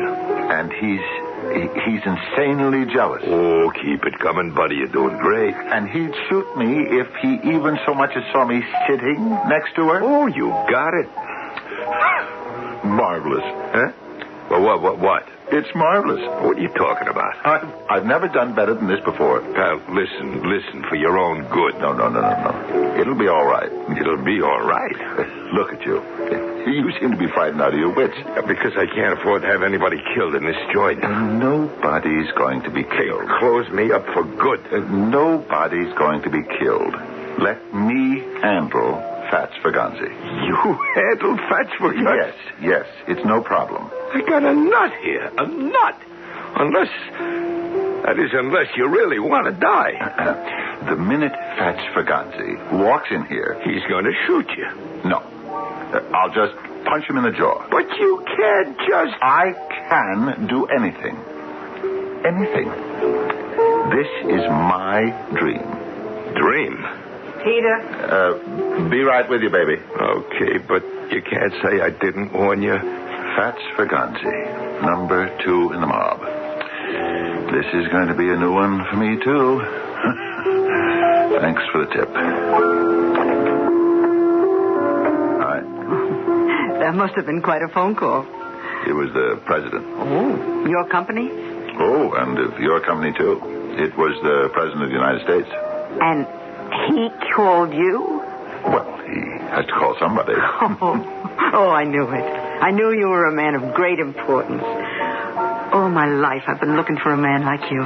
You have? A man of quiet strength, of deep convictions. Well, the moment I saw you, I knew. What did you know? I knew my fate. Your fate? I knew it was sealed. Hold my hand.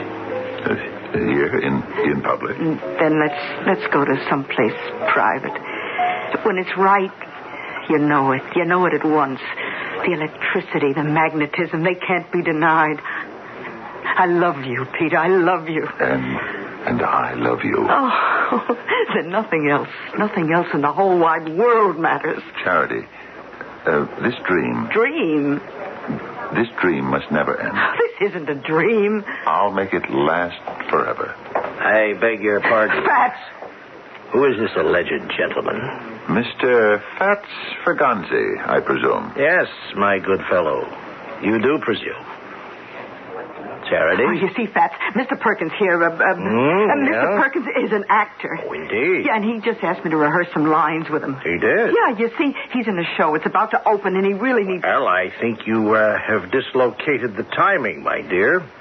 His show is about to close. No, Fats, don't. Put the gun away. I see you're pointing that gun at me. Well, there's certainly nothing amiss with your vision, my friend. Mm-hmm. May I ask why?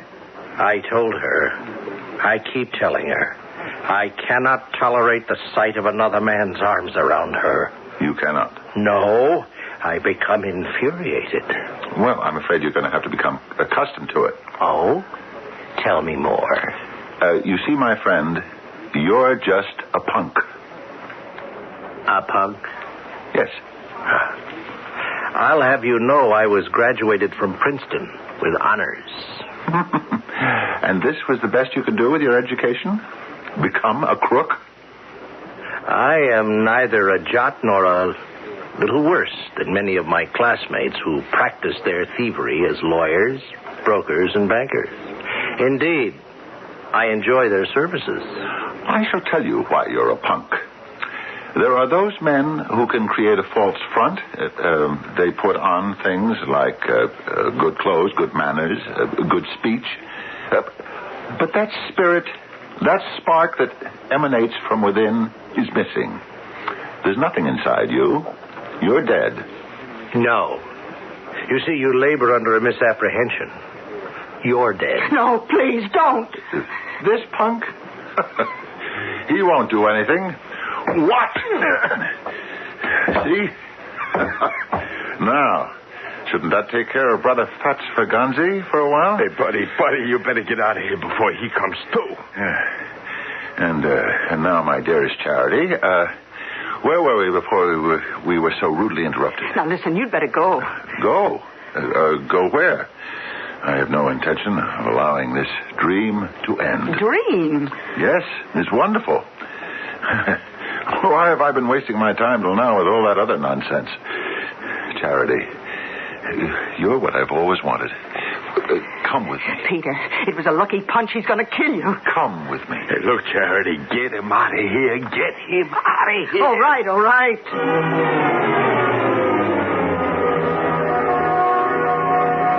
Oh, you have such a lovely apartment. Look, you have to let me tell you something. Just tell me one thing. Tell me that you love me.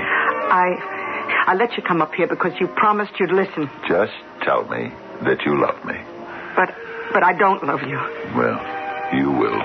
in time. Peter, please. Please listen. You have to get out of here. Don't you understand? He'll kill you. Oh, he's already tried. Next time, he won't give you a chance to take him by surprise. He'll open the door and start shooting. All right. No problem. I'll see to it that he misses me. You'll see to it. Darling, how many times do I have to tell you that this is a dream? Oh, no, not again. This is real. It's the real world. It's not the wonderful, beautiful world of your imagination. It's the real, awful, terrible world, filled with the awful, terrible people you want to get away from, and I'm one of them. Now, Charity, that just isn't true. How could anyone as beautiful as you be terrible? Oh, you know how. You've said it. I've said it. There are those people who put on a false front. Good clothes, good manners. And me, I have good looks. But there isn't anything else to me, Peter. There isn't. I don't believe that. Oh, please, believe it. I don't have the things that I know are important to you, like a heart, a soul. But everyone has a heart, a soul. Yeah? Well, as Fats would say, my heart is shriveled and my soul is withered. But he doesn't mind because his are too. No, I can't believe what you tell me about yourself. It gets worse. I wanted to kill you. You wanted to kill me? Maybe wanted is the wrong word. What's the right word? Well, I don't know if one word would describe it. Maybe I didn't care if I killed you. Maybe I should say it didn't matter to me if you lived or died, just as long as... just as long as... what? Just as long as I would make Fats jealous. Oh. That's all it was. You see, Peter, Fats has been... let's say he's been taking me for granted lately, and so... I guess you must hate me. No, I love you. But I love you. But because you're making up a story. Why would I make it up? Because you're afraid for my life, and you want me to hide from Fats. But you see, darling, Fats doesn't exist. Oh, you poor guy. Believe me, I'm in control here. I say there is no such person as Fats. Oh, I don't know what you've been drinking or smoking. I never have had more than one cocktail a day in my life, and I never smoke. All right, sure, whatever. Okay, I did something wrong. I don't care. For a stupid, selfish reason. I must have been out of my mind. I put you in a position where you can get killed. But, darling... You're interrupting. Don't. Now, somehow, for some reason, you seem to have an idea that this is a dream. It is. No, this is real. Now, you see that vase of roses on the table? What color are they? Red and yellow. Did you ever see colors in a dream before? Did you get out of here? Get out before it's too late. No, it's a dream. Look, what do I have to do to convince you? Charity, darling, let me tell you why this can't be the world of reality. But look, I know. Look, in the first place, if this were the real world, you would have never noticed me. Oh, but I would. I did. No, Charity. You see, this is the moment of truth. Nobody ever notices me. I suppose there are those people who are seemingly made of glass. Somehow the world doesn't see them, simply looks through them. Oh, well, I'm one of those people. That's why I have to create fantasies in which I'm someone important. Important enough to be noticed. Do you understand? But, Peter, please. And you are one of my fantasies. A beautiful woman. And also a dangerous woman. You see, romance, sex, those things are always enhanced by peril. So I created Fats. Fats Ferganzi as your insanely jealous lover. Would I have dared raise a hand to Fats Ferganzi if he were really here? Oh, Peter, you've got it all wrong. Fats is real. Real? An immaculately dressed, faultlessly groomed, ultra-sophisticated gangster who has graduated from an Ivy League university. And you say he's real? Oh, leave before it's too late. Fats is a figment of my imagination. Fats Ferganzi is also a bad penny. Oh. He always turns up. It's too late. As our old friend Shakespeare might have said, send him not unshriven to his grave. You have 1 minute, 60 seconds to say your prayer. Oh, Fats, please. Don't, darling. It isn't necessary to beg this hoodlum for mercy. At the end of 60 seconds, he, not I, will no longer exist.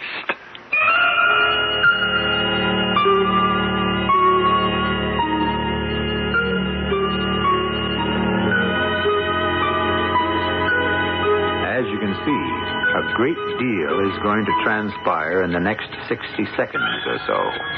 But since all of it will be kind of a waiting game, why don't we profitably employ this little interlude to deliver some helpful suggestions from the good people who pay the freight? And then we shall return for Act 3, where a great awakening may be in store for all of us.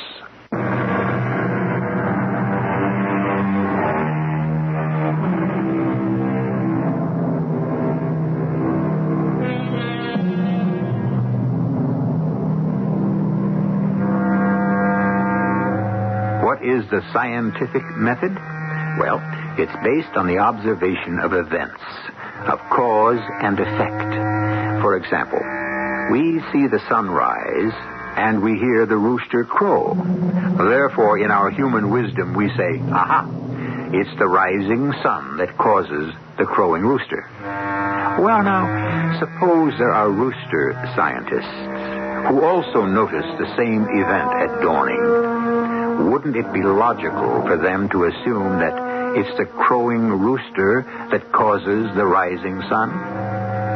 Just because we're able to settle the question by putting the rooster in a pot and having him for dinner doesn't mean we're smarter than he is, just stronger. Somehow, this little essay is related to our story. Please, Fats, don't shoot him. Don't, please. I believe we discussed the sequels that would attend any of your attempts at flirtation, my dear. Fats, it was all my fault. My friend, you have 28 seconds to live. So do you.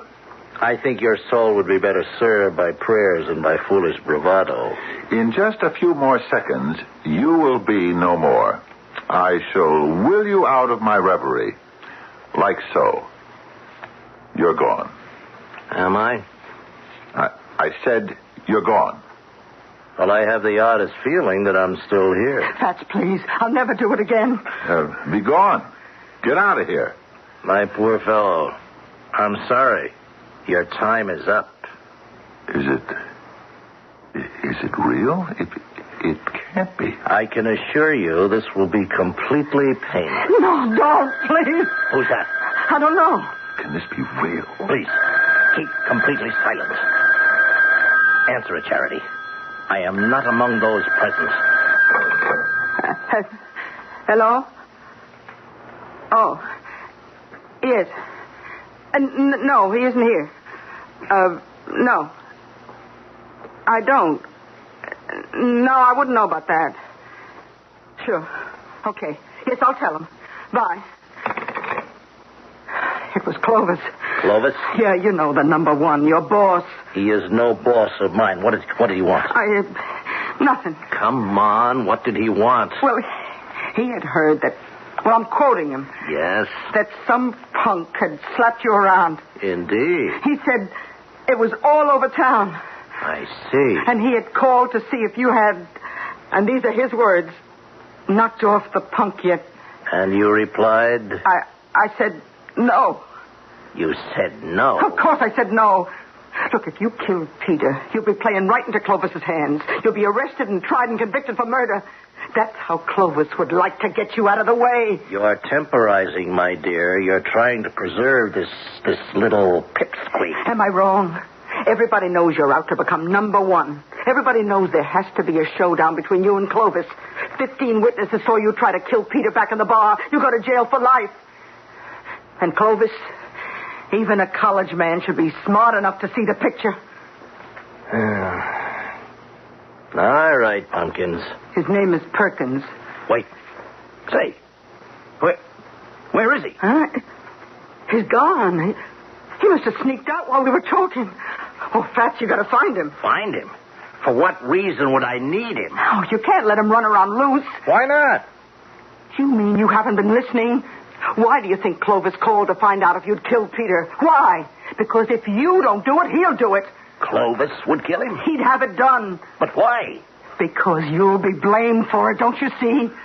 Oh. That's right. Oh. Look, we've got to find him. We have to protect him. Your life depends on it. And so you have come to me. Yes, Dr. Critchick. What does that mean? Oh, that means, You see, Doctor, I don't know anymore. I don't know what's real and what's a dream. What does that mean, Doctor? Well, that means, I'll tell you what happened. I lost control of my life. I think I know what that means. Anyway, I lost control of my life in the world, the so-called real world.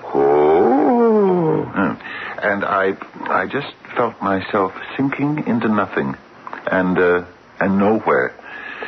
So I started having these fantasies, in which people really noticed me. I mean, I was a war hero, a fantastic miracle worker surgeon, an athlete, the idol of the crowd. And then I lost control there, too. I even became nobody and nothing in my daydreams. What do you think? I think you're crazy. What? I think you're crazy. Dr. Pritchett, what a thing for a psychiatrist to say. Oh, my boy, you must not take offense. We are all crazy. I am as crazy as you are. But you're a psychiatrist. Well, certainly. That's why I'm crazy. What's your excuse? Look, I came here because I thought you could help me. Oh, that's why you came here. Why, sure. I thought you'd come here because you wanted to help me. But you're the doctor. So, must we be slaves to convention? Yeah. Well, okay, I see. What do you see?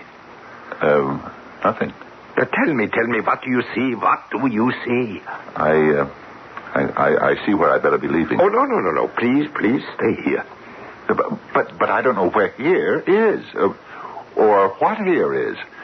You see, Doctor, I don't know if this is the real world or only a world that exists in my imagination. Do you know? Oh, you fool. Nobody knows. Nobody? Now, see, now it comes out. Nobody knows. Oh, yes. Most people pretend to know. They are the so-called well-adjusted people. But it's all a fraud. A fraud? Oh, yes. It's all part of the Katzenstein phenomenon. The Katzenstein phenomenon? Yeah, yes, because it was discovered by Professor Carl Philipp Emanuel Katzenstein. Oh. It's the theory of intertranscendental duality. It is. And it explains everything. Everything? Everything. It explains what is real and what is fantasy. Then explain where I am. Alas, I cannot. But you just said whatever it is, the Katzenstein phenomenon? Explains it. Oh, yes, it does. But you see, unfortunately, I don't understand the Katzenstein phenomenon. You don't? No, you see, only one person in the entire universe understands the Katzenstein phenomenon. Who? Well, naturally, Professor Katzenstein himself. Well, then I must go see him. Oh, but you cannot see him. Why not? Because he is in a lunatic asylum. Why is he in a lunatic asylum? Because he's crazy. Crazy? Of course. I put him there myself. You what? I testified at his trial. His trial? Yes, I was the alienist, and I said, this man is as crazy as a Cimex lectularius. What? A bedbug. I said this as a sop to the layman. I don't know who has spread this slander about bedbugs. True, they are unpleasant. But Dr. Critchie. But crazy? The irony is they are perhaps the sanest insects in the entire animal kingdom. You mean you sent Professor Katzenstein to an asylum? And why not? Wouldn't he have done the same for me? Well, what am I going to do? Why, do the only thing a sane person can do. Pretend. Pretend? Pretend who you are and where you are at all times. Here he is. Pumpkins. Why, it's Charity Fenris and Leander Fergonzi. Good evening, Dr. Krizik. Do either of you have appointments for today? Peter, we have to get out of here. Yeah, but you just arrived. Pumpkins, your existence is being threatened. By Clovis. Clovis? The number one guy in the mob. Well, surely you cannot be referring to Clovis Sakamaroggi. The same. He's also one of my patients. It's too late. He followed us here. Clovis is here, too. Oh, that's good. Let's have some group therapy. Down. Everybody on the floor. We are surrounded. Give me one of your guns. What do you think you can do? I'll go out there and knock him off. You're crazy. What? Say that again. You're crazy. Listen to Fats, Peter. Listen to him. But he isn't Fats. I'm not? No. You're the voice. What voice? The voice I always hear in my reveries. I know where I am now. It's just a daydream. Give me a gun. No. I said give me a gun. No. Hand it over. You're crazy. You'll get killed the second you show your face. So what? Nobody lives forever. But, Peter... Clovis Sakamaroggi. You two-bit hoodlum. I'm coming after you.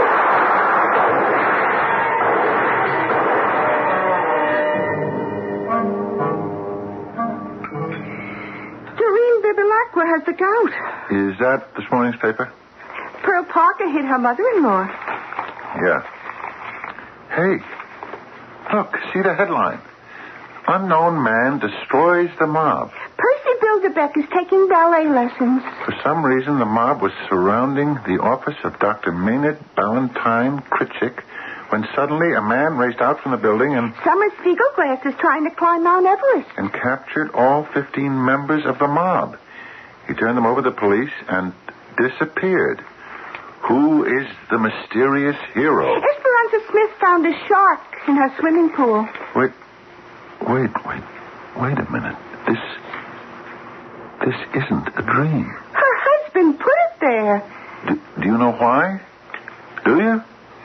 Because I never dream about you. Never. If you're here, this is the real world. This paper is real. This news is real. I did do it. Lester Langabard stopped smoking. I don't have to be afraid of anybody. Summer Fortescue stopped drinking. Yeah. And Hilda Perkins stopped talking. Did you hear what I said? I said Hilda Perkins stop talking. I don't want to hear one more single solitary word out of you. Now, do you understand? Sure. Yeah, because if I do, I'm going to... No, please. You don't have to do that. All you really have to do, just now and once in a while, is just notice me.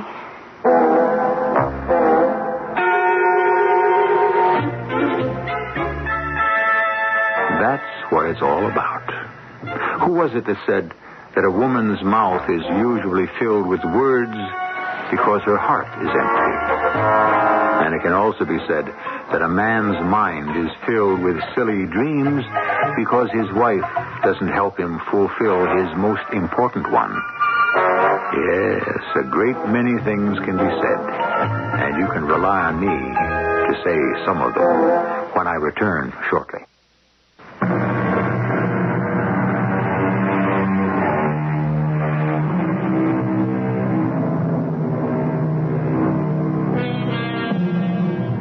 Once again, as we do so often, we were involved with dream and reality. And why not? Isn't that the basic stuff of our existence? As the philosopher said, life is a shadow play where light and darkness blend. And we are only permitted brief, blurred glimpses.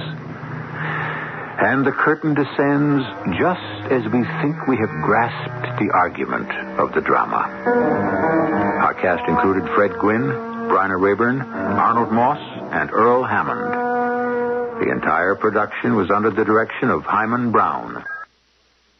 This is E.G. Marshall inviting you to return to our Mystery Theater for another adventure in the macabre. Until next time, pleasant dreams.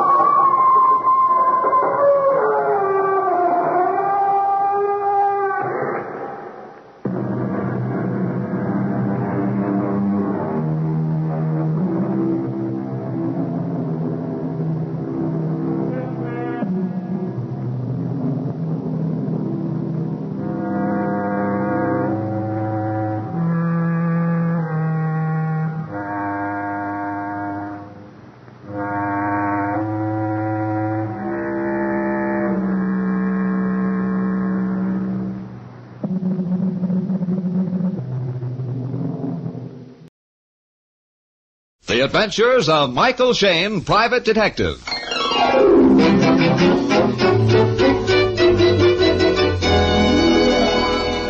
The people who make 76 gasoline and Triton Motor Oil, Union Oil Company, present The Adventures of Michael Shayne, Private Detective, starring Wally Mayer and Kathy Lewis.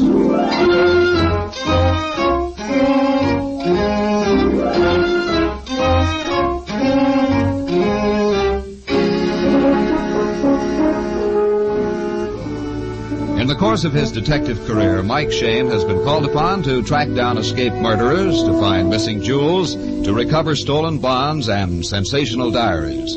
But never before has he been asked to hunt for something 3,000 years old. In his office high in the Rust Building, Mike and his lovely assistant, Phyllis Knight, listen sympathetically to a worried little man, Dr. Frederick Wakeman, museum curator. Mr. Shayne, these thefts have been going on at the museum now for 2 weeks. Some of the losses just wring my heart. You know how today people save the baby shoes of their children, even have them cast in bronze? Well, yes, but then realize what it means to me to lose the baby sandals of the Pharaoh Ramesses I. Why, I used to hold those tiny things in my hand and think back to the days when they pattered around the royal court of Egypt. Yes, 3,300 long years ago. 3,300 years? Well, why would anybody steal baby sandals 3,300 years old? Unless they were fresh out of shoe stamps. That's the baffling part of it. The thefts don't make sense. One time it's the court robe of a Chinese emperor. The next it's the original of a love sonnet of Shakespeare or the signet ring of a Russian czar. They're famous. If the thief tried to sell them in New York or London or Bombay, it would be known they came from this museum. In which case the thief would be caught. Sounds like to me the work of a pretty clever thief. Dr. Wakeman, do you suspect anybody in particular? No, how can I? It's bewildering. It's a mystery. The museum is open every day, but we have very capable guards. I believe the thefts occur at night, when only 2 watchmen are on duty. Any signs of somebody forcing in a door or window? No, none that we can recognize. But it's got to stop, Mr. Shayne. It's got to. I'm responsible, and there are people who will take advantage of my failure. Even in a museum, one can have enemies, huh? This is what I want you to do, sir. Come out and look over the museum with me. Perhaps spend a few nights there. Well, that's quite an order, Dr. Wakeman, but I guess we're game. How about it, Phil? Certainly we are. All right. Then if you would meet me at the museum tonight in my office, say about 8:30. Your office at 8:30? Okay, but it's only fair to warn you, Doctor. Every time I go out on a job lately, I seem to wind up with a corpse. Really? Oh, then you won't be disappointed. You'll find 6 corpses. 6 corpses? Yes, in the mummy room.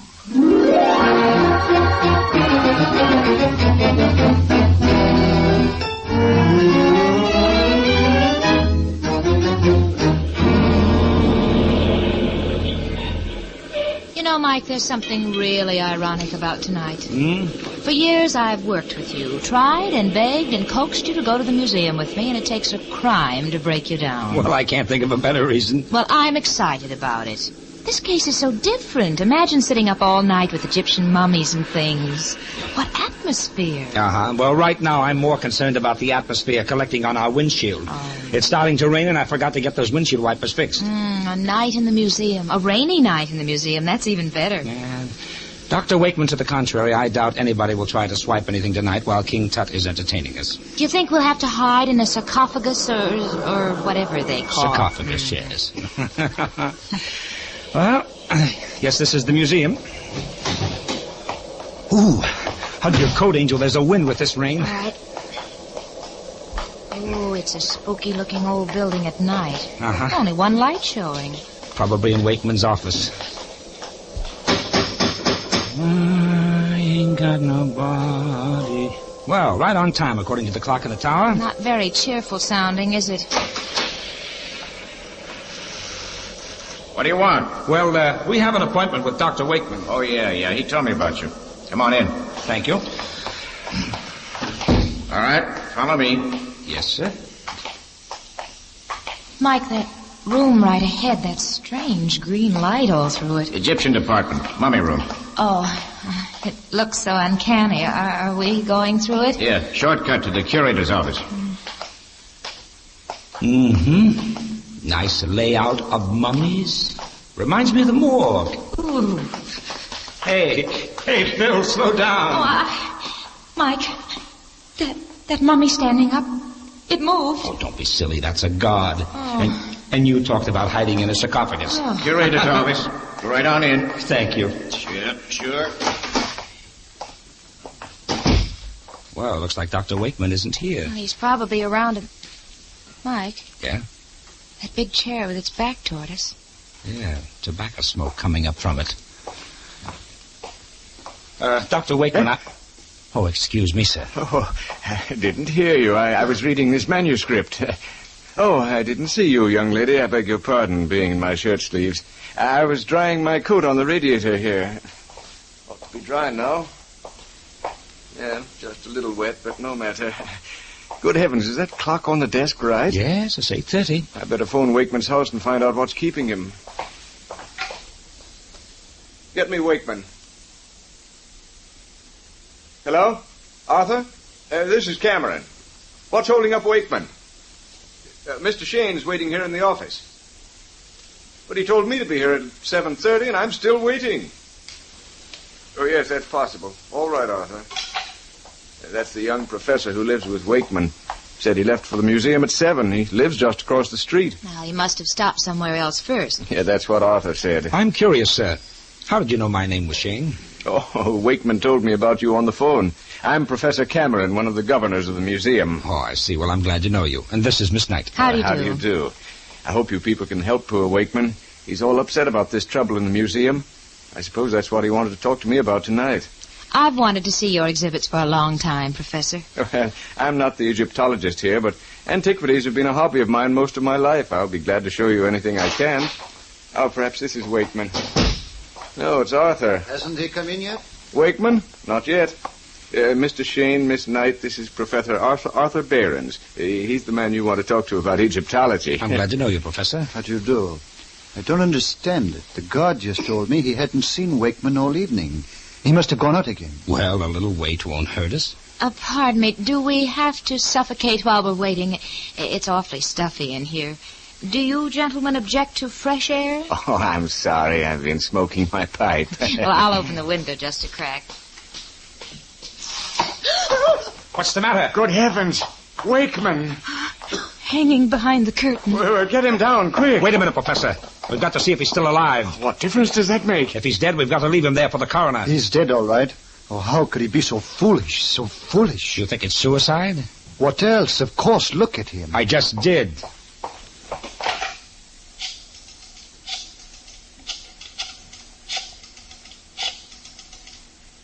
San Francisco Police Department. Give me the inspector of homicide.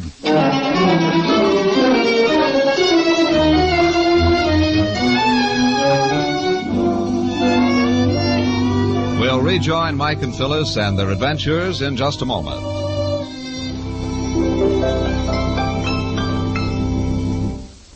Here's a tip if you're worried about excess carbon in your engine.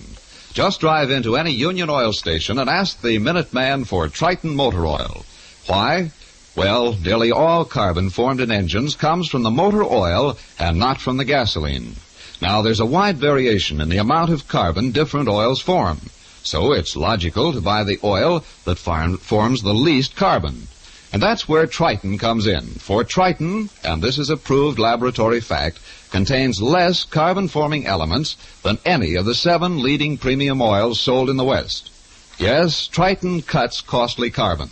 The reason is that Triton is refined by Union Oil Company's exclusive propane solvent process, a process that removes harmful asphalts, waxes, and sulfur, leaving a pure 100% lubricating oil. An oil that will safely lubricate your car for many hundreds of miles and give added protection against excess carbon. Your engine deserves that protection. You can buy Triton at all Union Oil Minuteman stations. Just look for the sign of the big orange and blue 76.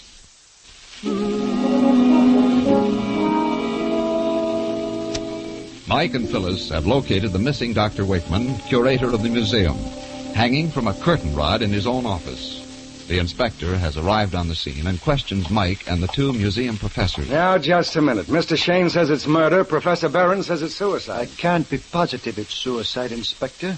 But I know that Wakeman was a very morbid man and terribly affected by these museum thefts. You mean he may be linked in with them? When he saw the things closing in around him, he chose the one way out? No, I didn't say that. Inspector, just so you don't fall for a phony suicide deal, take a look at that rope. Uh-huh. See what you mean, Mike. The heads of the rope are all flattened in one direction.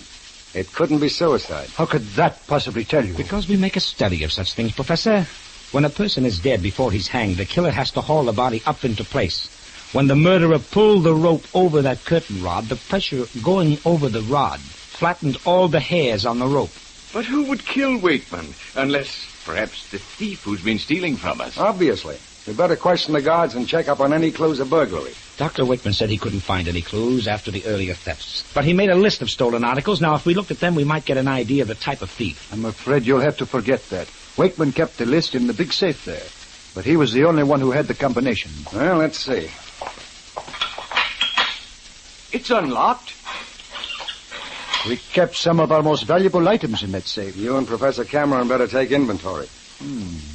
Everything looks in its place. A chapter from the Gutenberg Bible, the Greek medallions.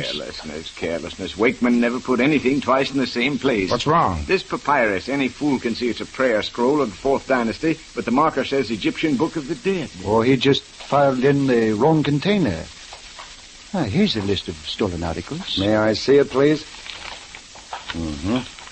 2 blue porcelain vases, Ming Dynasty. Jeweled Arabian sword, gold scabbard. 2 miniatures, Napoleon and Josephine. Set of Egyptian... Napoleon and Josephine. There's a point. Cameron, you remember how Mr. Bradley fought with Wakeman when Wakeman wouldn't sell those miniatures to him? You're talking about Richard Bradley, the lumberman and art collector? Yes, a creature wholly without culture who buys rare and beautiful works merely to flaunt the power of his money. Oh. But a man with millions wouldn't descend to stealing. Well, I'm not so sure. Bradley offered Wakeman $20,000 for the miniatures of Napoleon and Josephine. Then he upped it to $25,000. Yes, I remember. He was bidding against that art dealer, that Francois Lys. Yes, and when Wakeman wouldn't sell at any price, Bradley got so furious he threatened him. He said he'd come down here some night and slit Wakeman's throat and take the miniatures anyway. Oh, I'd discount that. Bradley is notorious for his bad temper. Still, we can't overlook it, Mike. We got to follow all leads. Sergeant. Yes, Inspector? We're going to call in Mr. Bradley. Nobody is to leave this building till we get back.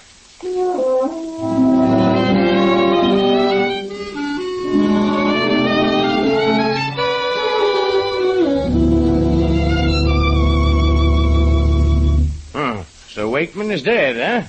Well, perhaps now I can do business with the museum. What time did you say he was killed? We didn't say, Mr. Bradley, but we think between 6:45 and 7:30. Well, that's lucky for me. With my feeling toward Wakeman, you might be coming here to accuse me of his murder. But at that hour, I happened to be eating dinner at the Mark Hopkins. I ask why you're so bitter toward Wakeman? Number of reasons. Do you realize I offered Wakeman $250,000 to build a new wing on the museum, and he and his board of governors turned it down? Yeah, turned it down, yes. Merely because I wanted my name chiseled over the doorway.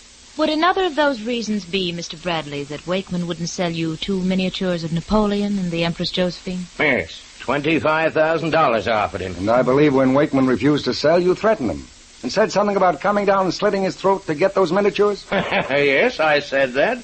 Anything else you want to know? We asked these questions, sir, because those 2 miniatures were among the articles stolen from the museum. Well, I hope you find them. And when you do, let me know. I'd still like to buy them. When we find them, sir, we'll have the murderer of Dr. Wakeman. I may be able to put you in the right direction. Yeah. Let me take a look out of the window. Yeah, I can see the light in his store. It's still open. He's down just a block from this apartment. Who? An art dealer, Francois Lys. Yes, I think he would be a very interesting man for you to question. Thank you, sir. If we need any more answers, we'll be back. You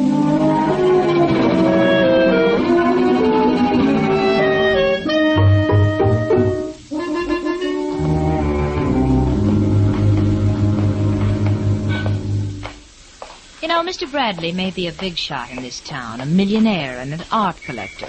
But his heart doesn't pump blood. It's vinegar and arsenic. Yeah, awfully anxious to pack us off to Francois Lys. And that alibi of eating dinner at the Mark Hopkins. I think the sergeant better double check on that. You kiddies are a suspicious crew. Now, why would a millionaire commit a murder for 2 useless miniatures? Well, we can continue this discussion some other time. Here's Mr. Lys' gallery.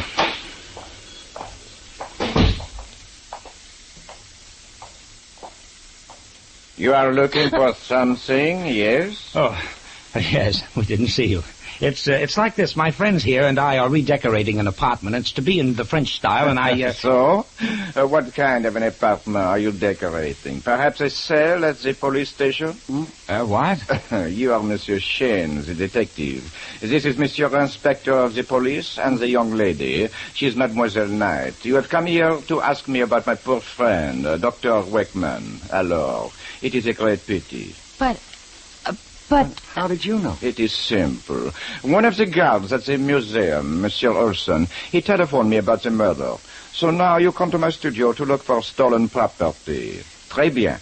My studio, she is at your command. Well, this isn't exactly what we expected. You see, there is no need for apology. You will pardon if I go. I am promised to see Madame Van Allenhaven tonight, and perhaps to buy her library. Yeah, but hold on, just a minute. When you have searched my studio, if you will lock this front door, please. Au revoir. Wow. Well, of all You've come to my studio for look for stolen property. I am happy to have you. Yeah, that's what's wrong, Inspector. Mr. Lys is too free. He knows there's nothing here. If he dealt in stolen goods, he was brain careful not to store them in this studio. Mike, let's go after him. He's going to tell us a few things. Wait a minute, Inspector. He's already told us something. A guard at the museum named Olson telephones him that Wakeman has been murdered and tells Lys about us. What for? Yeah. Lys and the guard must be working this together. Maybe, but that's what we've got to find out. And I know how we will find out, Inspector. We are going to search his studio. For what? I want a cardboard box, some wrapping paper, and a shipping label. Then back to the museum as fast as we can go.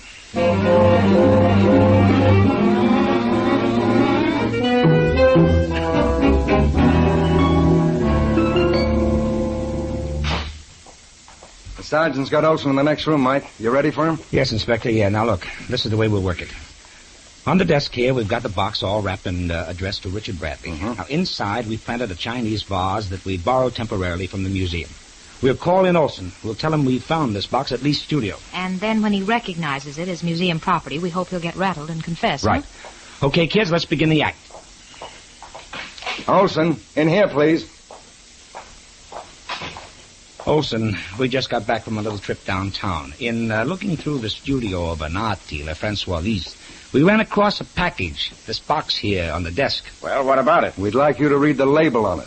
I don't get what you're driving at. All right, Olson, I'll read the shipping label for you. To Mr. Richard Bradley. Well, suppose we see what's inside the package, huh? Here we are.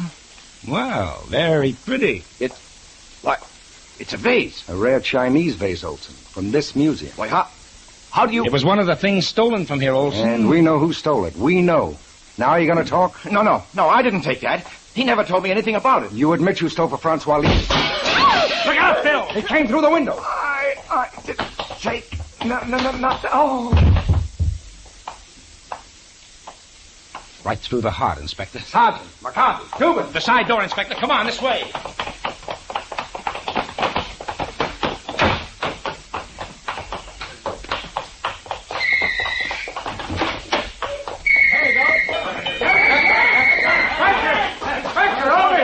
Here into the light. Holy jumping. It looks like it is. Francois Lys. No, let me go. You are wrong. Inspector, we caught him running for his car. We got his gun. It's still warm, and one of the chambers is empty. No, you do not understand. But we do, Mr. Lys. You were afraid the guard would talk, and you killed him. But you were just a little too late. He confessed that he was working for you. All right. Yes, I admit, I killed Olson, but not Dr. Wakeman. No, never. We let a jury decide that. Inspector, shall I call off all the boys now? I wouldn't do that, Inspector. This case is not closed yet. What are you talking about, Mike? We've caught the man who killed Olson, but the man who murdered Dr. Wakeman is still at large. We've still got one murderer to catch.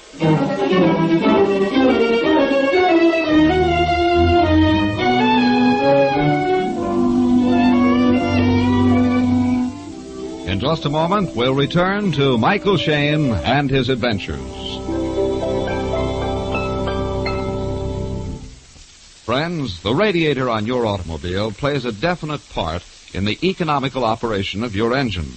Like other parts, it needs some attention now and then. You see, the small honeycomb cores and water pipes of a radiator are easily plugged with rust, dirt, and scale. When that happens, the water circulation is impaired, the temperature gauge shouts danger, and the engine loses efficiency. That's why, with the hottest part of summer yet to come, it's a good idea to make sure that the cooling system of your automobile is working properly. And the quickest way to do that is to have your Union Oil Minuteman clean your radiator with Union Radiator Flush. Union Radiator Flush is harmless to metal, but its special solvent action cuts scale and rust right out of choked water lines. Then, with this foreign matter flushed out, the clean water can circulate rapidly and the engine stays cooler. Remember, your Minuteman can flush the radiator while you wait. The cost is nominal, and you'll benefit with cooler summer driving. You can get Union Radiator Service wherever you see the sign of the big orange and blue 76. Mike is certain that the capture of Francois Lys does not solve the murder of Dr. Wakeman.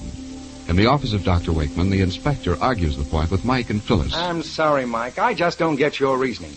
Lys admits he and Olson were robbing the museum. He admits he killed Olson to cover up. Then why do you accept his denial that he killed Wakeman? You just gave me my reason, Inspector.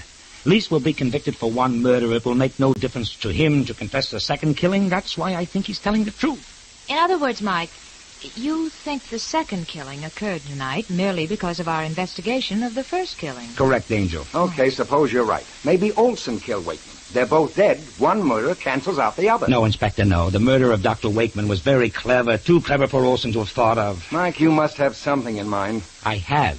I was just thinking. When we first started out tonight, we found that safe over there unlocked. Dr. Wakeman wouldn't leave it unlocked with constant thefts going on around here. Do you think the murderer made him open it? Well, let's have another look inside that safe, huh? There's a lot of valuable stuff in there. If we could find it... Wait a minute. That papyrus. The Book of the Dead, remember? Yeah, sure. The professor said it was kept in the safe. Yeah, the young one. Barron said it was misplaced. That's what he said. Now, I'm no expert on Egyptology, but I do know that the Book of the Dead is an extremely rare old papyrus in delicate condition. Now, if you were going to steal it, what would you put it in? How would you carry it? Well, I see a half-dozen long metal cylinders in the safe. I suppose you'd carry it in one of them. Okay, let's check them. All of them are labeled. Prayer scroll of Imshet Sup. Yeah, and record of Noble's War. Hey, here's one with no label. It's bigger. All dusty and dirty. What?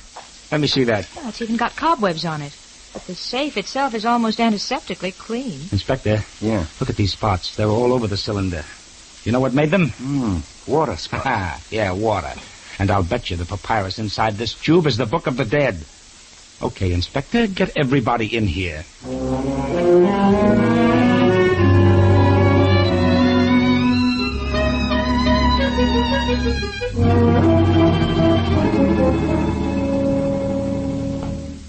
Why, yes, Mr. Sheen, that's the Book of the Dead. We always keep it in the safe. Yes, as I said, Wakeman must have misfiled it. Professor Barron, you told us you were studying this papyrus just the other day. Yet now we find it in an old, dusty container. Well, I don't know why that would... All the other papyrus cylinders are perfectly clean and bear labels. Where did this dirty, unlabeled container come from? Must be from the storehouse, a building away out back of the museum. Are there a lot of spiders out there? Spiders? Naturally, it's an old building. All right. I'll tell you exactly how Dr. Wakeman was murdered. This evening he opened the safe for somebody who wanted to look at the Book of the Dead.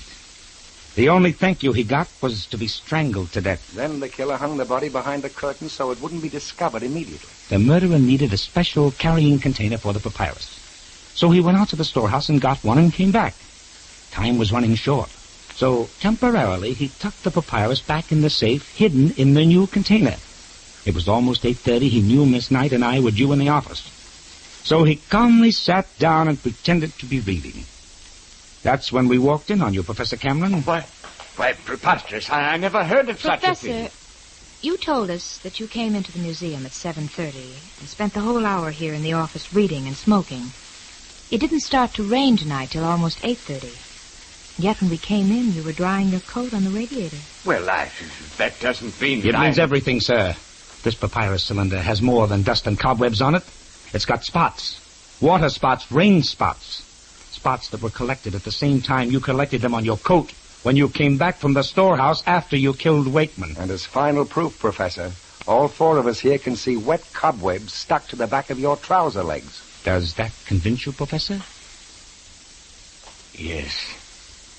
Yes, I thought I was so careful that no one could prove. That's what every murderer thinks, sir. But the murderer is always wrong. He always makes some little slip, some little mistake. Tonight you made yours.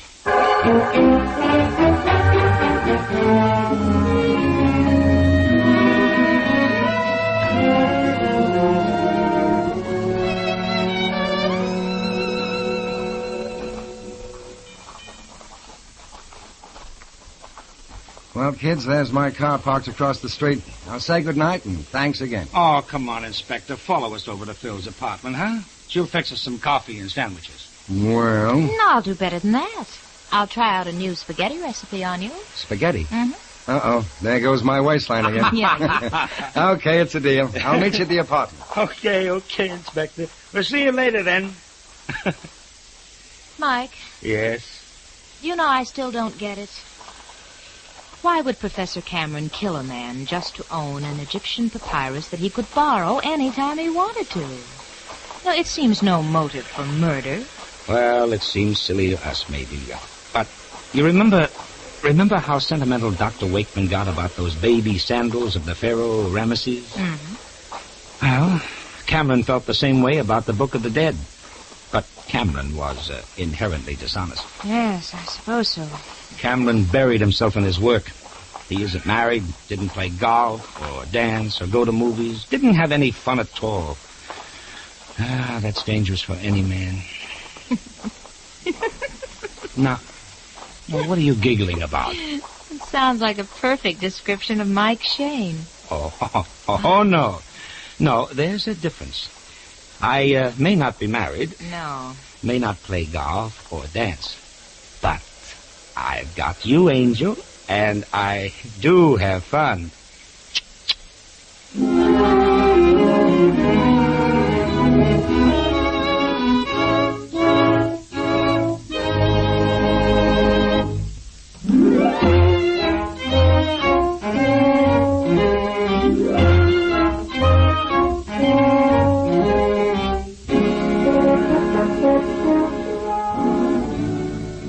Tune in again next week at 8 o'clock for another adventure with Michael Shane, Private Detective, starring Wally Mayer and Kathy Lewis, with Joe Forte as the inspector. Tonight's story was written by Richard DeGraff and based on the character created by Brett Halliday. Music was composed and directed by Bernard Katz. This is John Lang saying goodnight for the people who make 76 gasoline and Triton Motor Oil. Union Oil Company.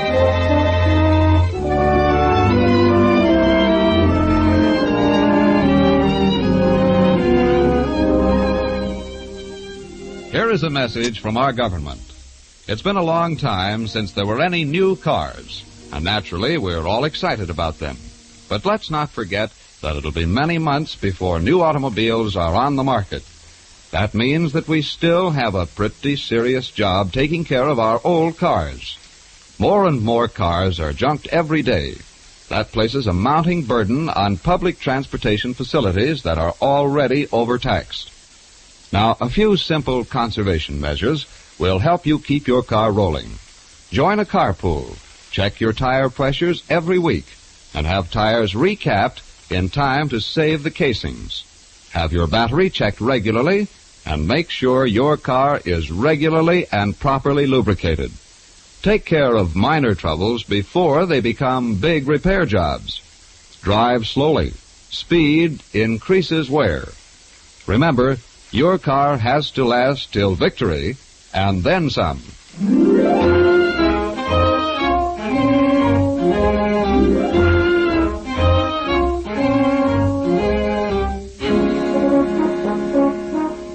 This is the Mutual Don Lee Broadcasting System.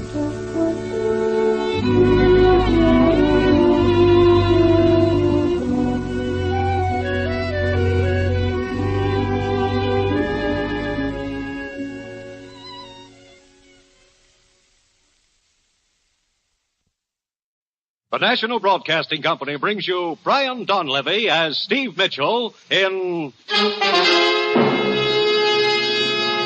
Dangerous Assignment.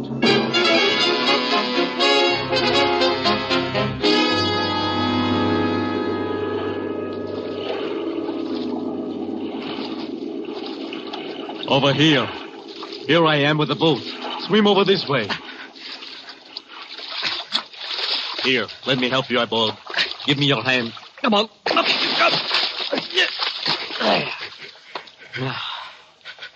You set the charge of nitroglycerin? Good. And no one saw you leave the ship?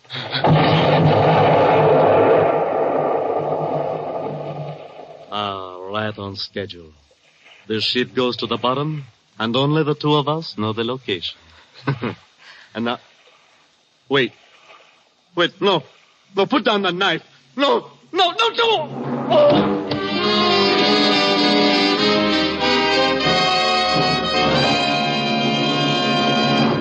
3 ships sunk in 2 weeks, Steve. And the last one cost the lives of 6 passengers. But, Commissioner, why send me halfway around the world just because 3 ships were sunk? Steve, those ships carried U.S. rehabilitation supplies. I see. Now, as usual, you'll pose as a foreign correspondent. Here's your press credentials, Steve. Your passport and plane ticket. Ruth, did you say plane ticket? You take off in 2 hours. Now, look, I was figuring on a little deal. Can't it wait till tomorrow? No, it can't wait. And that's another thing, Steve. On this assignment, there's to be no women and no gambling. It's strictly business. Dangerous business. Okay, Commissioner. All right, Steve. Your first stop in Saigon is the Malayan Star Lines. The manager's name is Brevant. You've got your assignment. Get going.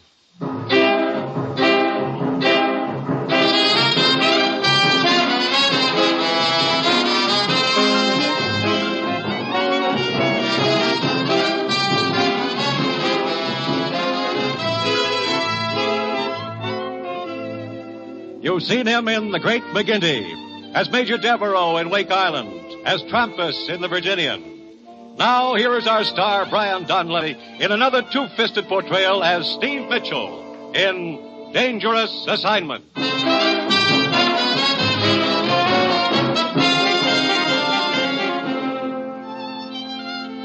time, now. The place, Saigon, inscrutable city of the Orient, where the ancient and the modern rub elbows in the narrow, crowded streets. Saigon, city of intrigue, of shadows, of forgotten men, of danger.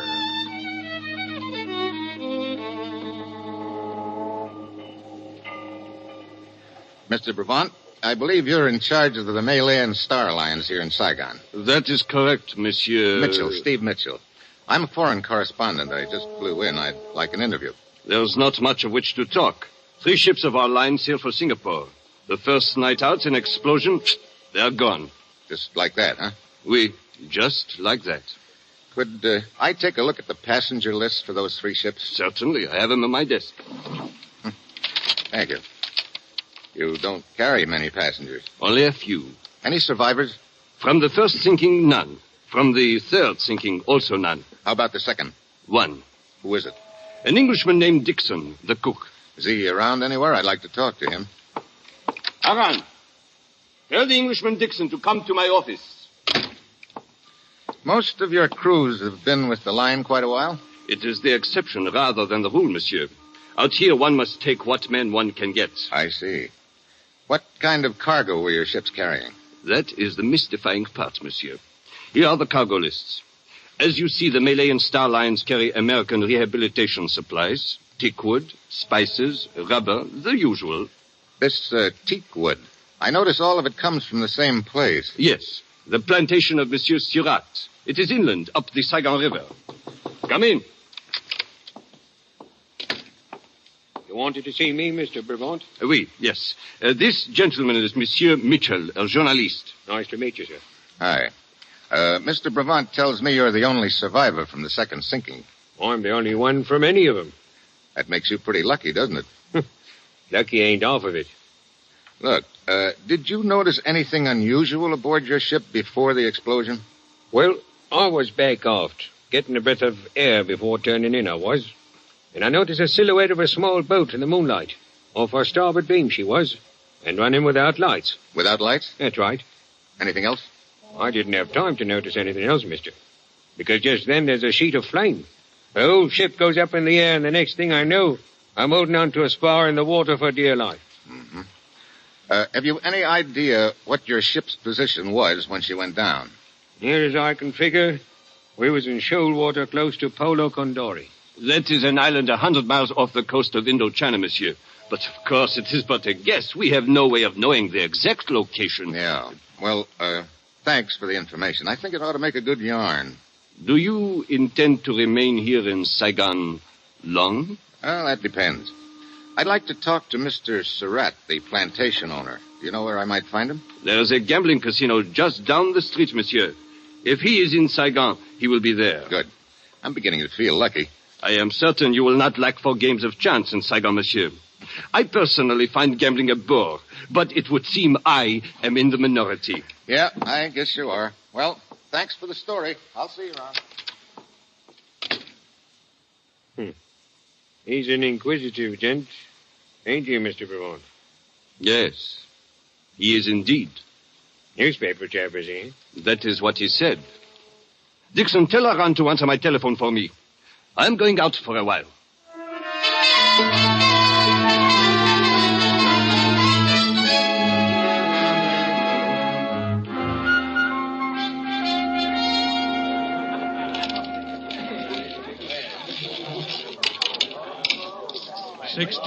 Right.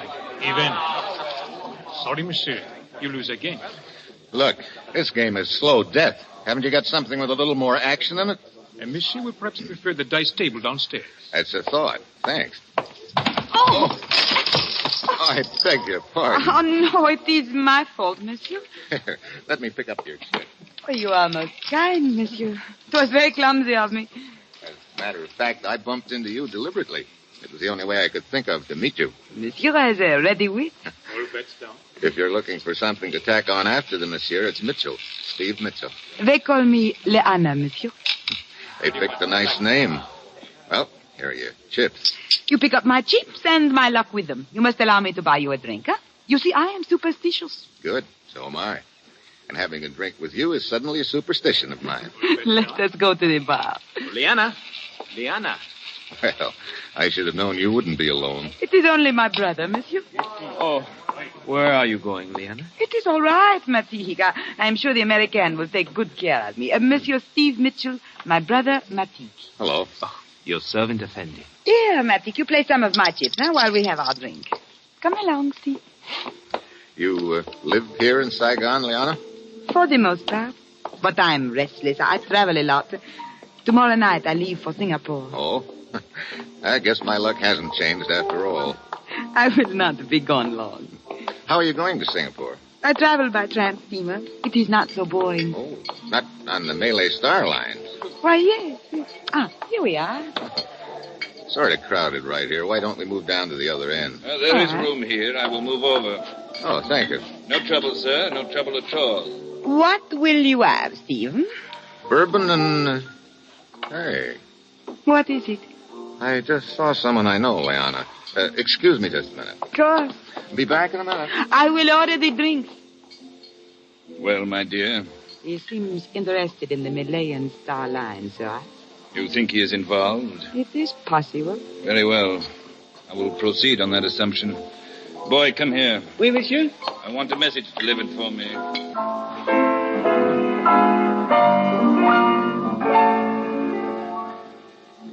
Good evening, Mr. Brevant. Oh, Monsieur Mitchell, is it not? Have you written your story yet? Not yet. I'm a little surprised to see you here at the casino. When we talked this afternoon, you told me gambling bored you. It does. But I do find interest in observing gamblers, monsieur. Particularly when high stakes are involved. Oh? Monsieur, I congratulate you on the speed with which you have made yourself acquainted in Saigon. What do you mean? Did I not observe you conversing at the bar with Surratt? Surratt? The stout gentleman. You mean the guy who was standing next to me, the one with the face like a toad?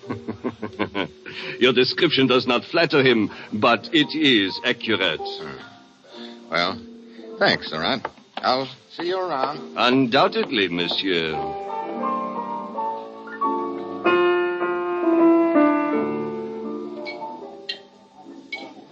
I'm sorry I took so long, Leona. Oh, it's quite all right. Well, here is your drink. Thanks. Say, what happened to the guy who was next to me here, the one who moved over to make room? Huh? Oh, I do not know, Steve. I was not noticing. Surratt. Is that his name? Yeah. Well, cheers. Cheers. Monsieur Mitchell. Steve Mitchell. Over here, boy. You are a busy man, Steve. I seem to be. Monsieur Mitchell? Yeah, what is it? You are wanted outside, monsieur. Oh? By whom? Oh, he not give name, monsieur. But he say quite urgent. Okay. Here. Oh, thank you, monsieur. Leona? I know. You will be gone but a minute. Yes, I will wait for you.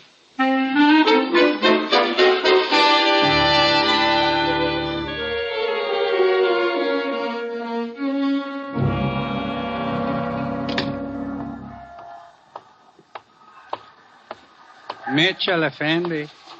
Who are you? You are Steve Mitchell? What do you want, a calling card? Yeah, I'm Steve Mitchell. I suppose you'll tell me why you got me out here. I am Dalai. I suggest that we walk, Effendi. Oh. You always suggest with a gun, Dalai? When it is necessary, Effendi. Come. Mind telling me where we're going? Certainly not. Right around the corner here. And into the alley. Cozy in here. And dark, Effendi. Wait a minute. Looks like we've got company in here. It is but my friend Banjak, Effendi. Oh, hello. What's the matter? Is he bashful? He cannot speak. His tongue was removed by force some years ago. But he is strong and willing. Banjak. Why, you... That reminder from Banjak will serve to open the conversation. Look, I don't know what this is all about. To be brief, Effendi, you have information which I require. The locations of the 3 sunken ships. The ships?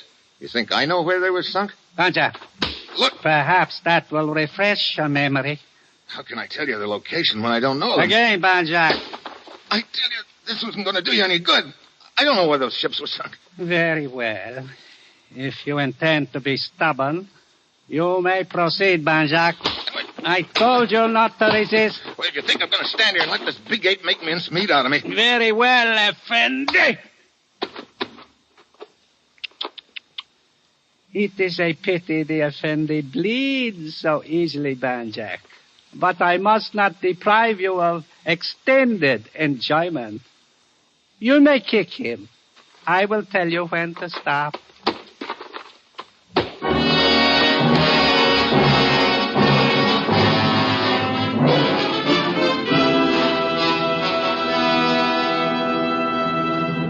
The National Broadcasting Company is bringing you Brian Donlevy, starring in the role of Steve Mitchell in the second of an exciting new adventure series, Dangerous Assignment.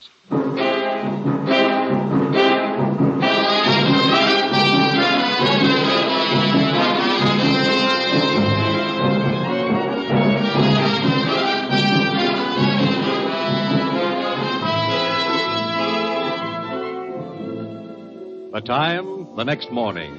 The place, a luxuriously furnished bedroom in a spacious villa near Saigon, overlooking the sea.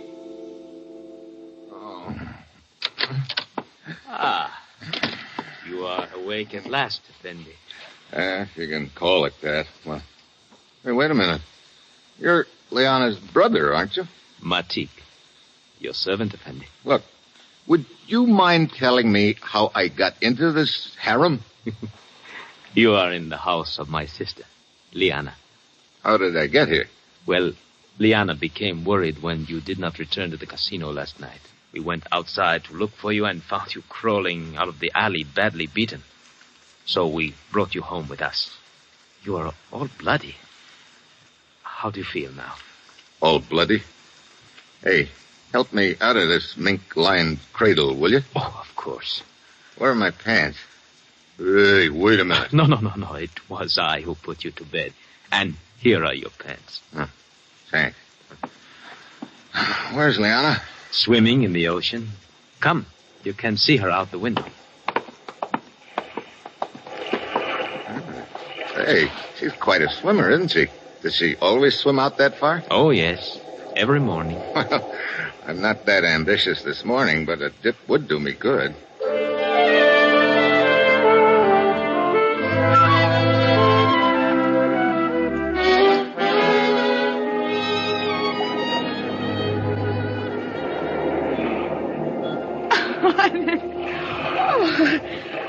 Steve, you are quite a swimmer yourself.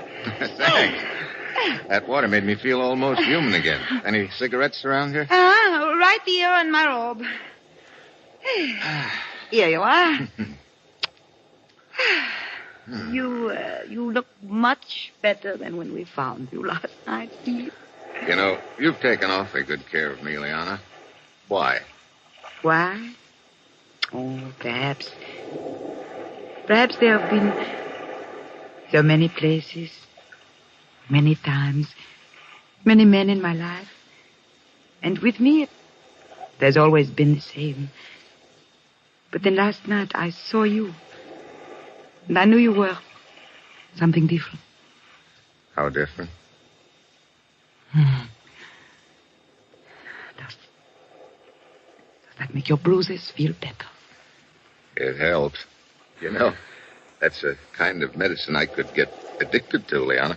Perhaps when I return from Singapore, there will be more time to become addicted. Maybe. When do you sail? At 8 tonight. On the Malayan Queen. I guess my luck's still no good. Okay, look, I gotta go back to my hotel and pick up a change of clothes. But anyway, I'll be down to see you off tonight.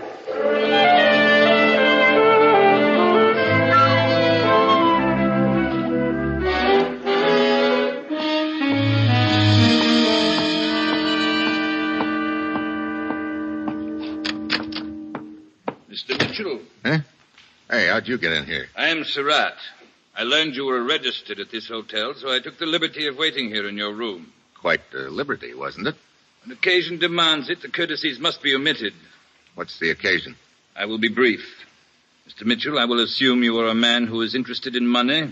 That's a safe assumption, Surratt. I believe you're in possession of certain information which is of value to me. Here we go again. Sir? Look, you happen to know a couple of cutthroats named Dilai and Benjack? Benjack's a big lug with no tongue. Dilai, Benjack? I have not had the pleasure of their acquaintance, sir. Oh, it's no pleasure, believe me. Sir? I'll skip it. Now, what's this about certain information I have? I will not waste words. 10,000 American dollars for the location of the sunken ships. 10,000? Means a lot to you, doesn't it? You've been shipping teakwood on the Malay and Star Line, haven't you? From my plantation up the river, sir. 'Tis a matter of record. I didn't know teakwood was that valuable. I repeat my offer. 10,000 American dollars. I'll have to have a little time to think it over, Surratt. I cannot grant you much time, sir. I'm sailing tonight on the Malayan Queen. You have until 7:30 this evening. Okay. I will expect your answer before sailing time. Until then, good day, sir.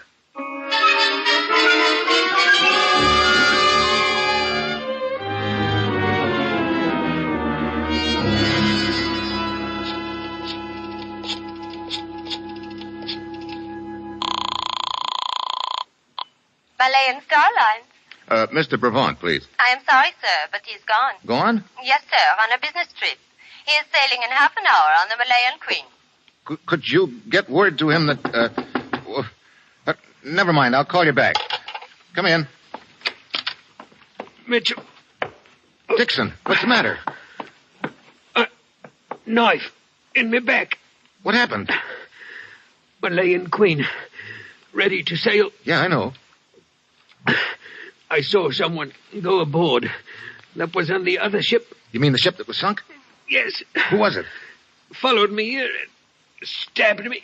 Who stabbed you? Dixon! Dixon!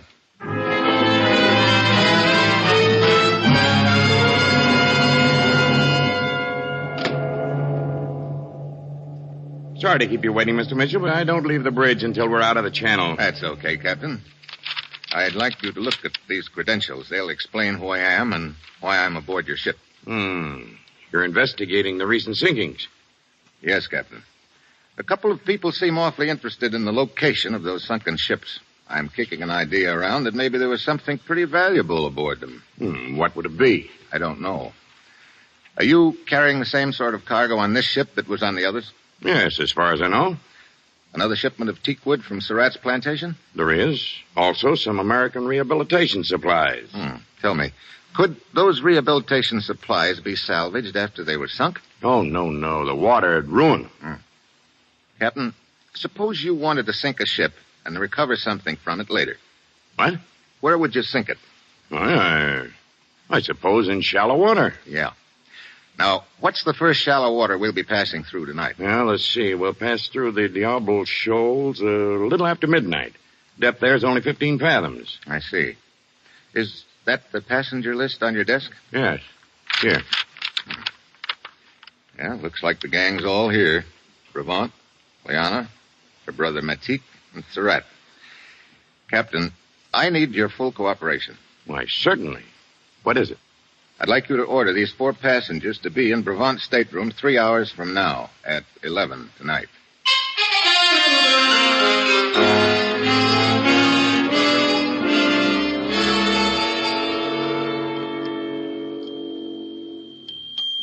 Brevant, I demand an explanation of this, being hauled up to your cabin like a common criminal. But, Monsieur Surratt, I am as much in the dark as you. I do not think it necessary to point out that this may cost you my business, Brevant. If you would only tell us the reason for all this, Effendi Brevant. Matik, I'm sure there must be a good reason for all this. If we are but patient, we will learn what it is. Here is the man who is responsible, Monsieur Mitchell. Steve! Hello, Liana. Matik. Your servant, Effendi. Good evening, sir. Surratt. Apparently you forgot our appointment, Mr. Mitchell. I didn't forget it. I had a couple of other things to take care of. Perhaps, sir, you'll be good enough to explain what this is all about. Sure, I'll explain. I'll make it short. I think one of you is responsible for the sinkings of those 3 ships. You are joking, Steve. Sorry, Liana. But to suggest that I could have anything to do with it. You're a good swimmer. I'm afraid I'll have to count you in. Oh, it is so ridiculous to think that I or my brother could be involved in such a thing. You make a serious charge against us, Effendi. I know. This is an insult to my long years of service on the line. Perhaps it is a serious charge as far as the others are concerned, Mr. Mitchell. But to suspect that I am involved is ridiculous. Much valuable teak wood of mine was sunk with those ships. Yeah. And maybe it's more valuable than I thought at first. What do you mean by that, sir? I'll let it ride for the time being, because I've got another piece of news for you. Of course, it isn't really news to one of you. What do you mean, Steve? There was a ship's cook named Dixon, survivor of one of the sinkings. Tonight, he saw one of you come aboard. He recognized you as being on that other ship, so whichever one of you it was killed him to shut his mouth. I assure you this is the first of these ships I have been aboard, sir, and also the last. One of you 4 is the killer and dynamiter.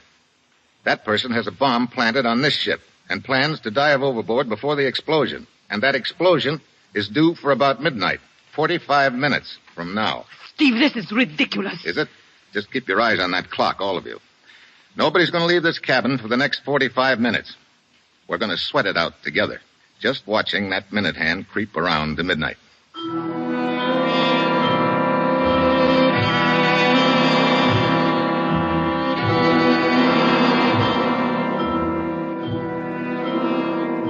$11:30. Anyone feel like talking yet? Really, Mitchell? Really, what? Haven't you carried this silly joke far enough, Steve? There is only one way to prove he is mistaken in his suspicions, Liana. That is to wait. Can't we get a little air into this cabin? It's so infernally hot. You know something, Surratt? It's going to get a lot hotter.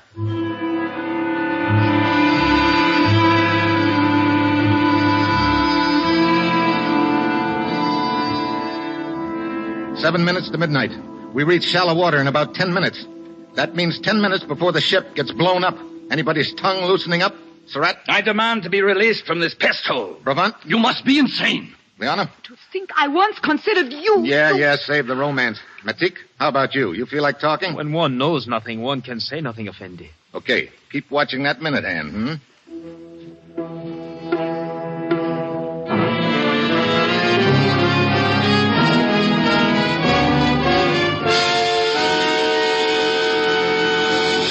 I can't stand this any longer. I've got to get out of here. You've got to let me go. So you're the one, Surratt? No. You must believe me. I would be the last one in the world to blow those ships up. Why? Surratt! There's gold hidden in those crates of teak wood. Surratt, you fool. He was only bluffing. Now you have told him. You haven't told me enough. Keep talking. I have nothing more to say.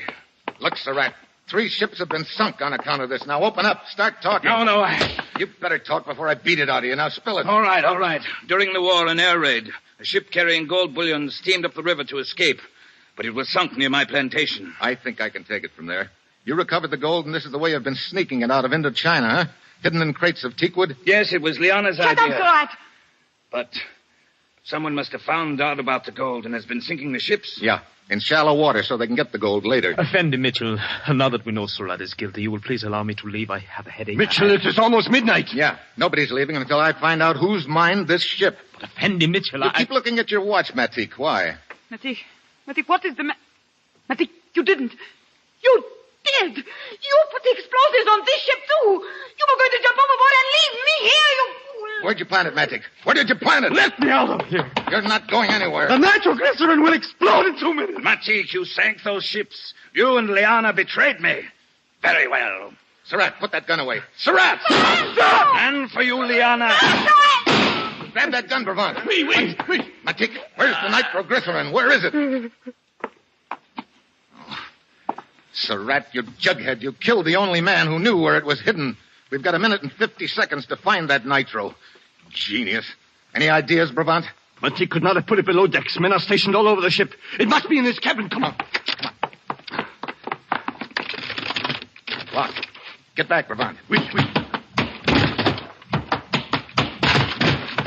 Take that side of the room. I'll take this. All right. It's got to be in here somewhere. It's got to be. There's nothing over here, Mitchell. Wait a minute. Listen. There's something kicking. Yes, I hear it. Under the bunk. Look, that black suitcase. Easy. Throw it overboard, quick. Yeah, I got to get out of the way, Bravant. I got to get it over the rail. Hurry, Mitchell, hurry. Only a few seconds more, it will explode. Throw it as far as you can. You don't have to tell me that. Hit the deck. Mitchell, are you all right, Mitchell? Yeah. Except that I'm about 5 years older, Captain. Whew. That was close. Yeah, too close. Probably buckled a few of the ship's plates. Yeah, well, you better put Surratt under arrest. You can turn him over to the authorities when the ship reaches port. Yeah. Chances of getting the gold that's already been sunk are pretty slim, but there's probably a lot of it still at Surratt's plantation. The government can check that. Mitchell, allow me to say, I have never seen one so calm in the face of danger. All the time we were waiting in my cabin after I realized what your plan was, my heart was in my throat. You think mine wasn't? It was choking me.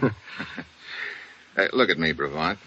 I look like a fairly intelligent guy, don't I? Well, yes, of course. With a normal assortment of brains. Certainly. And a reasonable amount of common sense. But of course. And will you tell me something? What is it? Why did I ever get myself mixed up in a job like this?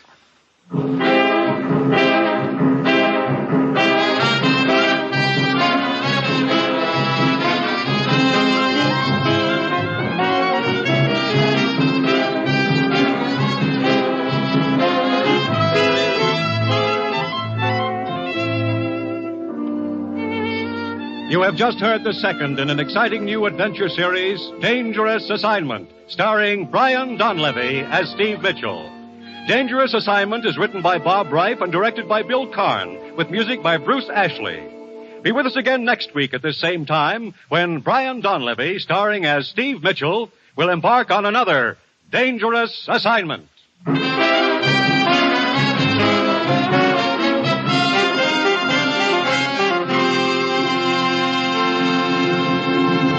This program came to you from Hollywood. This is NBC. the National Broadcasting Company.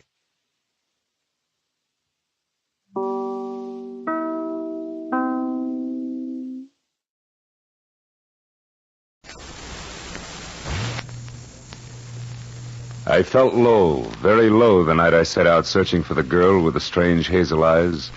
The fog which hung over Los Angeles didn't help, and I felt even worse when I found her. For by then I had death on my hands. From the pen of Raymond Chandler, outstanding author of crime fiction, comes his most famous character as CBS presents The Adventures of Philip Marlo.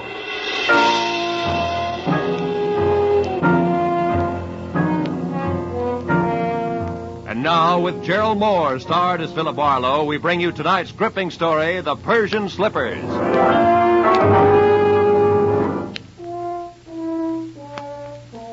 One of those thin, chilly fogs had sneaked in from the Pacific, and it hung vaguely to the streetlights along the Sunset Strip. It was a kind of a fog that you could see through, but everything was out of focus. It made you start wondering what you were going to do when you were 90 and you were all alone. I'd have liked to have spent the night in a room full of noisy extroverts playing charades. But instead, I had to eat a quick dinner and drive up into the secluded Hollywood Hills to meet a guy. A guy who had nothing but trouble on his mind. When I pushed the buzzer, I had the feeling of wishing I was someplace else. Carl Delaney himself opened the door. He was grim and brusque and to the point. Marlo? That's right. Come in, Marlo. I appreciate this. You're coming up here after business hours, I mean. I wouldn't have asked except, well, perhaps I waited too long as it is. Sit down. Thanks. Waited too long for what, Mr. Delaney? 36 hours ago, my wife disappeared. Marlo, you've got to find her for me. Find her just as fast as you can. Wait a minute. Disappeared, you said. Would you mind playing that part back a little slower? Norma simply walked out that door, got in her car, and drove off to get hold of herself, as she always does when we've quarreled. And always before, she's come back in an hour or so. But this time... This time she simply didn't come back, is that it? Look, Mr. Delaney, I could... You'd better let me finish before you do anything. Lately, my wife has been brooding over something serious that she refused to discuss. I've caught her crying several times, and she's not a woman given to tears. Marlo, I'm sure that unless we move fast, when we do find her, we're going to find her dead. Suicide? Yeah.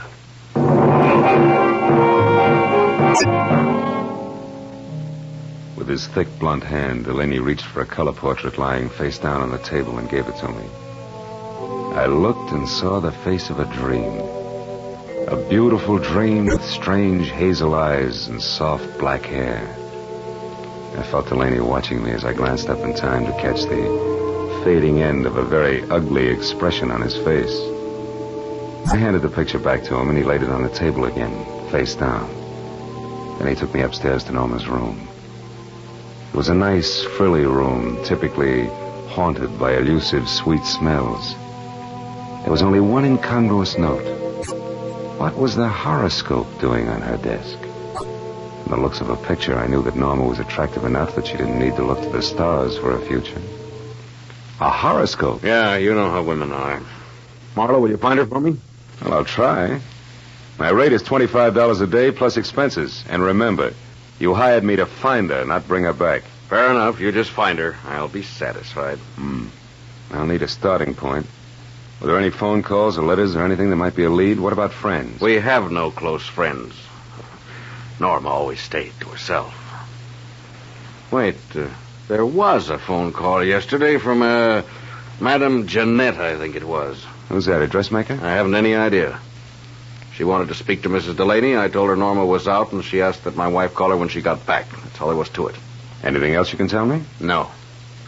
No, it's not much to go on. I'll see what I can do, Mr. Delaney. I'll be here all night, Marlo. Call me if you need anything. Yeah, I'll do that. Good night.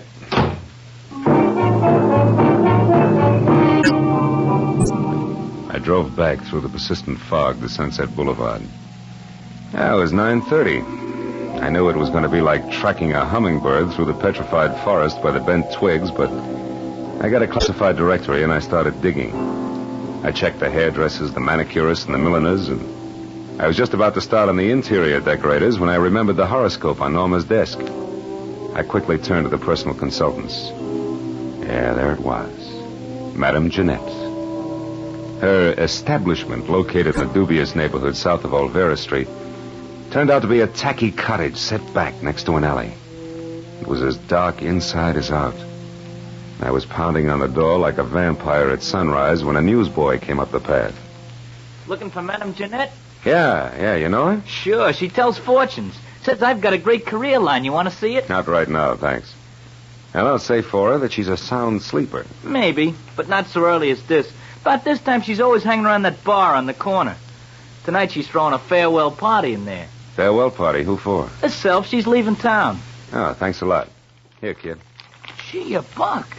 My old man will swear I've been shooting crap again.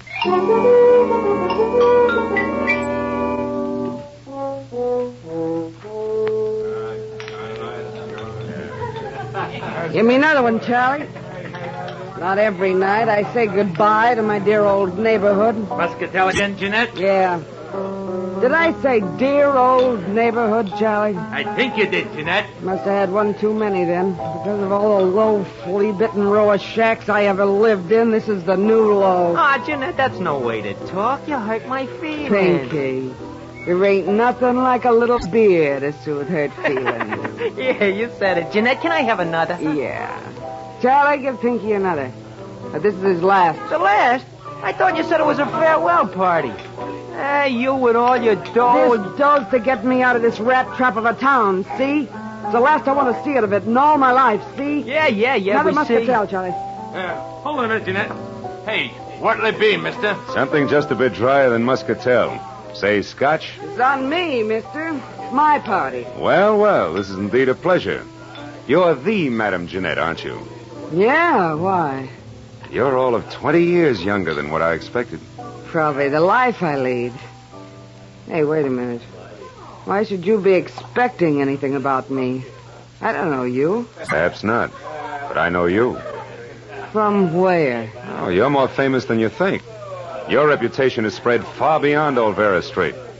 In fact, it's gone up as far as the Sunset Strip, Madame Jeanette. No kidding. How would you kid a fortune teller? Don't you know all, see all, and tell all? Well... And judging from that Spanish shawl, your Hungarian skirt, and those embroidered Persian slippers, I'm beginning to think your fame is not only local, but international. Say, you're beginning to make me feel like I shouldn't be giving up this racket after all. Giving up fortune-telling? No. Yeah. I'm leaving town on the midnight train. Gonna spread my talents all over the East, and I'm not coming back. Don't tell me your crystal ball has laid a golden egg. So to speak, yeah. I come into some lettuce. Suddenly. That's always nice. Well, I guess it means you won't be interested in the few paltry dollars I'd intended to spend with you. Hey, can I have another beer, Jeanette? Shut up, Pinky Blow. Ah, just a... Traveling lady can always use a little extra moolah. What was it you wanted, Bud? I'm looking for someone. Norma Delaney.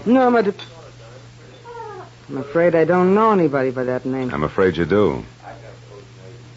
What's your angle? Who are you, anyway? I'm Philip Marlo, private detective.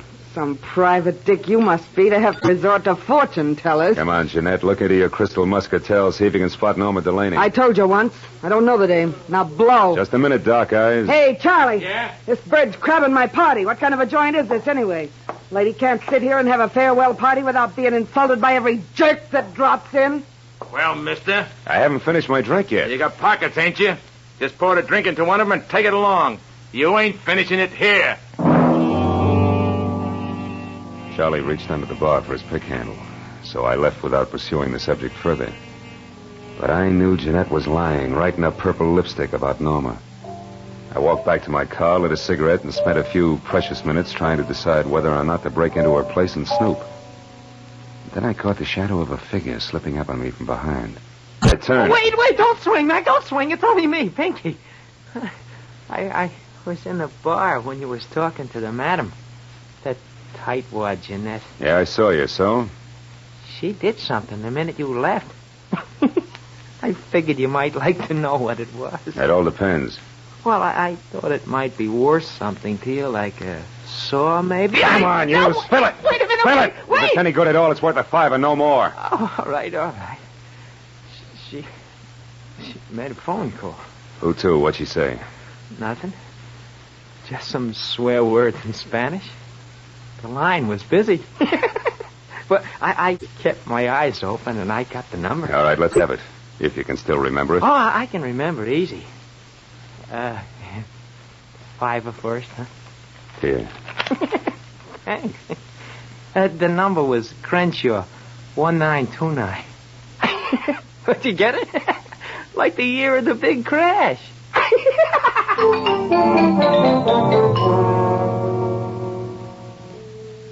Thanks to the thirst of an underweight lush, I wasn't at the end of my rope yet. I drove as far as the nearest drugstore, dropped a nickel in the slot, and dialed. Crenshaw, the year of the big crash.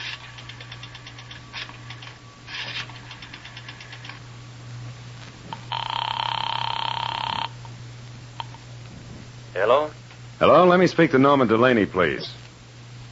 I'm afraid you must have the wrong number. Look, you, I'm trying to locate Mrs. Delaney. I suggest you help me. How did you get this number? From a client, Mr. Carl Delaney.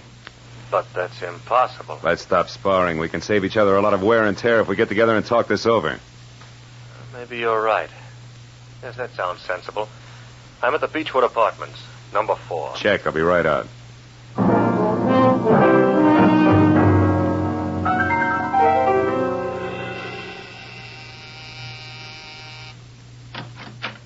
Mr. Pierre Gillum, it says here on the door. Yes. You the man who called? Uh-huh. Philip Marlo. Come in, won't you? You said you were looking for Norma Delaney, Mr. Marlo. Tell me, what's wrong? Has anything happened to her? Well, her husband seems to think she might have killed herself, but I have a hunch that you might have something interesting to say. No, poor kid. Poor Norma. Well, I'll tell you what I can, Marlo, but it isn't much. Oh, I'm all ears, and I'll sit, thanks. Well, I was in love with Norma once, briefly, a long time ago. She was a wonderful girl, but her husband was insanely jealous. Mm-hmm. Even though she hadn't loved him for years, he refused to give her up. He even threatened to kill her first. Oh? Norma and I realized that serious trouble lay ahead, so we parted. Good friends. And I haven't seen her or heard from her in months. I buy it all but the last line. You have seen or heard from her, and recently. I'm not going to argue that. I've told you the truth. You can take it or leave it. I leave it. Suppose we both put our cards on the table. You lied to me when you said Carl Delaney gave you my number. I know because Madame Jeanette called me shortly after you did. Touché. But why did she run to call you at the mention of Norma's name if you two broke up months ago? And incidentally, how did that ersatz oracle Jeanette get mixed up in this in the first place? That is a long story, Marlo. Good, I like long stories. I'll bet it begins just for a lark. Norma and I went down to Olvera Street once to have our palms read. Yes, that's exactly how it started. Madame Jeanette was an unusual woman, a character, you might say. Uh-huh. Well, we became friendly with her. Norma got quite sentimental about her. One day we made a sort of pact. If ever either of us was in trouble and needed the other, we'd go to Madame Jeanette or get a message to her. She would notify the other. So when I walked in asking for Norma, the madam assumed she was in trouble. Right. Called me immediately because she herself was leaving town in less than an hour. I know. Well, Mr. Gillum, it's all very interesting, but it's getting me no place. Thanks. If I need you again... No, wait, Marlo, don't go. I know a lot of details about Norma that I'm sure will be helpful. For instance, she drives a Nash coupe, a powder blue. Powder blue coupe, huh? Thanks, that'll help. Oh, and she has a fondness for white gloves. Wears them quite often. I see. Well, I better get moving. No, wait just a minute, Marlo. I've got to go. Now, listen, Marlo. I told you I was in a hurry. Now, take it easy. Stick around a while. Get away from that door. Well, just who do you think you are? Come busting in here, prying, asking questions, you dirty... Oh! You asked for it, Gillum. You got a left, too, huh? So have I, brother. I left Gillum sprawled all over his coffee table, as limp as a 5-cent salad. Outside, I glanced at my watch. Madame Jeanette's train left in 40 minutes. I ran through $22 worth of red lights, getting down to a cottage because I was sure Gillum's attempted stall was tied in with a departure, but I couldn't figure out why. That is, I couldn't until I switched out my lights and coasted to a stop in front of her place. Then I saw it. Half hidden in the shadows back of the house sat a powder blue coupe. I got up on the porch close to the front door and listened. Jeanette was talking to a woman. I couldn't catch what they were saying, but one thing was certain. The woman was Norma Delaney. All at once I realized the talk had stopped. That was my cue. I shoved open the door and went in. Jeanette sat at a table alone, facing me. Oh, Mr. Marlo, you've returned. What is it this time? I'd like my fortune told. Yeah? Now listen close, Gumshoe. I'll make this a short and snappy reading because I'm catching a train in 15 minutes. There's a woman very close to you. In fact, she's right behind you, sucker! What? No!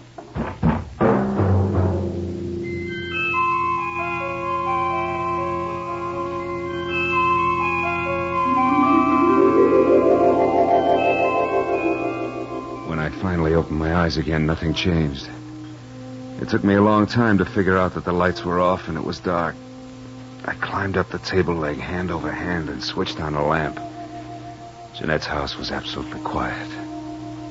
I had caught a glimpse of a white glove holding what is known as a blunt instrument just before I dozed off. And that reminded me what I was down here for. I wobbled through the kitchen and out the back door, but the powder blue coupe was gone. It was 12:15. My head and the fog both had gotten a little thicker. So I just stood there, useful like a ping pong ball in a bowling alley. It was the sound of footsteps that finally moved me, and the newsboy was back. Well, how you again, mister? Did you ever get a hold of Madame Jeanette before she left? Yeah, but not tight enough. Say, a blue coupe left here a few minutes ago. Did you see it? Nope, I did. Gee, I'm sure sorry she went away. She gave me a buck tonight, too. Said she was coming into a fortune. You and your career Say, what's that down there, in those weeds? I don't know. It looks like some kind of a shoe. Yeah, it is a shoe. Yeah, see? What do you know? A Persian slipper. I took the slipper along as a souvenir for my scrapbook and walked back to my car, trying to fit Norma Delaney's lovely hazel eyes in with that crack on the skull. But I couldn't. Between throbs of my headache, I figured Pierre Gillum was why Norma had dropped in on the madam so close to train time. I decided to go back and ask him. Gillum was as reliable as a two-headed quarter and just as tricky. So when I got to his apartment, I pushed the buzzer, stepped back, and braced myself. But there was no fight left in it. He opened the door in his robe, fingered the mouse I had given him, and grinned. Oh. So you found your way out by yourself. Uh-huh. Say, Gillum, what was so important about Norma seeing Madame Jeanette just before her train left? I don't know. You knew enough to try to keep me here, to delay me. Why? Oh, Marlo, I did that for old time's sake, for an old friend. Jeanette asked me to hold you here until midnight, and I tried my best. Obviously wasn't good enough. Well, that's all I know about it. I see your phone is off the hook. You know that? Yeah, I took it off. It's given me nothing but trouble tonight. I hereby wash my hands of this whole business. I'm going to bed. And I hope to sleep. Good night.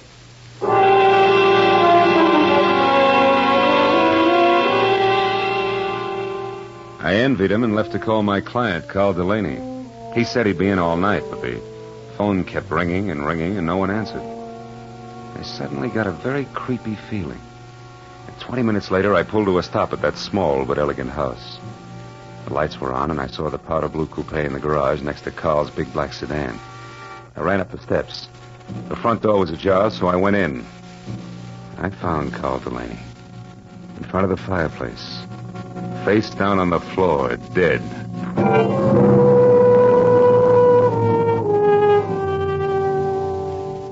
There was a handbag on a chair. I opened it. Compact, cigarettes, and a key to room 340 in the Bradford Arms Hotel. No identification. That color portrait of Norma was standing up on the table this time, and those searching hazel eyes seemed to follow me all the way to the telephone.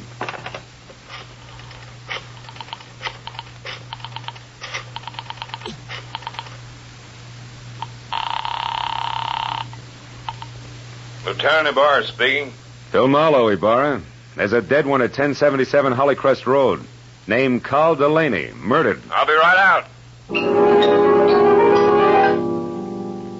I hung up the phone, and then the hair on my neck crawled as I heard the unmistakable sound of a woman's heels on the floor upstairs. I ducked behind a door as the heels clicked down the steps. And then she entered the room.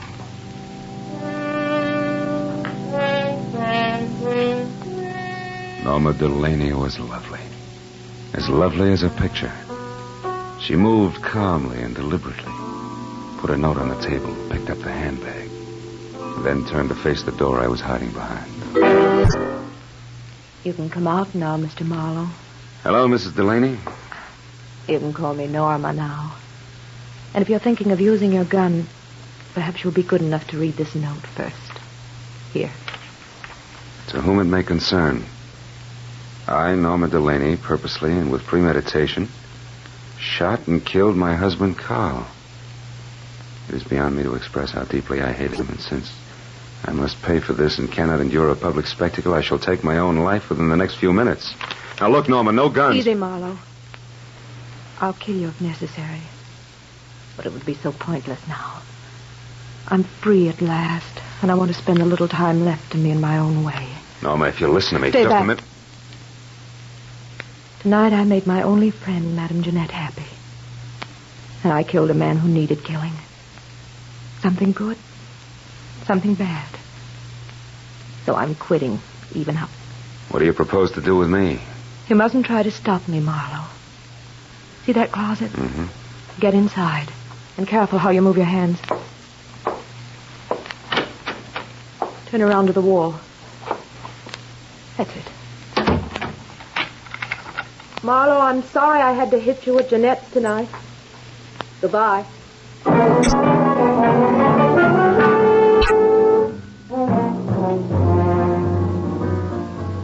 It took 3 shots to smash the lock on that closet door. I heard her driving away just as I got it open.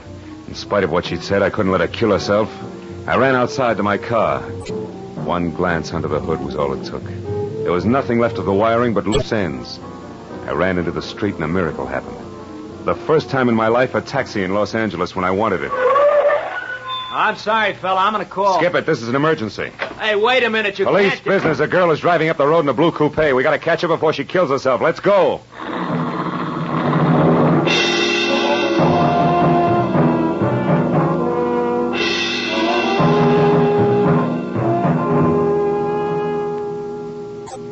I think I saw taillights just then. Yeah? Can't you go any faster? Not on these curves, brother. I got a wife and kids. Okay, fella. We'll be at the top of the hill when we can get around the next bend.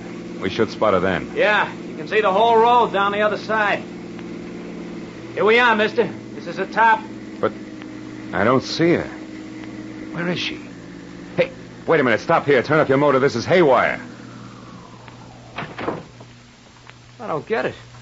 We were gaining on her, and now she just disappears. Hey, what's that? The motor. That side road we passed. That's it. Hey, look. Look!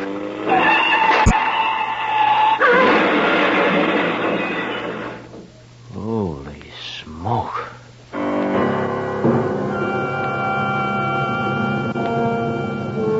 We both saw the awful sight for just an instant. A powder blue coupe with a woman crouched over the wheel. It shot out of that side road, crashed through the guardrail, and fell end over end down into the gorge. By the time we got to the hole in the fence, the wreck was an inferno. No use trying to get down there. The whole hillside will be on fire in another minute. I guess she pulled over here into this side road and waited for us to go by. And we did. Yeah, it's sandy here, too. It's a wonder she didn't get stuck. What's the matter? There's something buried here in the sand. One of her tires ran over it. What is it? Why, it's plenty, brother. Come on, turn that hack of yours around. Let's get off this mountain. I just found the answer to a lot of questions.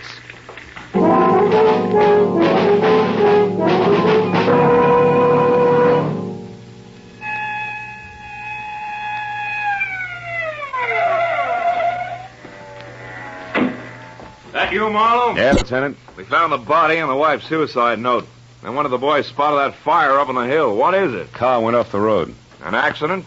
Or the suicide? Just a little of both, Ibarra, but we'll talk later. Right now, we got to go to the Bradford Arms Hotel on the double. And please, no siren.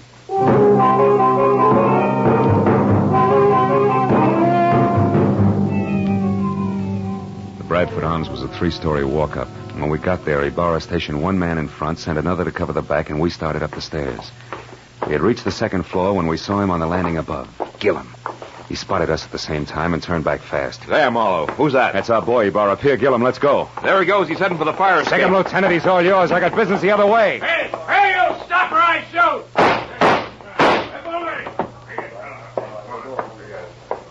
Room room 336, 38, 340.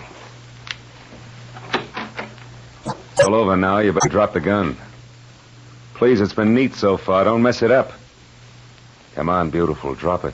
That's better. Well, Marlo, I got him. I had to wing him to bring him down, but here he is. And the lady must be... Yes, Lieutenant.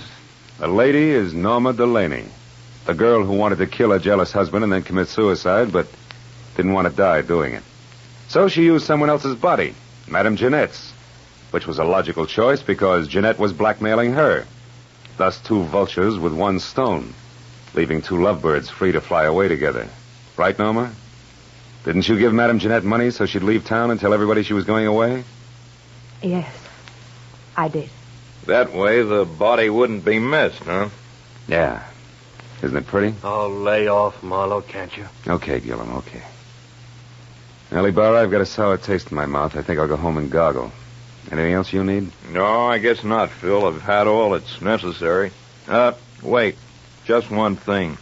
How'd you get inside this setup? How do you find out it was the dead Madame Jeanette who went over the cliff instead of the very much alive Mrs. Delaney here?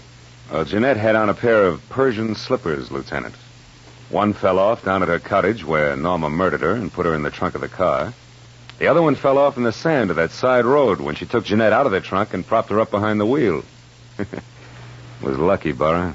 Just dumb luck.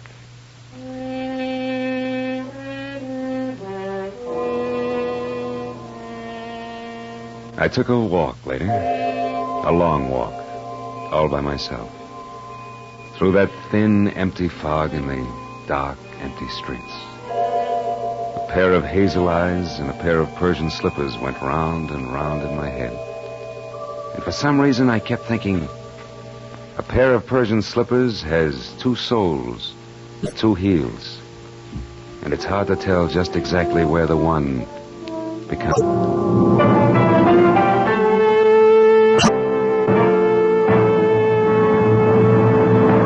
The Adventures of Philip Marlo, created by Raymond Chandler, stars Gerald Moore and is produced and directed by Norman MacDonald. In tonight's story, The Persian Slippers, Virginia Gregg was heard as Madame Jeanette, with Larry Dobkin as Pierre Gillum and Louis Van Rooten as Carl Delaney. The additional players were Gene Bates as Norma Delaney, Gil Stratton Jr. as the newsboy, Frank Richards as the barkeep, and Tony Barrett as Pinky. Detective Lieutenant Barra was played by Jeff Corey. The special music was conceived and conducted by Ivan Ditmars.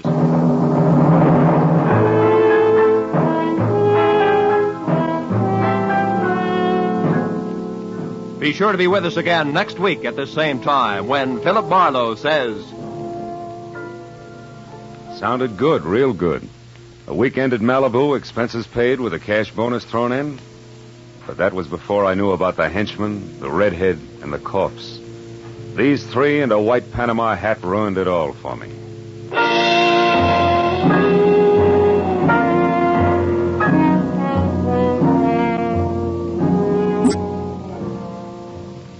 The big star-studded array of CBS Sunday shows starts tonight. 1, 2, 3, 4, 5 top entertainment programs that make listening to your CBS station a happy habit. 1, Cabin B-13, the popular dramatic show by John Dixon Carr, renowned mystery writer. 2, the new Electric Theater, guest starring Henry Fonda tonight, and regularly starring Helen Hayes, First Lady of the Theater, when she returns from London. 3, Our Miss Brooks, the hilarious comedy success starring Eve Arden. 4, Lum and Abner, a brand new half-hour show of smiles and chuckles with the merchants of Pine Ridge. 5, Strike It Rich, the sensational quiz show with a heart to wind up the sparkling parade of entertainment. Mystery, drama, comedy, excitement tonight over most of these CBS stations. And next Sunday, the first broadcast in the new season for two of radio's greatest stars, Amos and Andy. Yes, Sunday nights are great on CBS. Check your local newspapers for program times.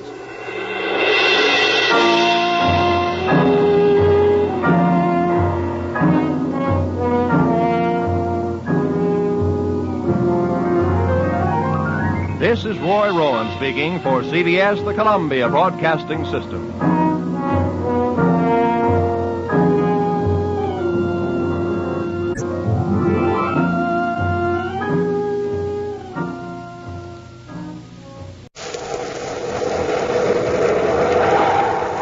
Instant Ralston and regular Ralston, the hot whole wheat cereals in the red and white checkerboard packages present Space Patrol! High adventure in the wild, vast reaches of space. Missions of daring in the name of interplanetary justice. Travel into the future with Buzz Corey, Commander-in-Chief of the Space Patrol!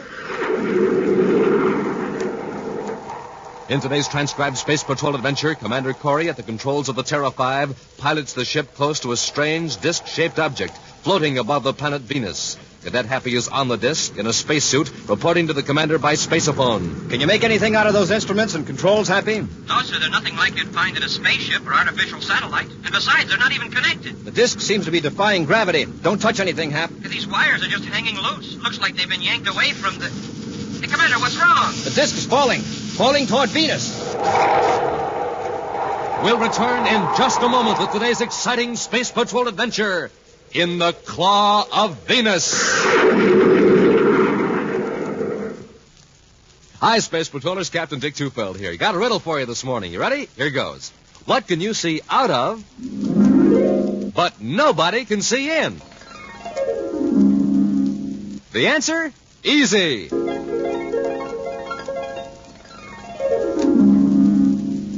The new sensational Monoview Outer Space Helmet. It's a whole foot high, slips on right over your head, and rests on your shoulders. Yes, sir, it's a neat, complete disguise. And wait till you get your first look through that special one-way eye plate. It's like magic. You're whisked right out of this world into a strange, purple, glowing planet. You see everything clear as day, but tinted with a weird purple glow. And what's more, the Monoview Outer Space Helmet has a gleaming red and jet black lightning flash hood. And swell, real-looking oxygen tanks and breathing tubes printed right on. But best of all, this helmet is yours for only 25 cents and a box top. Now, gang, here's how you get it. Just buy a box of good hot Ralston. Then, with your name and address, send 25 cents in coin and an instant or regular Ralston box top to Space Patrol, Box 686, St. Louis, Missouri. That's Space Patrol, Box 686, St. Louis, Missouri. This offer is good only in the USA and may be withdrawn at any time. And now, here's a special Space Patrol flash. Immediately following today's adventure, Commander Corey will announce the name of the grand prize winner in the Name the Planet contest.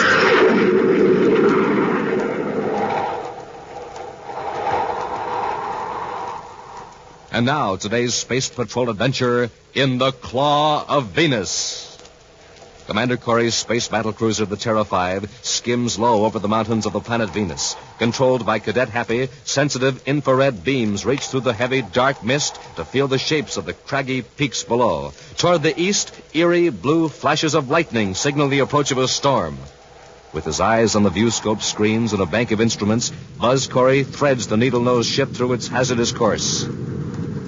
We're nearly there, Happy. The probe beam should be picking out Sharn's tower any minute now. We sure got a break from that storm, sir. We'll be right on top of him before he knows we're coming. Unless one of his men tipped him off. But even if they did, he wouldn't have time to dispose of the stolen Zolanite. I hope not. But to prove our case, we've got to find more than 5 pounds of Zolanite on Sharn's premises. 5 pounds? Well, 100 pounds were stolen from Saturn. I know, but Zolanite is so rare that the government knows the location of every bit of it. Not counting the stolen supply, of course. Well, then Sharn has 5 pounds of it legitimately. That's right. Well, Commander, isn't that a tower up there ahead on the side of the mountain? That's it, Hap. After we land, we'll not lose any time getting out of the ship. If Sharn does have the Zolanite, we're in for trouble.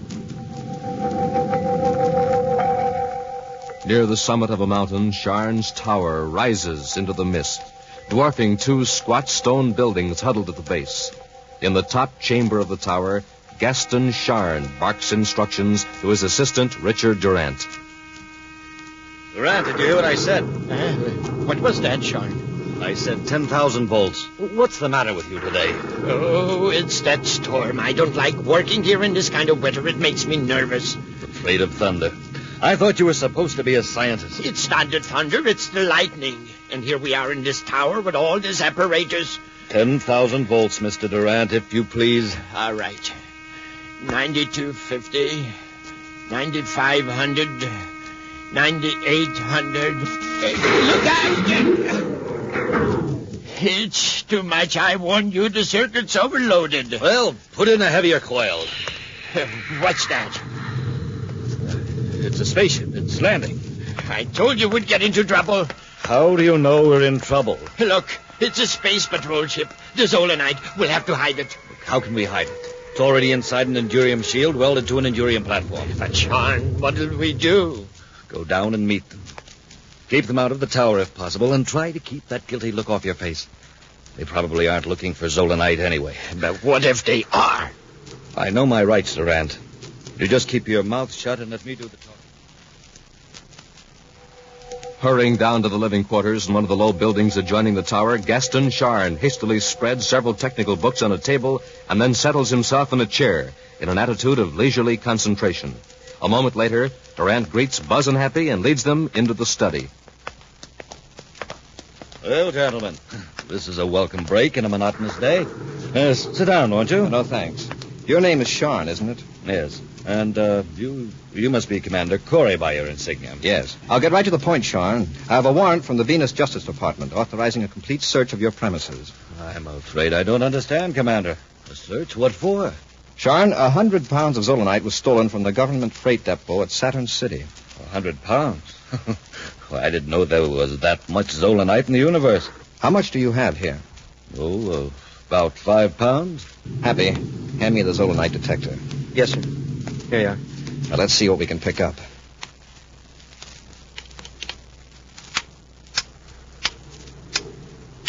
It's working all right, Commander. Of course it is.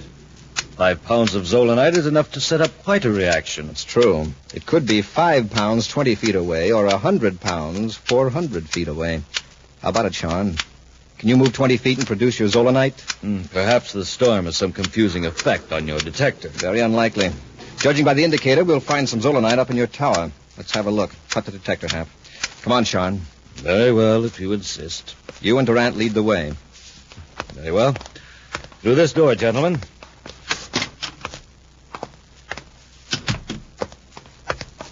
This corridor leads to the tower. Look out! Smoking rocks! I've been struck by lightning. I told you, Sean. Get a grip on yourself, Durant. You're not hurt. Yeah, if you'd been hit by lightning, you wouldn't be able to brag about it. A bolt hit the tower, just like I said it would. Well, we're not hurt. We'll go up and investigate. No. The tower is damaged. What if the lightning strikes again? Commander. Yes, Hap. That flash must have put the Zolanite detector out of commission. See, it isn't picking up a thing. That's strange. You didn't get a shock or a burn, did you? No, sir. We better not risk the elevator after that bolt. We'll use the stairs. I'll go first. Hap, you watch Durant and Sean.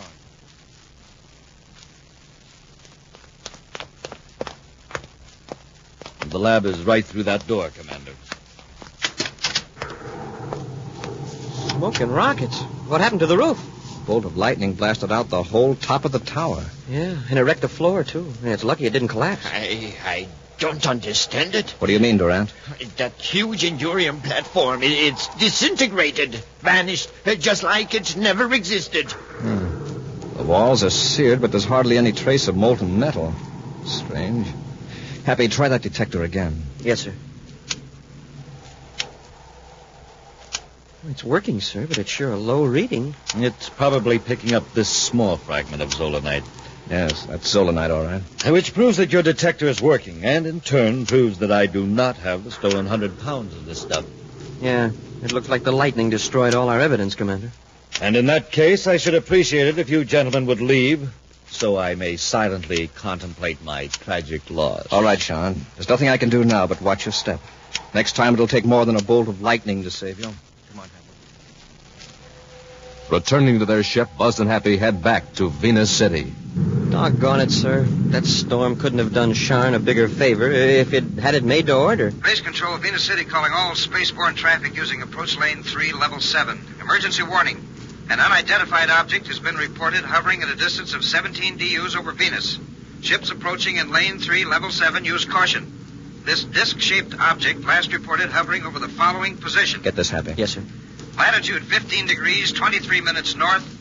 Longitude 97 degrees, 2 minutes, 15 seconds east. Altitude 17 DUs. Space Control, Venus City out. I wonder what it is, Commander. Whatever it is, it should be removed. Have you checked its location on the chart, Hap? I'll have it in a second, sir. It's just about here. It's right near us. Yes, sir. Turn on the spacephone, Hap. Right. Commander Corey aboard Terra 5, calling Space Control, Venus City. Commander Corey to Space Control, Venus City. Space Control, Venus City. Go ahead, Commander. I'm checking on your report of this unidentified object. What's being done to remove it from the space lane? Nothing as yet, Commander. Colonel Yeager is waiting for a report from Space Platform Observatory number 2. They're trying to identify the object. You said it was disc-shaped. How big is it? About 20 feet in diameter and quite thin and flat. There's no sign of rocket power or any other force. It's been over that same position on Venus for more than an hour. It just seems to hang there. That's all the information I have, sir. All right, Space Control. Inform Colonel Yeager that I'm going to investigate this object. Corey out. All right, Hap, we'll have a close look at this thing. Get your spacesuit on in case we have to attach a line and tow it out of the space lane. Moments later, Buzz and Happy bring their spaceship close to a gleaming metal disc. They circle it at a velocity just high enough to counteract the gravity pull of the planet Venus, 17 DUs below them. I wouldn't have believed it if I hadn't seen it. It's not under power. There's no sign of any rocket burst. It's certainly unmanned. Yeah, the disk is too thin for anything larger than a dog to be inside it. I wonder what that stuff is on top. Some sort of electrical equipment, maybe? What's it connected to? See those cables dangling? Commander, since I've got my spacesuit on, why can't I board that disk and examine it? Well, all right, Hap, but watch your step. Skillfully, Buzz matches the velocity of his ship to that of the strange disk as Happy stands in the airlock with the outer hatch open. Carefully, Buzz maneuvers the Terra 5 closer to the disk, and Happy crosses over. I made it, sir. I'm on the disk. Remember, Hap, this isn't outer space. If you slip here, you go down, and 17 DUs is a long way to fall. I'll be careful, sir. I'll drop back so I can see you better through the nose port.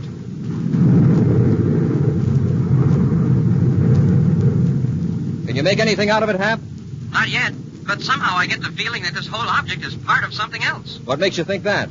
Well, the bolts and brackets on the disk. It looks like it had been fastened to something and pulled loose. And these controls, they're nothing like anything you'd find in a spaceship or artificial satellite. And besides, they're not even connected. Well, don't touch them, Hap. Never can tell. These wires are just hanging loose. It looks like they've been yanked away from... Hey, Commander, what's wrong with the ship? You're moving away. It isn't the ship, it's you. The disk is falling toward Venus. We'll return to Space Patrol in just a moment.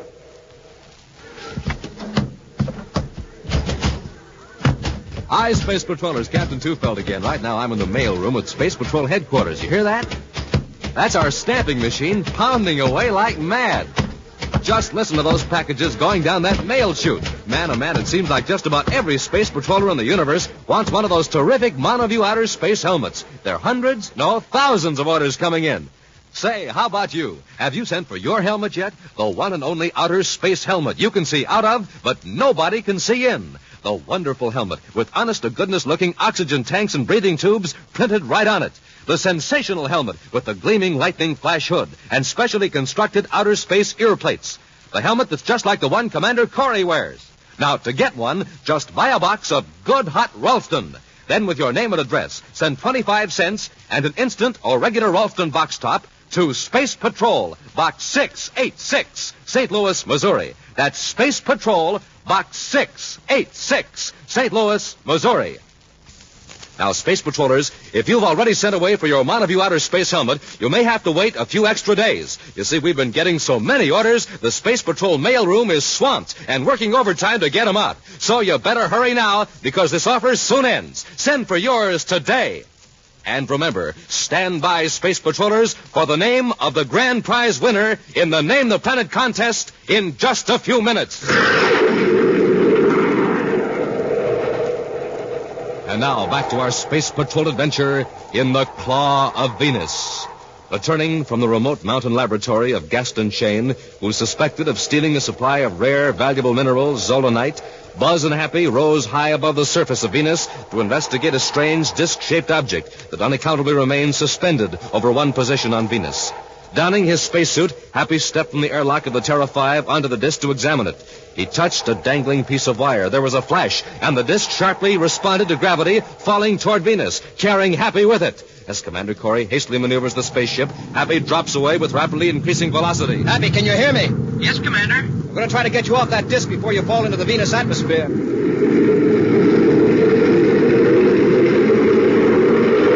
Hap, how How much space between you and the airlock? About 50 feet. Have we matched velocity? Yes, sir. The ship and this disc are falling at the same rate. I'm going to pull over closer. Guide me. That's it, Commander. A little more. More. Hold it. I can reach the airlock now. Okay, climb aboard.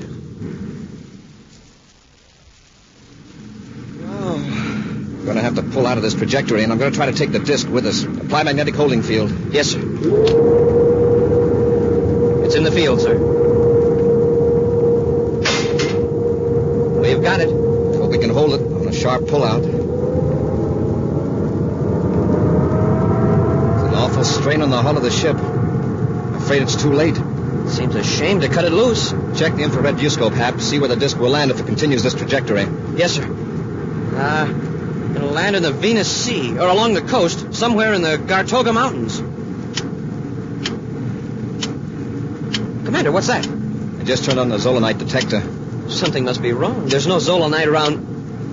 Hey, on the disc. Right. We'll try to make the disc land where we can recover it again. Cut magnetic holding field. We'll track it in the viewscope and see where it falls. Keep it centered, Hap, while I level off. Yes, sir.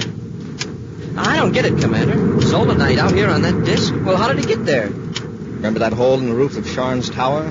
Yeah, the lightning. Wouldn't you say that hole was the same size and shape as the disc? Why, yes. Then that disc was in Sharn's tower. It's the Endurium platform Durant said was disintegrated. Oh, that's why we didn't see any molten metal. The whole platform shot up through the roof. But, well, what made it stay suspended 17 DUs above Venus? The tremendous voltage in that bolt of lightning produced some peculiar effect on the zolanite. And it nullified gravity. It's the only explanation. Maintained the momentum of Venus's rotation on its axis, but soared upward till it reached a point of equilibrium. A new force. Wow. Think what that'll mean to space travel. Hey, we've got to recover that disc and have some experts check it. Yes, but first I want two particular experts to check it. The men that accidentally discovered this new force. Sharn and Durant? Right. When they see the viewscope microfilm of that disc and learn where the object landed, I think they'll get just a little bit... Several hours later, Sharn and Durant sit watching the Inner Planet News telecast. Announced that the strange disc-shaped object that has been hovering over Venus has crashed. Turn that up, Durant. Yes, sure. The pilot of a space patrol ship sent to investigate the gravity-defying disc reports that the object suddenly descended toward Venus, landing on the coast of the Venus Sea in the Gartoga Mountain region. Because of the difficulty of recovering the object, the space patrol will delay further investigation for several days, pending the arrival of a team of experts from Saturn. Now, here is a portion of viewscope microfilm taken from the space patrol ship sent to investigate the disc. Look, Durant.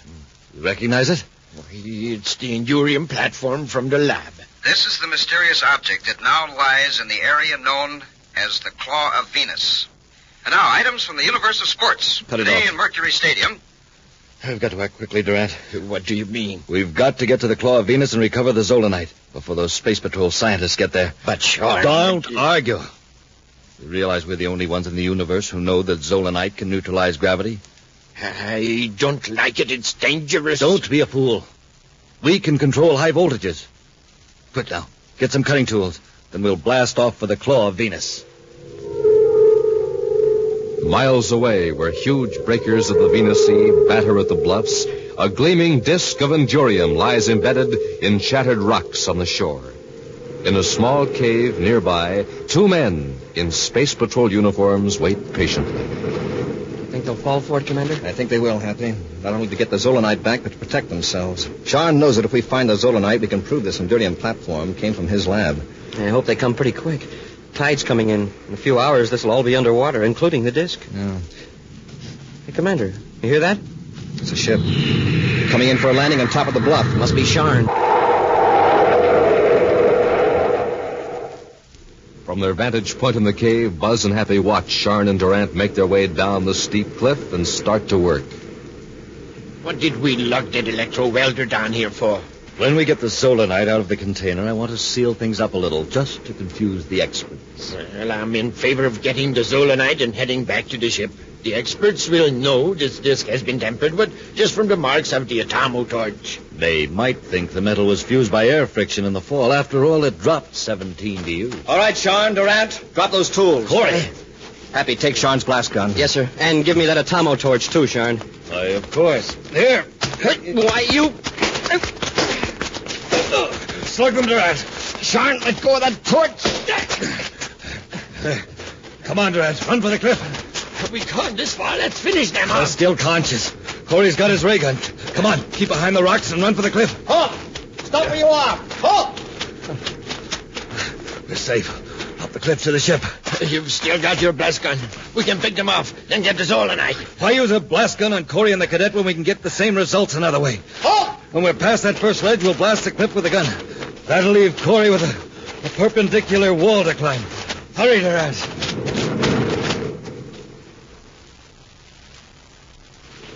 Keep after them, Happy. Yes, sir. I'm still dizzy from that crack in the head with that Atomo torch. But I bet I can outclimb those two rats any day. Happy, duck. Charm's aiming his blast gun.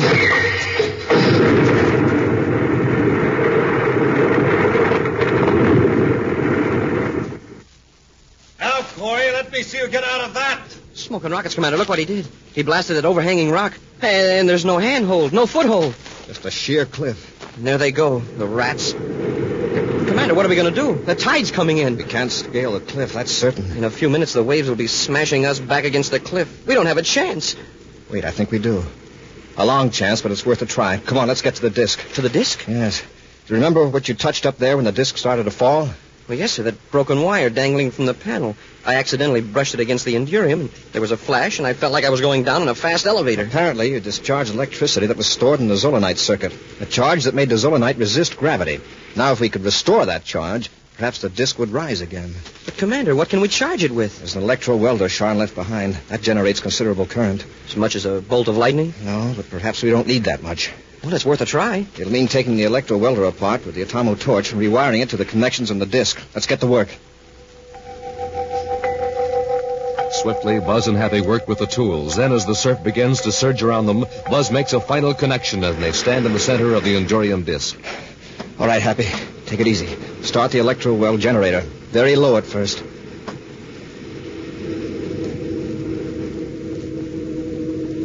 Nothing's happening, sir. Give it more voltage. Steady now. This takes hold suddenly. Maybe the circuit was wrecked when the disc landed on the rocks. Hey, it's beginning to move. I can feel it. Look, we're rising. Hold it, Happy. Hold it right there. We're a few inches off the ground. I'll get off and give the disc a shove toward the cliff. And we can ride up the face of the cliff and jump off at the top. Hey, that's right. It wouldn't be much good to us if just suspended in empty air. It's hard to move, Hap. Why is that? It's weightless now. As far as Venus gravity is concerned, it's weightless, but it still has its mass and inertia. Now it's moving toward the cliff, sir. The inertia will carry it the rest of the way as we ascend. All right, Happy. Increase the voltage slightly. Here we go, sir. Hold her steady, Hap. We're rising fast enough.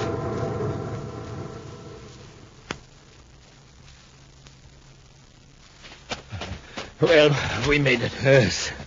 I wonder if Corey's got his feet wet by now. Let's walk down to the edge of the cliff a ways. We can't tell from here. All right. After all, we should shout goodbye before we blast off. Why shout? We're right here. No. Let's get him, Hap. It'll be a pleasure.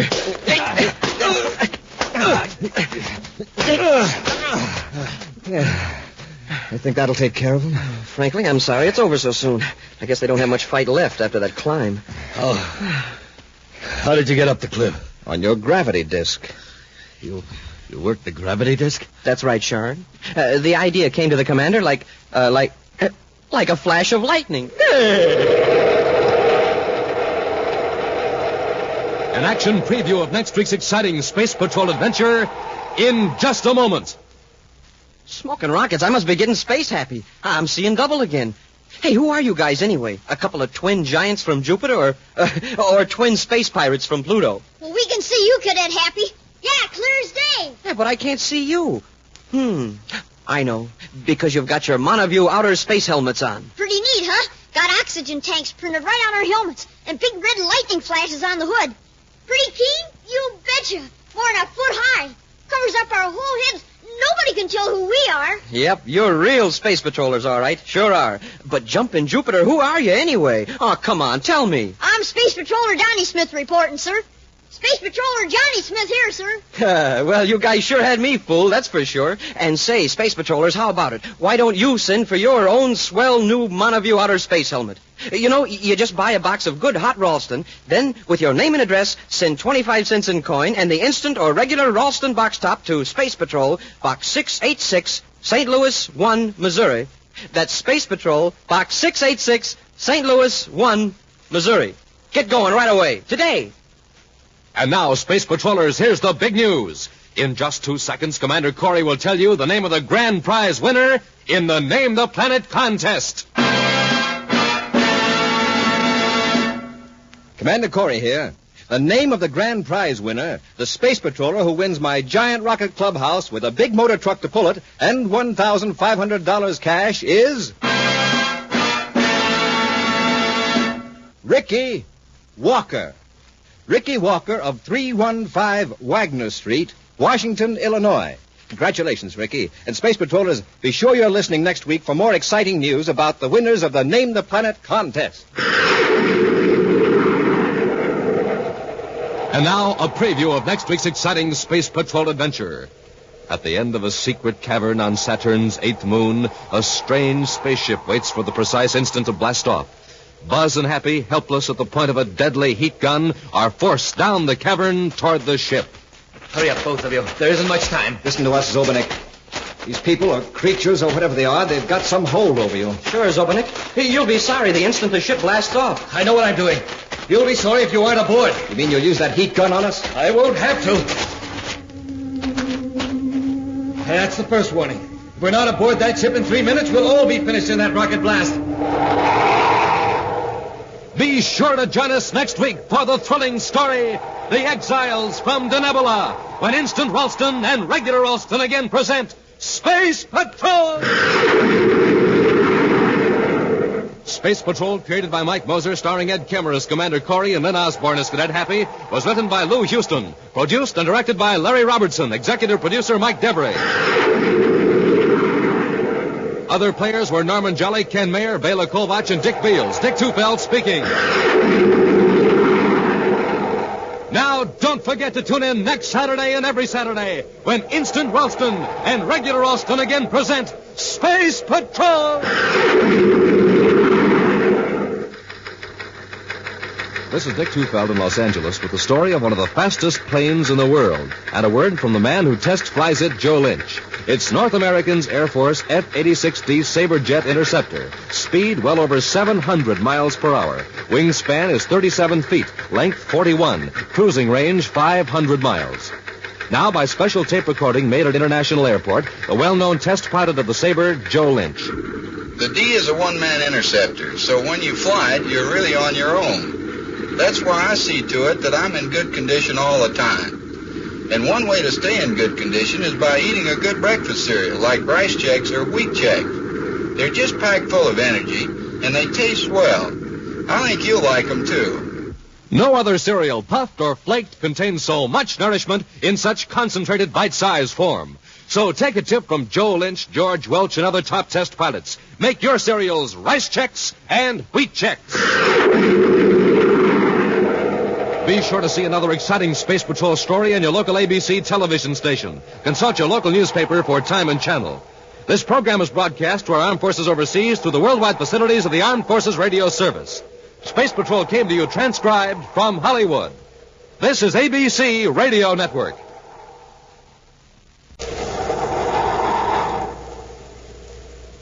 Rice Chex and Wheat Chex, the bite-sized cereals in the red and white checkerboard packages, present Space Patrol! High adventure in the wild, vast reaches of space. Visions of daring in the name of interplanetary justice. Travel into the future with Buzz Corey, Commander-in-Chief of the Space Patrol! In today's transcribed Space Patrol adventure, a saboteur has just escaped from a locked compartment aboard the Terra 5. Now, with ray guns drawn, Buzz and Happy are searching the ship. He still must have that special spacesuit on, sir. At least it wasn't in the compartment. How did he get out? Smashed the door. Picked up customer. There he is. After him, Hap. Halt where you are, I'll fire. He's heading for the weapons compartment. This'll stop him. Wow, Wow, that ray gun never even phased him. That suit, he's completely shielded. Come on, we'll have to tackle him. He's in the compartment with all the weapons. All right, Halcorn, come out of there. Come and get me.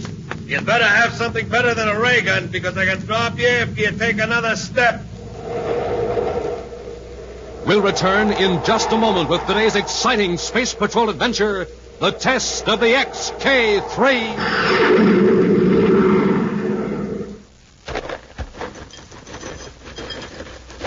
One bowl of rice checks. Here you are, Commander. Thank you. Me, I'll have wheat checks. Hi, Space Patrollers. This is Commander Corey. And Cadet Happy, having ourselves a top breakfast with our favorite cereals. Checks. Rice checks and wheat checks, Space Patrollers. Tops for taste. Terrific tasting out of the box or out of the bowl. Smoking rockets, they're delicious. Checks are tops for size. Size just right for easy eating. You know something, Space Patrollers? That neat bite size makes checks taste even more delicious. Right, Hap. And, gang, a good, nourishing breakfast with checks is tops for get up and go. Official Space Patrol get up and go, just like the Commander has. So go get 'em, Space Patrollers. Checks, rice or wheat. In the red and white checkerboard packages. With a picture of me or the swell picture of Cadet Happy on the outside and the free Space Patrol trading card inside. Say, Commander, how about another bowl of checks? This time, I think I'll have rice checks. Make mine wheat checks.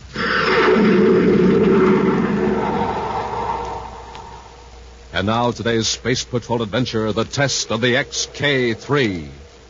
Commander Corey faces the problem of capturing Valmer Castro, a criminal whose already clever mind has been transformed into a superintelligence by means of an ingenious brain sensitizer.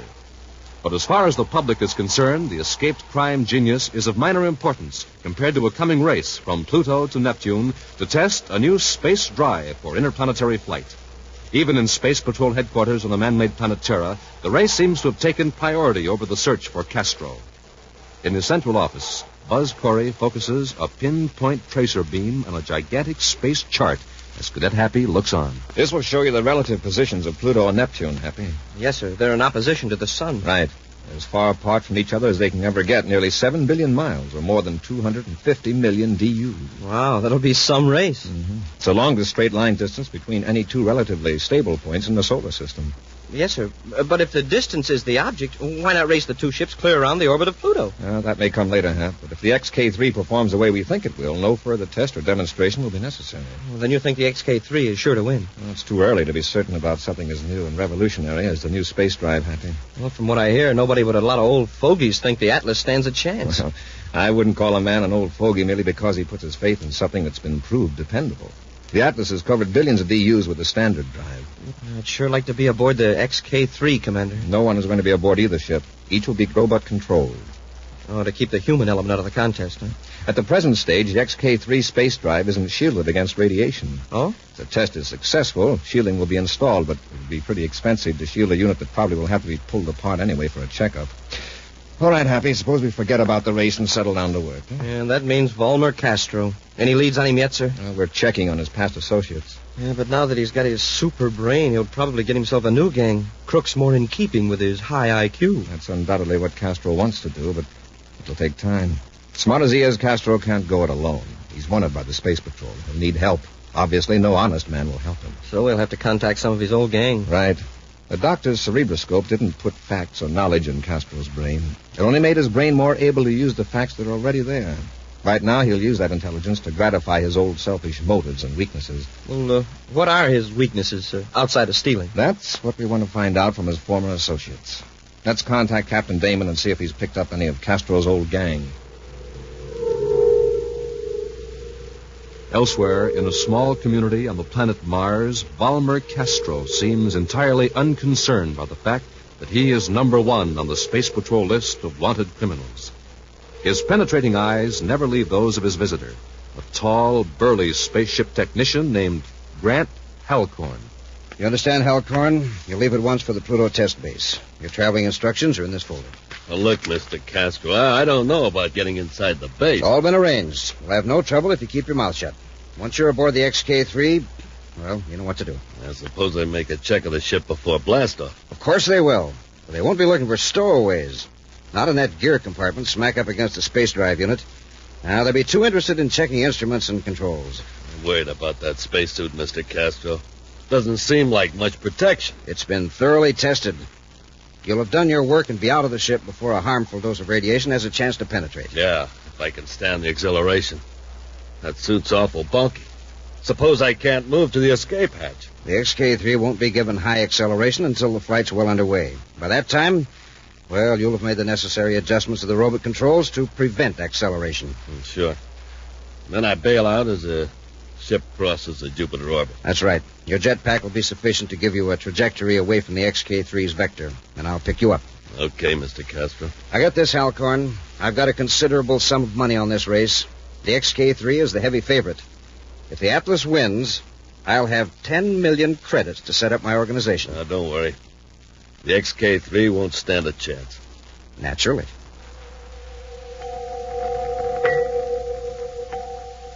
Two days later, in Space Patrol headquarters, Buzz and Happy checked through data Space Patrol agents have supplied on Castro and former members of his gang.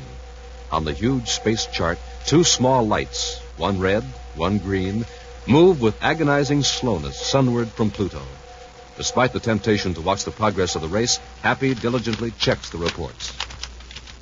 What a bum this guy Castro is, Commander. Even his pals can't trust him. Here are 6 guys who've told our agents that if they even saw Castro again, they'd bust him in the jaw. Well, they might have said that just for effect. Did any of them say why they were angry at him? Yes, sir. They're all sore about the same thing. Castro made bets with them and then welched when he lost. But he always collected when he won. Very interesting, Happy. Very interesting. We've just learned something quite useful about Castro. We have? Yes. He's a gambler. Yeah, and very unsportsmanlike. I'll notify our undercover men to keep an eye on suspected big-time gamblers. They'll need cooperation from local authorities on that. Gambling is out of Space Patrol jurisdiction. Well, some guys will gamble on anything. I know a mechanic who's betting on the Atlas. Imagine a guy who's supposed to know something about spaceships, and he bets against the XK-3. Well, perhaps out of sense of loyalty, Happy. You know how fond you can get of a spaceship, whether you fly it or help repair it. Well, he's one of those old fogies who doesn't like anything new. Well, we must have a lot of old fogies in the universe, Hap. A lot of intelligent people think the Atlas will win.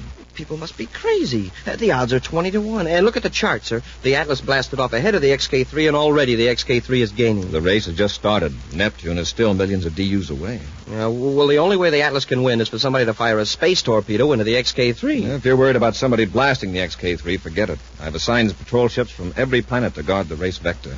Oh, the lucky guy that drew the assignment for Terra. Who got it, sir? Happy, I volunteered to patrol the Terra sector, and now you'd like to go along? Would I? Smoking rockets? I mean, yes, sir. Well, there's plenty of time. The lead ship isn't even to the Saturn orbit yet. Yeah, the Atlas is leading. But I bet the first ship we see is the XK-3.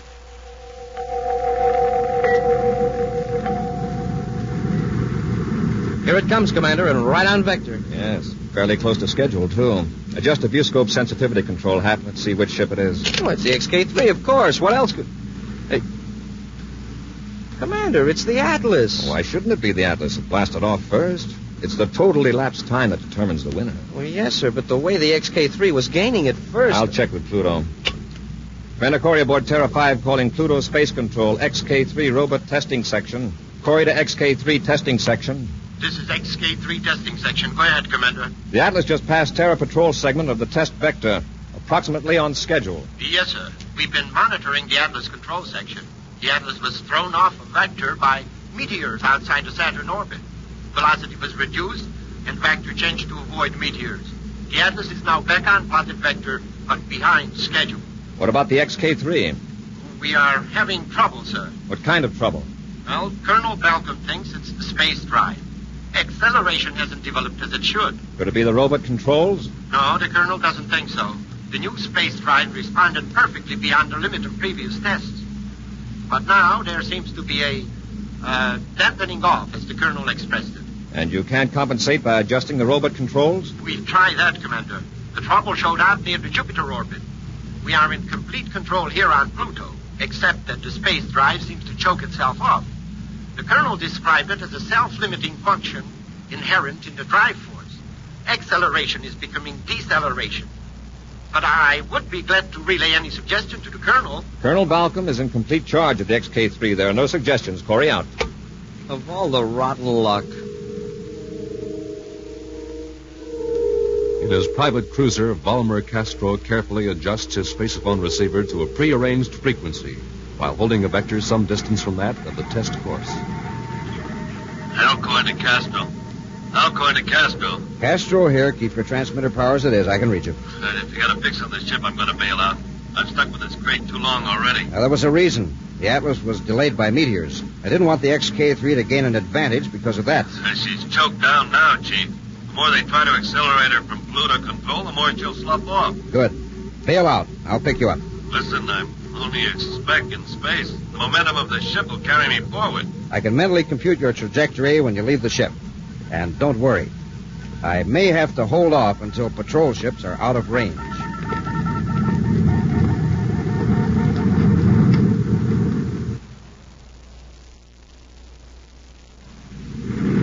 I've got it in the viewscope, sir. The XK3. But it might as well be a century-old tub the way it's blooping along. I can't understand it, Hap.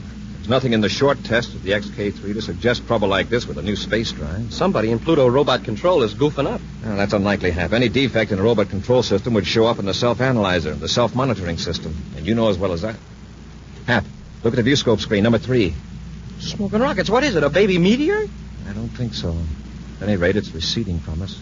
No meteor was ever that shape. Get a vector on it, Hap. Yes, sir. Hey, am I nuts? It looks like a man. A man in a spacesuit. You're right.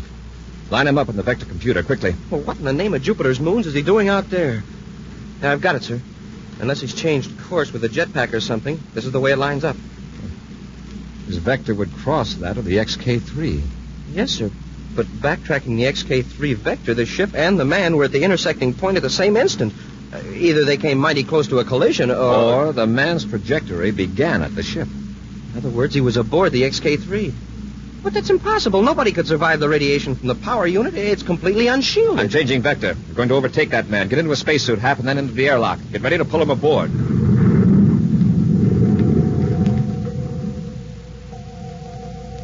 In a few moments, the Terra 5 has adjusted its forward velocity to match that of the man in the spacesuit. In his own spacesuit, Cadet Happy waits in the airlock with the outer hatch open, ready to pull the man into the ship. Now the strange Voyager floats rigidly, like an inflated toy a few feet from the open hatch, as Happy directs Commander Corey by spaceophone. I've got him, sir. I'm pulling him in. Careful. Is he armed? No, sir. He's got a new type of spacesuit. Thick metal. It looks like a... Uh-oh, my radiation indicator's clicking like mad. This guy's as radioactive as a ton of uranium. Get him after the decontamination compartment, quickly. Following Commander Corey's orders, Cadet Happy takes the unresisting captive to the decontamination compartment, thrusts him in, and turns on the radiation neutralizers. Half an hour later, at the commander's request, Happy goes back aft to investigate, then rushes to the control compartment. Commander, he's gone. He's got out of the compartment. What? It's empty, sir. He must be hiding further aft. I'll cut on to automatic control. All right, come on. Have your ray gun ready. Yes, sir. He must still have that special spacesuit on, sir. At least it wasn't in the compartment. How did he get out? It smashed the door. But the radiation must have been neutralized. The decontaminator was off automatically. There he is. After him, Hap. Hold where you are, I'll fire. Commander, he's heading for the weapons compartment. This will stop him. Wow, the ray gun never even phased him. That suit. It's completely shielded. Come on, we'll have to tackle him. He's in the compartment with all those weapons. All right, come out of there. Come and get me. And you better have something better than a ray gun, because I can drop you if you take another step. We'll return to Space Patrol in just a moment. This is Dick Tupel with news from Edwards Air Force Base, Muroc, California. I've got an interesting story for you this morning about one of the most unusual-looking planes in the sky today, the XF-92A, designed by Convair Aircraft, San Diego. Now, in just a second, I'm going to introduce you to the Air Force test pilot on that plane, Major Chuck Yeager, the first man to fly faster than the speed of sound. But first, I'd like to tell you a few things about the XF-92A. It looks exactly like a triangle. It's often called the flying triangle. Wings are swept back at a severe angle, 60 degrees. Top speed of this Air Force interceptor is about 700 miles per hour. Service ceiling is over 45,000 feet. And it takes some doing to test fly a ship like that. You need energy, plenty of it. And to face the risk involved, you need steady nerves. And now let's hear what a real test pilot has to say about it. Meet Chuck Yeager. Let me tell you what it takes to be a test pilot. To start with, I have to be in good condition. That means get plenty of rest, plenty of exercise, and good food at every meal. For breakfast, I like a cereal that really tastes good and has plenty of energy. Like Rice Chex and Wheat Chex, right, Chuck? Yes, Chex are the cereals that are tops 3 ways. For taste, for size, for real get up and go. So make sure you keep yourself ready for action, the way famous test pilots do. Pick your cereal for flavor and for energy. Today, get Rice Chex and Wheat Chex. And remember, they're tops with America's top pilots. And now back to our Space Patrol adventure, the test of the XK-3. Buzz and Happy, patrolling the Terra segment of a test race vector between Pluto and Neptune, discover a man in a spacesuit, hurtling through space on an angle from the course of the XK-3. Buzz suspects the man has been aboard the robot-controlled XK-3, but does not know that he is Grant Halcorn, hired by Valmer Castro to sabotage the experimental ship. When Halcorn escapes from the radiation decontamination compartment, Buzz and Happy fire their ray guns at him, but with no result. Halcorn reaches the weapons compartment of the Terra 5 and threatens to shoot the space patrolmen if they move. You might as well put up those ray guns. They won't penetrate this suit. If you come a step closer, I'll put you both to sleep. What'll we do, Commander? This ray gun will work on both of you, even through the cadet suit, and you know it. Well, what are you going to do? All right. Step out and let's talk it over. There's nothing to talk over. Just keep your distance, Commander. Just who are you, and what are you doing aboard the XK-3? Oh, you figured that out, huh? Well, I don't think there's any harm in telling you now. I'm Grant Halcorn. I was just making sure that the XK-3 wouldn't win the race against the Atlas. Who are you working for? What makes you think I'm working for anybody? Because really smart men don't run risks of radiation burns, even in shielded suits. The smart boys hire chumps like you to take all the chances. Is that so? Now, who would want the new spaceship drive to fail? Someone interested in standard drive ships? Maybe. No, Halcorn. Anyone in the industry would realize that one failure wouldn't stop progress. The only one who would benefit would be a man who would bet heavily against the favorite. In other words, a professional gambler. A gambler who refuses to take chances. Someone like Valmer Castro. All right, Corey. I haven't got time to listen to you. Get moving, both of you. I hit it right, didn't I, Halcorn? I said shut up. Go on. Move forward. You too. So smart, Corey. Well, this time you're up against some real brains. Hold it. Well, it's in this compartment. Never mind, I'll look myself. Empty. In you go, Commander. Go on! Yeah. That'll hold Corey. Now you, Cadet, you're coming up forward and show me how to work your spacephone. I've got to contact a certain party.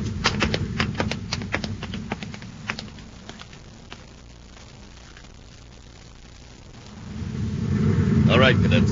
Stand right where you are. If you move, I'll put you out cold with a ray gun. Got it? Sure, big shot. Halcorn to Castro. Halcorn calling Castro. Castro here. Go ahead. I'll make it short, Chief. Aboard Corey's flagship, the Terra 5, but don't worry, I'm in charge. You telling the truth? Sure. Commander's locked up in a compartment, and the cadets here at the business end of a ray gun. Now, here's what I did. I'm not interested in details. We haven't much time. Head for Jupiter's fourth moon. You know the place I mean. Yeah, you bet. Land and come aboard. And we'll blast off for Venus and wait there until my men collect the bets. You'll collect, all right. The Atlas is sure to win. I know. Now, change vector for Jupiter moon number 4 as quickly as you can. Castro out. All right, Chief. So the commander was right. You are working for Castro. Shut up and take those controls. Head this ship to Jupiter number 4. Now, don't try any cute antics. What's that? Give me the air alarm? Yeah, I don't know. Smoking rockets is the air system. There's a leak in the hull. Where? Check the indicator. There, see where that red light's flashing? Yeah, I see. Well, where's the damage? In compartment 3. We've got to get there quick. Take it easy. It's airtight, isn't it? You and I have got spacesuits on. Yeah, but Commander Corey's in there. He hasn't got a spacesuit. That's his tough luck. Look, Halcorn, if you bring the commander into Castro alive, isn't that going to boost your stock? Yeah, that's right. Well, then hurry. If we act quickly, maybe we can save him. All right, get going.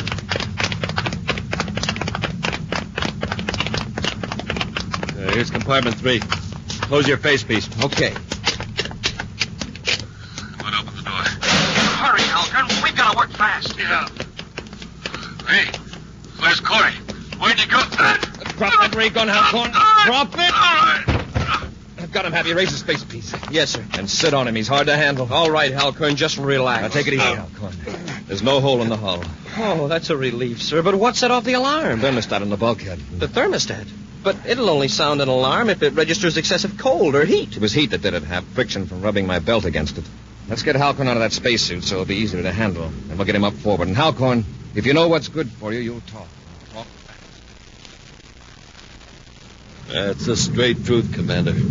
Castro's waiting for me on Jupiter's fourth moon. First, I'd like to restore the XK-3's robot controls to normal. There's nothing you can do about that, Corey. The XK-3 must be virtually in free fall by now. We take all the acceleration we can stand, we can overtake the XK-3 and correct those instruments. How can we locate the XK-3? Pluto Space Control is probably broadcasting periodic reports. Check that frequency. I'll get into Halcorn's shielded suit and be ready to go aboard. By the time Buzz has donned the heavy, cumbersome spacesuit, Happy has obtained a fix on the XK-3. It is still hurtling on toward Neptune at a steady velocity, but of course losing ground to the still accelerating Atlas. With Happy at the controls and Halcorn securely bound, the Terra 5 gains steadily on the XK-3. Then Commander Corey steps into the airlock, ready to transfer to the robot ship. With the spaceophone transmitter at low power, Happy contacts Buzz. We're alongside, Commander. Ready when you are, Hap. Apply magnetic holding field. Yes, sir.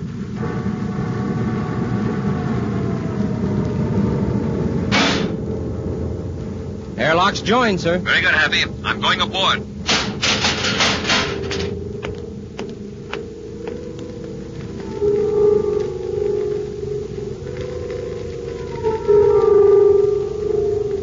Everything okay, sir? Yes, Hap. I'm at the robot instrument panel now. Can you fix it, sir? Yes, but I'd defy anybody to figure out what was wrong if they didn't know exactly what Halcorn did in here. He's made adjustments that gradually cancel out the control impulses from Pluto.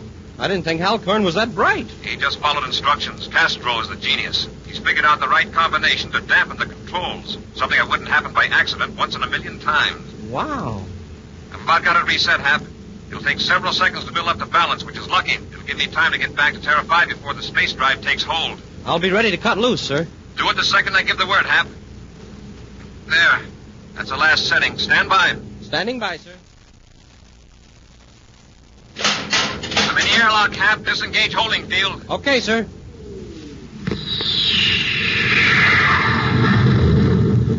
Smoking rockets. The XK-3 really took off. Are you okay, Commander? Yes. I'll go back to the decontamination compartment and neutralize this radiation. You set a vector for Jupiter's fourth moon. Following the directions of Grant Halcorn, Cadet Happy skims low over the surface of Jupiter's moon, number 4. Suddenly, below them, in a crater, Buzz and Happy see a private space cruiser. A few moments later, inside the cruiser, Valmer Castro watches with grim satisfaction as a figure lumbers across the floor of the crater in a bulky spacesuit. Then, as he hears steps in the airlock, he draws a ray gun and holds it behind his back.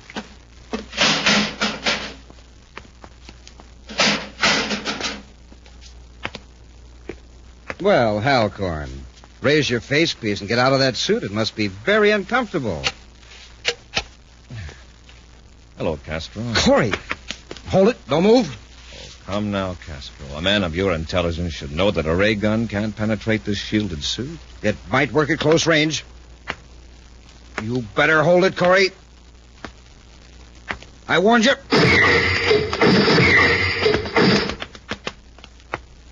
Hand over the gun. All right, Castro. Get into a spacesuit. I'm taking you aboard Terra 5. And get this simple fact into that super brain of yours. One false move and I'll flatten.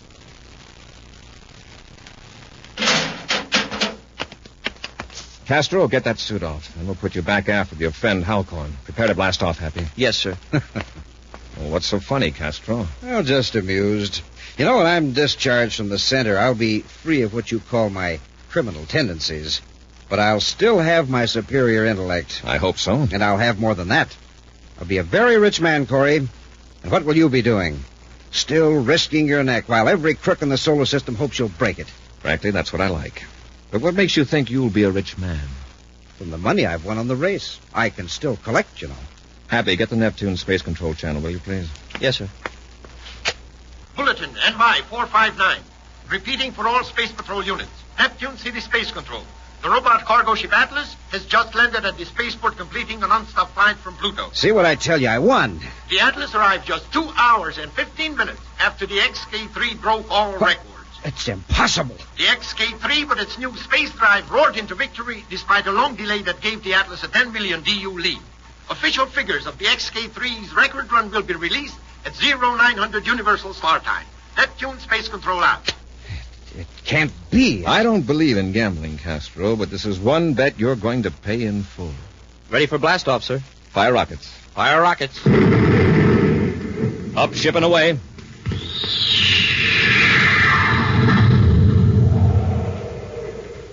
In just a moment, a preview of next week's exciting Space Patrol adventure brought to you by Nestle's Quick for the greatest tasting chocolate milk and those famous Nestle chocolate bars.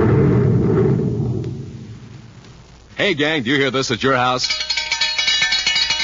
Come and get it! Nestle's Quick!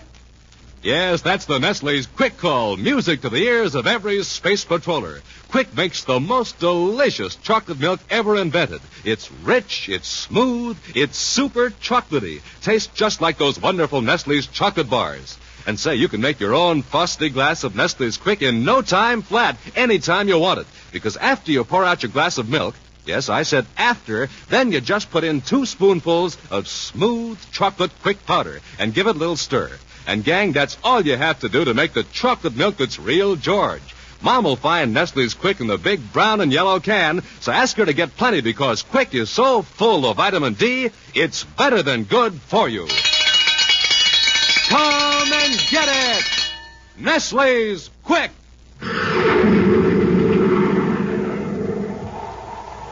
And now, a preview of next week's exciting Space Patrol adventure. Buzz and Happy are testing a new spaceship out beyond the Saturn orbit. Suddenly, they find themselves on a collision course with another spaceship.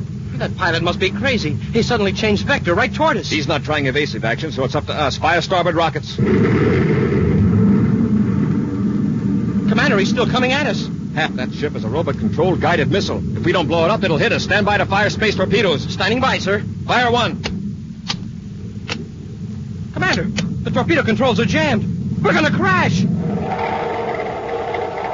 Be sure to join us next week for the thrilling story, The Image of Evil. Space Patrol, created by Mike Moser, starring Ed Kemmer as Commander Corey and Lynn Osborne as Cadet Happy, was written by Lou Houston. Produced and directed by Larry Robertson, executive producer Mike Devery. Other players were Bela Kovach, Norman Jolly, and Ken Mayer. Dick Tufeld speaking. Now, don't forget to tune in next Saturday and every Saturday for the new exciting Space Patrol. Space Patrol was brought to you today by Rice Chex and Wheat Chex, the bite-sized cereals in the red and white checkerboard packages. Be sure to see another exciting Space Patrol program on your local ABC television station. Consult your local paper for time and channel. This program is broadcast to our armed forces overseas through the worldwide facilities of the Armed Forces Radio Service. Space Patrol came to you transcribed from Hollywood. This is ABC Radio Network.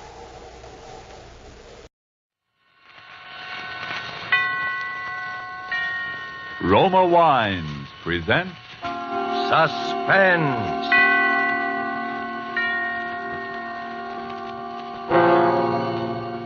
Roma Wines, made in California for enjoyment throughout the world.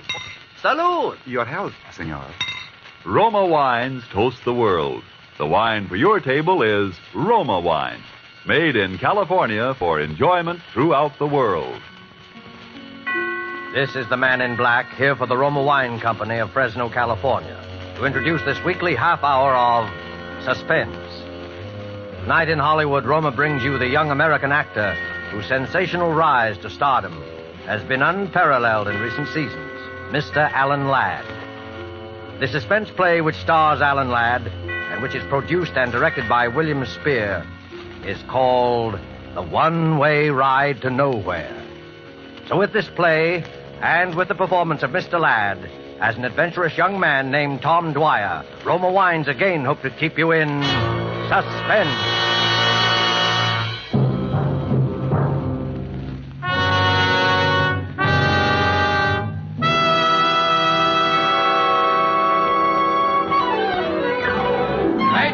Tonight, ladies and gentlemen, the thrill of a lifetime. It's safe and sensational, and the price is only a dime. A dime 10 cents for the fastest and the fanciest ride in Ocean City. It's not a roller coaster, ladies and gentlemen. It's an experience. We give you the breathtaking dip over Moonlight Bay. We give you the Tunnel of Love. And it's the longest and highest and the very finest scenic railway in the world. How many good looking? 2 tickets. 2 it is. Now, listen, Tom, is this really necessary? What's the matter with you? Come on, you scared? Well, I just don't like these things, that's all. I never have. Don't be silly. It's no worse than riding to a stick-up in a prowl car. Yeah? Well, I never liked that either. Go on, get in. Oh, no, not in the last seat. That is definitely out. Okay. So we'll ride in the last seat the next time when you're over your stage fright. You'll ride in the last seat the next time. For me, this is strictly a one-shot proposition, and don't expect anything different. Your safety belt, Mac. Everybody got their safety belt buckled?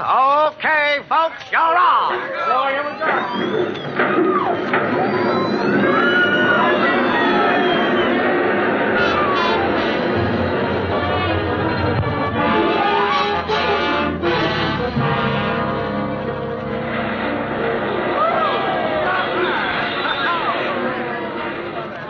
Oh. Hey, Tom, are we still alive? Well, can't you tell? All right, folks, who's going to ride again? What do you say, Benny? Want to try it again? Are you crazy? Come on. It'll do you good. Don't tell me. This thing is a menace to health and sanity. What did I tell you? Look, there's a guy passed out back there. Come on, Yeah? snap out of it. Hey, come on, get up, mister. Hey, somebody give me a hand with this guy. Here. Come here, I'll help you. All right, you get his legs. I'll take his head. Oh, I don't know why guys ride this thing if they're going to pull a fade out. Uh-oh. This guy didn't pull any fade out. Yeah, well, he ain't exactly the life of the party. You're right there, pal. He's dead. He's what? He's dead. Holy gee. Hey, I better call a boss. All right, folks. You'll just have to step outside the gates, please. I'm sorry, there's been a little accident here. Everybody out, please. Go on, everybody out. Hey. What's the matter, Johnny? Guy passed out. Man there says he's dead. Oh, Fred. Every season it's something. Please, folks, outside the gate, please. Yeah, go on. All right, stand back there. Stand back, everybody. What's the matter, Terry? That guy just died on us. Yeah? How come? I don't know. This man here looked him over. How do you know he's dead? You a doctor? No, officer, but it's not too hard to tell. Where is he? Back in the last seat. Come on, keep the mob outside, will you, Terry? Sure. Come on, break it up now, will you? Break it up. This the guy? Yeah. Looks like it must have been heart failure. It doesn't look to me like heart failure. Say, who are you? Dwyer's the name, Tom Dwyer. Yeah? Well, Hey, I never seen this dead guy. He never bought a ticket for me. That's right. He never had a ticket. You mean he rode for free? How could he? He rode for free, all right. Say, how come you know so much about this? Me? Oh, I'm just kind of nosy. Hey, you. Yeah? Do you remember seeing this man get on the car? How do I know? They get on, they get off. I just work here. Don't you remember that my friend and I were going to get in that last seat, and then we didn't? Hey, that's right. Hey, who's this? Ben Duffy's a friend of mine. Yeah? Yeah. Now, listen. My friend and I were the last ones to get in that car. We were going to take the last seat, and then we didn't. Then the car pulled out. And when it pulled out, that last seat was empty. Hey, that's right. That last seat was empty. This dead guy never even got on the car. Now you're getting someplace. All right, Dick Tracy, I'm listening. A roller coaster car starts out from this platform all hunky-dory and rips around the tracks about 90 miles an hour. And when it gets back here, there's a dead guy on it that wasn't on it when it started. How do you think he got on there? Dropped out of the sky? Well, figure it out for yourself, pal. If he wasn't in the car when it started, then someplace along the line he was dumped on it. And guys who have been dumped are generally guys who have been murdered.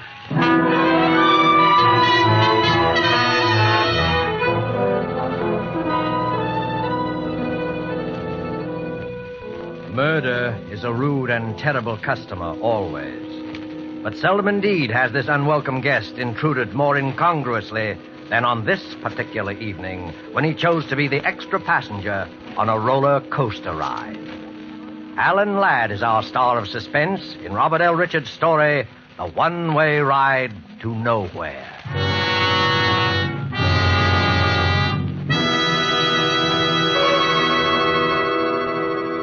You have heard the prologue for tonight's tale of Suspense. Before we return to Ocean City, the scene of our drama, let's take you for a moment to a pleasant spot to the south. Where are we now? Along the Caribbean, looking into a smart cafe. Capitan! Capitan! Si, senor. You have a fine port wine? I should like something special. Perhaps you, Si, senor. Imported from California. A wine excelente. Roma, California port. It's true that in many countries of the world, distinguished Roma wines are imported. Red wines, white wines, dessert wines, sparkling wines. Prized and enjoyed by wine lovers of these countries as rare delights. In many parts of the world, it's been discovered that our own California's sun and soil, plus the skill of Roma's vintners, are to be thanked for some of the truly fine wines. Yet to Americans, Roma wines cost little, for we pay no excessive import duty or shipping costs. Yes, you can serve Roma wines often and proudly to your most knowing, most critical guest. For Roma wine is America's largest selling wine. And at only a few cents a glass, why not let Roma wines add their delight to your family meals and your family's enjoyment?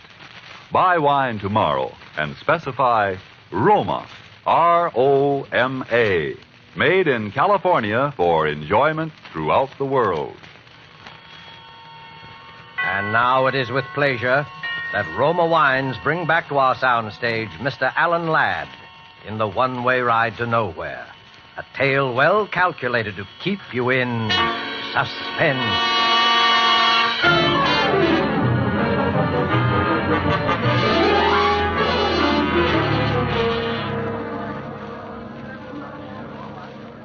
Hey, Tom, where you been? We're all supposed to be waiting in here for the chief of police. Been making a phone call, that's all. Anybody I know? Jefferson Hotel. Do you know him? Huh? Hey, what's this all about? Oh, about $400,000 and a lot of people's lives. Uh-oh. Here comes the chief now. All right, quiet, everybody. Chief Haynes wants to say something to you. A man died under peculiar circumstances on the Ocean City roller coaster tonight. And all of you here were either on the car in which the body was found or in the immediate vicinity, like on the platform. Now, cause of death has not yet been determined. But all of you might be needed as witnesses, so we want to know where to get a hold of you. Have all these people been identified and left locations where they can be reached? Yes, sir. Well, then that's all. You can go now. Chief Haynes. Well? I'd like to ask a couple of questions. Are these the two fellows you told me about, Johnson? Yes, sir. You're a pretty inquisitive young fellow, aren't you? Well, that's my business. By the way, Chief Haynes, haven't we met somewhere before? Not that I know of. What did you want to ask about? Well, for one thing, you said just now that the cause of death had not yet been determined. That's right. The man was blue in the face and apoplectic, but there were no marks of violence on the body. The coroner's working on it now. Maybe the coroner should look at the man's neck. At what? At his neck. Listen, you're no doctor, and neither am I. The coroner of this city knows his business. Okay, Haynes, okay. I just thought I might save him a little time. Well, you're wasting my time. If you think I'm going to give you an inside track so that you can go to this poor man's family with some sales talk that you can help him get some kind of a legal action. Oh, he's got a family, has he? Yeah, he's got a family. Now get out of here. Mm-hmm. And his name is Richard Elliston Brighton, and he's a professor of psychology, and he comes from Chicago, right? So you went through his pockets before my men got there. Now, did I say that? Listen to me, young fella. You know entirely too much about this case for your own good. You're from Chicago, too, aren't you? That's right. What are you doing here? On a vacation, visiting my friend here. Well, you better take it. Oh, hello, Doc. What about it? Murder. He was strangled. Strangled? Mm-hmm. We got a good look at him. We found a thin red mark around his neck. He was strangled with something like picture wire. Now, isn't that a funny way for a middle-aged professor to be knocked off? Yeah, funny way for anybody to be knocked off. And isn't it a funny thing for a professor of psychology with a family and all to be way out here all alone, so far from home, hanging around an amusement park? No funnier than what you're doing, hanging around here. And that's quite a coincidence, by the way, Mr. Tom Dwyer of Chicago. Chicago's a big place, Chief Haynes. Lots of people live there. Say, Chief, while I think of it, here's the stuff we took out of his pockets. And nothing much, wallet and a few things, and... dropped something there. I got it. Hand that over, Dwyer. Well. A souvenir postcard. Sheila Kennedy, Ocean City. Hey, she's quite a cutie, too. I said hand it over. It's material evidence. Sure. Here you are. One of the local tent show girls, I take it? Know anything about it, Chief? Now, listen, Dwyer. I got enough on you already to hold you on suspicion. Take my advice and keep your nose out of this. Come on, Tom. This isn't doing you any good. Yeah, that's right, Ben. And anyway, we got a date with a lady.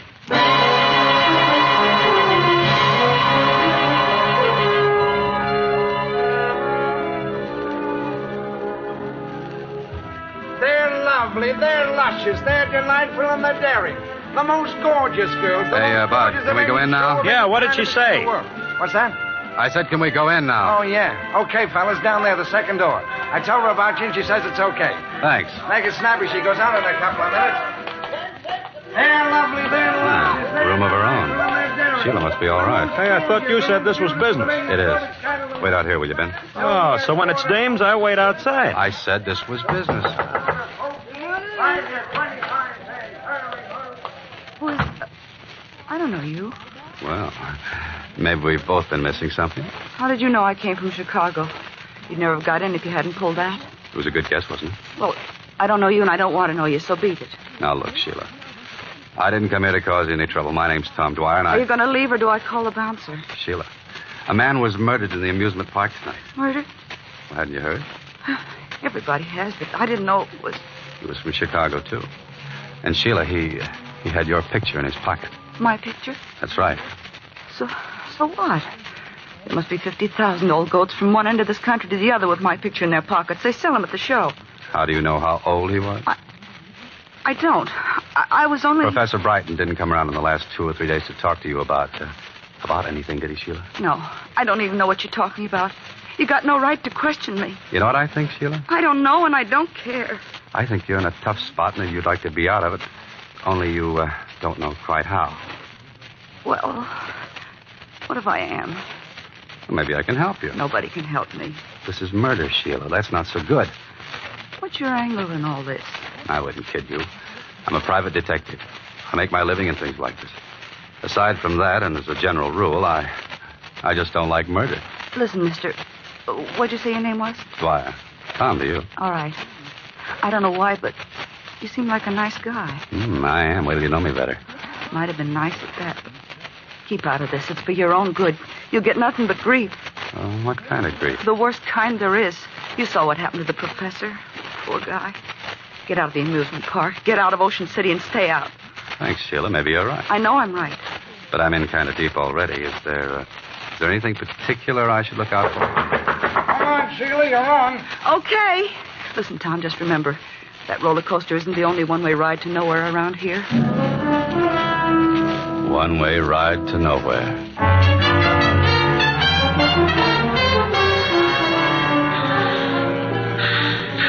Hey, you're 10 for 25, dear. Now who's next? 10 for 25. Yeah, what did she mean by that? It was a tip-off, man. Maybe. They're red hot. They're all hot. Get the red hot. Yeah. One-way ride to nowhere. That's what the professor got all right for free, but how? He was dumped on. I still say how. Well, that little problem doesn't bother me, but... The one and only, the bulletproof Hey, listen. automobile that took 3 men on a Did you hear that? one-way ride Yeah. to nowhere. Step One-way right in, ride ladies to and gentlemen. nowhere. Our Come on. show is about to begin. Hey, I think it's around there to the right. Yeah. Bulletproof automobile. Huh? Where? That tent show next to the roller coaster. Take it easy now. Okay, but Then you worry me sometimes. Did you know this thing was here? Well, it wasn't here last week. How am I supposed to know what you want? If you tell a guy something once in a while, it wouldn't... Suppose you never heard of Wires McGuire either. No? Skip it. The guy's going into his routine again. Ladies and gentlemen, step right up. Inside you will see the actual bulletproof automobile in which the famous Jarvis gang sped from the scene of the $400,000 Springfield mail robbery, the most daring holdup in modern times. Now, this is the very limousine in which they were pursued for 50 miles. 3 of them died. The 4th became a raving maniac on that last fateful one-way ride to nowhere. Step right in, ladies and gentlemen. A new show is about to begin. Benny, now I know I'm right. Is this what you came down here for? Not exactly, but there's been some funny talk lately about this mail robbery job in some funny place. I still don't get it. There were 4 guys in on that. 3 of them dead and the others in the bug house. That kind of closes the books, don't it? I gave you a little tip, Benny. They never found the money. Huh? And the insurance company's got a standing offer of a 10% reward. 40,000 bucks. Step right over, gents. The original bulletproof automobile. Okay, maybe we'll at that. How much? 2 bits. Please. Yeah. Step right inside, gentlemen. Now the car that you see before you... You don't have much business, do you? Hey, what are you, a couple of public accountants? No offense. It just seems too bad. It's a swell exhibit. You're telling me. These hicks down here, they don't appreciate nothing. Must be pretty hard, judging what the public would go for. Yeah. I thought this murder automobile would be a sensation, something modern, you know. And my brother found the junkyard in Indiana.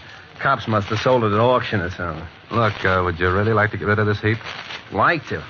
Don't worry, I already have. Yeah? Listen, brother, the minute I found out that I had a turkey, I went out and found me a sucker, but quick. Well, how did you find him? Well, I didn't exactly find him. He come by, you see. He's making some sort of a collection for some cops museum. Capone's bulletproof car, Dillinger's artillery. You know, I got my price, though. Oh, no, isn't that too bad, Benny? Oh, yeah, sure it is.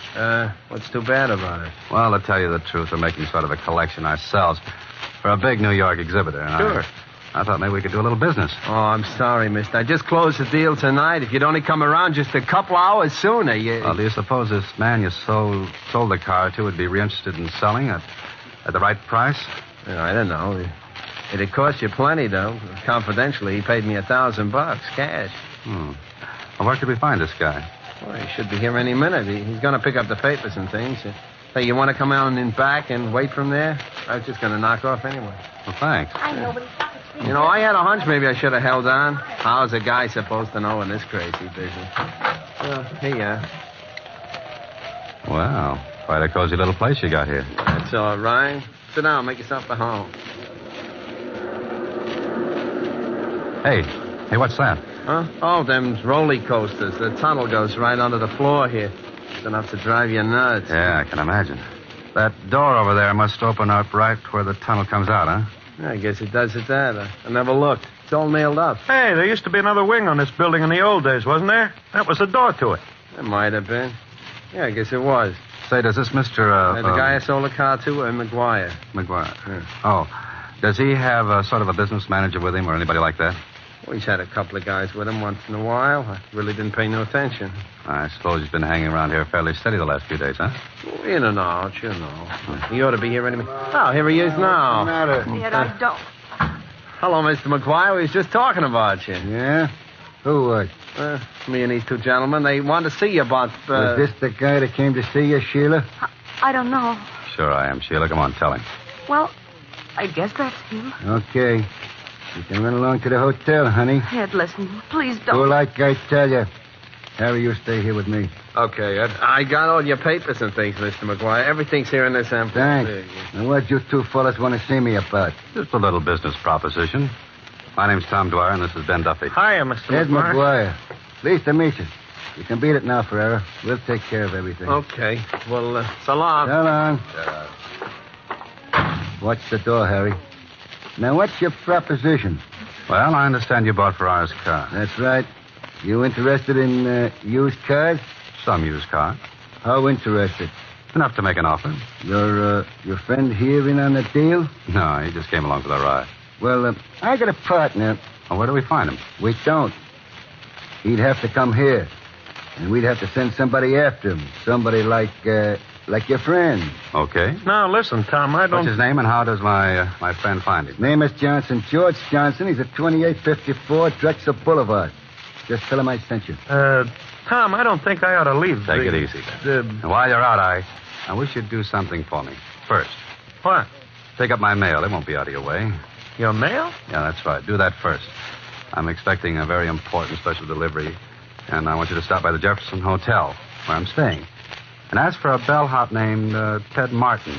He takes care of all my stuff. The Jefferson? That's right. And be sure to see Ted Martin. He's the only one who can help you, so ask the clerk for him. Hurry back, please. Ted Martin, Jefferson. Well, okay. You want me to go, Ed? No, you stay here. Now that he's out of the way, what do you know? Enough? You're a pretty bright boy, aren't you? You gonna talk? Why not? I know, for instance, why he bought that car. I think he knows too much. Let me handle this. Keep talking, bright boy. Well, after that Springfield nail job, nobody ever found the money. $400,000 is a lot of lettuce. And you think it's still somewhere in that car. Did you figure it out all by yourself, or did you get a tip when you were in the federal pen, along with Duke Jarvis? You know any more cute answers, bright boy? Sure. I come from Chicago. I know that around there you got a nickname, and they call you Wires. I told you knew too much. On account you got a reputation of being very handy at disposing of troublesome guys with a length of picture wire twisted around the neck. Have you any idea what you've just talked yourself in for, bright boy? I know what I'll talk you in for if you don't play ball. Well, now, what do you think of that? I think we're wasting time. Listen, McGuire. I not only know how you killed Professor Brighton, I know why. Sure you do, bright boy. Sure you do. You think I'm kidding, huh? Professor Brighton was a psychiatrist. They used to call him into the federal pen to examine guys who were wacky. They called him in to examine Duke Jarvis. Duke was the last of the Jarvis gang. The rest were all killed in the holdup. He was wacky, all right.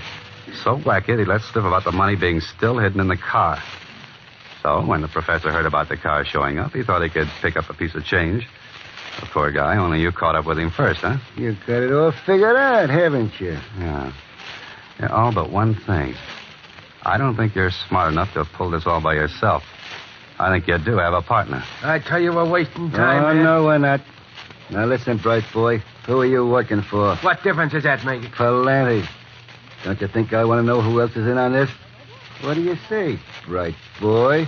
There's nobody. I'm working alone. Cover him, Harry. Okay. You'd better talk, bright boy. There's nothing to say.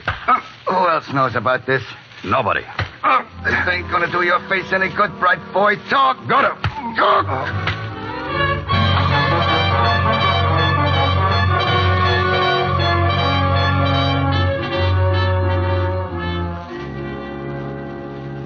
Watch him, Harry. I think he's coming out of it again. Yeah, this ain't getting us no place. Suppose his pal comes back. He'll never come back. By the time he finds out there ain't no such guy as George Johnson. Take a look, Harry. It's me. Hey, it's Chief Haynes, Ed. Okay, open up. Hey, I thought I told you. How did he get here? He walked in. He knows plenty. How much? The works. We've been trying to sweat out of him who he's working for. Haynes. I know where I've seen you before.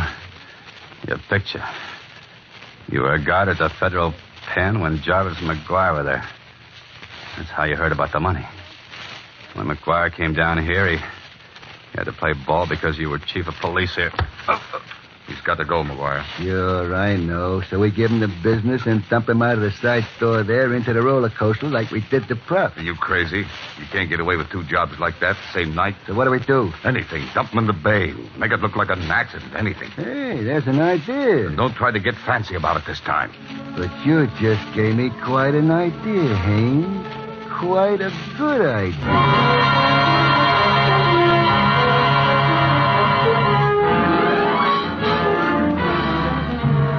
Fastest and the fanciest roller coaster ride in Oakland. Keep that hat down over his face and hold him up straight. Yeah, I got him. What seat do we want? What's the difference? Car's almost empty anyway. Get him in. Take the middle one. All right. Buckle your safety belt. Keep that belt loose. Okay, everybody, you're off. Here we go.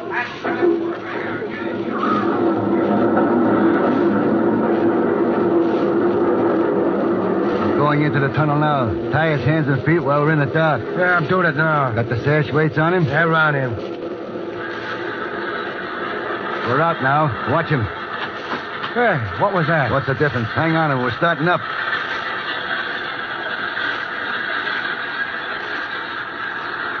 We're coming to the top. You know what to do, Harry? Yeah. When you hit the bottom of the dip over the bay. Okay. I'll yell, and we both heave together. He'll go down into that bay and sink like a... Okay, McGuire, put up your hands, both of you. Put them up.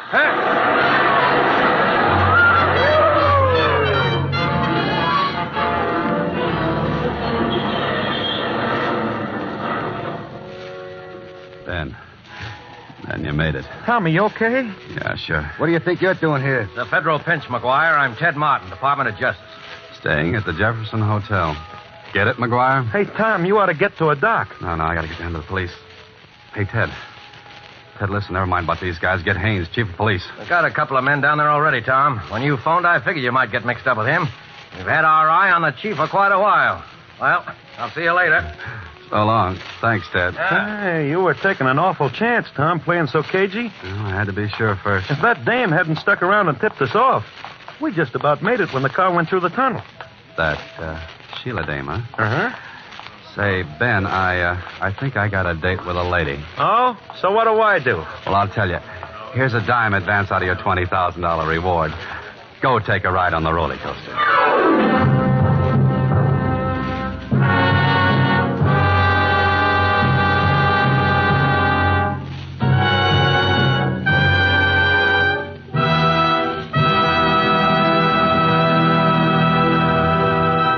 And so closes The One-Way Ride to Nowhere, starring Alan Ladd. Tonight's tale of Suspense. In just a moment, we'll hear again from Mr. Ladd. First, though, may I pass along this thought. Spotted about the globe, wherever wine grapes grow, there are a few wineries whose products are made for world enjoyment. Among such wineries, right here in California, are those of Roma. And we who live in America have the pleasure of enjoying Roma wine at exceptionally low cost. For we buy it free of duty and free of excessive shipping costs. Try, for instance, Roma California Sherry. Here is the queen of appetizer wines. And not only that, a wine so delicious, it is suitable to serve at any time, cool or chilled. But no matter what your preference may be, you will find a Roma wine costing far less than you would expect to pay for such distinguished wine. So, if you have not already tried Roma wines, tomorrow make your first purchase. Select the type of wine you love best. Then you, too, will know why Roma wines have a universal appeal. Why they are America's largest selling wine. But remember, before you buy wine, buy war bonds and stamps. This is Alan Ladd. I can't tell you I enjoyed working on Suspense this evening. And next week, I know you'll want to be listening, as I certainly will, to Lucille Ball and a very exciting story called Dime a Dance. Good night. Thank you, Mr. Ladd. Alan Ladd is currently working in the Paramount picture And Now Tomorrow. Don't forget, then, next Thursday, same time for Lucille Ball in Suspense. Presented by Roma Wines. R-O-M-A. Made in California for enjoyment throughout the world.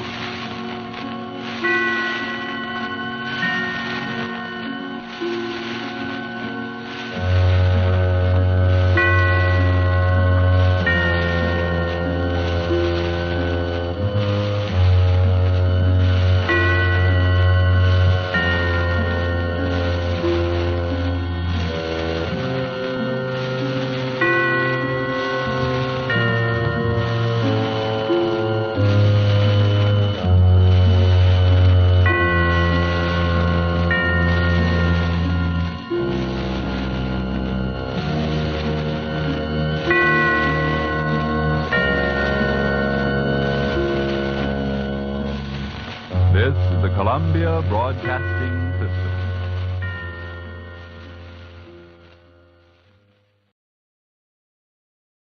The Signal Oil Program, The Whistler.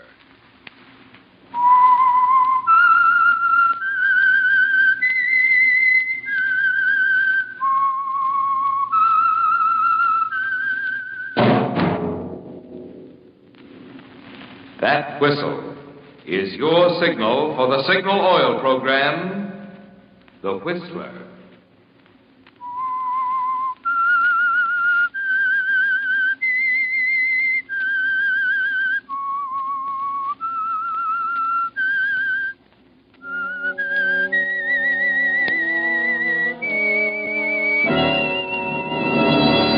I am the Whistler, and I know many things, for I walk by night.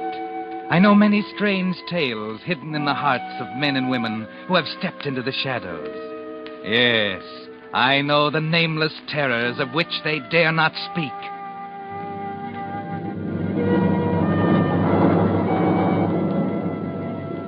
Yes, friends, it's time for The Whistler, rated by independent research the most popular West Coast program in radio history. And remember, let every traffic signal remind you, with new Signal gasoline, you do go farther than ever. Look for the familiar big yellow and black circle sign that identifies those popular Signal service stations in 7 western states from Canada to Mexico. And now the Whistler's strange story. Smart Boy.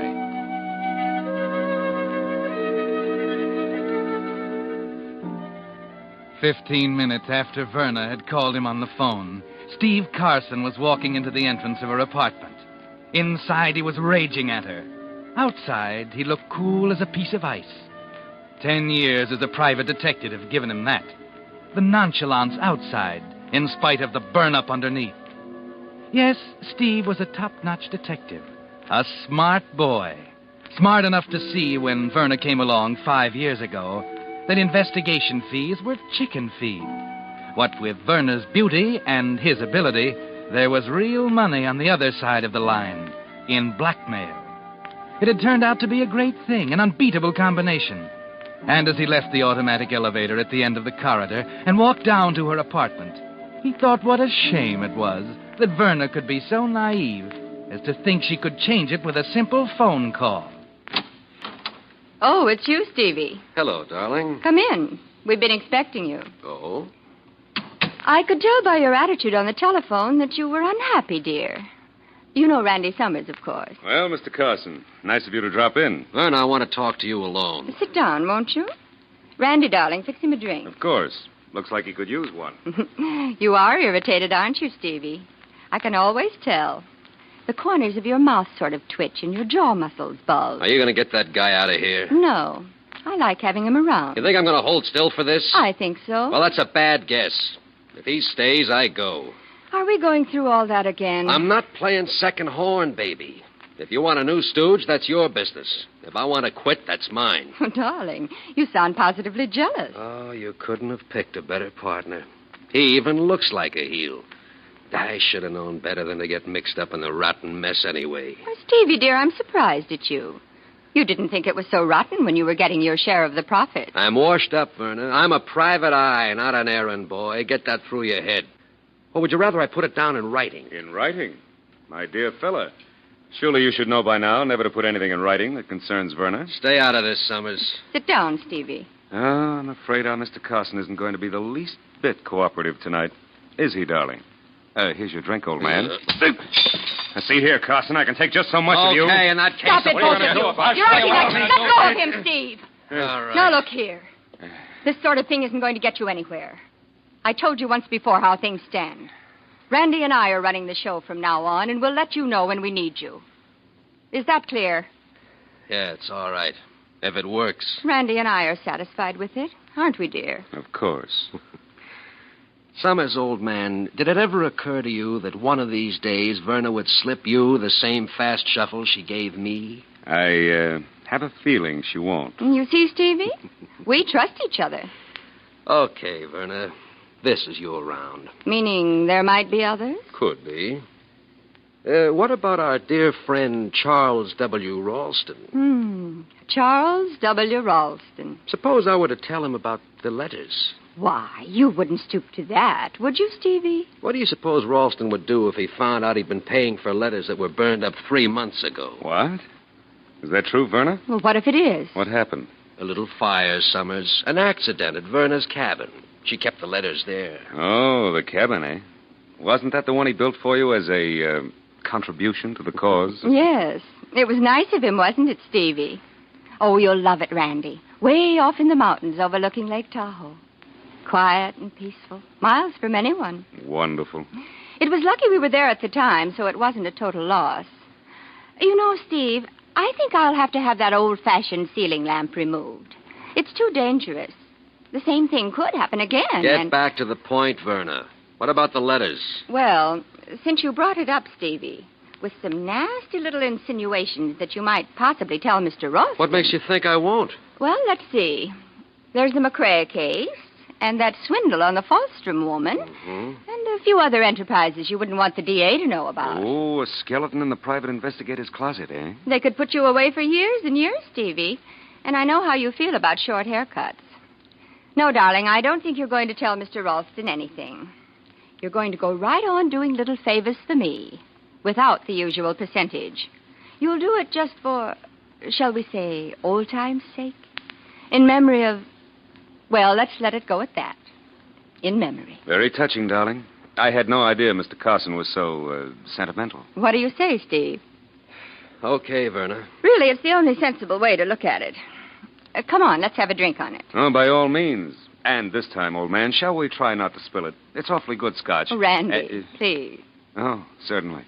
Steve, there are a few little things I'd like to discuss with you. Yeah? Randy's flying down to Los Angeles tonight, and when he gets back, he'll join me at the cabin. The cabin? I'm going up alone tomorrow afternoon. Why don't you come up for the weekend and we'll talk things over? I don't know, Verna. It'll do you a lot of good. Mountain air, you know. Well, I could let you know in the morning. Good. Well, I guess I better be sliding along. Stevie. Yeah?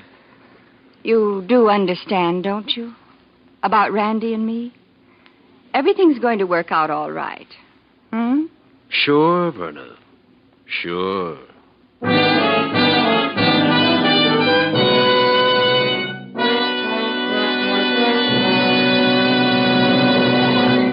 With the prologue of Smart Boy, the Signal Oil Company brings you another strange story by The Whistler. Pardon me, Mr. Miller. Isn't it time for tonight's big news? Oh, you mean about Signal Premium, the amazing new motor oil that actually keeps motors 6 times cleaner, reduces cylinder wear 1/3? You can say that again. It's a fact. New Signal Premium motor oil actually keeps motors 6 times cleaner, reduces cylinder wear 1/3. And you want to know the reason? Compounding does it. You see, into today's finest 100% pure paraffin base oil, Signal now blends 5 scientific new compounds that make Signal Premium motor oil far outperform today's finest uncompounded oils. You mean compounds are added to new Signal Premium motor oil, like vitamins and minerals are added to foods to make them more beneficial? Right. Compound number 1 actually cleanses the motor of old carbon. Compound 2 prevents harmful varnish, gum, and sludge.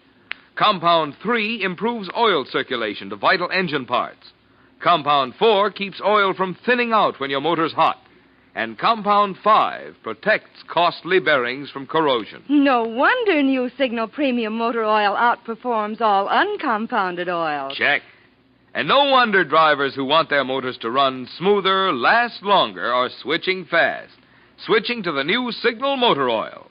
The oil that keeps motors 6 times cleaner, reduces cylinder wear 1/3. New Signal Premium motor oil. And now, back to the Whistler.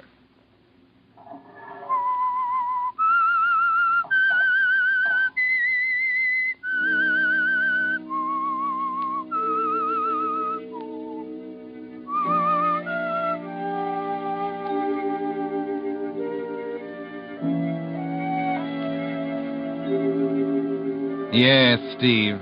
You're a smart boy. Smart enough to know there's only one way to handle Verna now. 5 prosperous years as her partner in the rather hazardous enterprise of blackmail have given you a healthy respect for her intelligence. And you're too smart to force a showdown yet. The corners of your mouth are twitching again as you think about her. It's too bad, in a way, that she thought she could force you to stooge for Randy Summers, the new boy. She was a nice kid. That's funny, isn't it, Steve? You're thinking about her in the past tense already, only 10 minutes after you left her at the apartment. Your mouth is still twitching as you stop in front of another apartment and walk up to a door with a brass plate on it and the name of Charles W. Ralston. I don't think you know me, Mr. Ralston. I'm afraid I don't. Steve Carson, private investigator. Oh? I came to see you about a Miss Verna Sheldon. I'm sorry I don't. I have a proposition, Mr. Ralston. Very well. You know all about the letters, of course. Mr. Ralston, you're a pretty influential businessman in the city, and also a man, shall we say, not without enemies. A man in my position is bound to have a few. Exactly. Now, let's suppose Miss Sheldon's letters were to fall into the hands of the wrong people. She's assured me they won't. Ah, you don't know her. Suppose you were to sell those letters to a group of individuals for a sum much greater than you could afford to pay. She wouldn't. Oh, but she would, and is. I've been able to find out that much and a little more. Shall I go on? Of course. She's going up to her cabin tomorrow. Over the weekend, someone will contact her there to make the transaction. You'll have to work fast if you want the letters. What's your proposition? I think I can break up that little meeting before it ever takes place. You can get the letters for me? Yes. How much? My fees run a little high for this sort of thing. How much, Carson? $25,000. I can't possibly get it. You don't think it's worth it, considering your position? I couldn't, Carson. $25,000. Well, think it over. And do make up your mind soon, Ralston. I'll call you sometime tomorrow morning. Oh, by the way, do you still own that cabin? I sold it. I I thought it was a gift. It's on the records as a sale to Miss Sheldon. Okay. I guess I'll run along. Just a moment. You're quite certain she's planning to sell those letters? Quite certain. How do I know this isn't another one of her tricks? And how do I know you're not in league with her? That's just a chance you'll have to take, Mr. Ralston. Good night.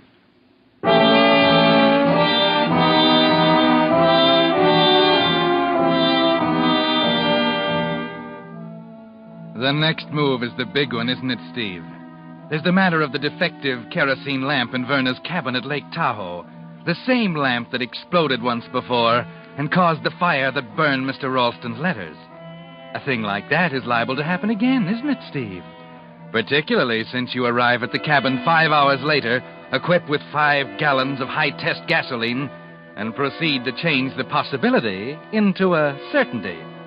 It takes you a half hour to set it up in a way you can't possibly miss. And when you're through, you carefully raise the huge lamp again on its creaking chains, lock the cabin door, and leave. You can see Verna now arriving at the cabin, pulling the lamp down as the flick of a match, an explosion, and a fire to remove any trace of your visit. By 8 o'clock, you're back in town to call on Verna as you promised, to regret that you can't accompany her, and to make sure her visit is coming off on schedule.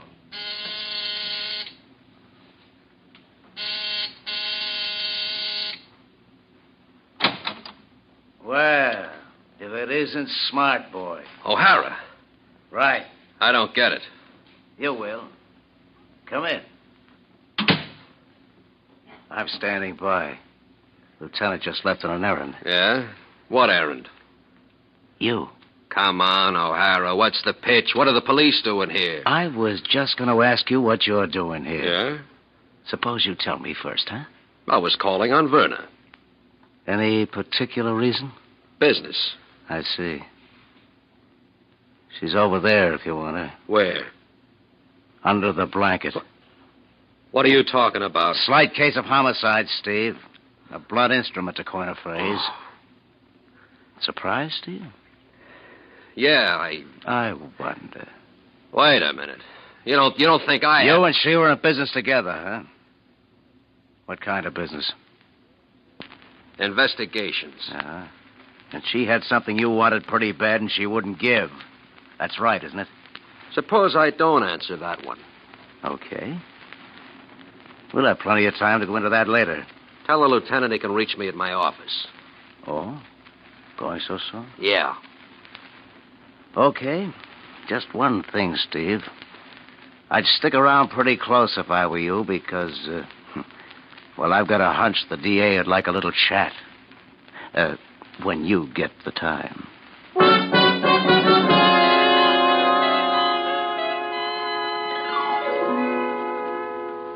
That stopped you cold, didn't it, Steve? Alibi, alibi, alibi. Flashing on and off in your brain like a neon sign. Everything you figured on, planned for, set up, just like a spring trap, and everything gone. Verna's dead. You're the number one suspect. And you were driving on a lonely mountain road on an errand you can't explain at the moment she was killed. That'll sound great in court, won't it? But there's one thing you're sure of. Ralston killed her. There's no question about it. The talk last night. The deadline you tossed up to him. Yes, it was Ralston, all right. It takes you 5 minutes to get to a phone booth in a corner drugstore.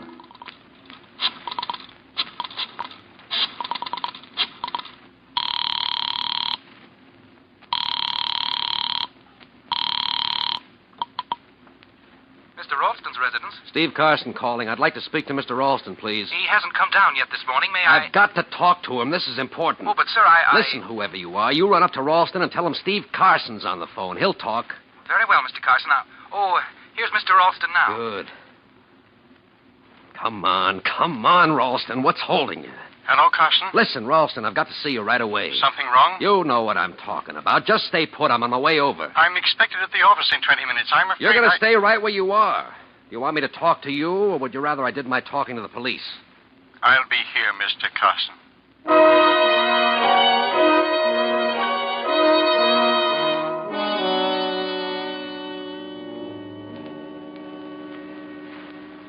Mind if I sit down, Ralston? Go ahead. I'll sit over here. No, you better close the door first. Oh? Your man Schermerhorn's got big ears. Oh, yes. Yes. Now, Mr. Carson. I guess you know why I'm here, or are you going to give me that I don't know what you're talking about routine? Well, really, Mr. Carson... I'll get right to the point. I'm here for two reasons. The first is that I'm sure you knocked off Verna Sheldon as if I'd been there watching you. Oh, don't look so surprised, Ralston. I had nothing to do with it. Don't give me that. I didn't get any farther into the joint than the entrance hall, and I could see it had been gone over with a fine-tooth comb. Maybe someone looking for those letters, huh? Someone who figured tomorrow night might be too late? Why are you so interested? I've been put in a rather awkward position, Ralston. You, have the letters? One thing at a time. My good friend Sergeant O'Hara seems to think I killed her. Unfortunately, it looks like my only defense is to prove you did it. That is, unless... Unless what? Unless I come through with an alibi. I know you killed her, Ralston, and I've been in the business long enough to know that all I've got to do to hang you is to flash those letters in the DA's office. You have them? I know where to get them. I've got to have them, Carson. I'll do anything... Now you're talking. First, there are a few things I'd like to know. Did anyone see you at Verna's apartment last night? I didn't go to her apartment last night. Okay. I'm going to dig up those letters. So long, Ralston. Wait a minute. Okay. I did it. I killed her. I had to. I would have been ruined that's if... better. Now, you wouldn't have just hopped a cab and gone over there to knock her off, Ralston. You've got a better head than that. You must have been somewhere else at the time, huh? No one saw me. First, I went down to the yacht harbor. I have a boat there. What time? 10:15. Okay, 45 minutes to go. No one saw me at first, but a short time after I went aboard the boat, the night watchman came by and called out to me from the dock. He'd seen the light on the boat. What time? 10:30. He talked to you? Yes. So as far as he was concerned, you were on the boat between 10:15 and when? He didn't see me again until I'd come back the second time after. After you knocked off Verna. What time? 11:30. Perfect. I couldn't have done much better myself, Ralston. I was lucky. I spoke to the watchman at 11:30 when I was leaving for the night. Anyone else around? Yes. There were several men a few yards ahead of me. I think they came from the club. Then the watchman will recall there were others when you spoke to him. Huh? I suppose so. It was rather dark, but I think he must have noticed them. Oh, that's good enough for me. Now, listen, Ralston, no one has any idea you were connected with Verna except me. I think they'll take you at your word. Probably won't even consider you a suspect. What are you getting at? You're my alibi, Ralston. I was with you on the boat all the time, remember? Well, You, aren't holding out on me, are you? No, it's not that. That alibi is worth a lot of money to me, Ralston. I might even be willing to forget about the $25,000. The watchman didn't see you go on the boat alone. He didn't see you leave when you went to Verna's apartment, and no one saw you come back. And when you finally checked with them just before going home, there were others around. That makes an alibi for both of us. What about the letters? Forget it. Where are they? You won't find them, Ralston. You almost tore the joint to pieces and you couldn't find them. I could have told you they weren't there. You're going to go on bleeding me, aren't you? Just the way she did. Still don't trust me, do you? Listen, Carson. Bring the letters here and I'll give you the cash tonight. No, let's wait until the investigation's over, huh? It's safer that way. For Stevie.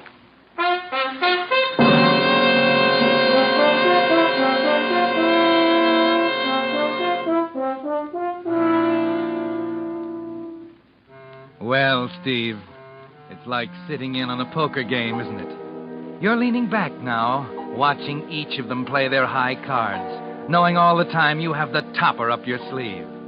Randy Summers, the new boy, is on his way back from Los Angeles. And you know that 30 seconds after he finishes his story of what happened between you and Verna on the evening of the murder, the DA will be on the phone asking for the answers. There's nothing to do now but wait. Thursday, Friday, and then, Saturday morning, you open the door of your office. Hello, smart boy. I've been waiting for you. What's on your mind, O'Hara? Oh, just like to have a little talk with you, that's all. About this Sheldon dame. What else? You were good friends, weren't you? Sure. I mean, particularly good friends? So what? So, I understand things suddenly went sour. Ah, a little pigeon flew in from L.A. and slipped you that, huh? You denying threatening her because she shook you for this Summers guy? We had a slight disagreement, that's all. You had 3 beefs with her. The first was a week ago at her apartment. The second was the next day in a downtown bar. Mm-hmm. And don't say you didn't, because Summers says so, and so does the bartender.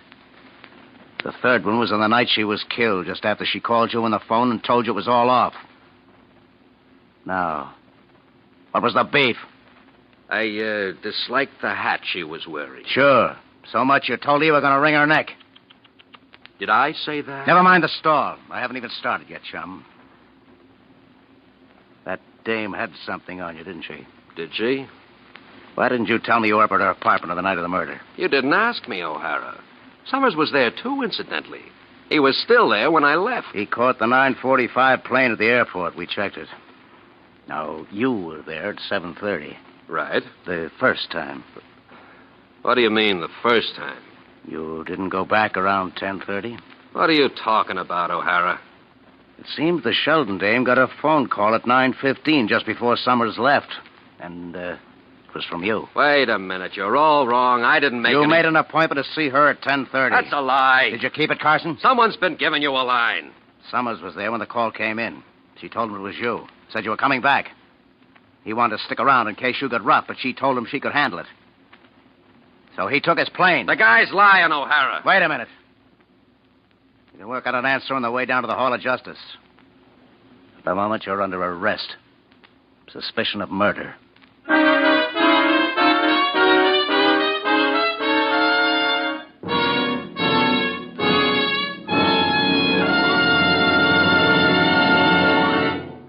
The Whistler will return in just a moment with the strange ending of tonight's story. Meantime, I wish we had television so you could see the photographs I have here of 2 pistons taken from 2 identical motors. The only difference was that one motor used New Signal Premium Motor Oil, while the other used uncompounded oil. But what a difference in those pistons. After 79,000 miles of driving, the one using New Signal Premium is relatively clean, unworn, while the other piston, using uncompounded motor oil, shows 6 times as much carbon deposit, 50% more cylinder wear. Yes, those 5 compounds in New Signal Premium Oil really make a difference. Ask your Signal dealer to show you his unretouched photos, proving how Signal Premium Oil Keeps motors 6 times cleaner. Reduces cylinder wear 1/3. My bet is when you see these photos, you'll want to make your next oil change a change for the better. A change to the New Signal oil with 5 compounds added. 5 compounds that make it outperform all uncompounded oils, barring none. New Signal Premium Motor Oil. And now, back to the Whistler.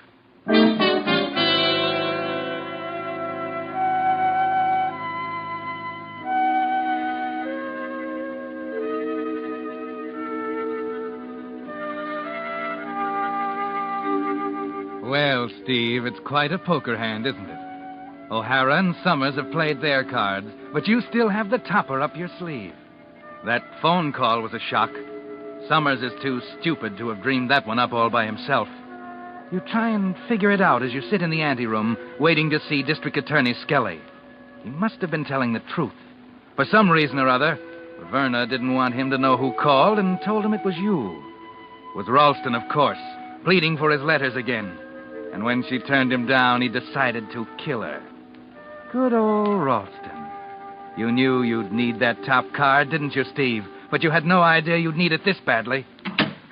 Hello, Carson. Hello, D.A. Doesn't look so good, does it? I hate to see you guys make monkeys out of yourselves, Skelly, but if you... Just a minute, Steve.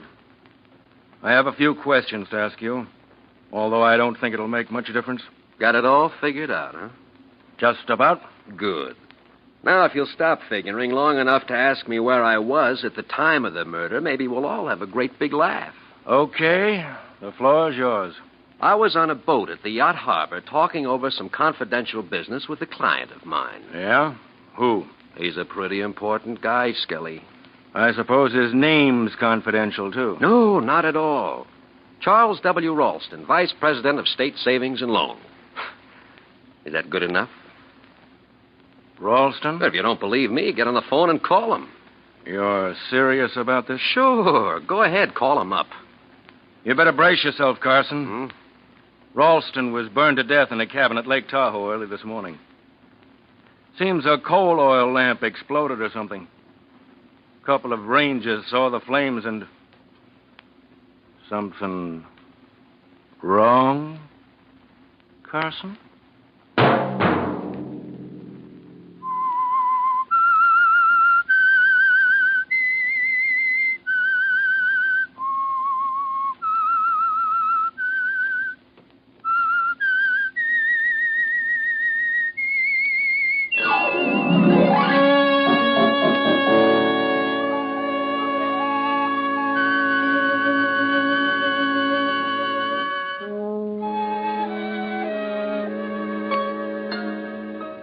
Next Monday at 9 o'clock, The Whistler will bring you another strange tale.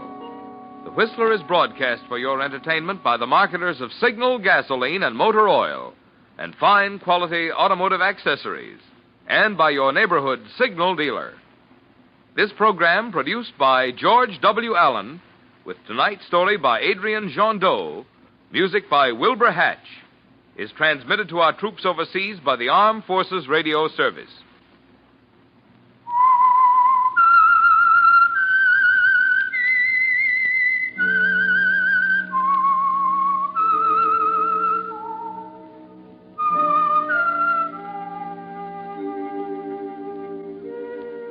That whistle is your signal for the Signal Oil program, The Whistler.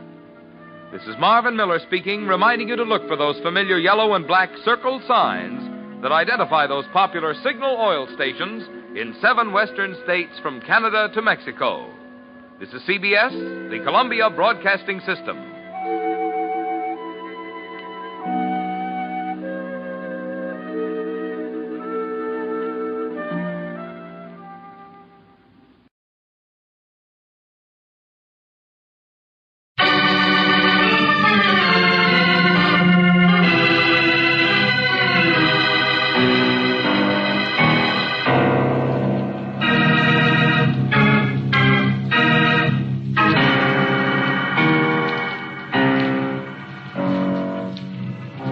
Standard of California, on behalf of independent Chevron gas stations and standard stations throughout the West, invites you to Let George Do It.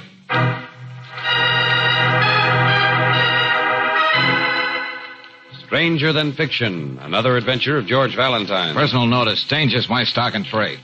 If life's twisting you like a tornado and you want out, you got a job for me, George Valentine. Write full details.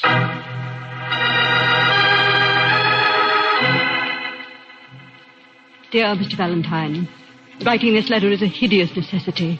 But a rival has come into my life, or I should say, this woman has come back into my life, and in such a way as to cause me the kind of humiliation I will not tolerate. You may have read my husband's best-selling novel, The Awakening. Everyone else seemed to have. Well, I must know whether this particular woman is or is not the heroine of this tale of passion. This should be an easy enough assignment for you. Please call me at my home so we can arrange an immediate appointment at your office. Sincerely, Victoria Beasley. Now, Brooksy, that's what I call a world-shaking problem. Well, you wouldn't make so light of it, my lad, if you'd read Samuel Beasley's book. It was banned in Boston. Oh. One critic called it an emotional hotfoot, 700 pages long. Well, I must get to this cultural milestone as soon as I finish the Rover Boys in the Indian country. Right now, I'm going to call Mrs. Beasley.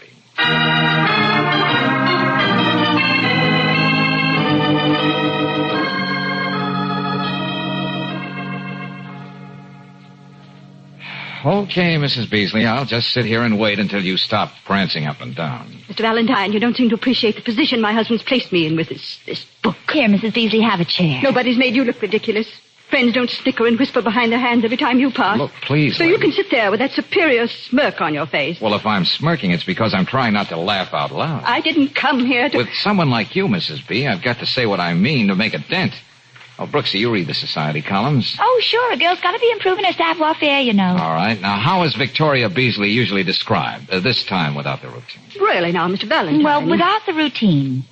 Victoria Beasley, glacial beauty, wondrous wit, soul of poise. Please. Evoked an almost audible gasp of admiration when she arrived at the Duchess's party, late as usual. I'm leaving. Now, wait a minute. Won't you admit this does call for a laugh?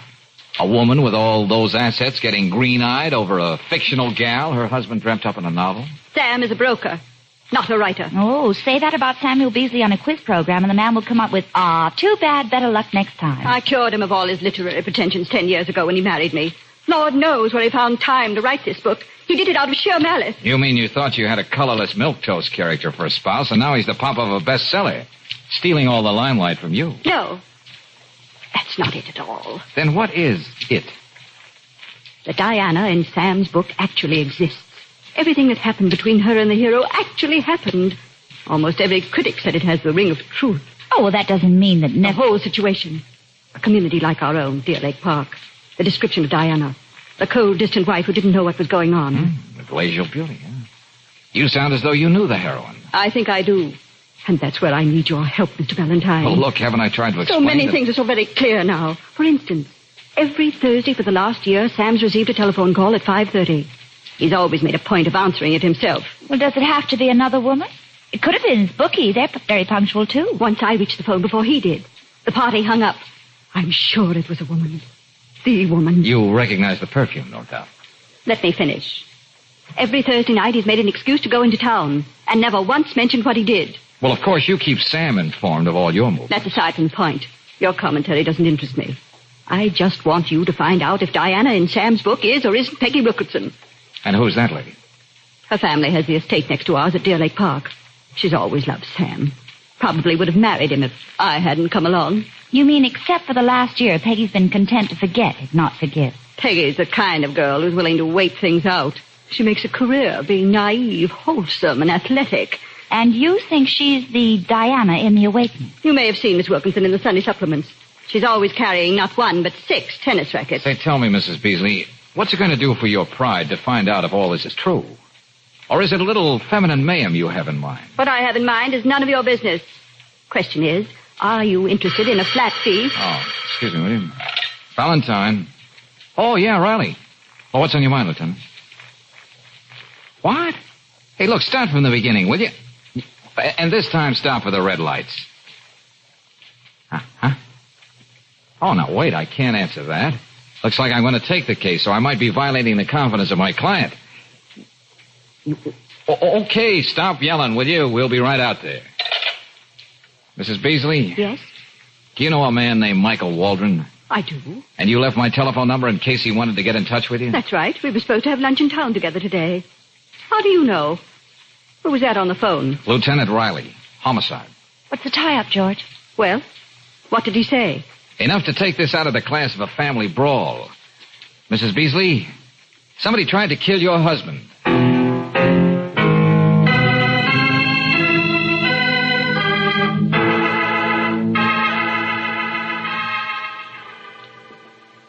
Well, while we're waiting for Miss Brooks to get here with Miss Wilkinson, what about some drinks?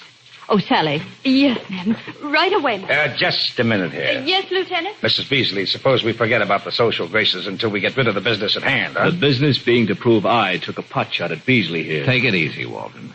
Hey, Lieutenant, Mr. Beasley's been strangely quiet. Would you mind him telling us what happened? Oh, that's going to be just dandy. He'd like nothing better than to pin it on me. Michael, please. Let's face it, Vicky, he resented every moment we've been together. Why should I, Waldron? You're 5 years younger than my wife. Our friends applaud her choice for a companion when I'm occupied. You're handsome, very charming. Okay. You guys can knife each other some other time. Are you sure nobody wants anything? What, are you still here? I told you that no, Sally, nobody wants anything. I was talking to Mr. Beasley. You can go now, Sally. Just as you say, Mr. Beasley. Mr. Valentine, a moment ago you asked me for my version of what happened here in my study. Yeah, it seems to have been lost in the shuffle. I can be very brief about it. I was sitting there at my desk, typing, doing some work on a new story. Suddenly, there was a shot through those French doors. I didn't see anybody, and I assure you I didn't stop to investigate. I get it. I made a beeline for the drawing room. And strangely enough, a minute later, in walked Waldron. Here we go. Let me ask you something, Beasley. I'll ask the questions if you don't mind, Valentine. And when I'm through, I've got something to ask you. Why you're mixed up in this at all, Mrs. Beasley. I don't think I can be of much help, Lieutenant. When I left for Mr. Valentine's office, Sam was here in the study. I decided I wouldn't bother him. Didn't you even tiptoe up and peek in to say goodbye? I told you. He was working. I could hear him at the typewriter. As far as I'm concerned, I was merely dropping by to pick Vicky up for lunch. I didn't even hear a shot. Of course, it might have been one of my readers expressing a critical opinion. Please, Mr. Beasley, don't try to be funny. You know, you people rank pretty high socially in our fair city. That's why I'm here. Ordinarily, you'd have to be a corpse before I arrive. Just 1 minute, Mrs. Beasley. I'll take that. What do you mean? Whatever it is you're trying to slip into your pocketbook. I'd like to see it. You haven't anything to hide, have you, Mrs. Beasley? Why, no. This is just a... A gold cigarette lighter. Yes. I must have dropped it over there by the doors. Very interesting. Initials M.W. Lieutenant, you needn't look at me like that. It's not mine. Yeah, well, we'll see about that, M.W. And you weren't supposed to have been here in the study. Michael. That's all right, Vicky. They can think whatever they want, but they'll never prove anything. I'm sure that's a world of consolation to my wife. Isn't it, my dear? Well, suppose we go back downtown together, Waldron. While we check on this lighter, you and I have a few things to talk about. Why not? Oh, Lieutenant. Yeah? I admit this lighter might point very definitely to Waldron, but it doesn't stop there. What do you mean? All right. Where does it stop? I'll be able to tell you better when Brooksy gets here.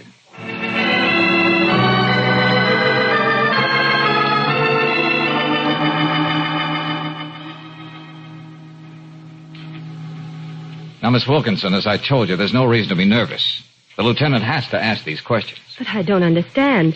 I knew nothing of what happened to Sam until Miss Brooks told me. Oh, but I didn't tell you, Miss Wilkinson. I made it a point not to. I couldn't help guessing something was wrong. Lieutenant, must we drag Peggy into this? You've got Waldron in the other room to take down to headquarters. Why this inquisition? Valentine and your wife dragged this young woman into this mess, not me. Surely, Sam, you can't object to us doing everything we can to find out who tried to kill you. Your concern for me is very touching, Victoria.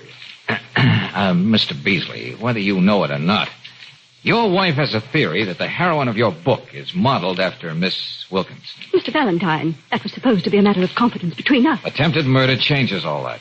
Victoria, you really believe that? Me, the Diana in The Awakening, that irresistible creature who unleashed such raging passion in a man? Sam was so carried away, he couldn't help dropping some unmistakable clues. How long has this been going on? Just the last year? Or the whole time we've been married? Now, Victoria. How many people have known it all along, laughing at me? Oh, this is ridiculous. Peggy is the last person anybody would picture as the femme fatale. She's the outdoor type. Much too wholesome for that sort of thing. Just to look at her, anybody can tell that. Why stop there, Sam? You with your marvelous knack with words. Why don't you say I'm just about as glamorous as a dish of cottage cheese? I use Lifebuoy in my tub instead of perfume bath salts. The direct opposite of the striking and glamorous Victoria. Just where were you all morning, Miss Wilkinson? I had no airtight alibi, if that's what you mean. I was out horseback riding, all by myself. Look, let's stop sparring, huh? Now, look, Valentine, you said you were going to pull some kind of rabbit out of the hat. Well, come on, let's have it. Okay. Do you happen to own a cigarette lighter, Margaret? Well, yes. I didn't know there was any law against that. Could this be it? The initials M.W. could stand for Margaret Wilkinson, as well as Michael Walton. Now, while you were out horseback riding, you might have taken a slight detour. And you might have wanted to kill Beasley because he wouldn't get a divorce and marry you. Well, Miss Wilkinson? Very well. Why shouldn't I admit it? It's all true about this morning. And the book. Well, you know what you're saying, Peggy. Yes, and I don't care. Oh, this'll really cause a sensation. The wholesome, colorless Peggy Wilkinson turns out to be the fabulous and much-discussed Diana. Oh, and I'll love it. You heard her, all of you. This tweedy little frump has been making a fool of me. Me. Well, Miss Wilkinson, I guess we'd better get into town. I'm afraid not, Lieutenant Riley. Because I'm not going to press charges. What?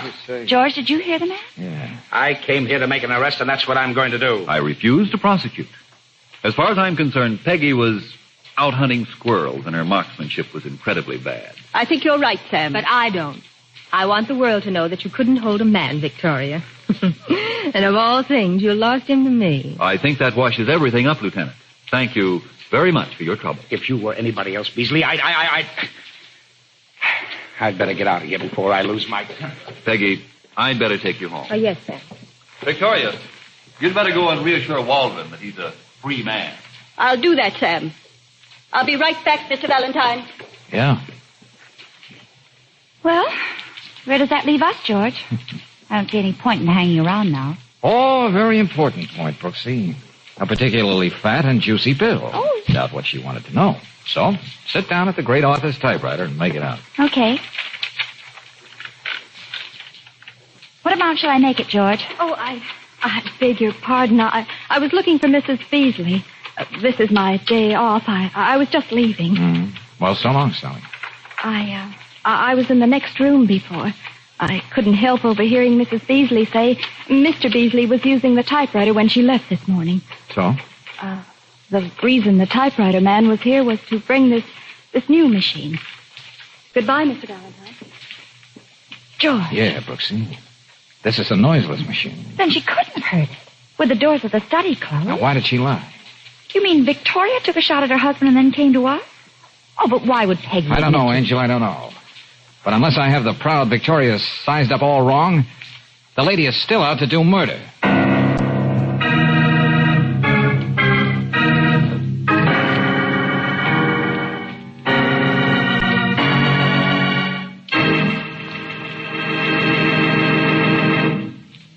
We'll return to tonight's adventure, George Valentine, in just a moment.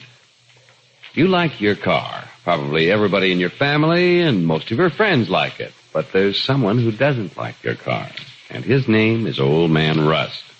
He's most destructive when your car is standing idle for long hours.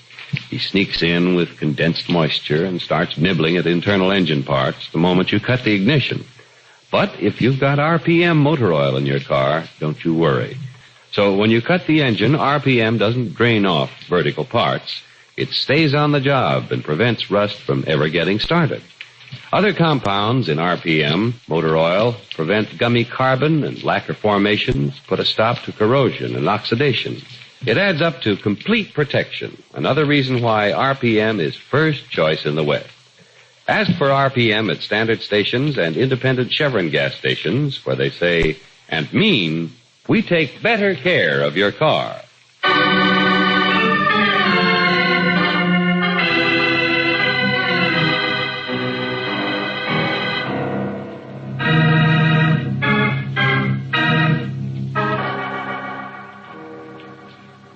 And now back to tonight's adventure of George Valentine. A marble-cold society beauty, Victoria Beasley, by name, who'd rather die than be humiliated, hires you to prove that the heroine in her broker husband's sensational first book is a former sweetheart of his, Peggy Wilkinson.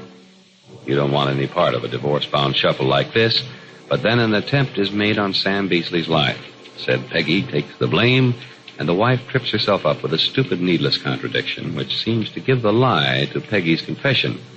All of which sends you, George Valentine, into frantic action to prevent another try at murder. George, what are you going to do? Find Victoria. Okay, Walden, where is she? That's what I'd like to know, Valentine. What did you say to Victoria? She just brushed past me, told me to stay here until she gets something cleared up once and for all. Yeah, that's what I was afraid of. Wasn't Mrs. Beasley more specific? Where was she going? What was she going to do? That's all she said.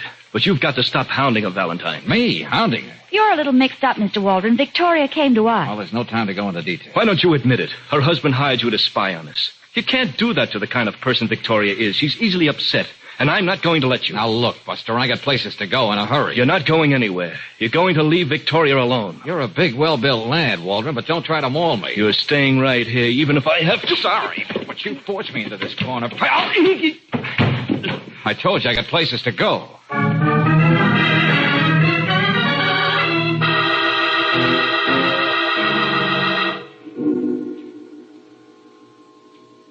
Don't keep looking around like that for help, Peggy. I waited till Sam left so I could be alone with you. I'm here to kill you in your own house. Victoria, put that gun away. You don't know what you're doing. Oh, yes, I do. In the presence of others, you admitted that you came between me and my husband. It was you who were phoning every Thursday at 5:30. The other details are all there for the whole world to read in Sam's book. No, Victoria, no. No jury will convict me for trying to protect the sanctity of the American home. Now, listen to me, Victoria. Being a laughingstock, I'll be a heroine, a noble figure. That's something I never could stand for, being laughed at. I'm willing to do anything to put an end to that. You've got to believe me. I lied to that lieutenant. I didn't try to kill Sam, and I'm not the Diana in his book. Do you expect me to believe that? Well, I said it only because I'm human. I'm tired of being the dowdy thing that I am. Can't you understand what it would mean if people thought that I had all the glamour that you have and more? I haven't been waiting around for 10 years to get Sam. Sorry, Peggy. I'm all through talking. I'm sorry about this. How did you... She was going to kill me. It's all right now, Peggy. Your wrist will hurt for a couple of days, Mrs. Beasley, but you're lucky to get away this easy. Well, I get on my knees and thank you most humbly. No, and you better not bother picking up that gun either. I'll just take that. Where did you get it anyway? It's Sam. I took it from a drawer in his shipper robe. I see. Okay, come on, Mrs. Beasley. You too, Miss Wilkinson. Where are we going? Right back where we started. Who knows? If I'm lucky, I may come up with another rabbit out of the hat.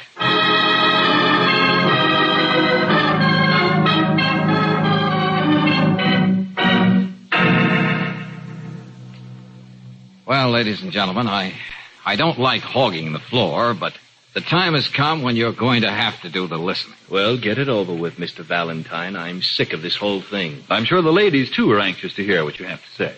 Well, you should be more than anxious, Mrs. Beasley. You should be shaking with fear over what you might have done today. You mean committing murder? I had every intention to. Victoria, you can't go on feeling that way about me.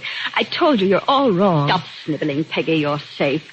I doubt if I could work myself up to the same fever pitch again. Oh, now you're just being an old softy, Mrs. Beasley. What I meant to say is that if Miss Wilkinson is right, you would have killed the wrong woman and paid for it with your life. I'm just as sure as ever that she's the Diana Sam wrote about.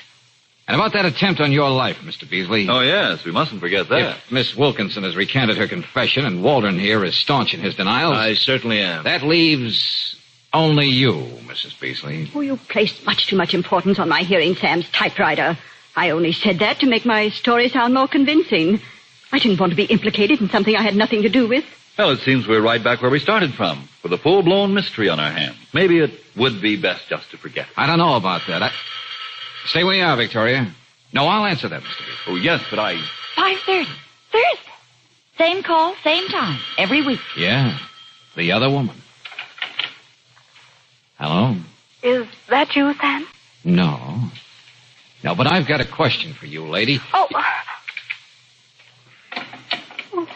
dear Lord, what I almost did. Yes, Mrs. Beasley. There is a real life Diana, and that was she on the phone. Okay, who is she, Beasley? If a writer learns nothing else, he learns the value of confounding and bewildering the reader. That's the way I choose to leave it now. Oh, Peggy, I couldn't help believing what I did. And if Mr. Valentine hadn't Brooksy, stopped come me, here I a would... minute. Yes, George. Get on the phone and tell Riley to get back here. Oh, he's going to just love that. Well, it's only right that he should be in on the payoff. Same rabbit in the same hat? Nope. You've heard about how those long-eared critters increase and multiply. Well, at this point, there's a whole slew of the little beasties. Huh? In other words, Angel, now we've got all the answers.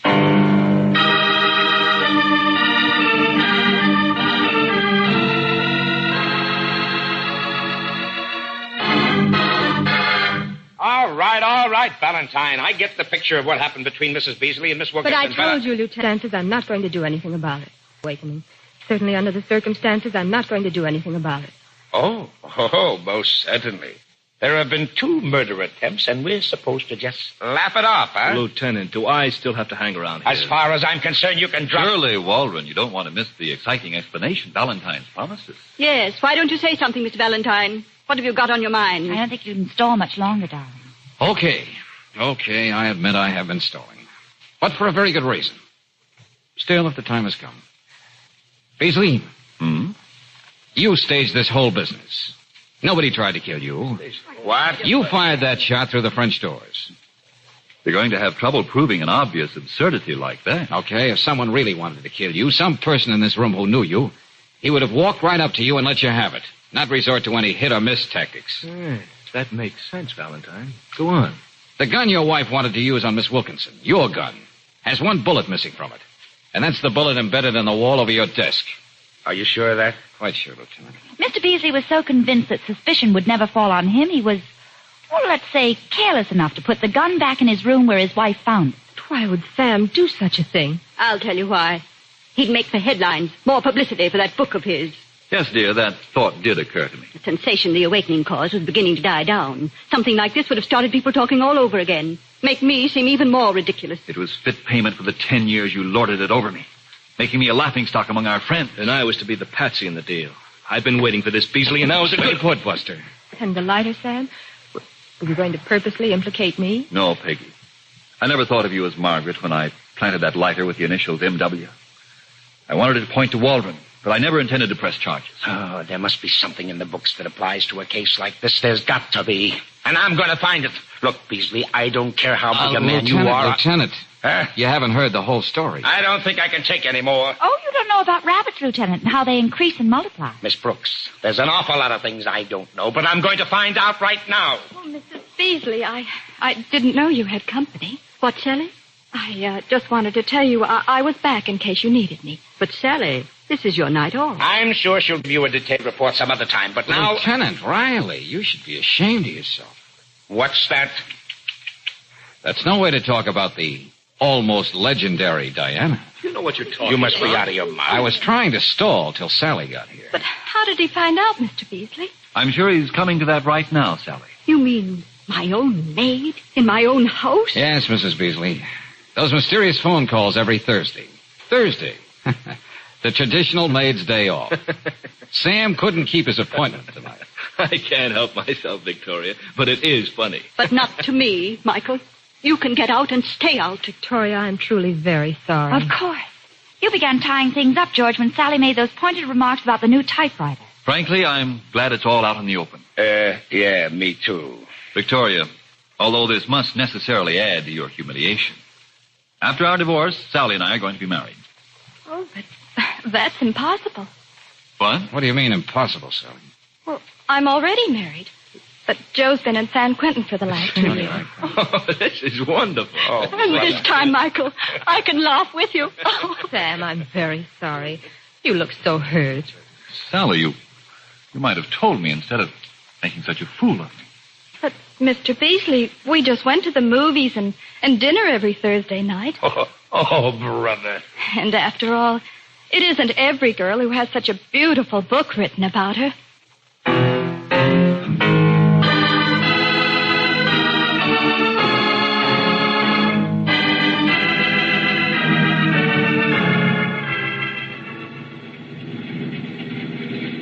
Oh, I don't know, Riley. I think the whole thing's pretty understandable. Oh, don't you even talk to me about the Beasleys. As the depressed middle-aged man turns an innocent little affair into a literary heat wave. The book Victoria kept him from writing for 10 years. Yeah. This seems to be the night for laughing jacks. What goes with you, pal? Well, Sam's book should have an aftermath. The awakening is complete. How come? Well, I'm betting Victoria is going to feel sorry for her spouse now. And after 10 years, they're really going to get together. Yeah. Who cares? Well, that's the beautiful part about marriage, Riley. It really can take a beating and still survive. Oh, you're so right, darling. More people ought to try it. Or am I being too subtle again? Oh. Well, well, what I really meant, Angel, was that, well, you see, Go on. Squirm, pal, squirm. For the first time today, I've found something to laugh at.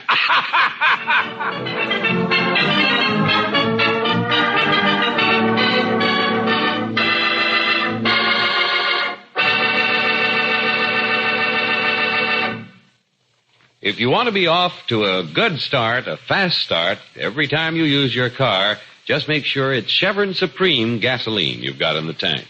This premium quality gasoline turns the engine over the moment you press the starter. Gives your car a faster warm-up, too. More pep in traffic. A new ping-free power that lifts your car over the hills. Try Chevron Supreme and you'll agree it gets the best out of your car. Another thing, it's climate-tailored. In each different temperature and altitude zone of the West, count on Chevron Supreme for your car's best performance the year round. For today's high-compression engines, you just can't buy a better gasoline. So why not try it tomorrow?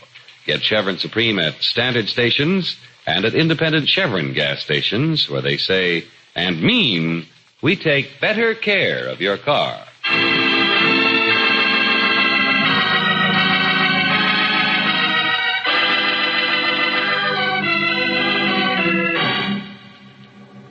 Next week, as George Valentine is poking through the tall grass in a vacant lot, we'll hear him saying to Brooksy, Well, looks like we walked into something, Brooksy. What?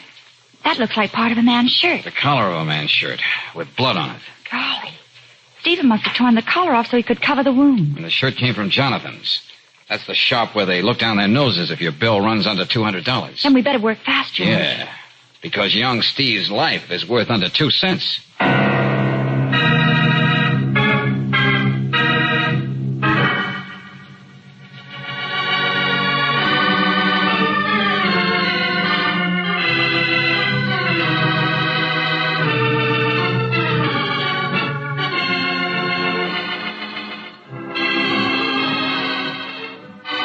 Tonight's adventure of George Valentine has been brought to you by Standard of California on behalf of independent Chevron gas stations and Standard stations throughout the West. Robert Bailey is starred as George with Frances Robinson as Claire. Wally Mayer appears as Lieutenant Riley. Let George Do It is written by David Victor and Herbert Little Jr. and directed by Don Clark. Also heard in the cast were Lee Patrick as Victoria, Frank Martin as Sam, Peter Leeds as Waldron, Mary Shipp as Peggy, and Bernice Barrett as Sally. The music is composed and presented by Eddie Dunstetter. Your announcer, John Heaston. Listen again next week, same time, same station, to Let George Do It. This is the Mutual Don Lee Broadcasting System.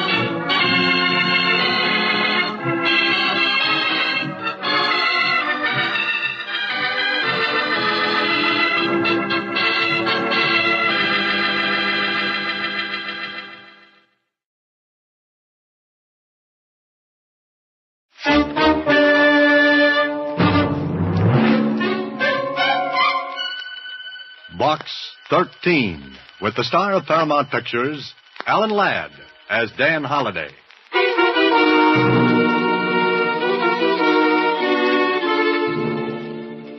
Box 13, care of Star Times. I know my life is in danger. I think you can help me. I'm desperate and don't dare go to the police. Please, if you want to help, call at the Tivoli Theater box office for the ticket left there. Our handbill will tell you more. Our handbill will tell you more. Yeah, that's the way it started. The note from the girl, Maria, the theater ticket, and then murder.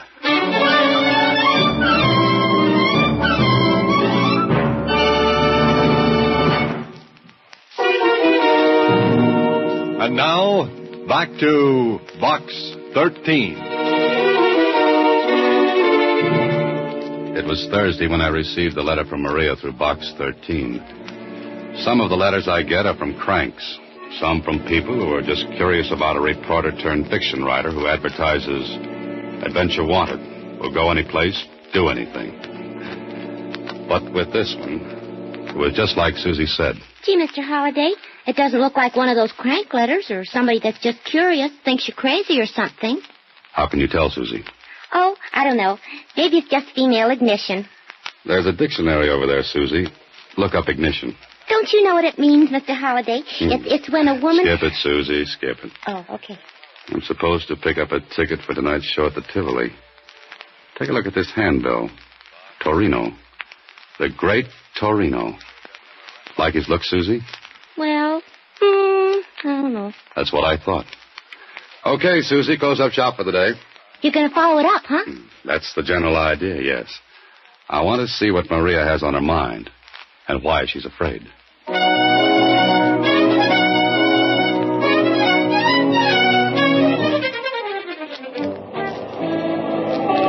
This was it. I picked up the ticket at the Tivoli. A big poster told me this was a charity affair with the acts doing a 2-night stand. Tickets, $10 a throw. I circled around the lobby, looked at the acts advertised, singers, dancers, a dog act, and then there it was. A big life-size cutout of the Great Torino, complete with mustache and goatee. Nice-looking guy, maybe too smooth-looking, But it was what he was doing that made me take a better look. He held a rifle to his shoulder and was aiming it across the lobby at another cutout. And this one was a girl. Pretty? Mm-hmm. Big eyes, maybe a little scared looking, and looking straight across at the great Torino, and right into the barrel of that rifle pointed at her head. Well, if this was Maria, she had a right to have something on her mind. Anybody who stands up and lets a rifle be fired at her is earning a living the hard way. I was thinking about it when the call buzzer zizzed in my ear. I drifted in with the crowd during the overture and took my seat. First row, right on the aisle, easy to get at. An usherette shoved a program in my hands. The great Torino was scheduled next to closing. Okay, that meant I'd have to sit through the rest of the acts.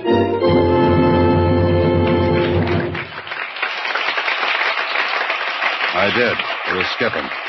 But the great Torino was something different. He had two assistants, a girl and a good-looking young guy. It was a magic act with class, and Torino was clever with his hands. He did a trunk effect that was really great, and the girl who helped was the same girl whose cutout was in the lobby. Torino tied her with a rope, slipped a big canvas bag over her, and locked her in a trunk. He fired a shot, and bang, the girl came running down the aisle. And the trunk she was put in, well, empty. All done in a split second, too. The great Torino took his bow, but I noticed something. When he reached out to take the girl's hand and bow with her, she managed to be busy at something else. Okay. She didn't like him. He gave her a funny look, then walked to a rack and picked up a nice nickel-plated rifle. I sat up in my seat because the girl threw a quick look at me and a tiny nod. No one would have noticed it but me. I looked back at Torino, who was speaking. Ladies and gentlemen, I wish to call your attention to my final effect. A most dangerous one. So dangerous that few illusionists will attempt it. The history of the magician's art has recorded several deaths during the feat. My assistant will go into the audience now and select a committee of volunteers who will please come upon the stage. Maria, if you please. So the girl was Maria. I guess my cue was to be selected as one of the committee. I raised my hand. She picked me. I went on the stage with four others from the audience. Stood there while Torino went to the footlights and spoke again. Please, the music. No music. Please, no music. Thank you. Now, ladies and gentlemen, I shall give the gentlemen of the committee this rifle. It may be examined thoroughly. Also, 3 bullets, which they may mark later for identification. Gentlemen, the rifle. And here, the bullets. Please mark the lead in any way you choose, unmistakably. We took the rifle and the bullets. And the great Torino, well, he had the audience sitting on the edges of their seats. No one knew exactly what was going to happen, and Torino wasn't going to tell them until the right time came. And one of the other men on the committee spoke to me. And, bullets look okay to you? As good as any bullets can look. 22s, huh? Yeah. How do we mark them? Initials? Yeah, good idea. The 3 of us cut our initials in the lead. That all right with you, mister? Good. How about the rest of you? Suits me. I've got a knife here. Yeah, let me see the rifle. Yeah, sure, here. Rifle look okay? No gimmicks? Not that I can see. All right, my initials are cut in the bullet. You want to cut yours? Oh, yes. I cut my initials, D.H., in one of the bullets. So we had 3 bullets with initials cut in the lead. No chance for substitution. Then Torino took the rifle and the bullets. Thank you, gentlemen. Grazie tanto. You are satisfied? Sure, I am. Yes. Good. Now, if you will all watch closely, I shall load the bullets in the rifle. So, and what is your name, sir? Holiday. Good. Then, Mr. Holiday, if you will please hold the loaded rifle until I am ready for it. Oh, sure. In this way, there can be no trickery. Ladies and gentlemen, you saw me load the marked bullets, yes? So, and you have the loaded rifle. Good. Now, ladies and gentlemen, may I introduce once more Maria. Maria? The young lady is as courageous as she is lovely. Maria, you will take your place, please. Mr. Holliday, would you care to shoot at Maria? Oh, no. No, thank you. Then that leaves it up to me. No. The rifle, please. Oh, here you are. Thank you. Ladies and gentlemen, I shall ask for complete quiet. Thank you. Maria, you are ready? Yes? I'm ready. The great Torino walked to the other side of the stage. He raised the rifle to his shoulder, pointed it at Maria. She was pale as death. Her arms were tense, tight. Perspiration stood out on her forehead, and on mine, and on everyone in the audience. Then, so help me, this is what happened. A bullet appeared between Maria's teeth. She let it drop to a plate she held in her hands, then... And 2 more bullets popped between her teeth and fell to the plate. No one in the audience moved. No applause, just that tense feeling. Torino walked over, took the plate. His hands never touched the bullets. I'll swear to it.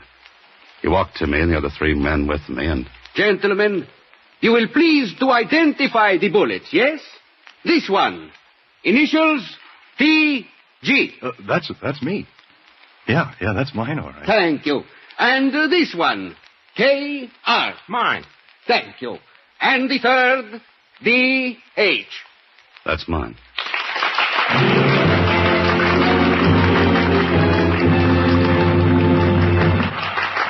How did he do it? I don't know. All I know is that when I walked off the stage, Maria managed to get a note into my hands. When I read it later, it asked me to meet her at a little coffee shop about 3 blocks from the theater. All right, that's what I did. We sat in a booth, back out of the way, and Maria talked. Thank you for coming, Mr. Holliday. That's all right, Maria. I saw a great act, but what am I doing in it? You can help me. Please help me. How? Doing what? You can keep Torino from killing me. More coffee? Didn't you hear me? Oh, sure. Sure, but I don't get it. You saw the act. The rifle trick. Yeah, it was great. Then you must see how easy it would be for Torino to kill me while doing it. Slow up a little, Maria. Let's start from the beginning. All right. You saw the other assistant. You mean the good-looking kid? That's Billy. I love him and he loves me. Then what's your problem? Torino. He hates Billy. And he hates me for loving Billy. Jealous? Insanely. Well, quit then. I will. After tomorrow night's performance. But why wait if you're afraid? I won't be afraid if you're there. What could I do? Be on the committee again. If I think anything's wrong, I'll signal you. And then? Do anything. Drop the rifle, but don't give it back to Torino. Now, wait a minute.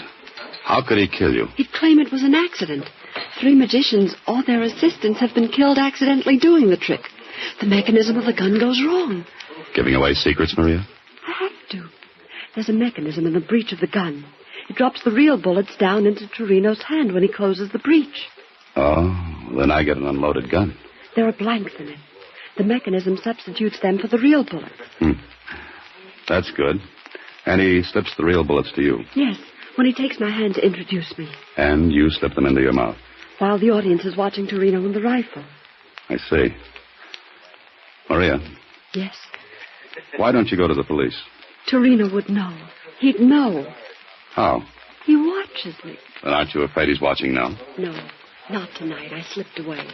I don't think I could manage it again. Don't you see, Mr. Holliday, you're my only chance. I saw your ad in the paper, box 13. You mean the police would ask him questions, and he'd lay low until he got the chance to... Yes. Will you be there tomorrow night, Mr. Holliday? Look, I have a ticket for you here. The same seat. Please. Please. All right, Maria. I'll be there. Thank you. Thank you. And we'll try to keep the trick from being trumped by the great Torino.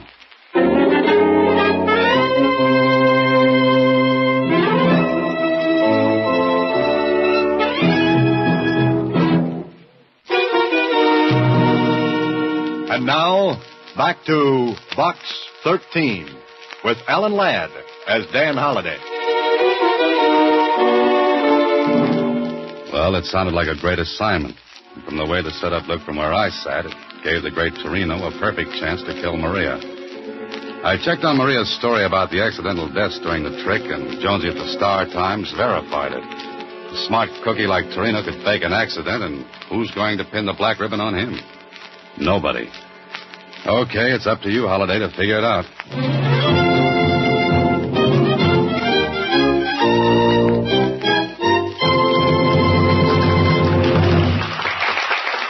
The next night, I sat in the same seat and watched Torino go through his act. The trunk thing, still great, knocked the audience off their seats. Me, too. Couldn't figure it. But the big stuff was still to come, the rifle trick. I went on the stage, kept my eyes on Maria. I marked one of the bullets again. Oddly enough, Torino didn't seem to recognize me. That was all right with me. And now, ladies and Torino went through his same spiel, word for word. I kept my eyes on Maria. But it was as though she'd never seen me before in her life. She looked, well, it sounds silly, but she looked hypnotized. Then I heard Torino saying to me, Mr. Holiday, would you care to shoot at Maria? No, thank you. Torino looked at me hard. My name and my face together might have tipped him. There was a funny look in his eyes. I stared at Maria. Not a sign from her. Maria, you are ready? Yes, I'm ready. I relaxed a little. She hadn't given me a sign. Everything was all right, and then... Maria! Maria! She dropped. Maria dropped. And right between her eyes was a little round hole.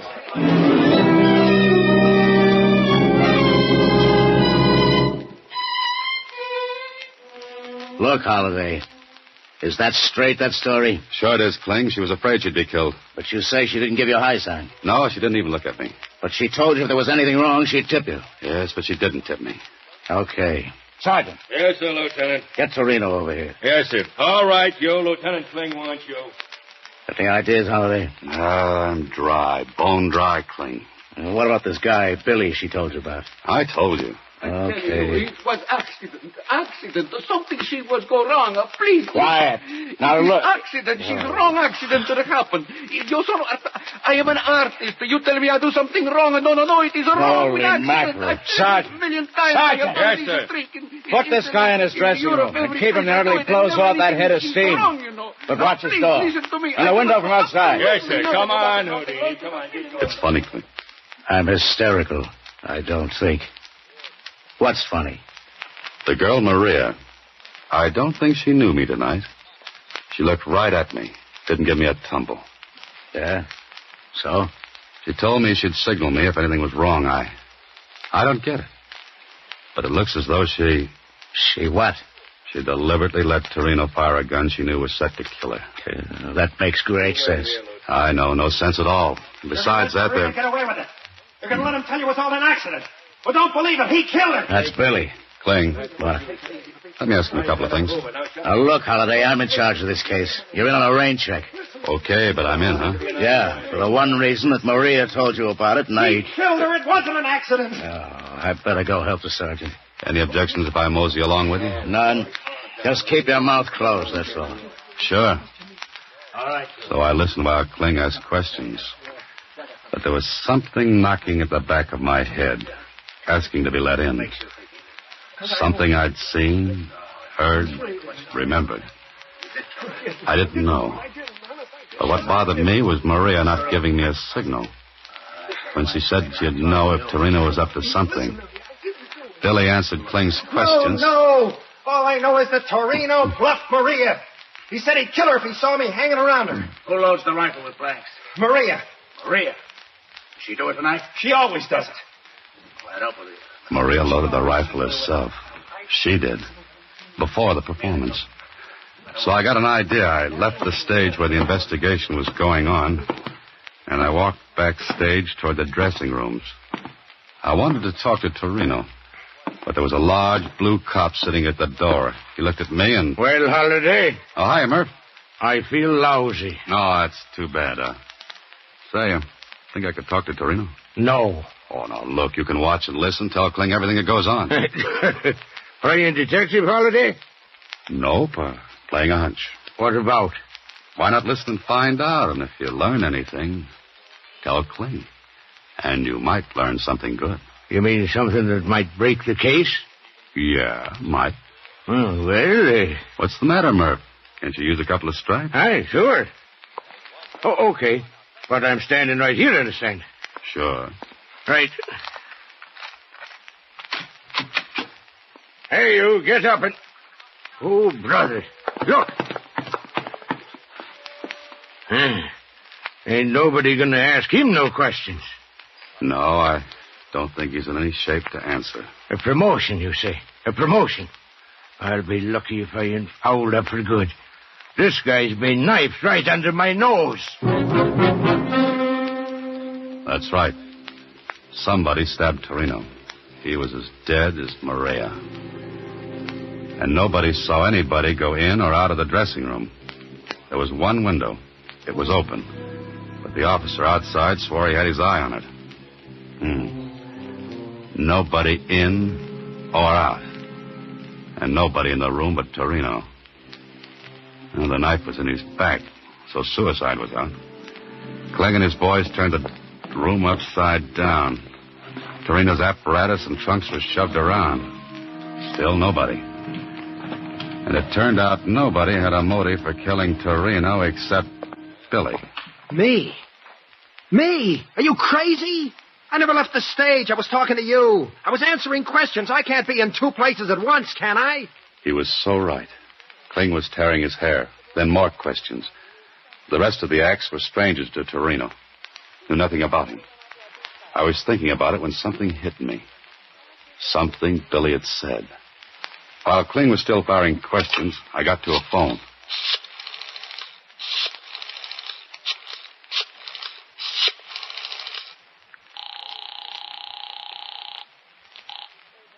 Hello? Oh, hiya, Kenny. Still running that private eye? Swell. Do something for me, will you? Okay. Put a man on the Tivoli Theater right now. And get him to tail a guy named Billy. Huh? Here's what he looks like. About 5'9", stocky, light complexion, wearing gray suit.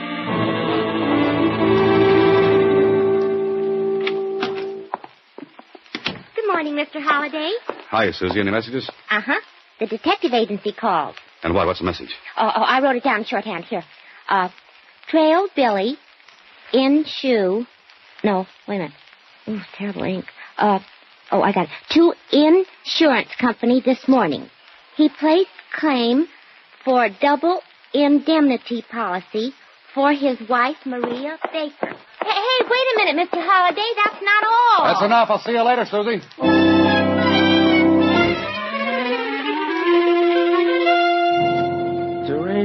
Torino. Step on it, Jonesy. Oh, you want hard facts? It takes time to find them. Even in the Morgan or Star Times. Okay, Jonesy, okay, but hurry up, will you? Here we are. Torino, born Italy. Skip that. How long has he been in the country? 6 months. Noted magician in Italy and Europe before the war. Only 6 months. Now, Jonesy, if you were a magician, you wanted assistants. How would you get them? Advertising a billboard, magazine for show folks. What else? Where can I see the last 6 months' copies of the billboard? Right, I got a local office in town. All the copies you want. Hey, where you going? Thanks, Jonesy. Be seeing you. I've got a lot of reading to do. 6 months' copies of the billboard. I looked through every one of them, and when my eyes were falling out of my head, I saw it. An advertisement. The one I wanted. And the one that tied up with something Billy said. And something I saw during Torino's act. I tried to get Kling on the phone, but no dice. He was out. I left word for him to meet me at the Tivoli, and I went there myself.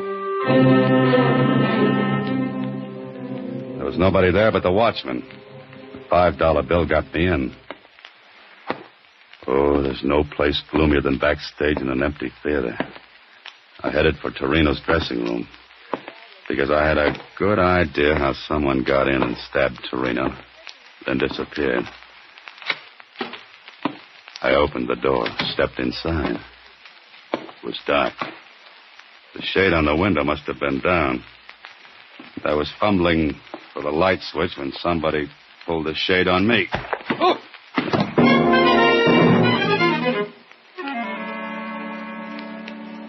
Got any idea who slugged your Holiday? Yeah, Kling, I have. All right. Who? Billy, maybe. No dice. He didn't come near this place. We had a tail on him. You know about the insurance? Sure. But he couldn't have killed his wife because she loaded the blanks into the gun. Uh-huh. And the medical examiner's report on the bullet that killed her? What about that? 22. No initials on it? No, none. So it looks like this Maria deliberately planned her own death. It wasn't an accident. If it had been, the bullet in her head would have been marked. Kling, put out a dragnet. What? For who? For the one who slugged me. Now cut it, Holiday. If you know anything, spill it before I lose my temper. Who do you want to pick up? Here's the description. Young woman about 26. 26. Brown hair. Brown hair. Lovely blue eyes. Blue eyes. About 5'2". 5'2". Worked as a magician's assistant. Hey, what are you giving me? That's Maria. Uh-huh, Maria. She's dead, you dope. You mean her twin sister's dead, Kling? Twin sister? What are you talking about? The trunk effect Torino worked could have only been done with twins. Billy tipped me off on it. Billy? Sure, when he said nobody could be in two places at once. And Torino advertised in the billboard for twins. You are dreaming this. Put out a dragnet for Maria. Who stabbed Torino? Maria. She got her twin sister to take her place in the rifle trick last night. That's why I didn't get a signal from her. The sister didn't know me from Adam. Now, look, Holiday, we searched this dressing room. There was nobody in it when Torino was stabbed. Maria was here. Look. False back in this cabinet. Good old magician's gimmick. She was here all the while. Maria and Billy took out an insurance policy on her and planned to make me the patsy. Because I'd testify that she told me Torino hated her, that she was scared. Torino was knifed to keep him from spilling about the twins. Billy was in the clear on that, because he had an alibi when Torino was killed. Okay, Clint? Okay. We'll put out a dragnet.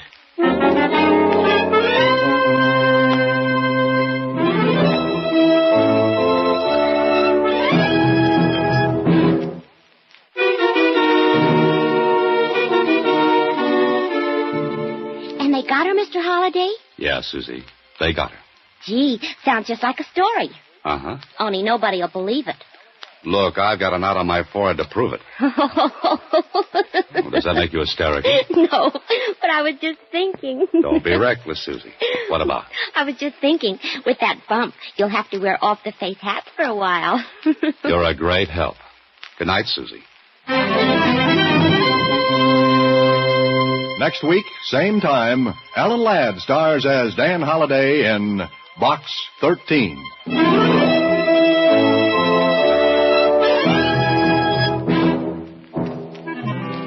Alan Ladd appears through the courtesy of Paramount Pictures and may currently be seen in Wild Harvest.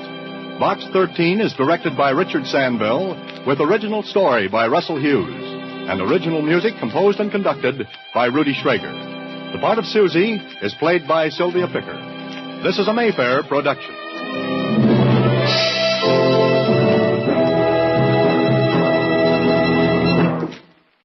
The National Broadcasting Company brings you Brian Donlevy as Steve Mitchell in Dangerous Assignment.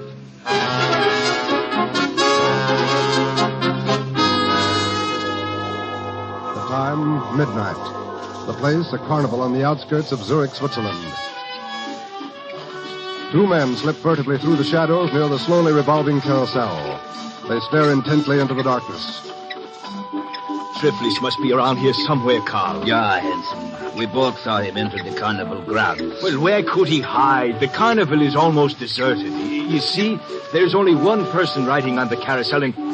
Carl, it is he, Triflis, right on our nose. Yeah, riding on the carousel. Good. We wait and we will ride right into our arms. He sees us. Come on. Hanson, drag him from the carousel. No. Grab him. Yeah, I have him. No, let go of it. Let go. Carl, drag him into the shadows here. Yeah. The American document, Triflis. Where is it? I do not know what you're talking about. The one they called File 307. You sold it to Bruner, didn't you, Triflis? Didn't you? Yes, to Brunner. In that case, you will not live to spend the money. No, no. Go ahead, Carl. Yeah. No, no. Oh, no, no. Not my throat. I can't breathe. Yeah, exactly. More pressure, Carl. A little more, Carl. I cannot squeeze any tighter. It is enough pressure. Just hold it a moment here. So, I think that is enough. Yes, you may let him go now, Carl.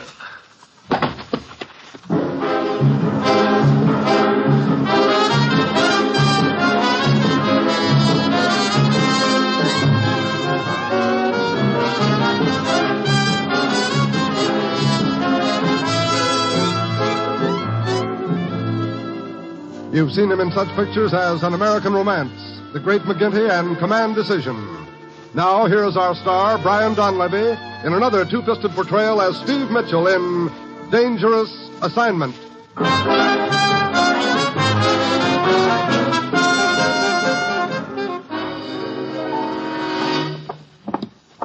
Ruth, you've got the worst sense of timing I ever saw. You're always dragging me back here to the office when I'm right in the middle of a big deal. Maybe she was a big deal to you, Steve, but she looked more like a stacked deck to me.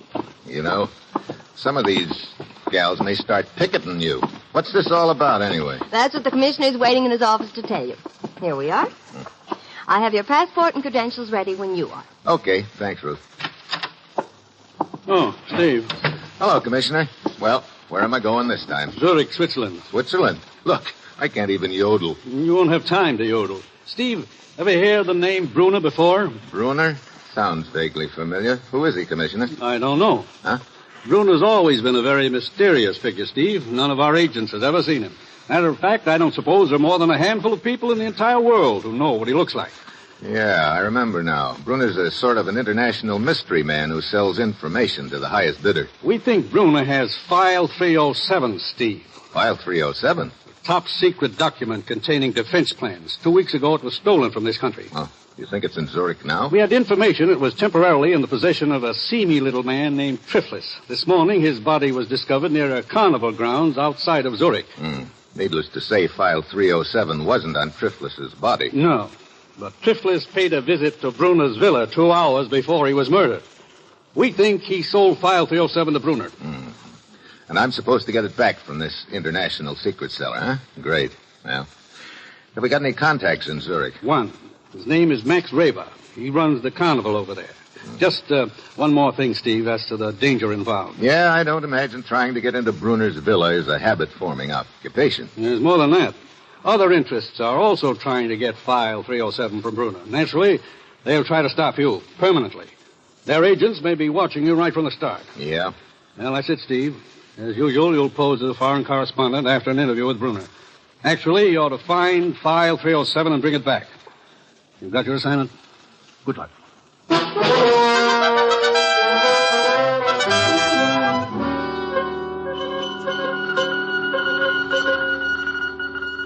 Steve Mitchell departed United States for Zurich, apparently on assignment as foreign correspondent. Keep him under surveillance. Find out his real mission. Very well, Mr. Mitchell. We will try to give you a very cordial reception here in Zurich.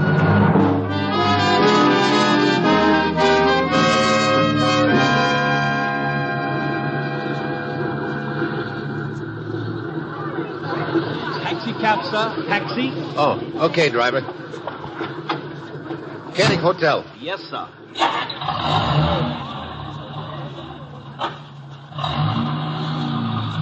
You're an American, sir. Yeah. On a vacation, perhaps? Not exactly. Well, I'm a good guide, sir. I can show you the points of interest here in Zurich. Never mind. I'm afraid I won't have much time for sightseeing. No, wait a minute. Yes, sir? There's a large villa a couple of kilometers outside of the city. Got a high wall around it. You know where it is? Why, I think I can find it, sir. Okay. When you get me to the hotel, wait for me. I'll want you to take me out to that villa. I will be very happy to, sir.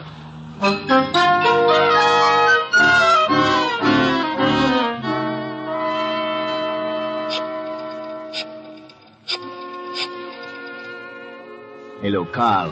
This is Hanson speaking. I've just brought Mitchell to the Koenig Hotel from the airport. I'm waiting for him now. No, he doesn't suspect me. He thinks I'm just a cab driver. He wants me to take him to Buna's villa, so he's after file 307, all right. Now listen, Carl. There is a Max Raber who runs the carnival. They might be working together. If Mitchell tries to contact Raber, you know what to do.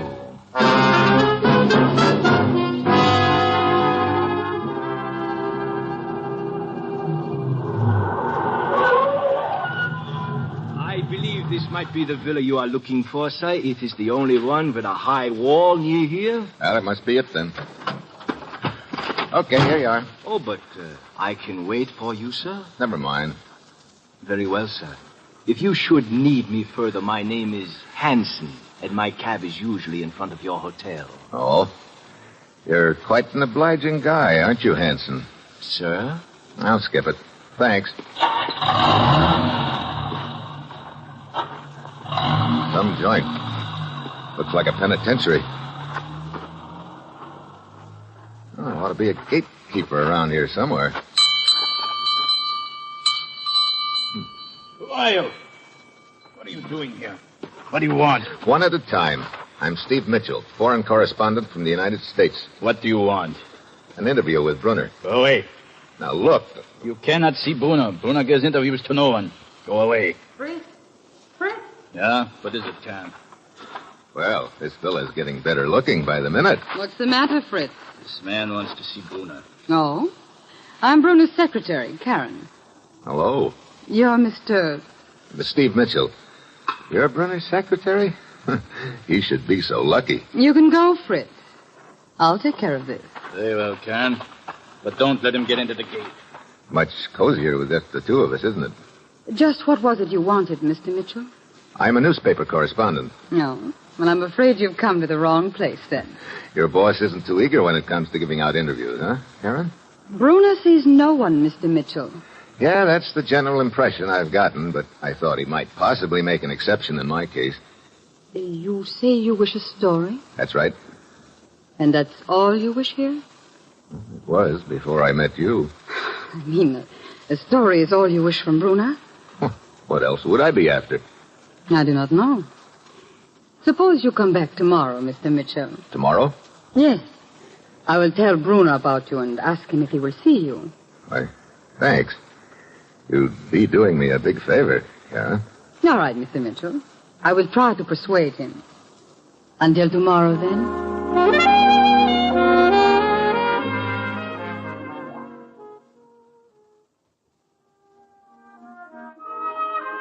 Hi. Is the boss around? The boss?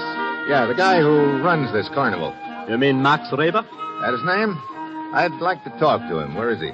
Over there, standing at the shooting gallery. The short man with the gun in his hand. Oh, okay.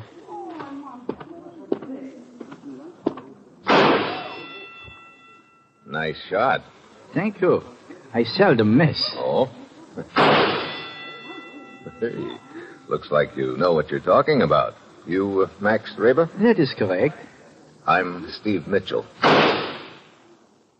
You missed. The name mean anything to you? A name is for anyone who cares to use it. That's right, but these credentials aren't. Do you mind squinting down your peep sight at them? Put them away. The commissioner sent you, Mitchell? Yeah. He said you might be able to help me. You're after file 307. Yeah. You any information on it? I think the person they call Bruna has it. Yeah, it looks that way. The guy who had it before him turned up dead near your carnival, didn't he? You missed again, Max. Perhaps because you're crowding me, Mitchell. Oh, sorry. Go to 25 Roligstrasse and wait for me. As soon as I close the carnival for the night, I'll come. We'll talk further. 25 Broligstrasse. Right. Only 6 hits out of 8. I am slipping. That's slipping? Look, Raber, do me a favor. What? Don't ever point that gun at me.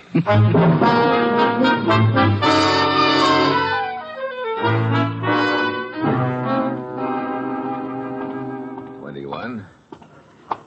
23. Here it is, 25 Brolikstrasse.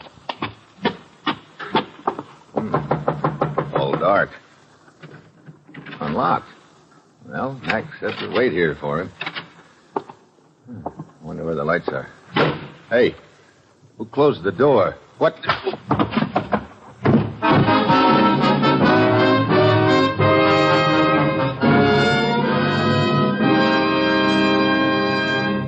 In just a moment, our star Brian Donlevy returns as Steve Mitchell in Dangerous Assignment. The United States is now building the largest, best-trained peacetime armed forces in its history. Our United Services, Army, Air Force, Navy, Marine Corps, and Coast Guard, are training a new kind of serviceman, training him in the greatest scientific enterprise in the world. Yesterday, he was a man of weapons. Today, to a large degree, he's a man of science. Yes, a brilliant future in technology is available to America's young men in the new armed forces. So remember, the time for the future is now. Find it in the Armed Forces of the United States.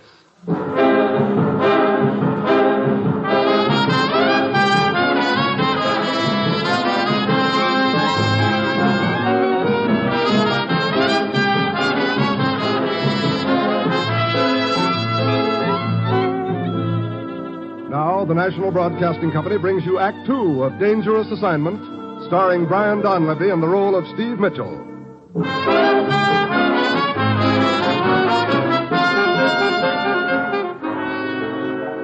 The time, 1 hour later. The place, the police station in Zurich, Switzerland. Oh. So, you're coming around at last. What? Oh. The head, it hurts, huh? The head, it hurts, huh? Hey, this looks like a jail. It is. I am Police Inspector Baumgartner. Police? Jail? Look, I don't get it. Neither do we. When we found you 4 kilometers west of the city, How did I get 4 kilometers west of the city? Last I remember was walking in a house at 25 Brolikstrasse and getting hit on the head. One of our policemen saw a cab with 2 men in it, traveling at high speed out of the city. He gave chase. The men finally abandoned the cab. When the policeman got to it, he found you lying on the floor, unconscious. Remind me to thank him. Looked like I was getting taken for the well-known ride when he came along. Huh? Skip it. You say there were 2 men in the cab. Whose cab was it? We are checking that. Why? Oh, I was just thinking about a very eager cab driver named Hansen who wanted to show me the sights around Zurich. Now it is my turn to ask the questions. What were you doing at 25 Brolikstrasse? I was sent there by a carnival owner I thought was a friend of mine. Incidentally, is there a telegraph office around here? Down the street. Hey, Mitchell, your credentials are those of a newspaper correspondent. May I inquire what you are really doing here in Zurich? It's very simple, Inspector. I'm trying to get an interview with a mysterious character named Brunner. Brunner? Herr Mitchell, a word of advice. You are apparently involved with very dangerous people. It might be better for you to give it up. Oh? Well, thanks for the advice. I'd sleep on it, except it's almost morning. Yeah, you sleep on it, Herr Mitchell. Only be sure you're able to wake up. May I inquire what you are really doing here in Zurich? It's very simple, Inspector. I'm trying to get an interview with a mysterious character named Brunner. Brunner? Herr Mitchell, a word of advice. You are apparently involved with very dangerous people. It might be better for you to give it up. Oh? Well, thanks for the advice. I'd sleep on it, except it's almost morning. Yeah, you sleep on it, Herr Mitchell. Only be sure you're able to wake up, huh?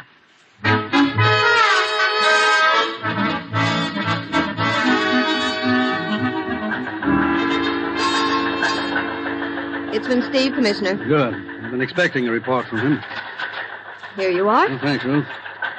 File 307 apparently in Bruner's possession. His beautiful secretary, Karen, trying to arrange appointment for interview. Just between us, would rather interview Karen. He never changes, does he? Apparently, Max Raber, not such hot friend of ours after all. I'm still nursing large lump on head, which I collected at address Raber sent me to. What? I don't understand, Commissioner. I thought Max Raber could be trusted. I guess in this business you never know, Ruth. Oh, there's some more coming in. We'll pay Raber another visit this morning when his carnival opens up. In meantime, I'm going back to Bruner's villa. We'll keep you informed.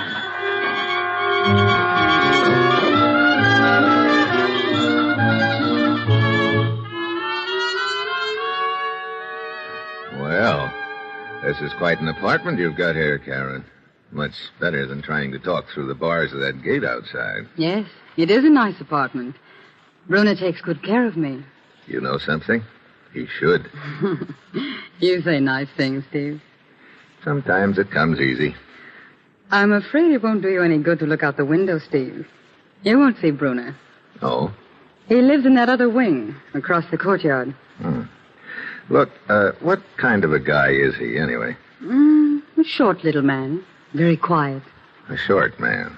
A fascinating man to work for. I can imagine. Steve, I talked to him last evening about you. He doesn't believe you. What do you mean? Well, he doesn't believe it's just an interview you want. Oh? What else would I be after? He's not sure yet. But supposing you were after a story, Bruno's interested in knowing just how much you would be willing to pay for it. We're, talking about the story, of course. Of course. Well, that's sort of a tough question to answer, offhand. You see, there are others anxious to, shall we say, write a story about Bruno. They're willing to pay a great deal. Yeah, I'll bet they are. And, well, Bruno knows a lot more about you than you think, Steve. He knows you cannot pay as much for it as others can. I see. Well, if Brunner knows so much about me, maybe he also knows that the story we're talking about used to belong to the people I work for. Yes, he knows that. But I'm afraid it does not make any difference to him. He says he cannot do business with you. Well, that's that, I guess. I'm sorry, Steve. So am I. Anyway, it was very nice of you to go to the trouble. I was glad to. I don't quite get why you've been so nice to me. Well, I guess I... You what? Well, I stay here in Bruno's villa most of the time. I don't see many people. And I've never seen anyone like... I mean, you were... Oh, I don't know what I mean. Maybe this is what you mean, Karen. Oh, Steve.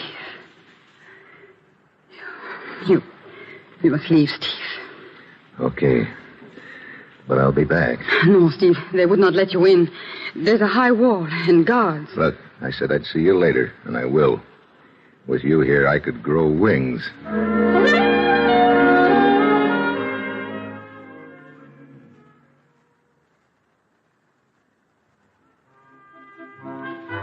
No, Max Reber's not here. Where is he? I do not know. Oh, he should have been here by now to open up the carnival. Yeah? Where does he live? At 25 Roligstrasse. What?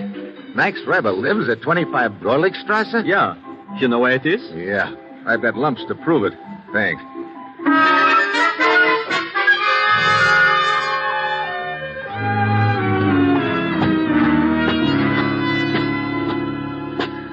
Well, Mitchell, here we go again. 25 Roligstrasse. Hey, sounds like a fight inside. Mitchell, help me. Get these men off me. Mitchell. It's the eager cab driver. Carl, let's get out of here. Yeah. Too late, Hanson. I'll take care of this one, Mitchell. Hey, you sure did take care of him, Reba. For a little guy, you sure swing a mean lamp. It's good you arrived when you did, Mitchell. 5 minutes more would have been too late. You know, maybe I was wrong about you, Max.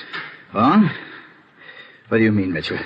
I had you pegged as the boy who arranged that hit on the head for me here last night. Oh, I told you to come here and wait for me. When I got here, you disappeared. I got taken for a ride. Maybe by these two guys on the floor here, Hanson and what's the other one's name? Hanson called him Carl, I think. Huh. Why'd they jump you just now? They know that we're working together. That we're after File 307. They are also after it. Look, I'm going to need your help. Have you ever seen Brunner? No. But I've been watching his villa carefully the last few days. I think I know a way we can get into the grounds. Good. At one place, in the rear of the villa, there's a tree which overhangs the walls. It looks like a difficult climb, but perhaps we can make it. Okay. We'll tie these two apes up and leave them here for the present. And after dark, you and I will pay a little call on our friend Brunner.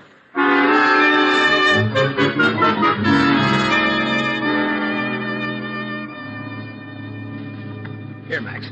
Take my hand. I'll pull you up to this next branch. Yeah, Steve. Thank you. Well, we're almost to the top. There. Now, I'll drop down inside of the wall first. Then you follow, okay? Go ahead. Okay. All right. Come ahead, Max. Yeah. You okay? Yeah. Look, Mitchell. The lights in that wing of the building across the courtyard. Yeah, that's where Karen says Brunner lives. We'll work our way over there and try to get in. Steve, listen. Oh, great. The hound of the Baskervilles. Look, Steve. A giant black dog coming for us. Yeah, I see him. Well, that just about cooks us.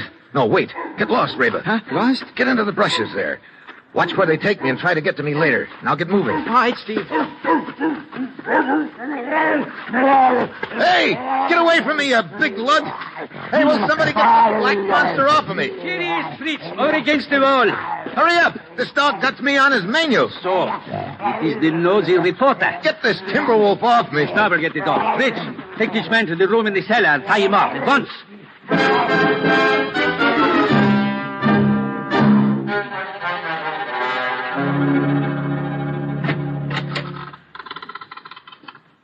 Who's there? Steve? Karen. They told me you'd been captured in the grounds. How long have you been lying here in the cellar? I don't know. Half an hour, I guess. You should not have tried to come back, Steve. You're sorry I did, Karen? Oh, Steve. I'm afraid for you. Look, just get me untied. I cannot do that, Steve. What? Now, look, Angel, fun is fun. Bruno would kill me if I did a thing like that. Look, you let me worry about Bruno. Oh, I cannot untie you now. I must get back right away or they will become suspicious. But, well, perhaps I can come back later. Come here. Okay. But make it sooner instead of later. I'll try, Steve. This is a great spot you got yourself in, Mitchell. Steve? Max, how long have you been in the next room? For several minutes. Here, I'll untie you. Good. I would have come in sooner, but from what I could hear, you were not very anxious to be rescued. Yeah. Look, you know your way around this villa pretty well, don't you, Max? What do you mean? Finding these rooms in the cellar without much trouble. I told you I've been watching this villa the last few days. You're pretty short, too, aren't you? I do not understand. Karen told me Brunner was short. Don't let your imagination run away with you. I'm trying not to. How did you get in here so easily, anyway? I diverted their attention by setting a fire in the yard. A fire in the... Hey, you believe in doing things up brown, don't you? Yeah. The last of the knots. Come on, Steve. Yeah. Out of the side door into the hall. Hey, no guards? No, they're probably all fighting the fire out in the yard. Come, up these stairs. We'll try to get over the back wall while their attention is diverted. Over the wall? Look, I came to this villa after file 307, and I'm not leaving until I get it. Steve, that's impossible. We will be lucky to escape with our lives. To continue the search for the document, that would mean certain death for both of us. Well, you get discouraged too easy.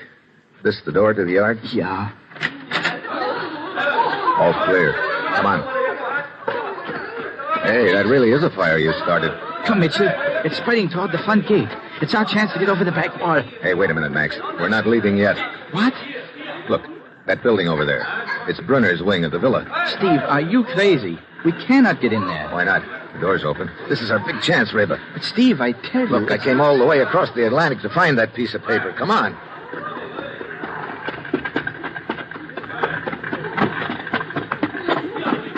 Anybody spot us? I don't think so.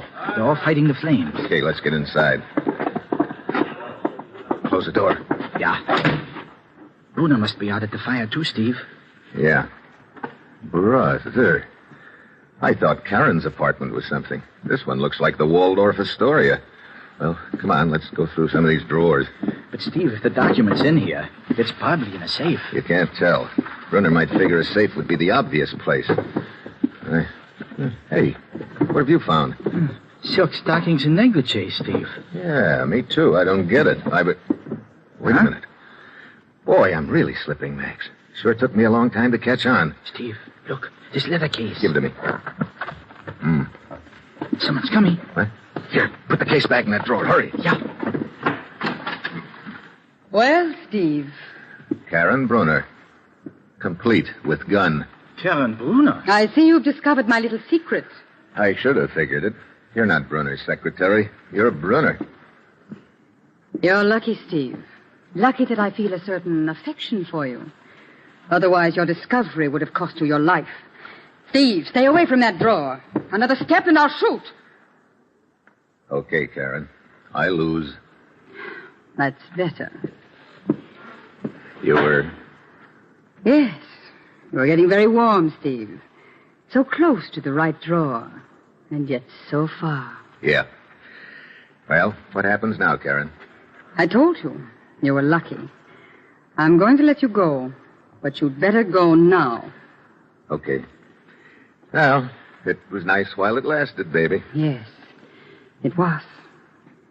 And it will be something to remember when you're back in America. That even though Karen Bruner was a little too clever for you, she almost fell in love with you. Goodbye, Steve.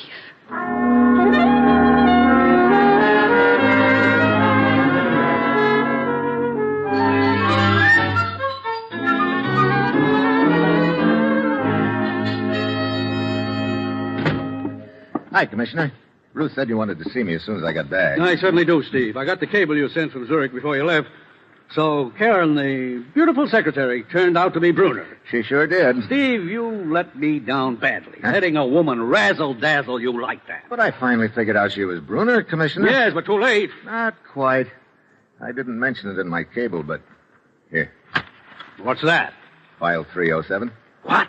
That's what you sent me over there to get, isn't it? Why, yes, but I don't understand. You see, I'd found the papers and stuck them in my shirt before she walked in. And when I made a pass at the drawer where they'd been, she figured they were still there. I give up, Steve. Of all the... Yeah. Karen was a razzle-dazzle artist, but she forgot that two can play that kind of football. I guess she'd never run into the hidden ball play before. Yeah. So long, Commissioner.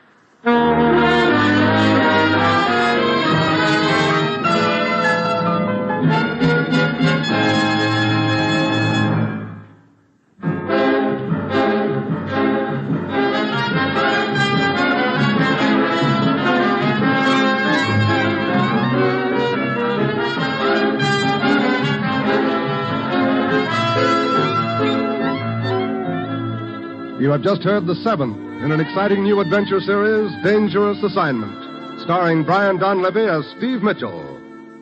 Dangerous Assignment is written by Bob Reif and directed by Bill Karn, with music by Bruce Ashley.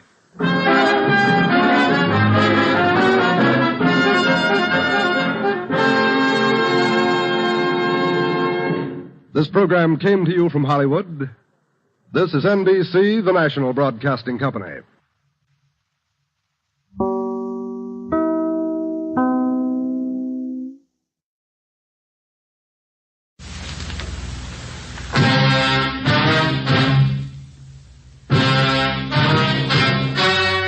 The story you are about to hear is true. Only the names have been changed to protect the innocent.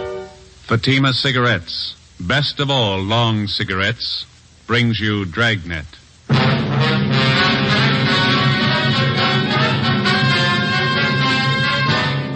You're a detective sergeant. You're assigned a homicide detail. A man and his wife are found dead in a rooming house. A dead parrot lies on the floor beside them. The killer set fire to the room to cover his tracks. Your job, get him. You'll be amazed when you compare Fatima with other long cigarettes. You'll find they now cost the same. But in Fatima, the difference is quality. You see, Fatima is the quality king-size cigarette because it contains the finest Turkish and domestic tobaccos superbly blended. And Fatima is extra mild with a much different, much better flavor and aroma than any other long cigarette. Because of its quality, its extra mildness, its better flavor and aroma, Fatima has more than doubled its smokers coast to coast. So try comparing Fatima yourself. Fatimas now cost the same as other long cigarettes, but your first puff will tell you... Ah, that's different. Yes, in Fatima, the difference is quality. Ask your dealer for Fatima, the quality king-size cigarette. Best of all long cigarettes. Start enjoying Fatima tomorrow.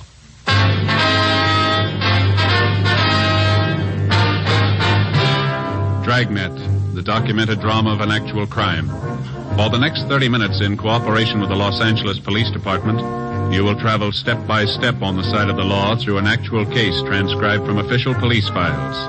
From beginning to end, from crime to punishment, Dragnet is the story of your police force in action. It was Wednesday, April 2nd. It was windy in Los Angeles. We were working the early morning watch on a homicide. My partner's Ben Romero. The boss is Thad Brown, chief of detectives. My name's Friday. I was on the way back from communications, and it was 5:25 a.m. when I got to room 42. Homicide.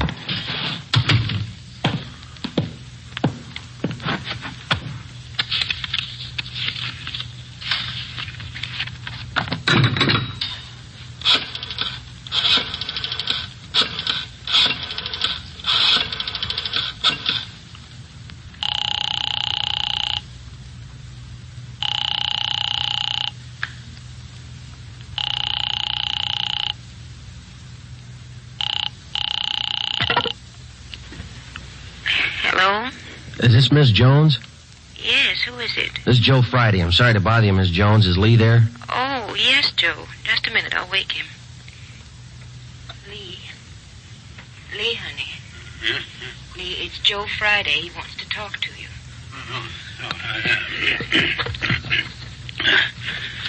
Yeah, Joe, what is it? I'm sorry to wake you. Can you come down right away? What's the trouble? Got a call from fire headquarters a couple of minutes ago. Yeah?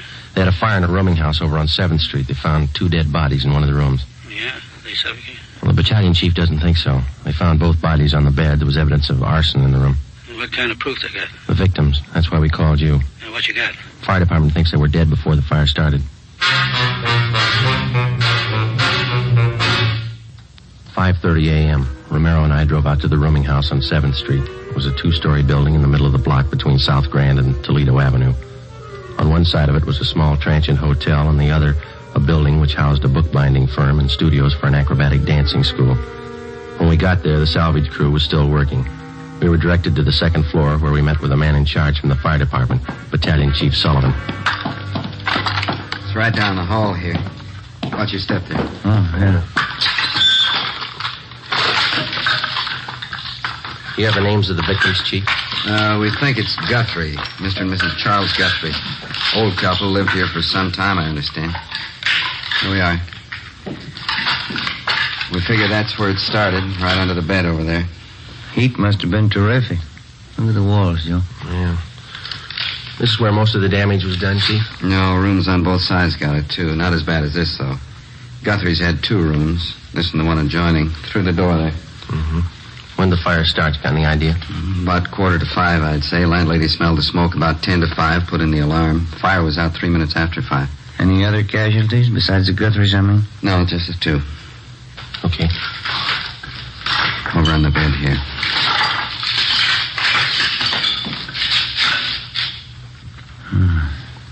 Yeah. One of the worst I've seen. Yeah, it's pretty bad.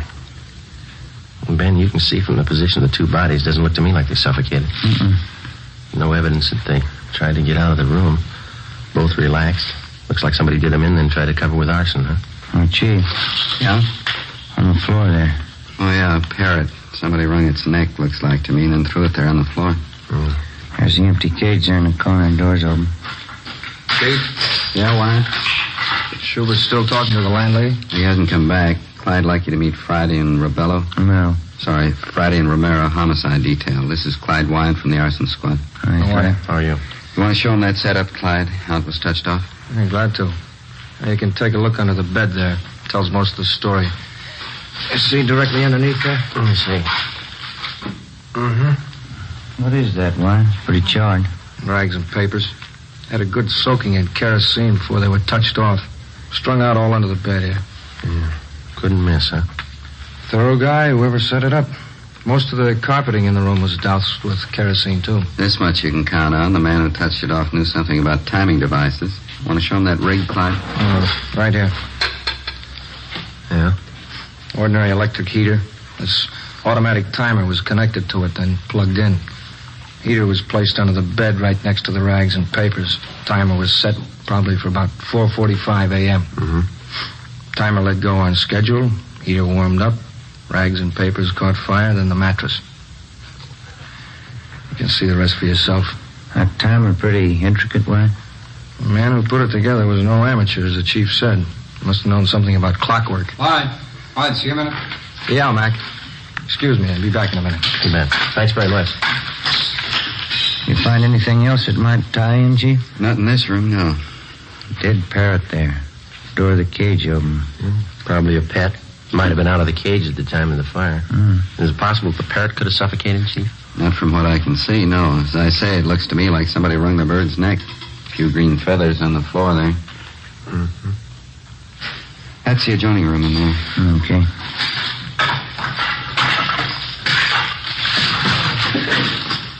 I figure the Guthries used it as a sitting room. Yeah. You can see the fire didn't wipe out everything in here. Mm-hmm. Hey, Joe, come here a minute. Right. This carpet here with a door, dark stains. Let me see. What do you think? Could be blood. Heavy stains, sure enough of them. Yeah.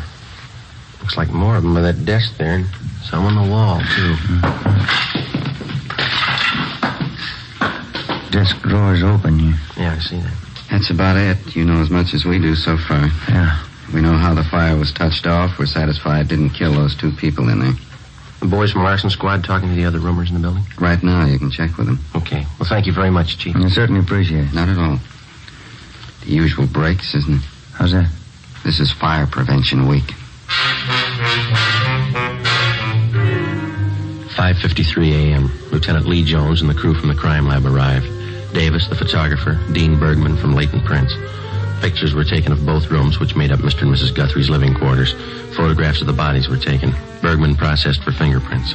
While Lee Jones continued his investigation, Ben and I went down the hall to the landlady's apartment, where we met with Ray Schubert, one of the men from the arson squad. These men are from Homicide Division. Sergeant Friday, Sergeant Romero, Mrs. Stedman, that right? Yes, Clara Stedman. How do you do? Yeah. I manage the house here. Would either of you care for a cup of tea? No, thank you. I wouldn't care for it. When did you last see Mr. and Mrs. Guthrie, ma'am? Well, now, let me see. Miss Guthrie, I saw her just before dinner last night, a little before 6. I went in to borrow an egg and a cup of flour. She was all right then. Was there anyone with her? No, she was alone. What about Mr. Guthrie? When did you last see him? About 7:30. I looked out my window and I saw him closing up the parking lot. Did the Guthries have any visitors at all yesterday? Do you remember that? Well, just one I know of.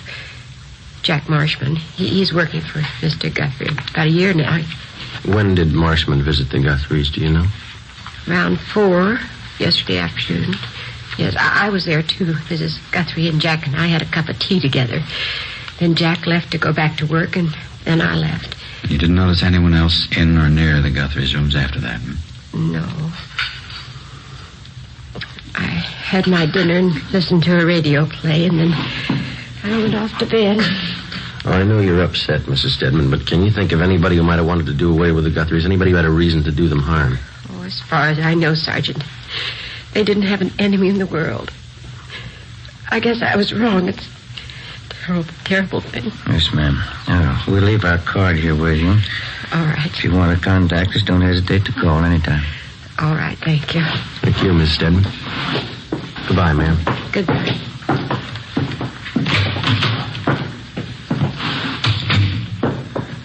What time you got? 6:15. That's pretty early. They ought to be able to post the bodies for us this morning. Say Friday? Oh, yes, Chief. Jones, your crime lab man's looking for you. Thank you. Ben, you called the coroner, didn't you? Yeah, he's on his way over. Right.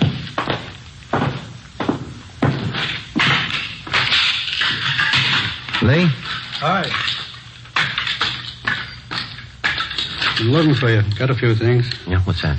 This hammer. Found it over in the corner under some of the rubble. Well? These stains on the metal handle here, on the head. Gave it the benzodine test. It's blood.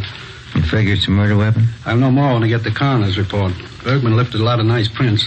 Blood them all over everything. Yeah. On the handle of this hammer, on that timing contraption over there, the one that touched off the fire, even left some in the next room on that metal box in the drawer of the desk. How do they look? Got good prints from each room. They match. Go in the next room. Something else. All right.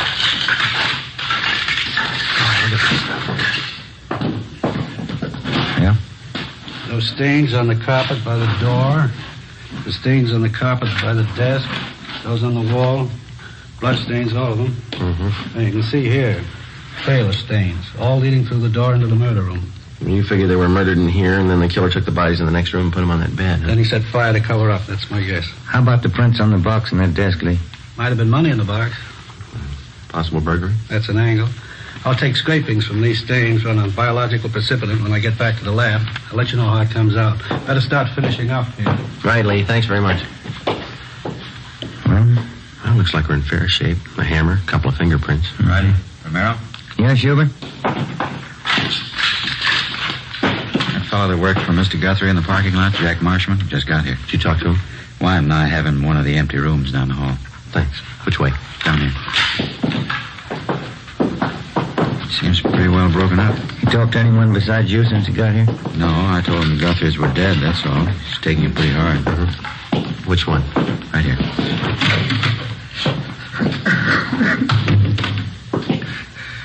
As friends I had, Charlie and Bonner. I knew I should have stayed with him. I knew I should have. These men are from homicide, Mr. Marshman. Huh? Sergeant Friday, Sergeant Romero. Hello, Mr. Marshman. How are you?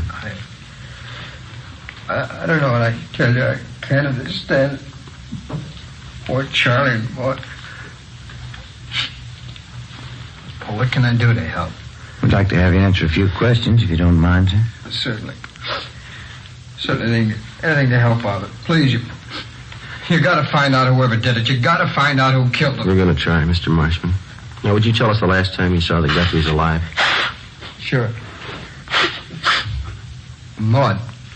Mrs. Guthrie, about 4:15 yesterday afternoon. Me and Mrs. Stedman, she's a line lady, we had tea with her. And I went back to help Mr. Guthrie at the parking lot.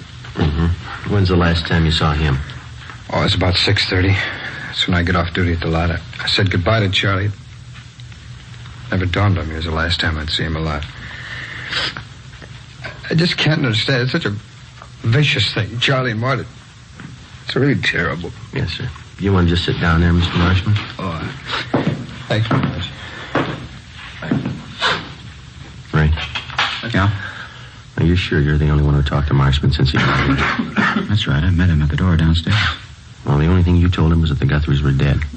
That's all he got from us. Any chance he could have been in the room since the fire? Not a chance. Then how do you know somebody killed him?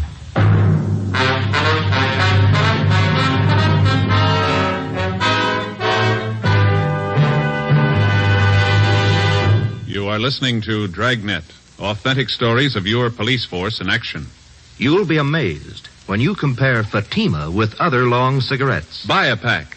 You'll find Fatimas now cost the same. Light a Fatima.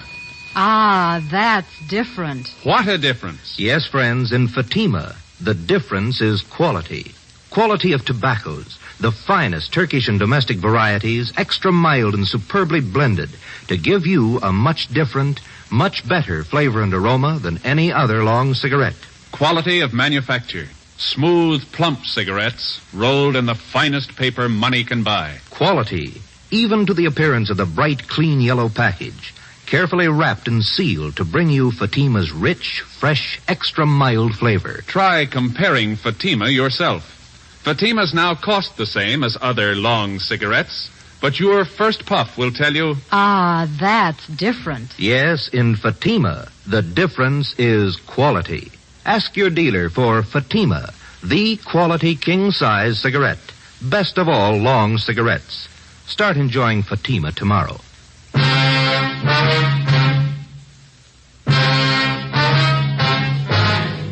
Wednesday, April 2nd, 6:45 a.m. Lee Jones and his men completed their investigation and took their findings back to the crime lab for further examination. The deputy coroner arrived and removed the bodies of Mr. and Mrs. Guthrie to the county morgue. Together with Clyde Wyant and Ray Schubert of the arson squad, Ben and I continued questioning the Guthries' friend and employee, Jack Marshman. His answers got more confused, and he kept contradicting himself. In some ways, he seemed childlike. In others, a good deal more complex. We strung along. In order to keep up the pretense that he was not a suspect, we asked him to come along with us while we checked his living quarters, a 2-room basement apartment near Olympic and South Flower. We explained it as a routine check. Marshman was calm and self-assured. Well, here it is, officers. You can see for yourself. Yeah, Nice, comfortable place. Oh, I like it. I've been here for about 3 years. Well, this room's where I do my living. Pull-down bed. It's a little gas plate over there. It's handy. Compact. I see. What do you use this next room for here, Jack? Oh, it's my shop. I like to put around. You care to see it? Yeah, okay.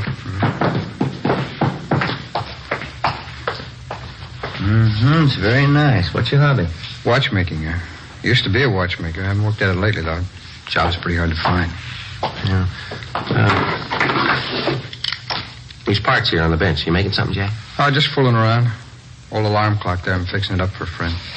All these wires and things. They all go into the works, huh? More or less, yeah. Just something I was fooling around with. It keeps me busy, you know. I like a hobby. They say it's good for you. That's what they say, yeah. Where does this door go, Marshman? Oh, it's my closet. Just some clothes and stuff in there. Just junk. Don't mind if I look, do you? Well, it's only a closet. They're just clothes and junk. There's nothing to see. Say, Jack, do you usually keep this stuff around? Huh? Oh. It's kerosene, and it's pretty dangerous to store like this. There's no cap on it. Yeah, I'm glad you reminded me. I got to get a cap for that. I use it to wash up. My hands get dirty working around the bench. Well, this shirt, these trousers. Are yours, Jack? I wish you wouldn't drag that stuff out. It gets my stuff all mixed up. Yeah, they're mine. That's what I figured. The stains here is quite a few of them. Some kind of paint I was using. I'm pretty sloppy with paint. That's not paint, is it, Jack? It looked like blood to me. Well, what difference does it make? They're working clothes. Thanks for a reason it was in the day. Oh, why don't you lay off? Who cares what kind of stain it is? You come in here snooping around, looking all around. I invited you in here. I didn't give you the place. This is my apartment, and this is my shop. Now, you can get out. You hear me? Both of you can get out. What's the matter, Jack?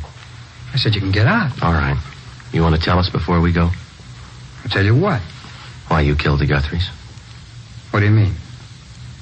Why did you kill Mr. and Miss Guthrie? No reason. I just did it. 9 a.m. We put the stained clothing and the materials from the workbench in the car.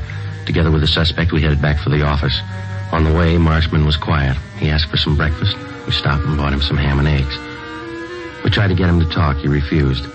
After breakfast, we dropped the stained clothing and the other things at the crime lab, and then we drove to the city hall. We parked the car in front of the Spring Street entrance and started up the stairs. Hey, wait a minute. What's wrong? I've been thinking. Yeah? It's all a mistake. What is? I didn't know what I was talking about. I didn't kill him. 9:47 a.m. Ben and I took the suspect into the interrogation room. We checked him through R&I. He had a record of 2 petty thefts the year before. We went back to the interrogation room and got on the phone. We called latent fingerprints. We made them, Joe. The prints on the hammer, the timing device, and the metal box on the desk. They all belong to Marshman. 10:03 a.m. I called the county morgue. Bodies identified as Mr. and Mrs. Charles Guthrie. Cause of death, Mrs. Guthrie. Multiple depressed fractures of the skull. Subarachnoid hemorrhage. Blunt instrument. Cause of death, Mr. Guthrie, about the same. Compressions of the brain in the occipital area around the brainstem. 10:25 a.m. I put in a call to Lee Jones at the crime lab. The materials from the workbench are the same that went into that automatic timer, Joe. Piece together the cut ends of some of the wires. They match. How about the stains on his clothes? Human blood. 10:45 a.m. We laid it out for the suspect, step by step. Let me rest a while. I'll feel better. Let me think. We stayed with him. We waited. 11:20 a.m. The suspect opened his eyes. Sergeant? Yeah? I want to talk about it. 11:25 a.m. Schubert and Wyatt from the arson squad joined us. We called in one of the stenographers to take Marshman's statement, Eleanor Eastlack. She automatically took down the time, the place, and those present. Jack, this is Miss Eastlack. She's going to record your statement so there'll be no misunderstanding as to what you say at this time. How do you do, man? Joe, you want to handle the question? All right. Jack, we've got a few preliminaries here for you. Okay. John Everett Marshman, is that your true name? Yeah. Where do you live? 122.5 Morgan Place, apartment B. What's your age? 37. Occupation? Watchmaker, when I'm working. Well, now, Jack, you've indicated to us in a previous conversation that you're willing to make a statement setting forth the true facts surrounding the deaths of Mr. and Miss Charles Guthrie. That's right, I'll tell you. Were you in their home Tuesday, April 1st? That's yesterday? Yeah, that's right, I was. What time did you get there? First time? About 5 minutes to 4 in the afternoon. Mrs. Guthrie was there, and so was landlady Mrs. Stedman. We had some tea.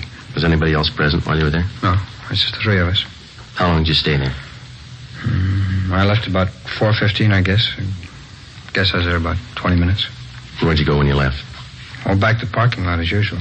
Charlie Guthrie left and went home to dinner. He got back about 6:15. I left at 6:30, quitting time. And where'd you go after you left the parking lot? Went around the block and then back to the Guthrie's place. Why'd you go back there? To get money. Charlie never paid me enough. Picked me up and expected me to work for nothing. All right. Now, in your own words, will you tell us just what happened starting when you entered the Guthrie's apartment the second time? Mrs. Guthrie opened the door and I went in. She gave me a cup of tea and I told her I wanted some money. She wouldn't give me any. I don't know why, but I was mad. I was sick and tired of both of them. They never gave me enough money. Eleanor? I'm getting it, Sergeant. All right, go ahead, please. Mrs. Guthrie went in the next room and I went over to the desk and got the money from the box that they keep it in. I don't know how much. I grabbed all of it and that parrot started squawking. Mrs. Guthrie came running in. She saw me with the money and she says, "Jack." I picked up something and hit her. It was the hammer. And I kept hitting her. Can you remember how many times you hit her, Marshman? Oh, I don't know. She fell down. The parrot was still squawking, jumping around the cage, and I went over and opened the door of the cage and pulled the parrot out. It stopped moving finally. I went in the bedroom and threw it on the floor, and then I dragged Mrs. Guthrie in the bedroom and put her on the bed, and I left. Where'd you go? No, I don't know. I walked around. Tried to think of something. It was cold. I got a bottle of wine, I drank it, and then I got to thinking about what Charlie'd do when he got home. I knew he'd be sure I did it. He always blamed me for everything. So I finally went back to the Guthrie's place and found the hammer that I used on her. What'd you intend doing with the hammer? Killed Charlie. If she had it coming, so did he. You can't blame me if they forced me into it. Anybody would have done the same. What'd you do after you found the hammer again? I picked it up and waited for Charlie to come home. I remember that. Wine made me feel pretty good. I stood there in the dark holding the hammer. Watched out the window for Charlie. It was cold out, I remember that. There's a radio on down the hall, and I held on to the hammer and waited for Charlie. A neon light across the street that came through the windows. Old lady was on the bed in there. I could see the parrot on the floor. It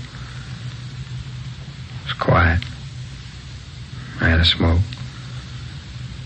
Traffic kept going by outside. I could hear that. I held on to the hammer. It's windy out. I kept thinking Mrs. Guthrie was looking at me from the bed, but she wasn't. Charlie came home at the usual time, a little after 7:30, and I stood by the door. He came in and closed the door after him. When he reached for the lights, I hit him. He fell down, I hit him some more. You couldn't blame me. Anybody would have done the same. Anybody would have, the way he kicked me around. How many times did you hit him, Marshman? I don't know. Was it twice? 3 times? I don't know. Hit him till he quit moving. That's all. I took him, dragged him into the bedroom, put him on the bed with his wife. I put him over. Wiped the stains off of me and left. It's the only thing I could do. Where'd you go then? My place. I knew that timer I had to do the trick. I put it in a shopping bag with some stuff, and I went back to the Guthries. They were still there on the bed. Parrot was on the floor. Would you repeat that last part, Mr. Marshman? Oh, I said they were still on the bed, the Guthries, and the parrot was on the floor next to the bed. Put the kerosene on the carpet and the rags and paper under the bed and rigged up the electric heater and the automatic timer and set it off. A little slower? Yeah, would you speak up, Jack, and then slow it down just a little bit? Oh, sorry. How did you rig the timer to set off the heater, Marshman? Can you tell us? Oh, it'd take all morning to tell you. You got the timer. I'll take it apart and explain it to you if you want. All right. What was your purpose in setting fire to the room? You knew both Mr. and Mrs. Guthrie were dead, didn't you? Oh, sure. Sure they were. They forced me into it. I set the fire to make it look like an accident, like they'd burned to death. Well, what'd you do after you set the timer? Oh, I left, went down the street, bought a couple of bottles of wine, talked to the guy a minute. I walked around a while. It was too cold, so I went home. When'd you get home? 2:30 maybe. I don't remember too well. Did you go right to bed? Yeah. Did you go to sleep? No. I laid there and read a movie magazine, drank the wine. Finally, I finished up the 2 bottles and dozed off. What time did you get up?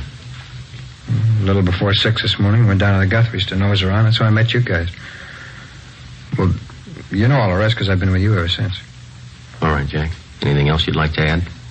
No, I told you everything. All right. And this statement was given free and voluntarily, and there's been no promise of immunity or reward extended to you? Yeah, that's right. Was any force, violence, or duress used to induce you to make this statement? No. Okay. These questions and answers have been recorded by the secretary here. After they've been transcribed, will you be willing to sign it as a true statement? Well, sure, I'll sign it. All right, Eleanor. Can you get that out as soon as possible? All right, Sergeant. Thank you. You're welcome. Well, that's it, huh? All of it? That's it. Oh, that's good. That's good. I'm tired. It's been a long night, a long one. Get used to it. Huh?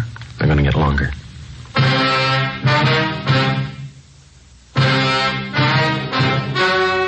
The story you have just heard was true. Only the names were changed to protect the innocent.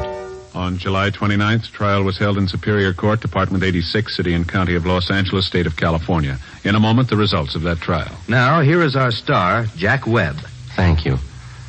Recently, I've asked you to send me the names of cigarette dealers who are out of Fatimas. You see, the demand for Fatimas is so great that I want to make sure that all of you can buy them. So keep your letters coming. If you find a dealer fresh out of Fatimas, let me know and we'll have something done about it. Write your dealer's name and address on a card and mail it to me, Jack Webb, Post Office Box 951, Hollywood 28. And now for you, Mr. Dealer. The coming holiday season will find new thousands insisting on Fatima quality. Step up your order for Fatimas tomorrow. Get in on the increasing demand for the quality long cigarette.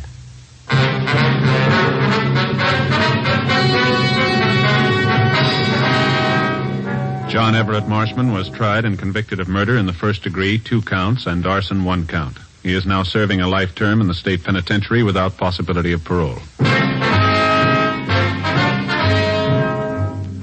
You have just heard Dragnet, a series of authentic cases from official files. Technical advice comes from the Office of Chief of Police W.H. Parker, Los Angeles Police Department. Fatima Cigarettes, the best of all long cigarettes, has brought you Dragnet, portions transcribed from Los Angeles. Coming up, We the People, then Screen Directors Playhouse on NBC.